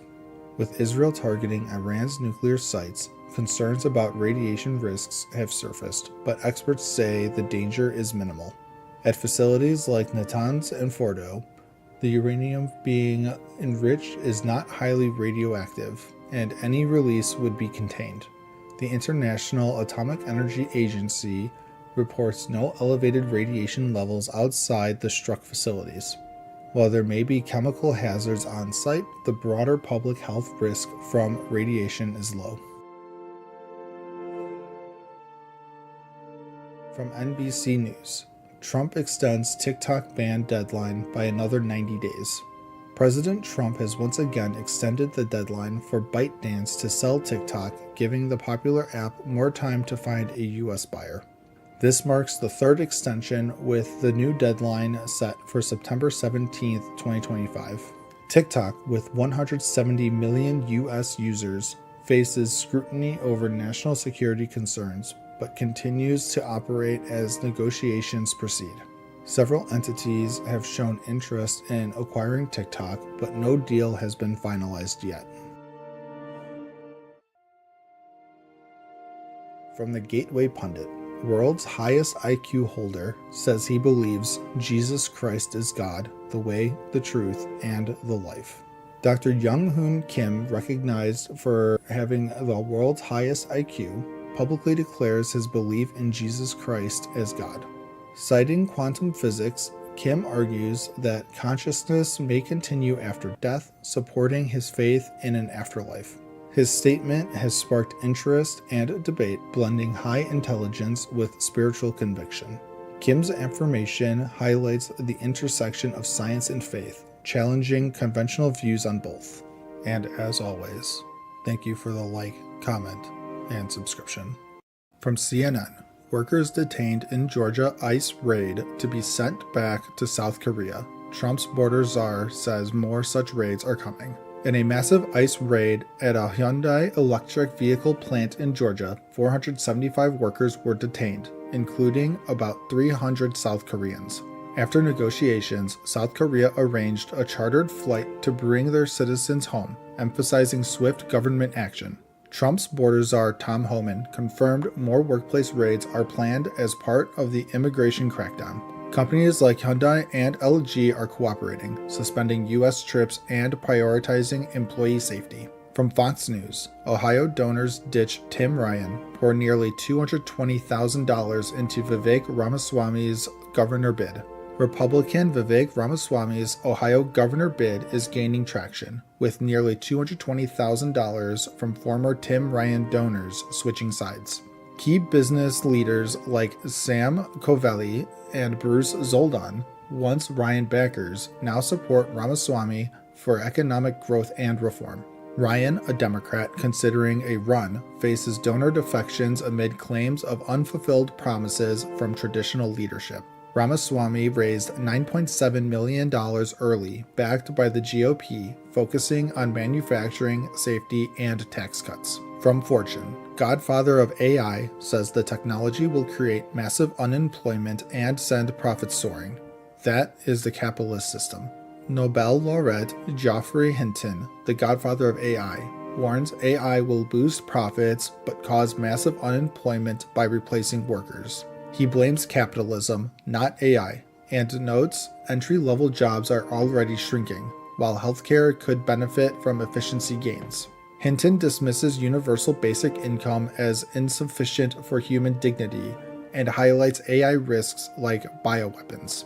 He uses ChatGPT for research and left Google to retire, not just to speak on dangers. From The Guardian, Texas Attorney General wants students to pray in school unless they're Muslim. Texas Attorney General Ken Paxton pushes for the Lord's Prayer and Bible in schools under a new law allowing religious time. He endorses Christian elements, calling it foundational, but critics say it violates church-state separation.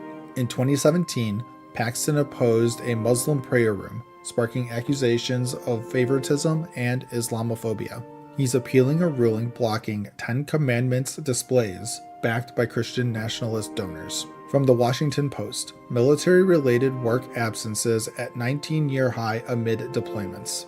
Work absences for military duty hit a 19-year high with 90,000 cases from January to August due to deployments. Trump's administration sent Guard members to cities like LA and DC for crime control, straining the labor market. Amid slow hiring and rising unemployment, economists warn of economic chaos from uncertain deployments. The White House claims it boosts safety and jobs, but troops face career limits from added duties. From East Idaho News, this is my home. Violinist John Shin speaks out after release from immigration detention facility. Utah violinist John Shin, detained for 17 days in Colorado, was released on bond after ICE flagged his status. Brought to the U.S. as a child, he lost DACA after a misdemeanor but married a U.S. citizen. Supporters rallied with concerts. He calls America home, praising fellow detainees, and his lawyer seeks a green card amid Trump's crackdown. Shin urges immigration reform, grateful for community help in his fight against deportation. And as always, thank you for the like, comment, and subscription. From Fox News, Democratic senator calls internet an accelerant driving extremism after Kirk killing. Following the brutal assassination of conservative activist Charlie Kirk at Utah Valley University, Democratic Senator Chris Coons appeared on CBS's Face the Nation. Coons blamed the internet as an accelerant fueling extremism, saying it drives Americans apart left and right, despite the importance of free speech under the First Amendment. Kirk, 31, was shot during a debate on his American Comeback Tour after a question about transgender issues. Suspect Tyler Robinson was arrested days later. Republican Senator James Lankford agreed, noting social media algorithms push anger and crazy content, sidelining civil dialogue. From CNN, Elon Musk buys $1 billion worth of Tesla shares, a sign that he's sticking around. In a rare move, Elon Musk bought $1 billion in Tesla shares using his own money, as revealed in a Monday regulatory filing.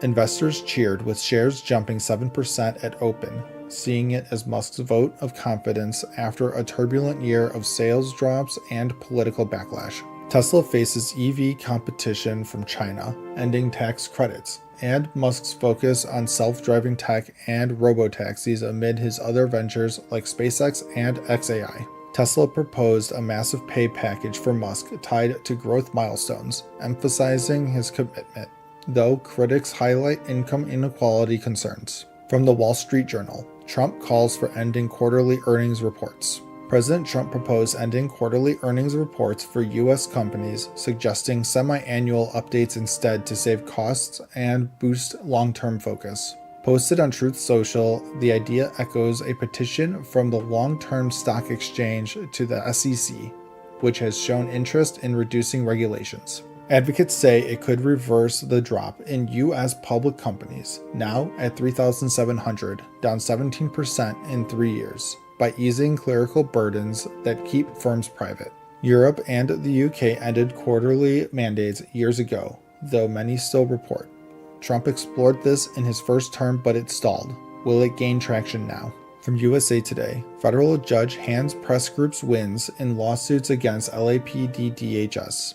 A federal judge issued preliminary injunctions protecting journalists covering Los Angeles immigration raid protests from LAPD arrests and DHS interference. Judge Hernan Vera ruled LAPD's heavy-handed tactics violated laws, barring arrests for failing to disperse or blocking media coverage. For DHS under Secretary Kristi Noem, the order prohibits dispersing, threatening, or assaulting journalists without unrelated crimes, citing indiscriminate force. Vera condemned violence by some, but said it doesn't justify endangering peaceful protesters and media, demanding better under the First Amendment. From Prime Timer, don't want you to track my music. Forrest Frank reacts to 30,000 people unfollowing him on Instagram over Charlie Kirk post. Christian singer Forrest Frank lost 30,000 Instagram followers after posting a video of Charlie Kirk praising his music's impact on youth. Kirk, the Turning Point USA founder, assassinated recently, featured in the clip.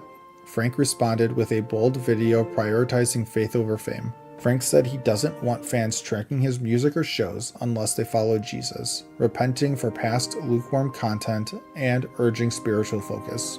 Emphasizing everyone is welcome, he aims to make heaven crowded, gaining support from faith leaders amid 1.8 million likes on the original post. From Newsweek, Donald Trump responds to Texas beheading, evil person. President Trump called the accused in Dallas motel beheading an evil illegal immigrant from Cuba who should never have been in the U.S. Yordanos Cobos Martinez, 37, faces first-degree murder charges for machete killing motel manager Chandra Nagamalaya in front of his family over a washing machine dispute. DHS noted Cobos Martinez had prior crimes like child sex abuse and was released when Cuba refused him. Trump's admin pushes deportations to third countries. Trump vowed full prosecution, highlighting his hardline immigration policy ending leniency, while Rep. Ro Khanna called the murder horrific and the suspect's freedom unacceptable. And as always, thank you for the like, comment, and subscription. From CNN, the U.S. economy added a stronger than expected 147,000 jobs in June, and the unemployment rate fell to 4.1%. The U.S. economy added a stronger than expected 147,000 jobs in June, beating forecasts of 117,500, with the unemployment rate dropping to 4.1%. Most gains came from healthcare, leisure, and government sectors, but private sector growth was the weakest since October 2024. Concerns linger as Black unemployment spiked to 6.8% and wage growth slowed to 3.7% annually. Economists warn Trump's tariffs and a shrinking labor force could complicate the Federal Reserve's next moves. From Fox News, former Clinton advisor sounds 911 alarm for Democrats after Socialists' New York City mayoral victory. Zohran Mamdani, a 33-year-old Democratic socialist, won New York City's Democratic mayoral primary, defeating Andrew Cuomo. His platform pushes free transit, housing, and ending ICE operations, but former Clinton advisor Mark Penn calls it a 911 moment for Democrats. Penn criticized Mamdani's refusal to denounce controversial slogans and warned his policies could alienate voters. Mamdani faces Curtis Sliwa, Eric Adams, and Cuomo in November's election. Will his progressive wave hold? From ABC News, immoral. Democrat Hakeem Jeffries blasts Trump mega bill in marathon speech. House Democratic leader Hakeem Jeffries spoke for over 7 hours to delay a vote on Trump's tax and spending bill. Using the magic minute rule, he criticized the bill's Medicaid cuts, which could leave 11.8 million uninsured by 2034. Jeffries called the bill immoral, saying it hurts children, seniors, and the disabled while favoring billionaires. Republicans defend the bill as necessary reform, but Jeffries' speech even swayed one GOP vote. From USA Today, did House pass sweeping tax bill? Trump is closing in on a big win. President Trump's $3.3 trillion tax and spending bill is set for a House vote on July 3rd, aiming for his July 4th deadline. Despite conservative pushback, Speaker Mike Johnson says he has the votes to pass tax cuts and Medicaid reforms. The bill cuts Medicaid by $1 trillion, potentially impacting 12 to 20 million people, and adds work requirements by 2027. Trump may sign the bill on July 4th, kicking off America's 250th anniversary celebrations. From the Washington Post, Supreme Court takes up legality of bans on transgender athletes in women's sports. The Supreme Court will review bans on transgender athletes in women's sports in Idaho and West Virginia next term. 27 states have similar bans, with supporters citing fairness and opponents calling them discriminatory. Trans student Lindsay Hecox and Becky Pepper Jackson challenged the laws, arguing they violate equal protection and Title IX. Polls show most Americans oppose trans girls in women's sports, but trans athletes remain rare. From the Daily Mail, Wall Street CEOs finally say the quiet part out loud as they admit apocalyptic reality for American workers, literally half. Ford CEO Jim Farley warned AI could replace half of U.S. white-collar workers, a stark admission from corporate leaders. Amazon CEO announced job cuts as AI makes roles like data entry and customer service redundant. Entry-level jobs are hit hardest, with college grads facing higher unemployment than blue-collar workers. CEOs at Microsoft, JP Morgan, and others are slashing jobs to invest in AI, sparking recession fears. And as always, thank you for the like, comment, and subscription. Hello and welcome everyone to another episode of Just Some News, where we summarize news articles in the most unbiased way possible. Let's hop into it. From CBS, Pete Hegseth shared details of Yemen strike in another Signal chat, including his wife and brother, sources say. Defense Secretary Pete Hegseth shared Yemen airstrike details in a private Signal chat, raising concerns. Hegseth sent FA-18 flight schedules to a group with his wife, brother, and attorney, none needing the info. This follows a leak to a journalist in another chat, fueling worries about handling sensitive military data. Hegseth denies sharing classified info, blaming disgruntled ex-employees. Democrats call for his resignation, but he stands firm. From ABC News, Supreme Court divided over Obamacare mandate for no-cost preventative health benefits. The Supreme Court is split over an Obamacare mandate for no-cost preventative health benefits. A Christian business group challenges the U.S. Preventative Service Task Force, saying it's unconstitutionally structured. The task force sets coverage for services like cancer screenings and HIV prevention drugs. Liberal justices lean toward upholding it, but others question its authority. A ruling against could end free preventative care for millions. Decision by June. From the AP, how stocks, bonds, and other markets have fared so far in 2025. Trump's trade war shakes global markets in 2025, with U.S. stocks and bonds taking a hit. The S&P 500 dropped 12.3%, Nasdaq fell 18%, while gold soared to $3,343 an ounce, a 27% rise. The U.S. dollar hit a 3-year low and oil prices slumped, hinting at a slowdown. Bitcoin dipped to $87,000 after a wild ride, and Treasury yields spiked, reflecting recession fears. Overseas markets are faring better. From CNN, Russia launches deadly aerial barrage on Ukraine as U.S. pushes for peace plan. Russia launched deadly airstrikes on Ukraine after an Easter ceasefire ended as the U.S. pushes for peace. At least 3 were killed in Kherson, with blasts in Mykolaiv and injuries in Donetsk. The U.S. proposal offers a ceasefire and may recognize Russia's control of Crimea, but both sides accuse each other of truce violations. Zelensky rejects ceding territory, while Rubio warns the U.S. may abandon talks soon. More meetings are planned. From Newsweek, who was Carlo Acutis? Vatican halts canonization after Pope Francis's death. The Vatican delays Carlo Acutis' canonization after Pope Francis's death on April 21st. Acutis is set to be the first millennial saint cataloged Eucharistic miracles online. He died at 15 in 2006, with two miracles credited to him, like healing a child and a student. His sainthood was approved in July 2024. Canonizations require a pope, so the April 27th event is on hold during the Seed of Vacante period. From Fox News, judge temporarily blocks New York City Mayor Adams' plan to allow ICE agents in Rikers Island jail complex. A judge temporarily blocks New York City Mayor Adams' plan to allow ICE agents into Rikers Island jail. The New York City Council sued Adams, alleging a quid pro quo with the Trump admin to drop his corruption charges in exchange for ICE access. Adams' executive order aimed to tackle migrant gang activity, reversing a 2014 sanctuary law ban.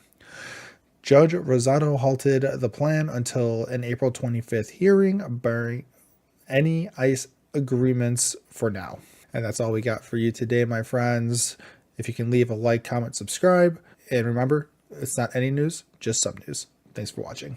From Reuters, U.S. judge approves landmark $2.8 billion NCAA settlement with athletes. A U.S. judge just greenlit a game-changing $2.8 billion settlement with the NCAA, allowing schools to pay student athletes for their names, images, and likenesses for the first time ever.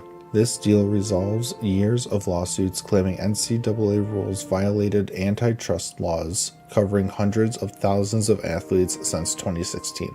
Judge Claudia Wilkin called it extraordinary relief, opening the door to billions more for athletes over the next decade from broadcast funds. Despite objections, this marks a historic shift for college sports, though appeals could still shake things up. From ABC News, Zelensky rejects Trump's playground characterization of Ukraine war. Ukrainian President Volodymyr Zelensky slammed Donald Trump's claim that the Russia-Ukraine war is like kids fighting on a playground. In an ABC interview, Zelensky called Putin a murderer, sharing a father's heartbreaking story of losing his family in a missile strike. He said Trump or anyone far away can't fully grasp Ukraine's pain, where 631 children have died in the conflict. Zelensky stressed Russia targets civilians, urging the world to see the war's true toll. From Fox News, Florida ex-sheriff arrested for allegedly running a illegal gambling house that generated millions. Former Florida Sheriff Marcos Lopez was arrested for running an illegal gambling operation that raked in over $21 million. Charged with racketeering, Lopez allegedly pocketed $700,000 from slot machines and a gambling house in Kissimmee. Governor DeSantis suspended Lopez, who pleaded not guilty and faces a $1 million bond. 4 others were also charged in the scheme, which prosecutors say exploited campaign funds to keep it running. From CNN, former Arkansas police chief who escaped from prison has been recaptured, sheriff's office says. Grant Hardin, a former Arkansas police chief convicted of murder and rape, was recaptured after escaping prison on May 25th. Hardin, who fled in a makeshift police uniform, was nabbed 1.5 miles from the prison with help from tracking dogs and Border Patrol. Governor Sarah Sanders praised law enforcement for capturing the violent criminal after a 10-day manhunt in rugged terrain. Hardin's escape sparked fear in Gateway, where he once served as chief before his 2017 murder conviction. From USA Today, Trump takes aim at Musk's government contracts but says ex-pal can keep White House key. President Trump and Elon Musk's fallout got messy after Musk criticized Trump's $2.5 trillion tax bill. Trump threatened to cancel Musk's $38 billion in government contracts, including $22 billion for SpaceX. Despite the feud, Trump said Musk can keep his symbolic White House key earned for past efforts. Trump claims he's focused on global issues, not Musk, saying the U.S. can survive without almost anybody except me. From CBS News, Maryland leaders react as Kilmar Abrego Garcia returns to U.S. to face charges. Kilmer Obrego Garcia, mistakenly deported to El Salvador, is back in the U.S. to face federal charges for alien smuggling. Maryland leaders like Senator Chris Van Hollen fought for his return, slamming the Trump administration for denying due process. Deported in March despite a 2019 court order, Garcia's case sparked outrage and Supreme Court intervention. Advocates demand justice for Garcia's family, who've suffered for months as he now awaits trial in Tennessee. From Fox News, Treasury sanctions brutally violent cartel for timeshare fraud in tourist destination, warns Americans. In Puerto Vallarta, the Cartel de Jalisco Nueva Generación runs timeshare fraud targeting U.S. citizens, especially the elderly. The Treasury sanctioned 4 individuals and 13 companies linked to the cartel who trick victims into paying fake fees for non-existent deals. These scams have cost Americans millions, with some seniors losing their life savings over years-long schemes. Officials urge research before buying timeshares in Mexico and beware of offers that seem too good to be true. From CNN, Trump announces Kennedy Center honorees as he tries to put his stamp on D.C. President Trump announced George Strait, Sylvester Stallone, Gloria Gaynor, and Kiss as Kennedy Center honorees. He's taken over the center's board, vowing to end woke programming and launch a $250 million renovation. Democrats and artists like the Hamilton producer slammed the move, citing politicization of the iconic venue. Trump's pushing new programming like a faith-based film to reshape DC's cultural scene. From Newsweek, Elon Musk suffers legal blow in war with Sam Altman. A judge ruled Elon Musk must face claims of a harassment campaign against OpenAI and co-founder Sam Altman. Musk, who co-founded OpenAI but left in 2019, is accused of targeting Altman with lawsuits and social media attacks. OpenAI says Musk's actions are unfair business practices driven by rivalry, as he builds AI with xAI's Grok. Musk calls Altman Scam Altman on X. A federal trial is set for March in California. From CBS News, McDonald's Japan scraps Pokemon card Happy Meals after grown-ups get greedy. McDonald's Japan halted a Pokemon card Happy Meal campaign after resellers bought them out in a day. Grown-ups trashed the food, leaving mounds of waste outside stores to resell the coveted cards for big profits. The cards meant for kids were resold for hundreds online, sparking outrage from parents and fans. McDonald's apologized, vowing to limit purchases and restore the Happy Meals family-friendly. From the Associated Press, Israeli gunfire kills at least 25 in Gaza as Netanyahu says he will allow Palestinians to leave. Israeli gunfire killed at least 25 Palestinians seeking aid in Gaza, witnesses and health officials report. Prime Minister Netanyahu announced plans to allow Palestinians to leave Gaza for a planned military offensive, raising ethnic cleansing fears. Victims were shot near aid sites as Israel targets Hamas but faces criticism for blocking humanitarian deliveries. Ceasefire talks resumed in Cairo, but Israel's not joining as Hamas demands a lasting truce and hostage release. From the Daily Caller, Texas House Democrats relent and head home. Texas House Democrats are returning to Austin after weeks of fleeing to block a GOP redistricting session. They claimed success in delaying maps that could favor Republicans in the U.S. House, drawing national attention.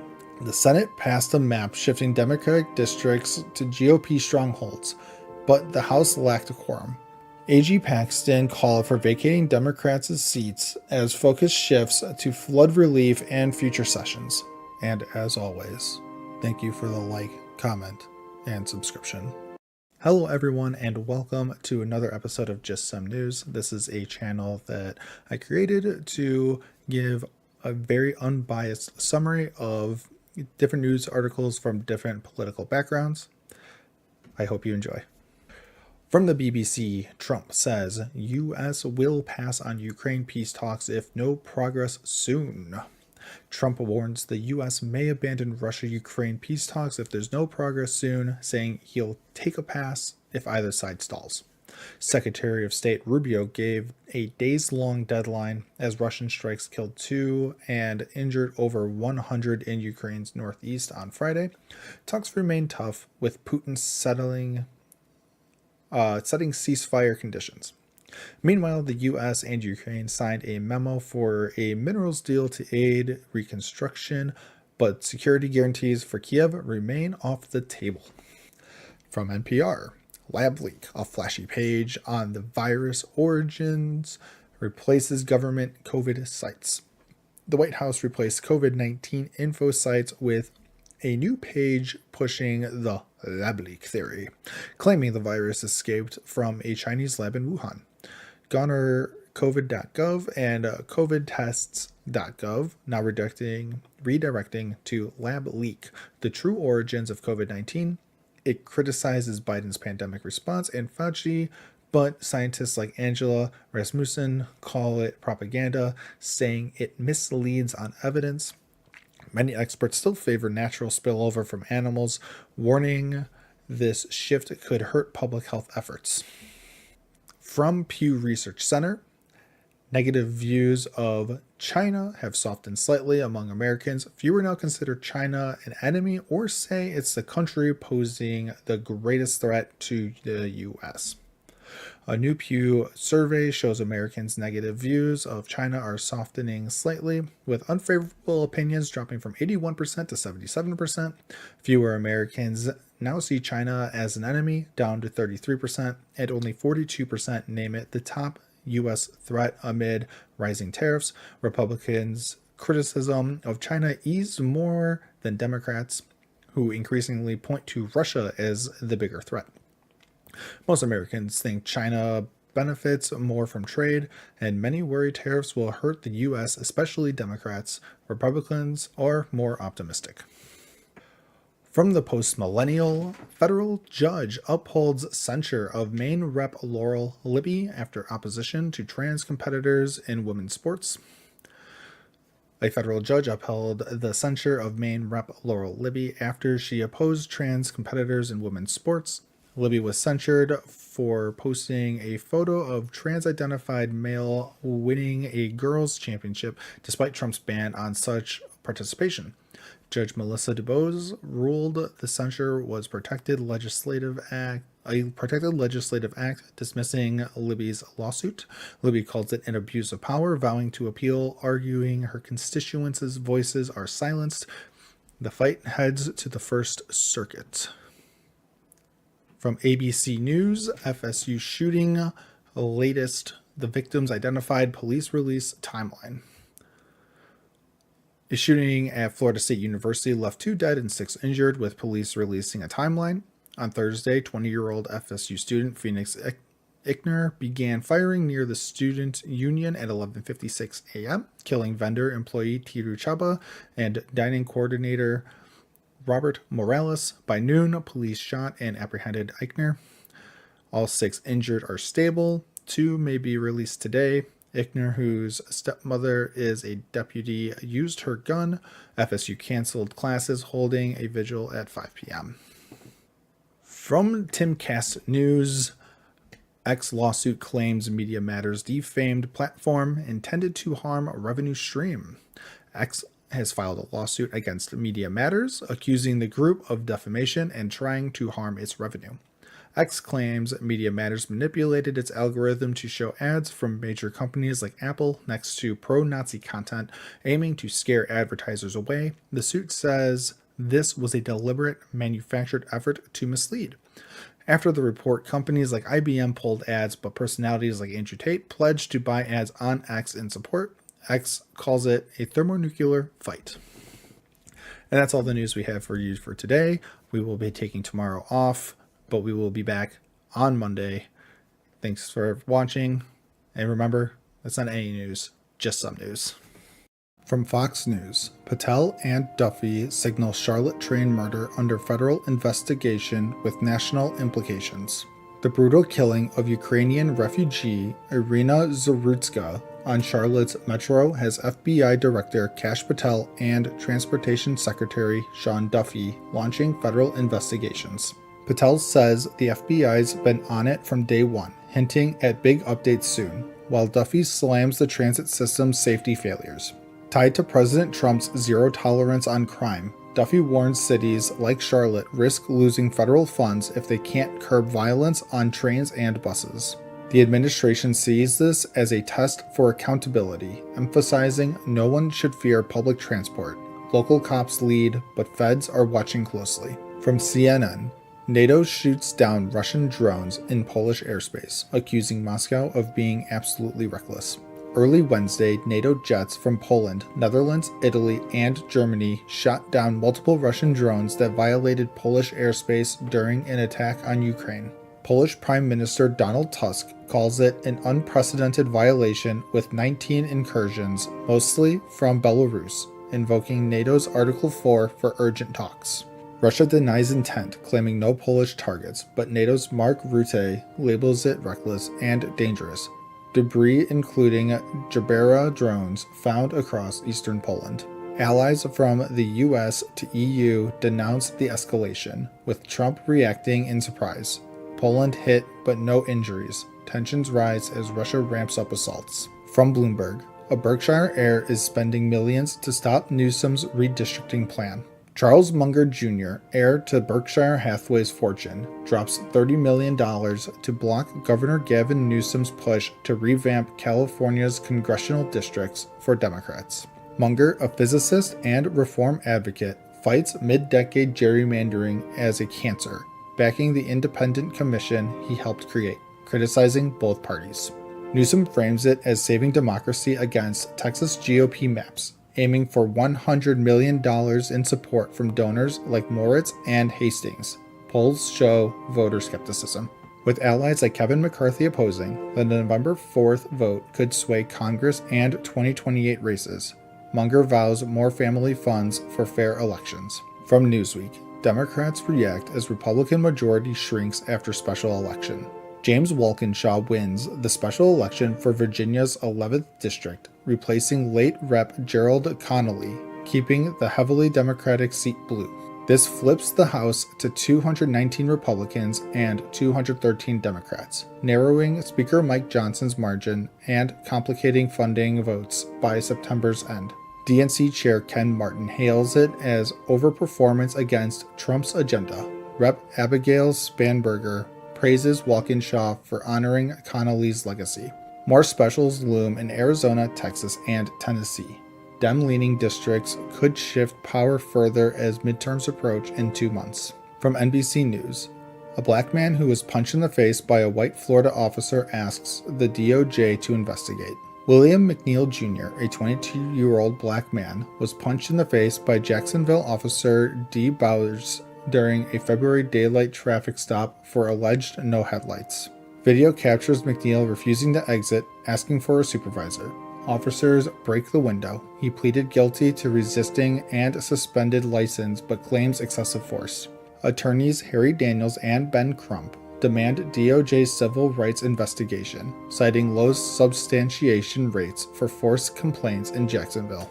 Sheriff T.K. Waters defends the stop, saying compliance is required. State cleared officers, but McNeil never filed internally. Case now in litigation. From Fox Business, Auto Workers Union condemns Hyundai working conditions in wake of federal raid on Georgia site.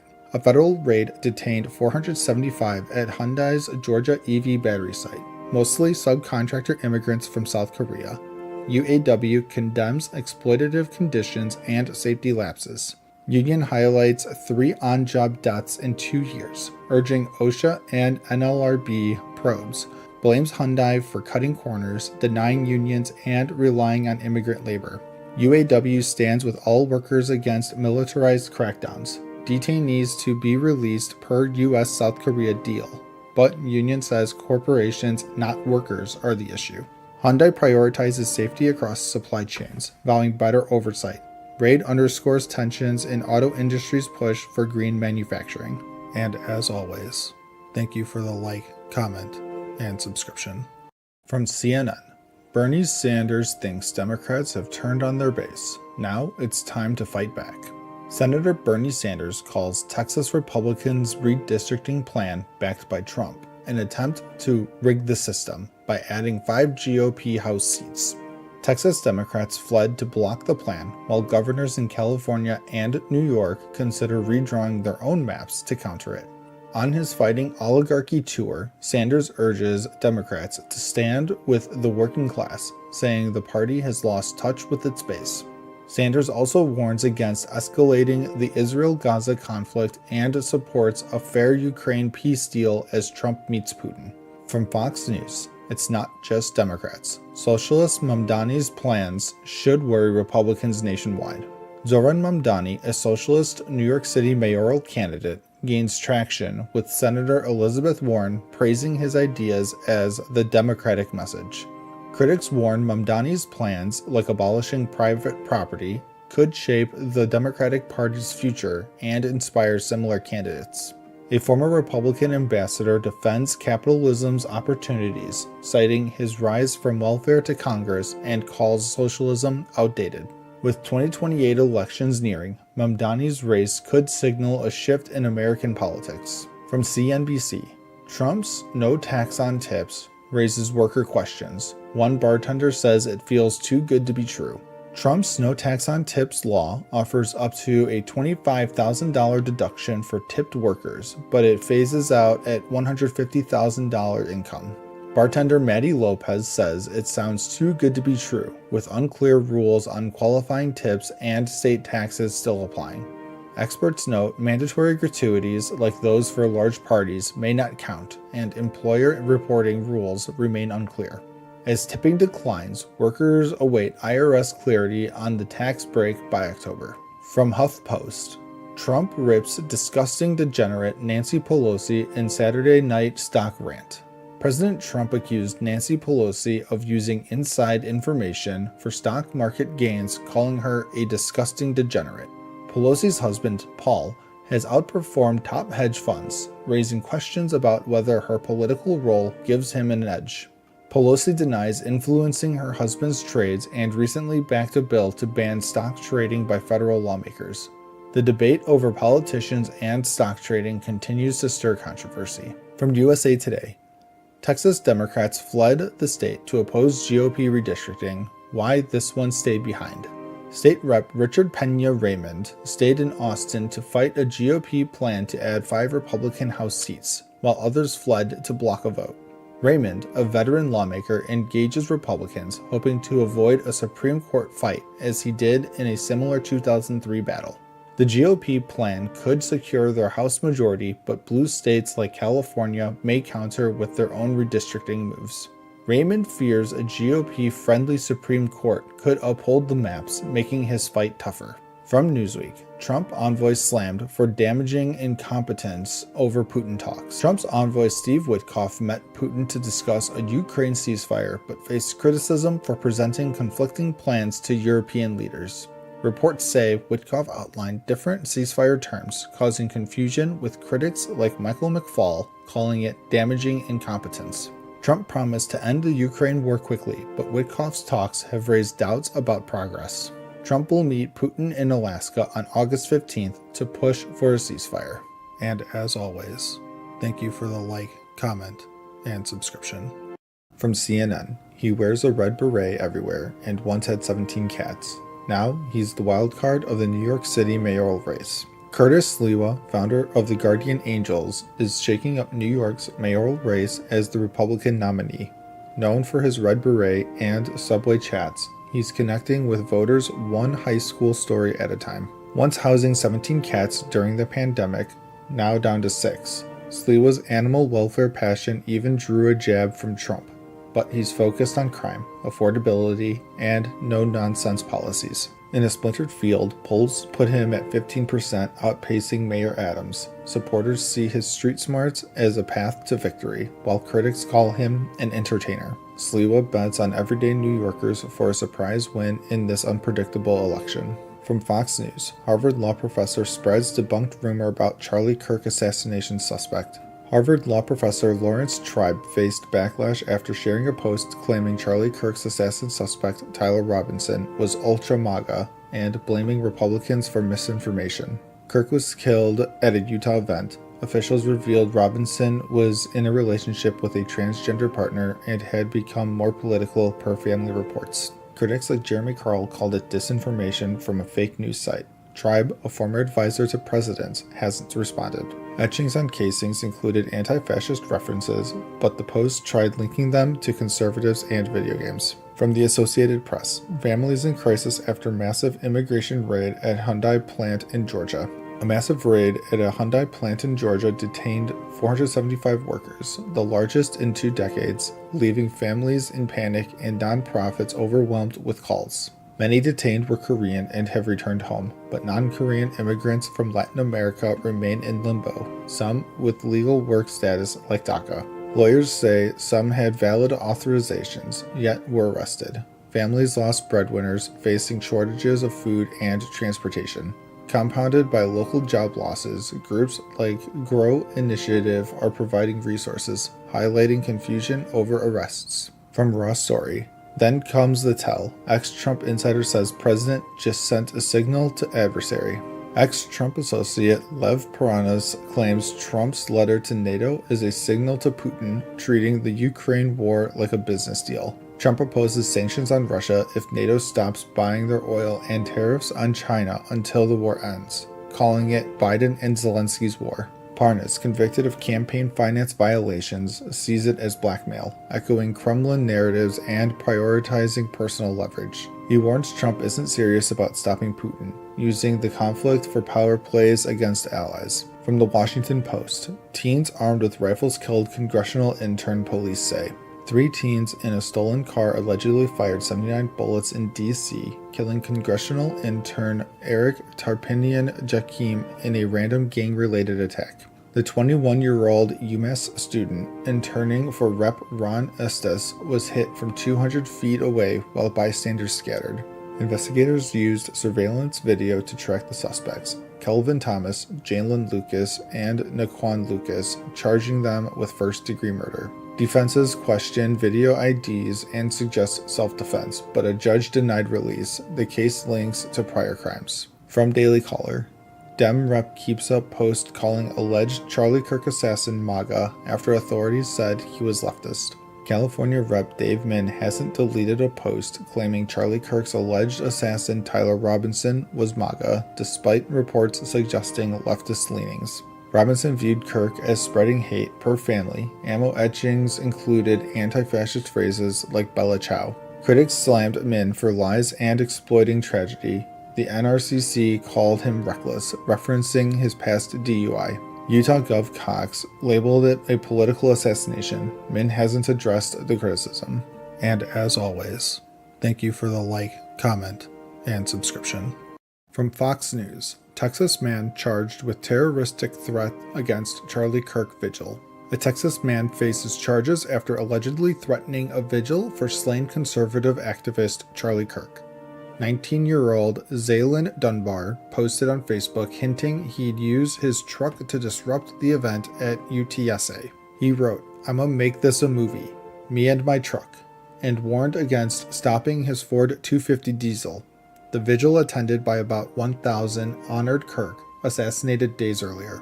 Authorities flagged the posts via a fusion center, leading to Dunbar's arrest at his apartment.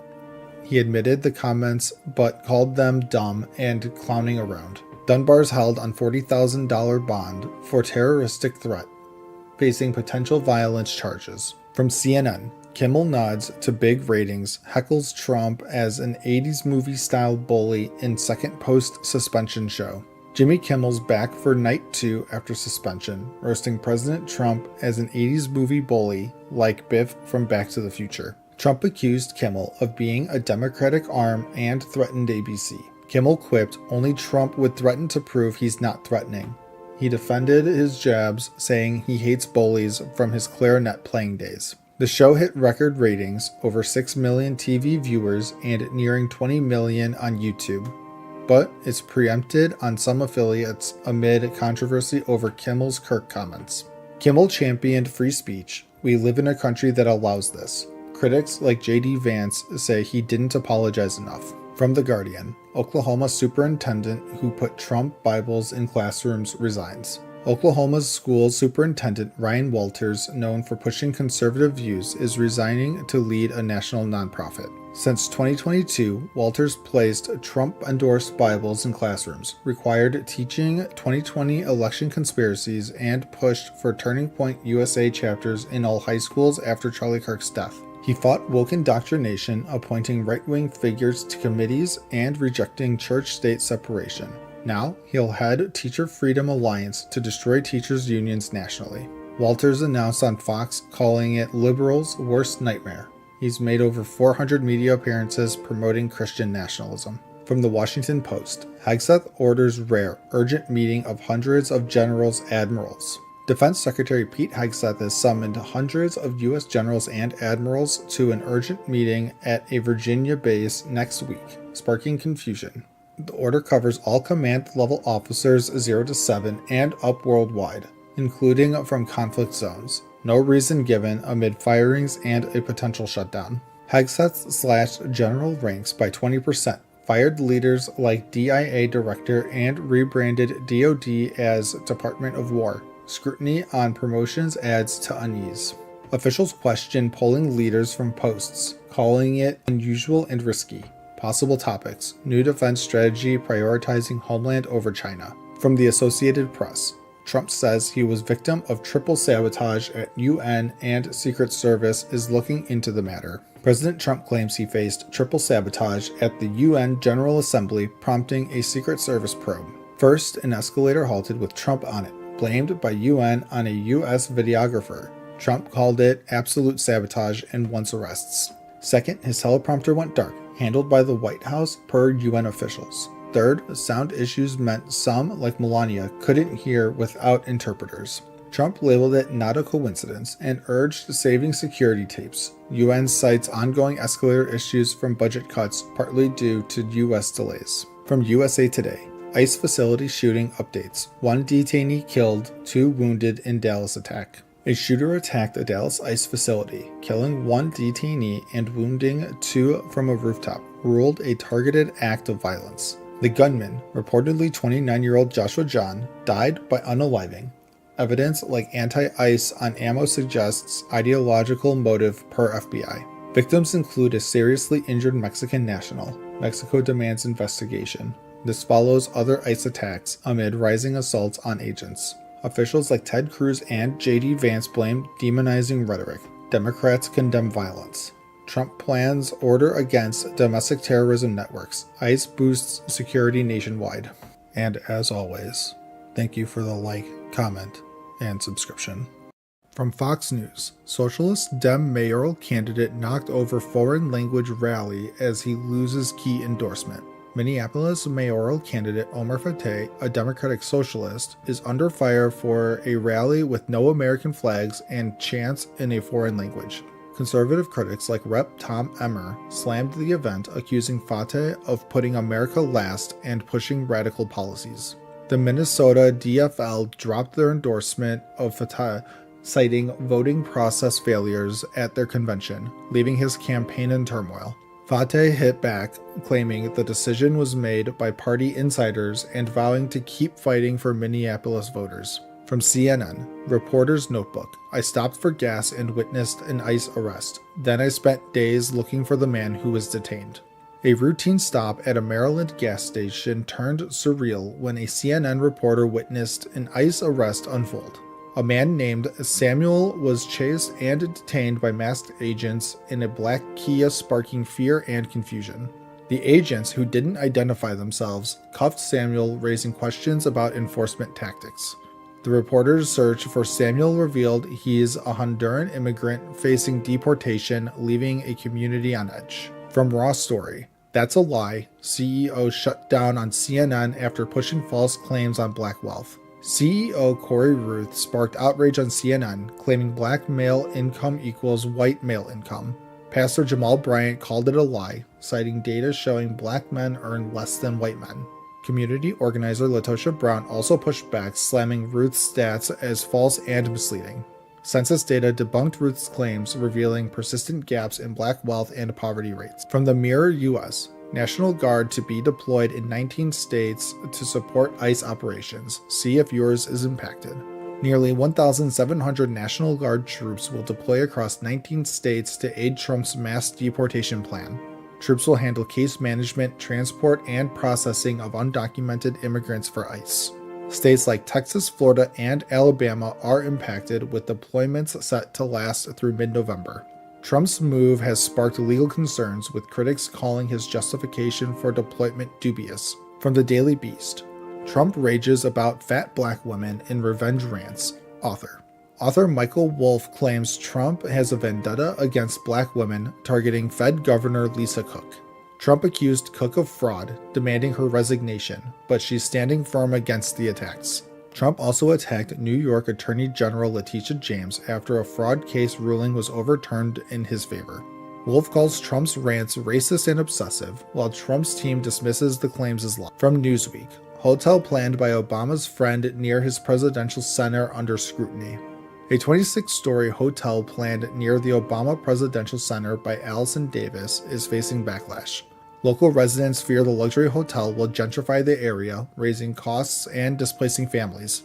Activists argue the project prioritizes profit over community needs, urging the city to listen.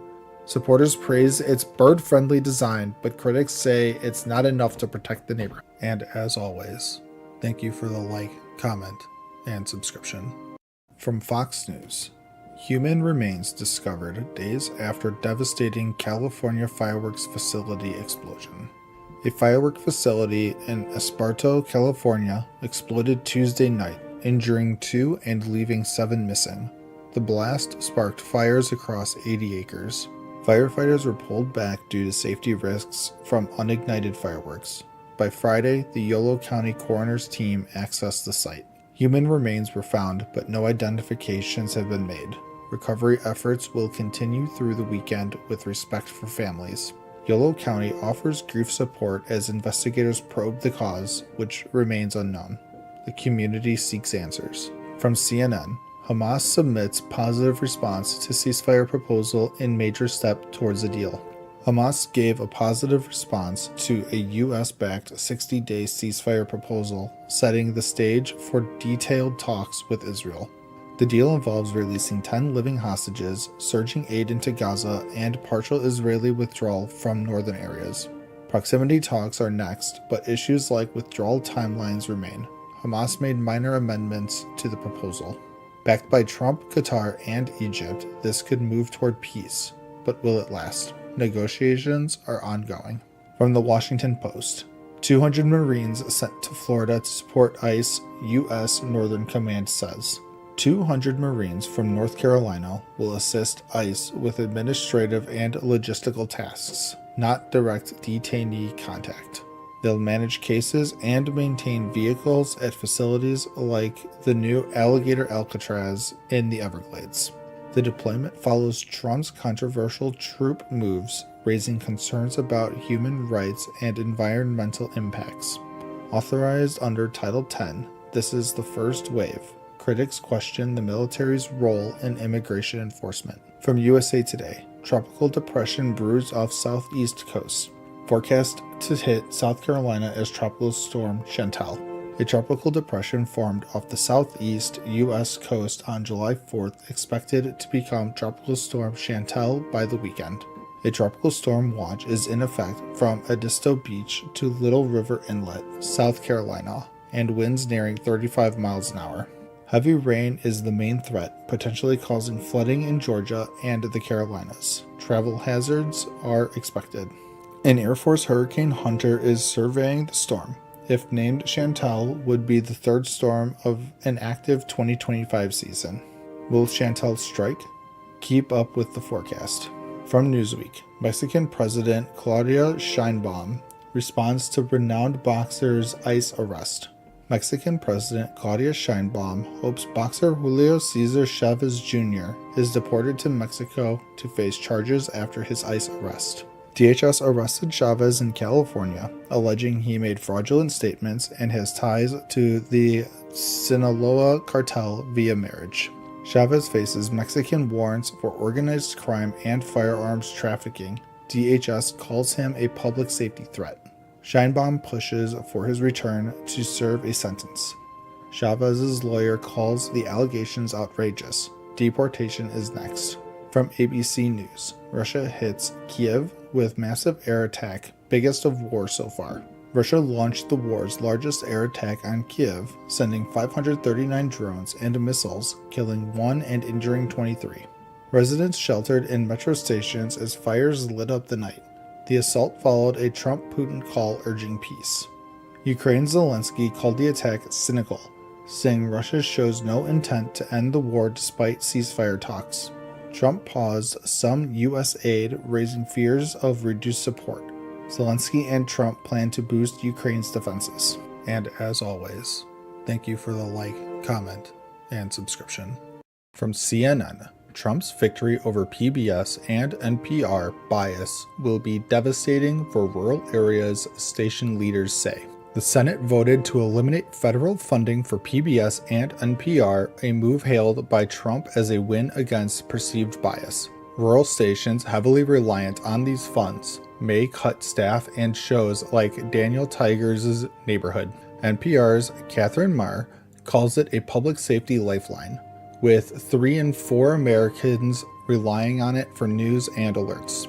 Smaller stations could go off air, weakening local news and emergency services. From Fox News, Karine Jean-Pierre, more top Biden aides to appear in House cover-up probe. Former White House Press Secretary Karine Jean-Pierre and 3 other Biden aides will face House oversight interviews. Chairman James Comer is probing if they hid Biden's mental and physical decline during his term. Biden insists he made every decision himself, refuting claims of a cover-up. The investigation could shake up perceptions of Biden's presidency. From CBS News, DOJ fires Maureen Comey, who helped prosecute Sean Diddy Combs and Jeffrey Epstein. Maureen Comey, daughter of ex-FBI Director James Comey, was fired from the DOJ. She led the prosecution against Sean Diddy Combs, securing convictions for interstate prostitution. Comey also helped convict Elaine Maxwell in the Jeffrey Epstein case. Her firing, tied to presidential powers, raises questions about DOJ moves. From the Wall Street Journal, U.S. jobless claims fell last week. U.S. jobless claims fell to 221,000 last week, down from 228,000, beating expectations. This signals a healthier job market after a spring spike worried analysts. Continuing claims rose slightly to 1.96 million, hinting it's tougher for some to find work. The unemployment rate stays steady at 4.2%, showing resilience. From ABC News, Senate Democrats walk out of committee vote to advance Trump court pick Emil Bove. Democrats stormed out before a vote on Trump's court pick, Emil Bove, for the Third Circuit. Bove, once Trump's attorney, is accused of firing DOJ staff and dropping cases for political reasons. Senator Cory Booker begged for more debate, calling Bove's actions a threat to DOJ integrity. Over 900 ex-DOJ officials oppose Bove, but Republicans push him forward. From the Daily Mail, Obama's private Martha's Vineyard beach could be opened to public if wealthy developer gets his way. A legal battle could open up the Obama's private Martha's Vineyard beach to the public. Developer Richard Friedman says shifting sands make the beach public property under state law. Governor Healey's bill supports this, but critics call it a favor to her donor Friedman. If passed, hundreds, including the Obamas, could lose private beach access. And as always, thank you for the like, comment, and subscription. From Fox News, Schiff decries Bove's confirmation as corruption despite DOJ referral into his own mortgage dealings. The Senate confirmed Emil Bove, Trump's former defense attorney, as a federal judge in a tight 50-49 vote. Democrat Adam Schiff slammed Republicans, alleging Bove ignored court orders and misled lawmakers during his confirmation. Republican Senator Chuck Grassley defended Bove, calling accusations unfair. No Democrats supported the confirmation. Meanwhile, Schiff faces scrutiny after a referral to the Justice Department for alleged mortgage fraud from 2003 to 2019. From CNN, the manhunt in Arkansas couple's killing ended at a barbershop near the suspect's home. Andrew McGann, 28, was arrested for the murder of a couple hiking in Arkansas's Devil's Den State Park. The manhunt ended at a Springfield barbershop where McGann was detained mid-haircut by detectives. The victims, Clinton and Kristen Brink, left behind 2 young daughters who are now safe with family. McGann, a former teacher, faces capital murder charges. His court date is set for Friday. From the Christian Post. No, Israel is not starving poor Gazan children. Don't buy the fake news lies. A photo of a sick Gazan child was used to falsely claim Israel is causing starvation in Gaza. Major outlets like CNN and The Guardian spread the image, but the child has a genetic illness, not starvation. Israel evacuated the child and his family for medical treatment, countering the famine narrative. Critics argue media bias distorts Israel's role while ignoring Hamas's impact on Gaza's resources. From The Guardian, Trump extends deadline for tariff deal with Mexico by another 90 days. President Trump extended Mexico's tariff deal deadline by 90 days, citing complex border issues. Mexico will keep paying tariffs on fentanyl, cars, and metals, and remove non-tariff trade barriers. Trump's move follows a recent EU deal, but dozens of countries face higher tariffs starting Friday. Nations like Canada and Brazil remain in Trump's sights, with China's deadline looming August 12th. From USA Today, drastic changes coming to homeless services, new Trump order promises. President Trump's new order shifts homeless policy, rejecting the housing first model. It prioritizes involuntary commitment for drug or mental health issues, targeting encampments. Critics say it ignores housing affordability, the main driver of homelessness, and lacks few funding. Supporters argue it restores public safety, but experts warn it could worsen the crisis. From the Daily Mail, Southern California rocked by 4.4 magnitude earthquake as tremors felt in LA. A 4.4 magnitude earthquake struck near San Bernardino, California at 9:32 a.m. Pacific time. Residents from Long Beach to Irvine felt the jolt, describing a rolling or sudden shake. Smaller quakes hit the same area, likely along the San Andreas Fault, a seismic hotspot. No injuries or damages reported, but locals brace for more tremors in this active zone. And as always, thank you for the like, comment, and subscription. From CNN, Big Trump wins, boomerang appeals define Supreme Court term. The Supreme Court wrapped its term with major wins for President Trump, but the fight's not over.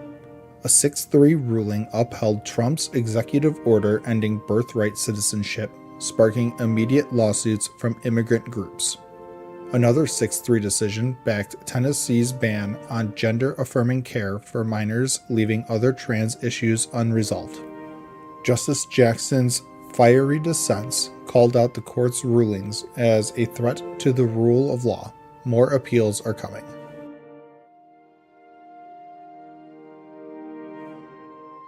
From Fox News, MSNBC host erupts over SCOTUS ruling on Trump's birthright citizenship order. MSNBC's Simone Sanders Townsend called the Supreme Court's birthright citizenship ruling insane on air. The 6-3 decision limited lower courts' power to block Trump's executive order with universal injunctions. Critics like Slate's Mark Stern say the ruling creates chaos, questioning how citizenship will be determined. Justice Barrett clarified the ruling focuses on judicial remedies, not the order's legality, leaving debates open.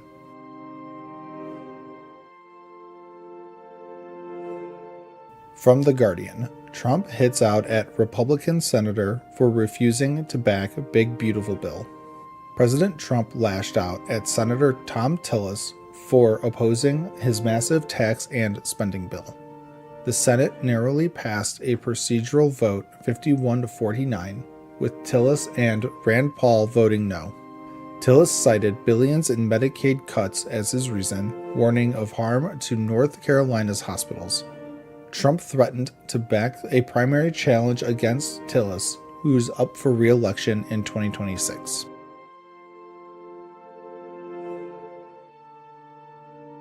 From the Gateway Pundit, This excerpt from Ketanji Brown Jackson's dissent explains why she got nuked by Amy Coney Barrett. Justice Jackson's dissent in a Supreme Court ruling is making waves for its casual tone. She used the phrase, "wait for it," prompting critics to compare her writing to a YouTuber's style. Justice Barrett sharply rebuked Jackson, saying her argument ignored centuries of precedent. X users called Jackson's tone unprofessional, sparking debate about her judicial style.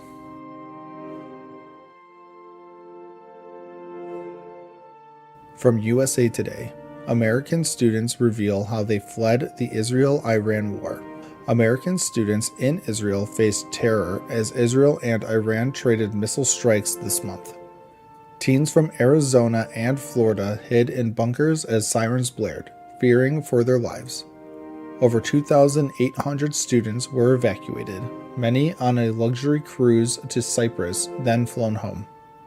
Emotional reunions unfolded as students returned, haunted by memories of war.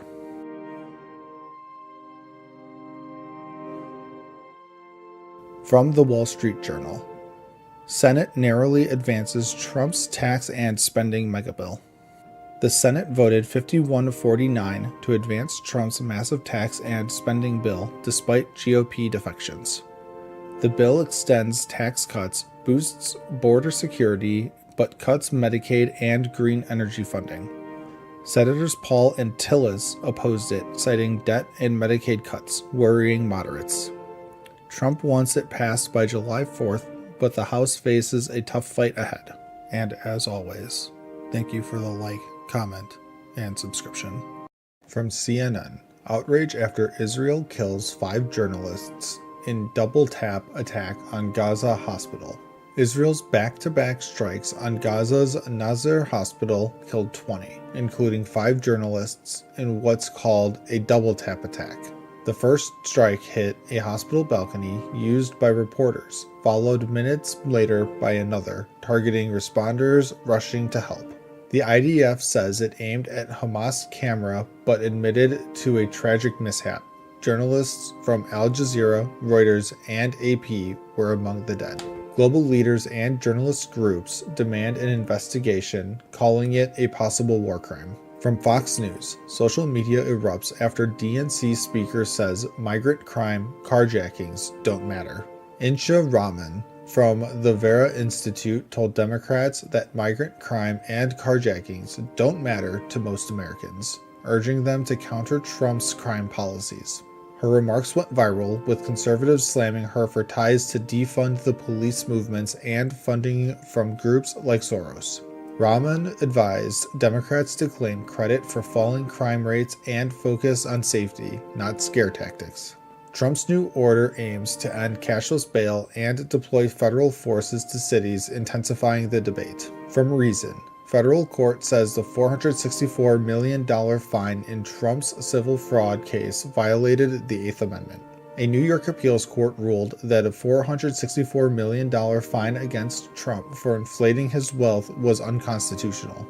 The court upheld fraud findings, but said the penalty was grossly disproportional under the Eighth Amendment's ban on excessive fines. Profits from deals like the old post office sale were wrongly included as they mixed legal and illegal gains. The ruling questions how much Trump actually profited from misstating his finances, scaling back the penalty. From USA Today, Trump order preps National Guard for public safety rule amid backlash to DC deployment. Trump's new executive order directs the National Guard to assist police, creating a special DC unit and a nationwide quick reaction force. Critics call it authoritarian, saying the Guard isn't trained for law enforcement, while Trump defends it as common sense safety. Deployments in DC and LA sparked debate, with Trump eyeing Chicago next despite declining crime rates. The order pushes rapid mobilization, but experts say state control limits Trump's power over the Guard. From CBS News, Kilmar Abrego Garcia taken into ICE custody, facing deportation to Uganda. Kilmar Abrego Garcia, an El Salvador native, was detained by ICE for deportation to Uganda after his release from U.S. custody. Previously deported by mistake, He's now on electronic monitoring, but his lawyer says ICE is punishing him for fighting charges. A Maryland judge paused his deportation, citing due process, as DHS claims he's an MS-13 member, which he denies.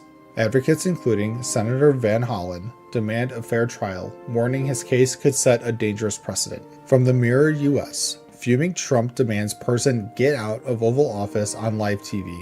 President Trump halted a speech to kick someone out of the Oval Office for opening the door during a live bill signing. "Who's that? Get out of the room," he snapped before calmly resuming his speech about flag desecration laws. His new directive orders prosecution for flag burning despite Supreme Court rulings protecting it as free speech. The moment sparked laughs online, with some noting an injury on Trump's hand fueling health rumors. And as always, thank you for the like, comment, and subscription.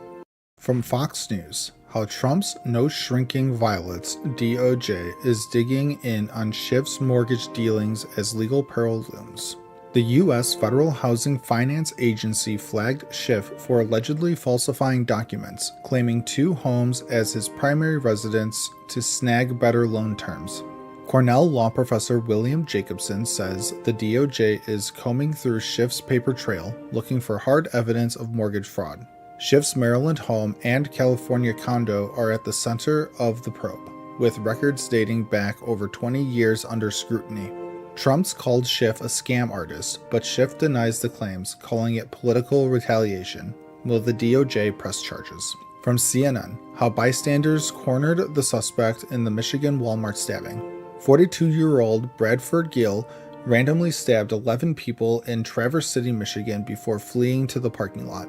Former Marine Matt Kolowski used a grocery cart to slow the suspect, chasing him with his brother-in-law Chris O'Brien.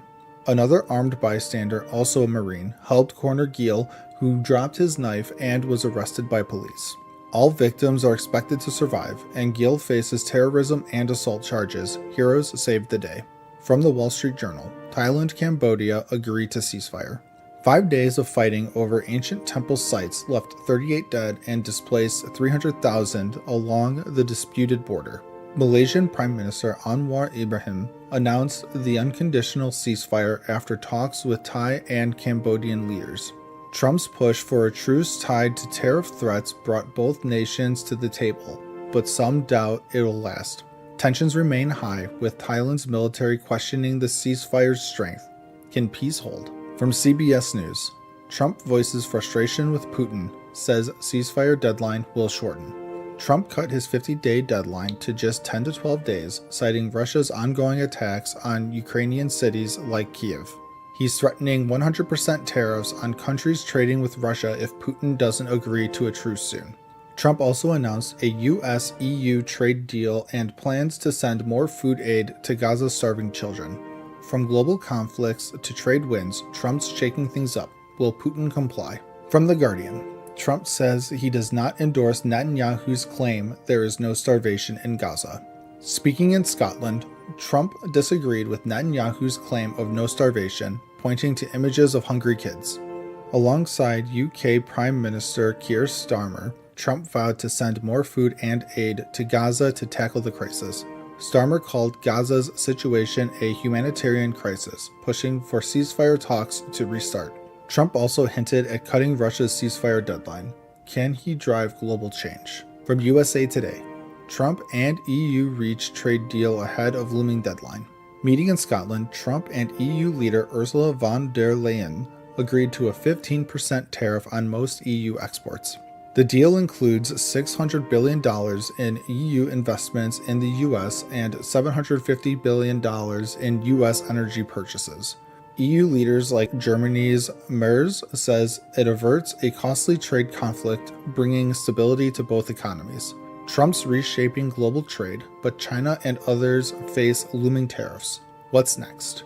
And as always, thank you for the like, comment, and subscription. From Fox News, teen shootout sends Blue City residents running for cover as youth gangs surge ahead of mayoral race. New York City's juvenile crime is spiking, linked to the 2018 Raise the Age law that treats teens under 18 as juveniles. Arrests for major felonies among youth hit 5,623 in 2025, up 9%, with an 80% jump in underage shooting victims since the law passed. Expert Darren Porter says gangs now use minors for serious crimes, knowing they'll face lighter penalties. This surge hits as the mayoral race heats up between Eric Adams, Zoran Mamdani, Andrew Cuomo, and Curtis Sliwa. From CNN, Donald Trump's own words could doom the criminal case against James Comey, legal experts say. Former FBI Director James Comey faces charges for allegedly lying to Congress about authorizing leaks in 2020. Legal experts say Trump's public calls to prosecute enemies like Comey could lead to dismissal for vindictive prosecution.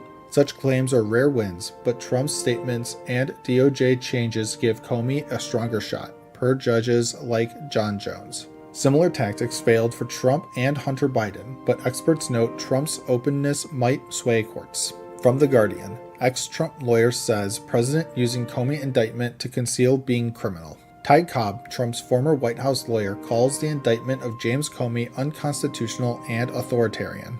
Cobb says it's part of Trump's effort to rewrite history, hiding his own issues like the insurrection and classified docs. He criticizes appointing Lindsey Halligan, a Trump loyalist with no prosecutorial experience, after firing another prosecutor. Cobb doubts Comey will be convicted, predicting the case may get tossed due to its flawed process. From the Daily Caller, Soros-backed leftist group behind campaign to force government shutdown. Indivisible funded $7.6 million by Soros's Open Society Foundations, urges Democrats to block government funding. They provide scripts for calls to senators pushing against bipartisan deals to avoid a shutdown by September 30th. After Schumer's March compromise, Indivisible called for his ouster. Now they demand fighting like hell. White House says Democrats' demands, like reversing $1 trillion in cuts, are non-starters. Trump to meet leaders Monday. From the Wall Street Journal, Trump faces Democrats as shutdown deadline nears.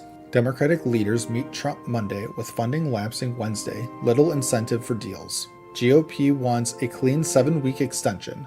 Democrats demand billions in healthcare like ACA subsidies. Schumer hopes for negotiation but warns of blame. Backlash left after March vote makes him firm. Trump allies say he's strong.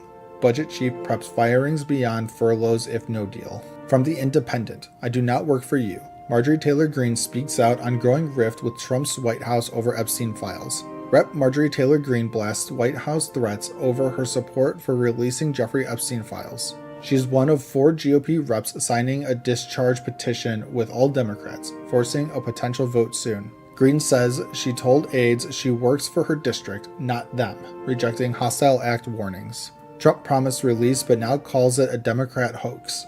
New docs show Epstein ties to Bannon and Thiel. And as always, thank you for the like, comment, and subscribe.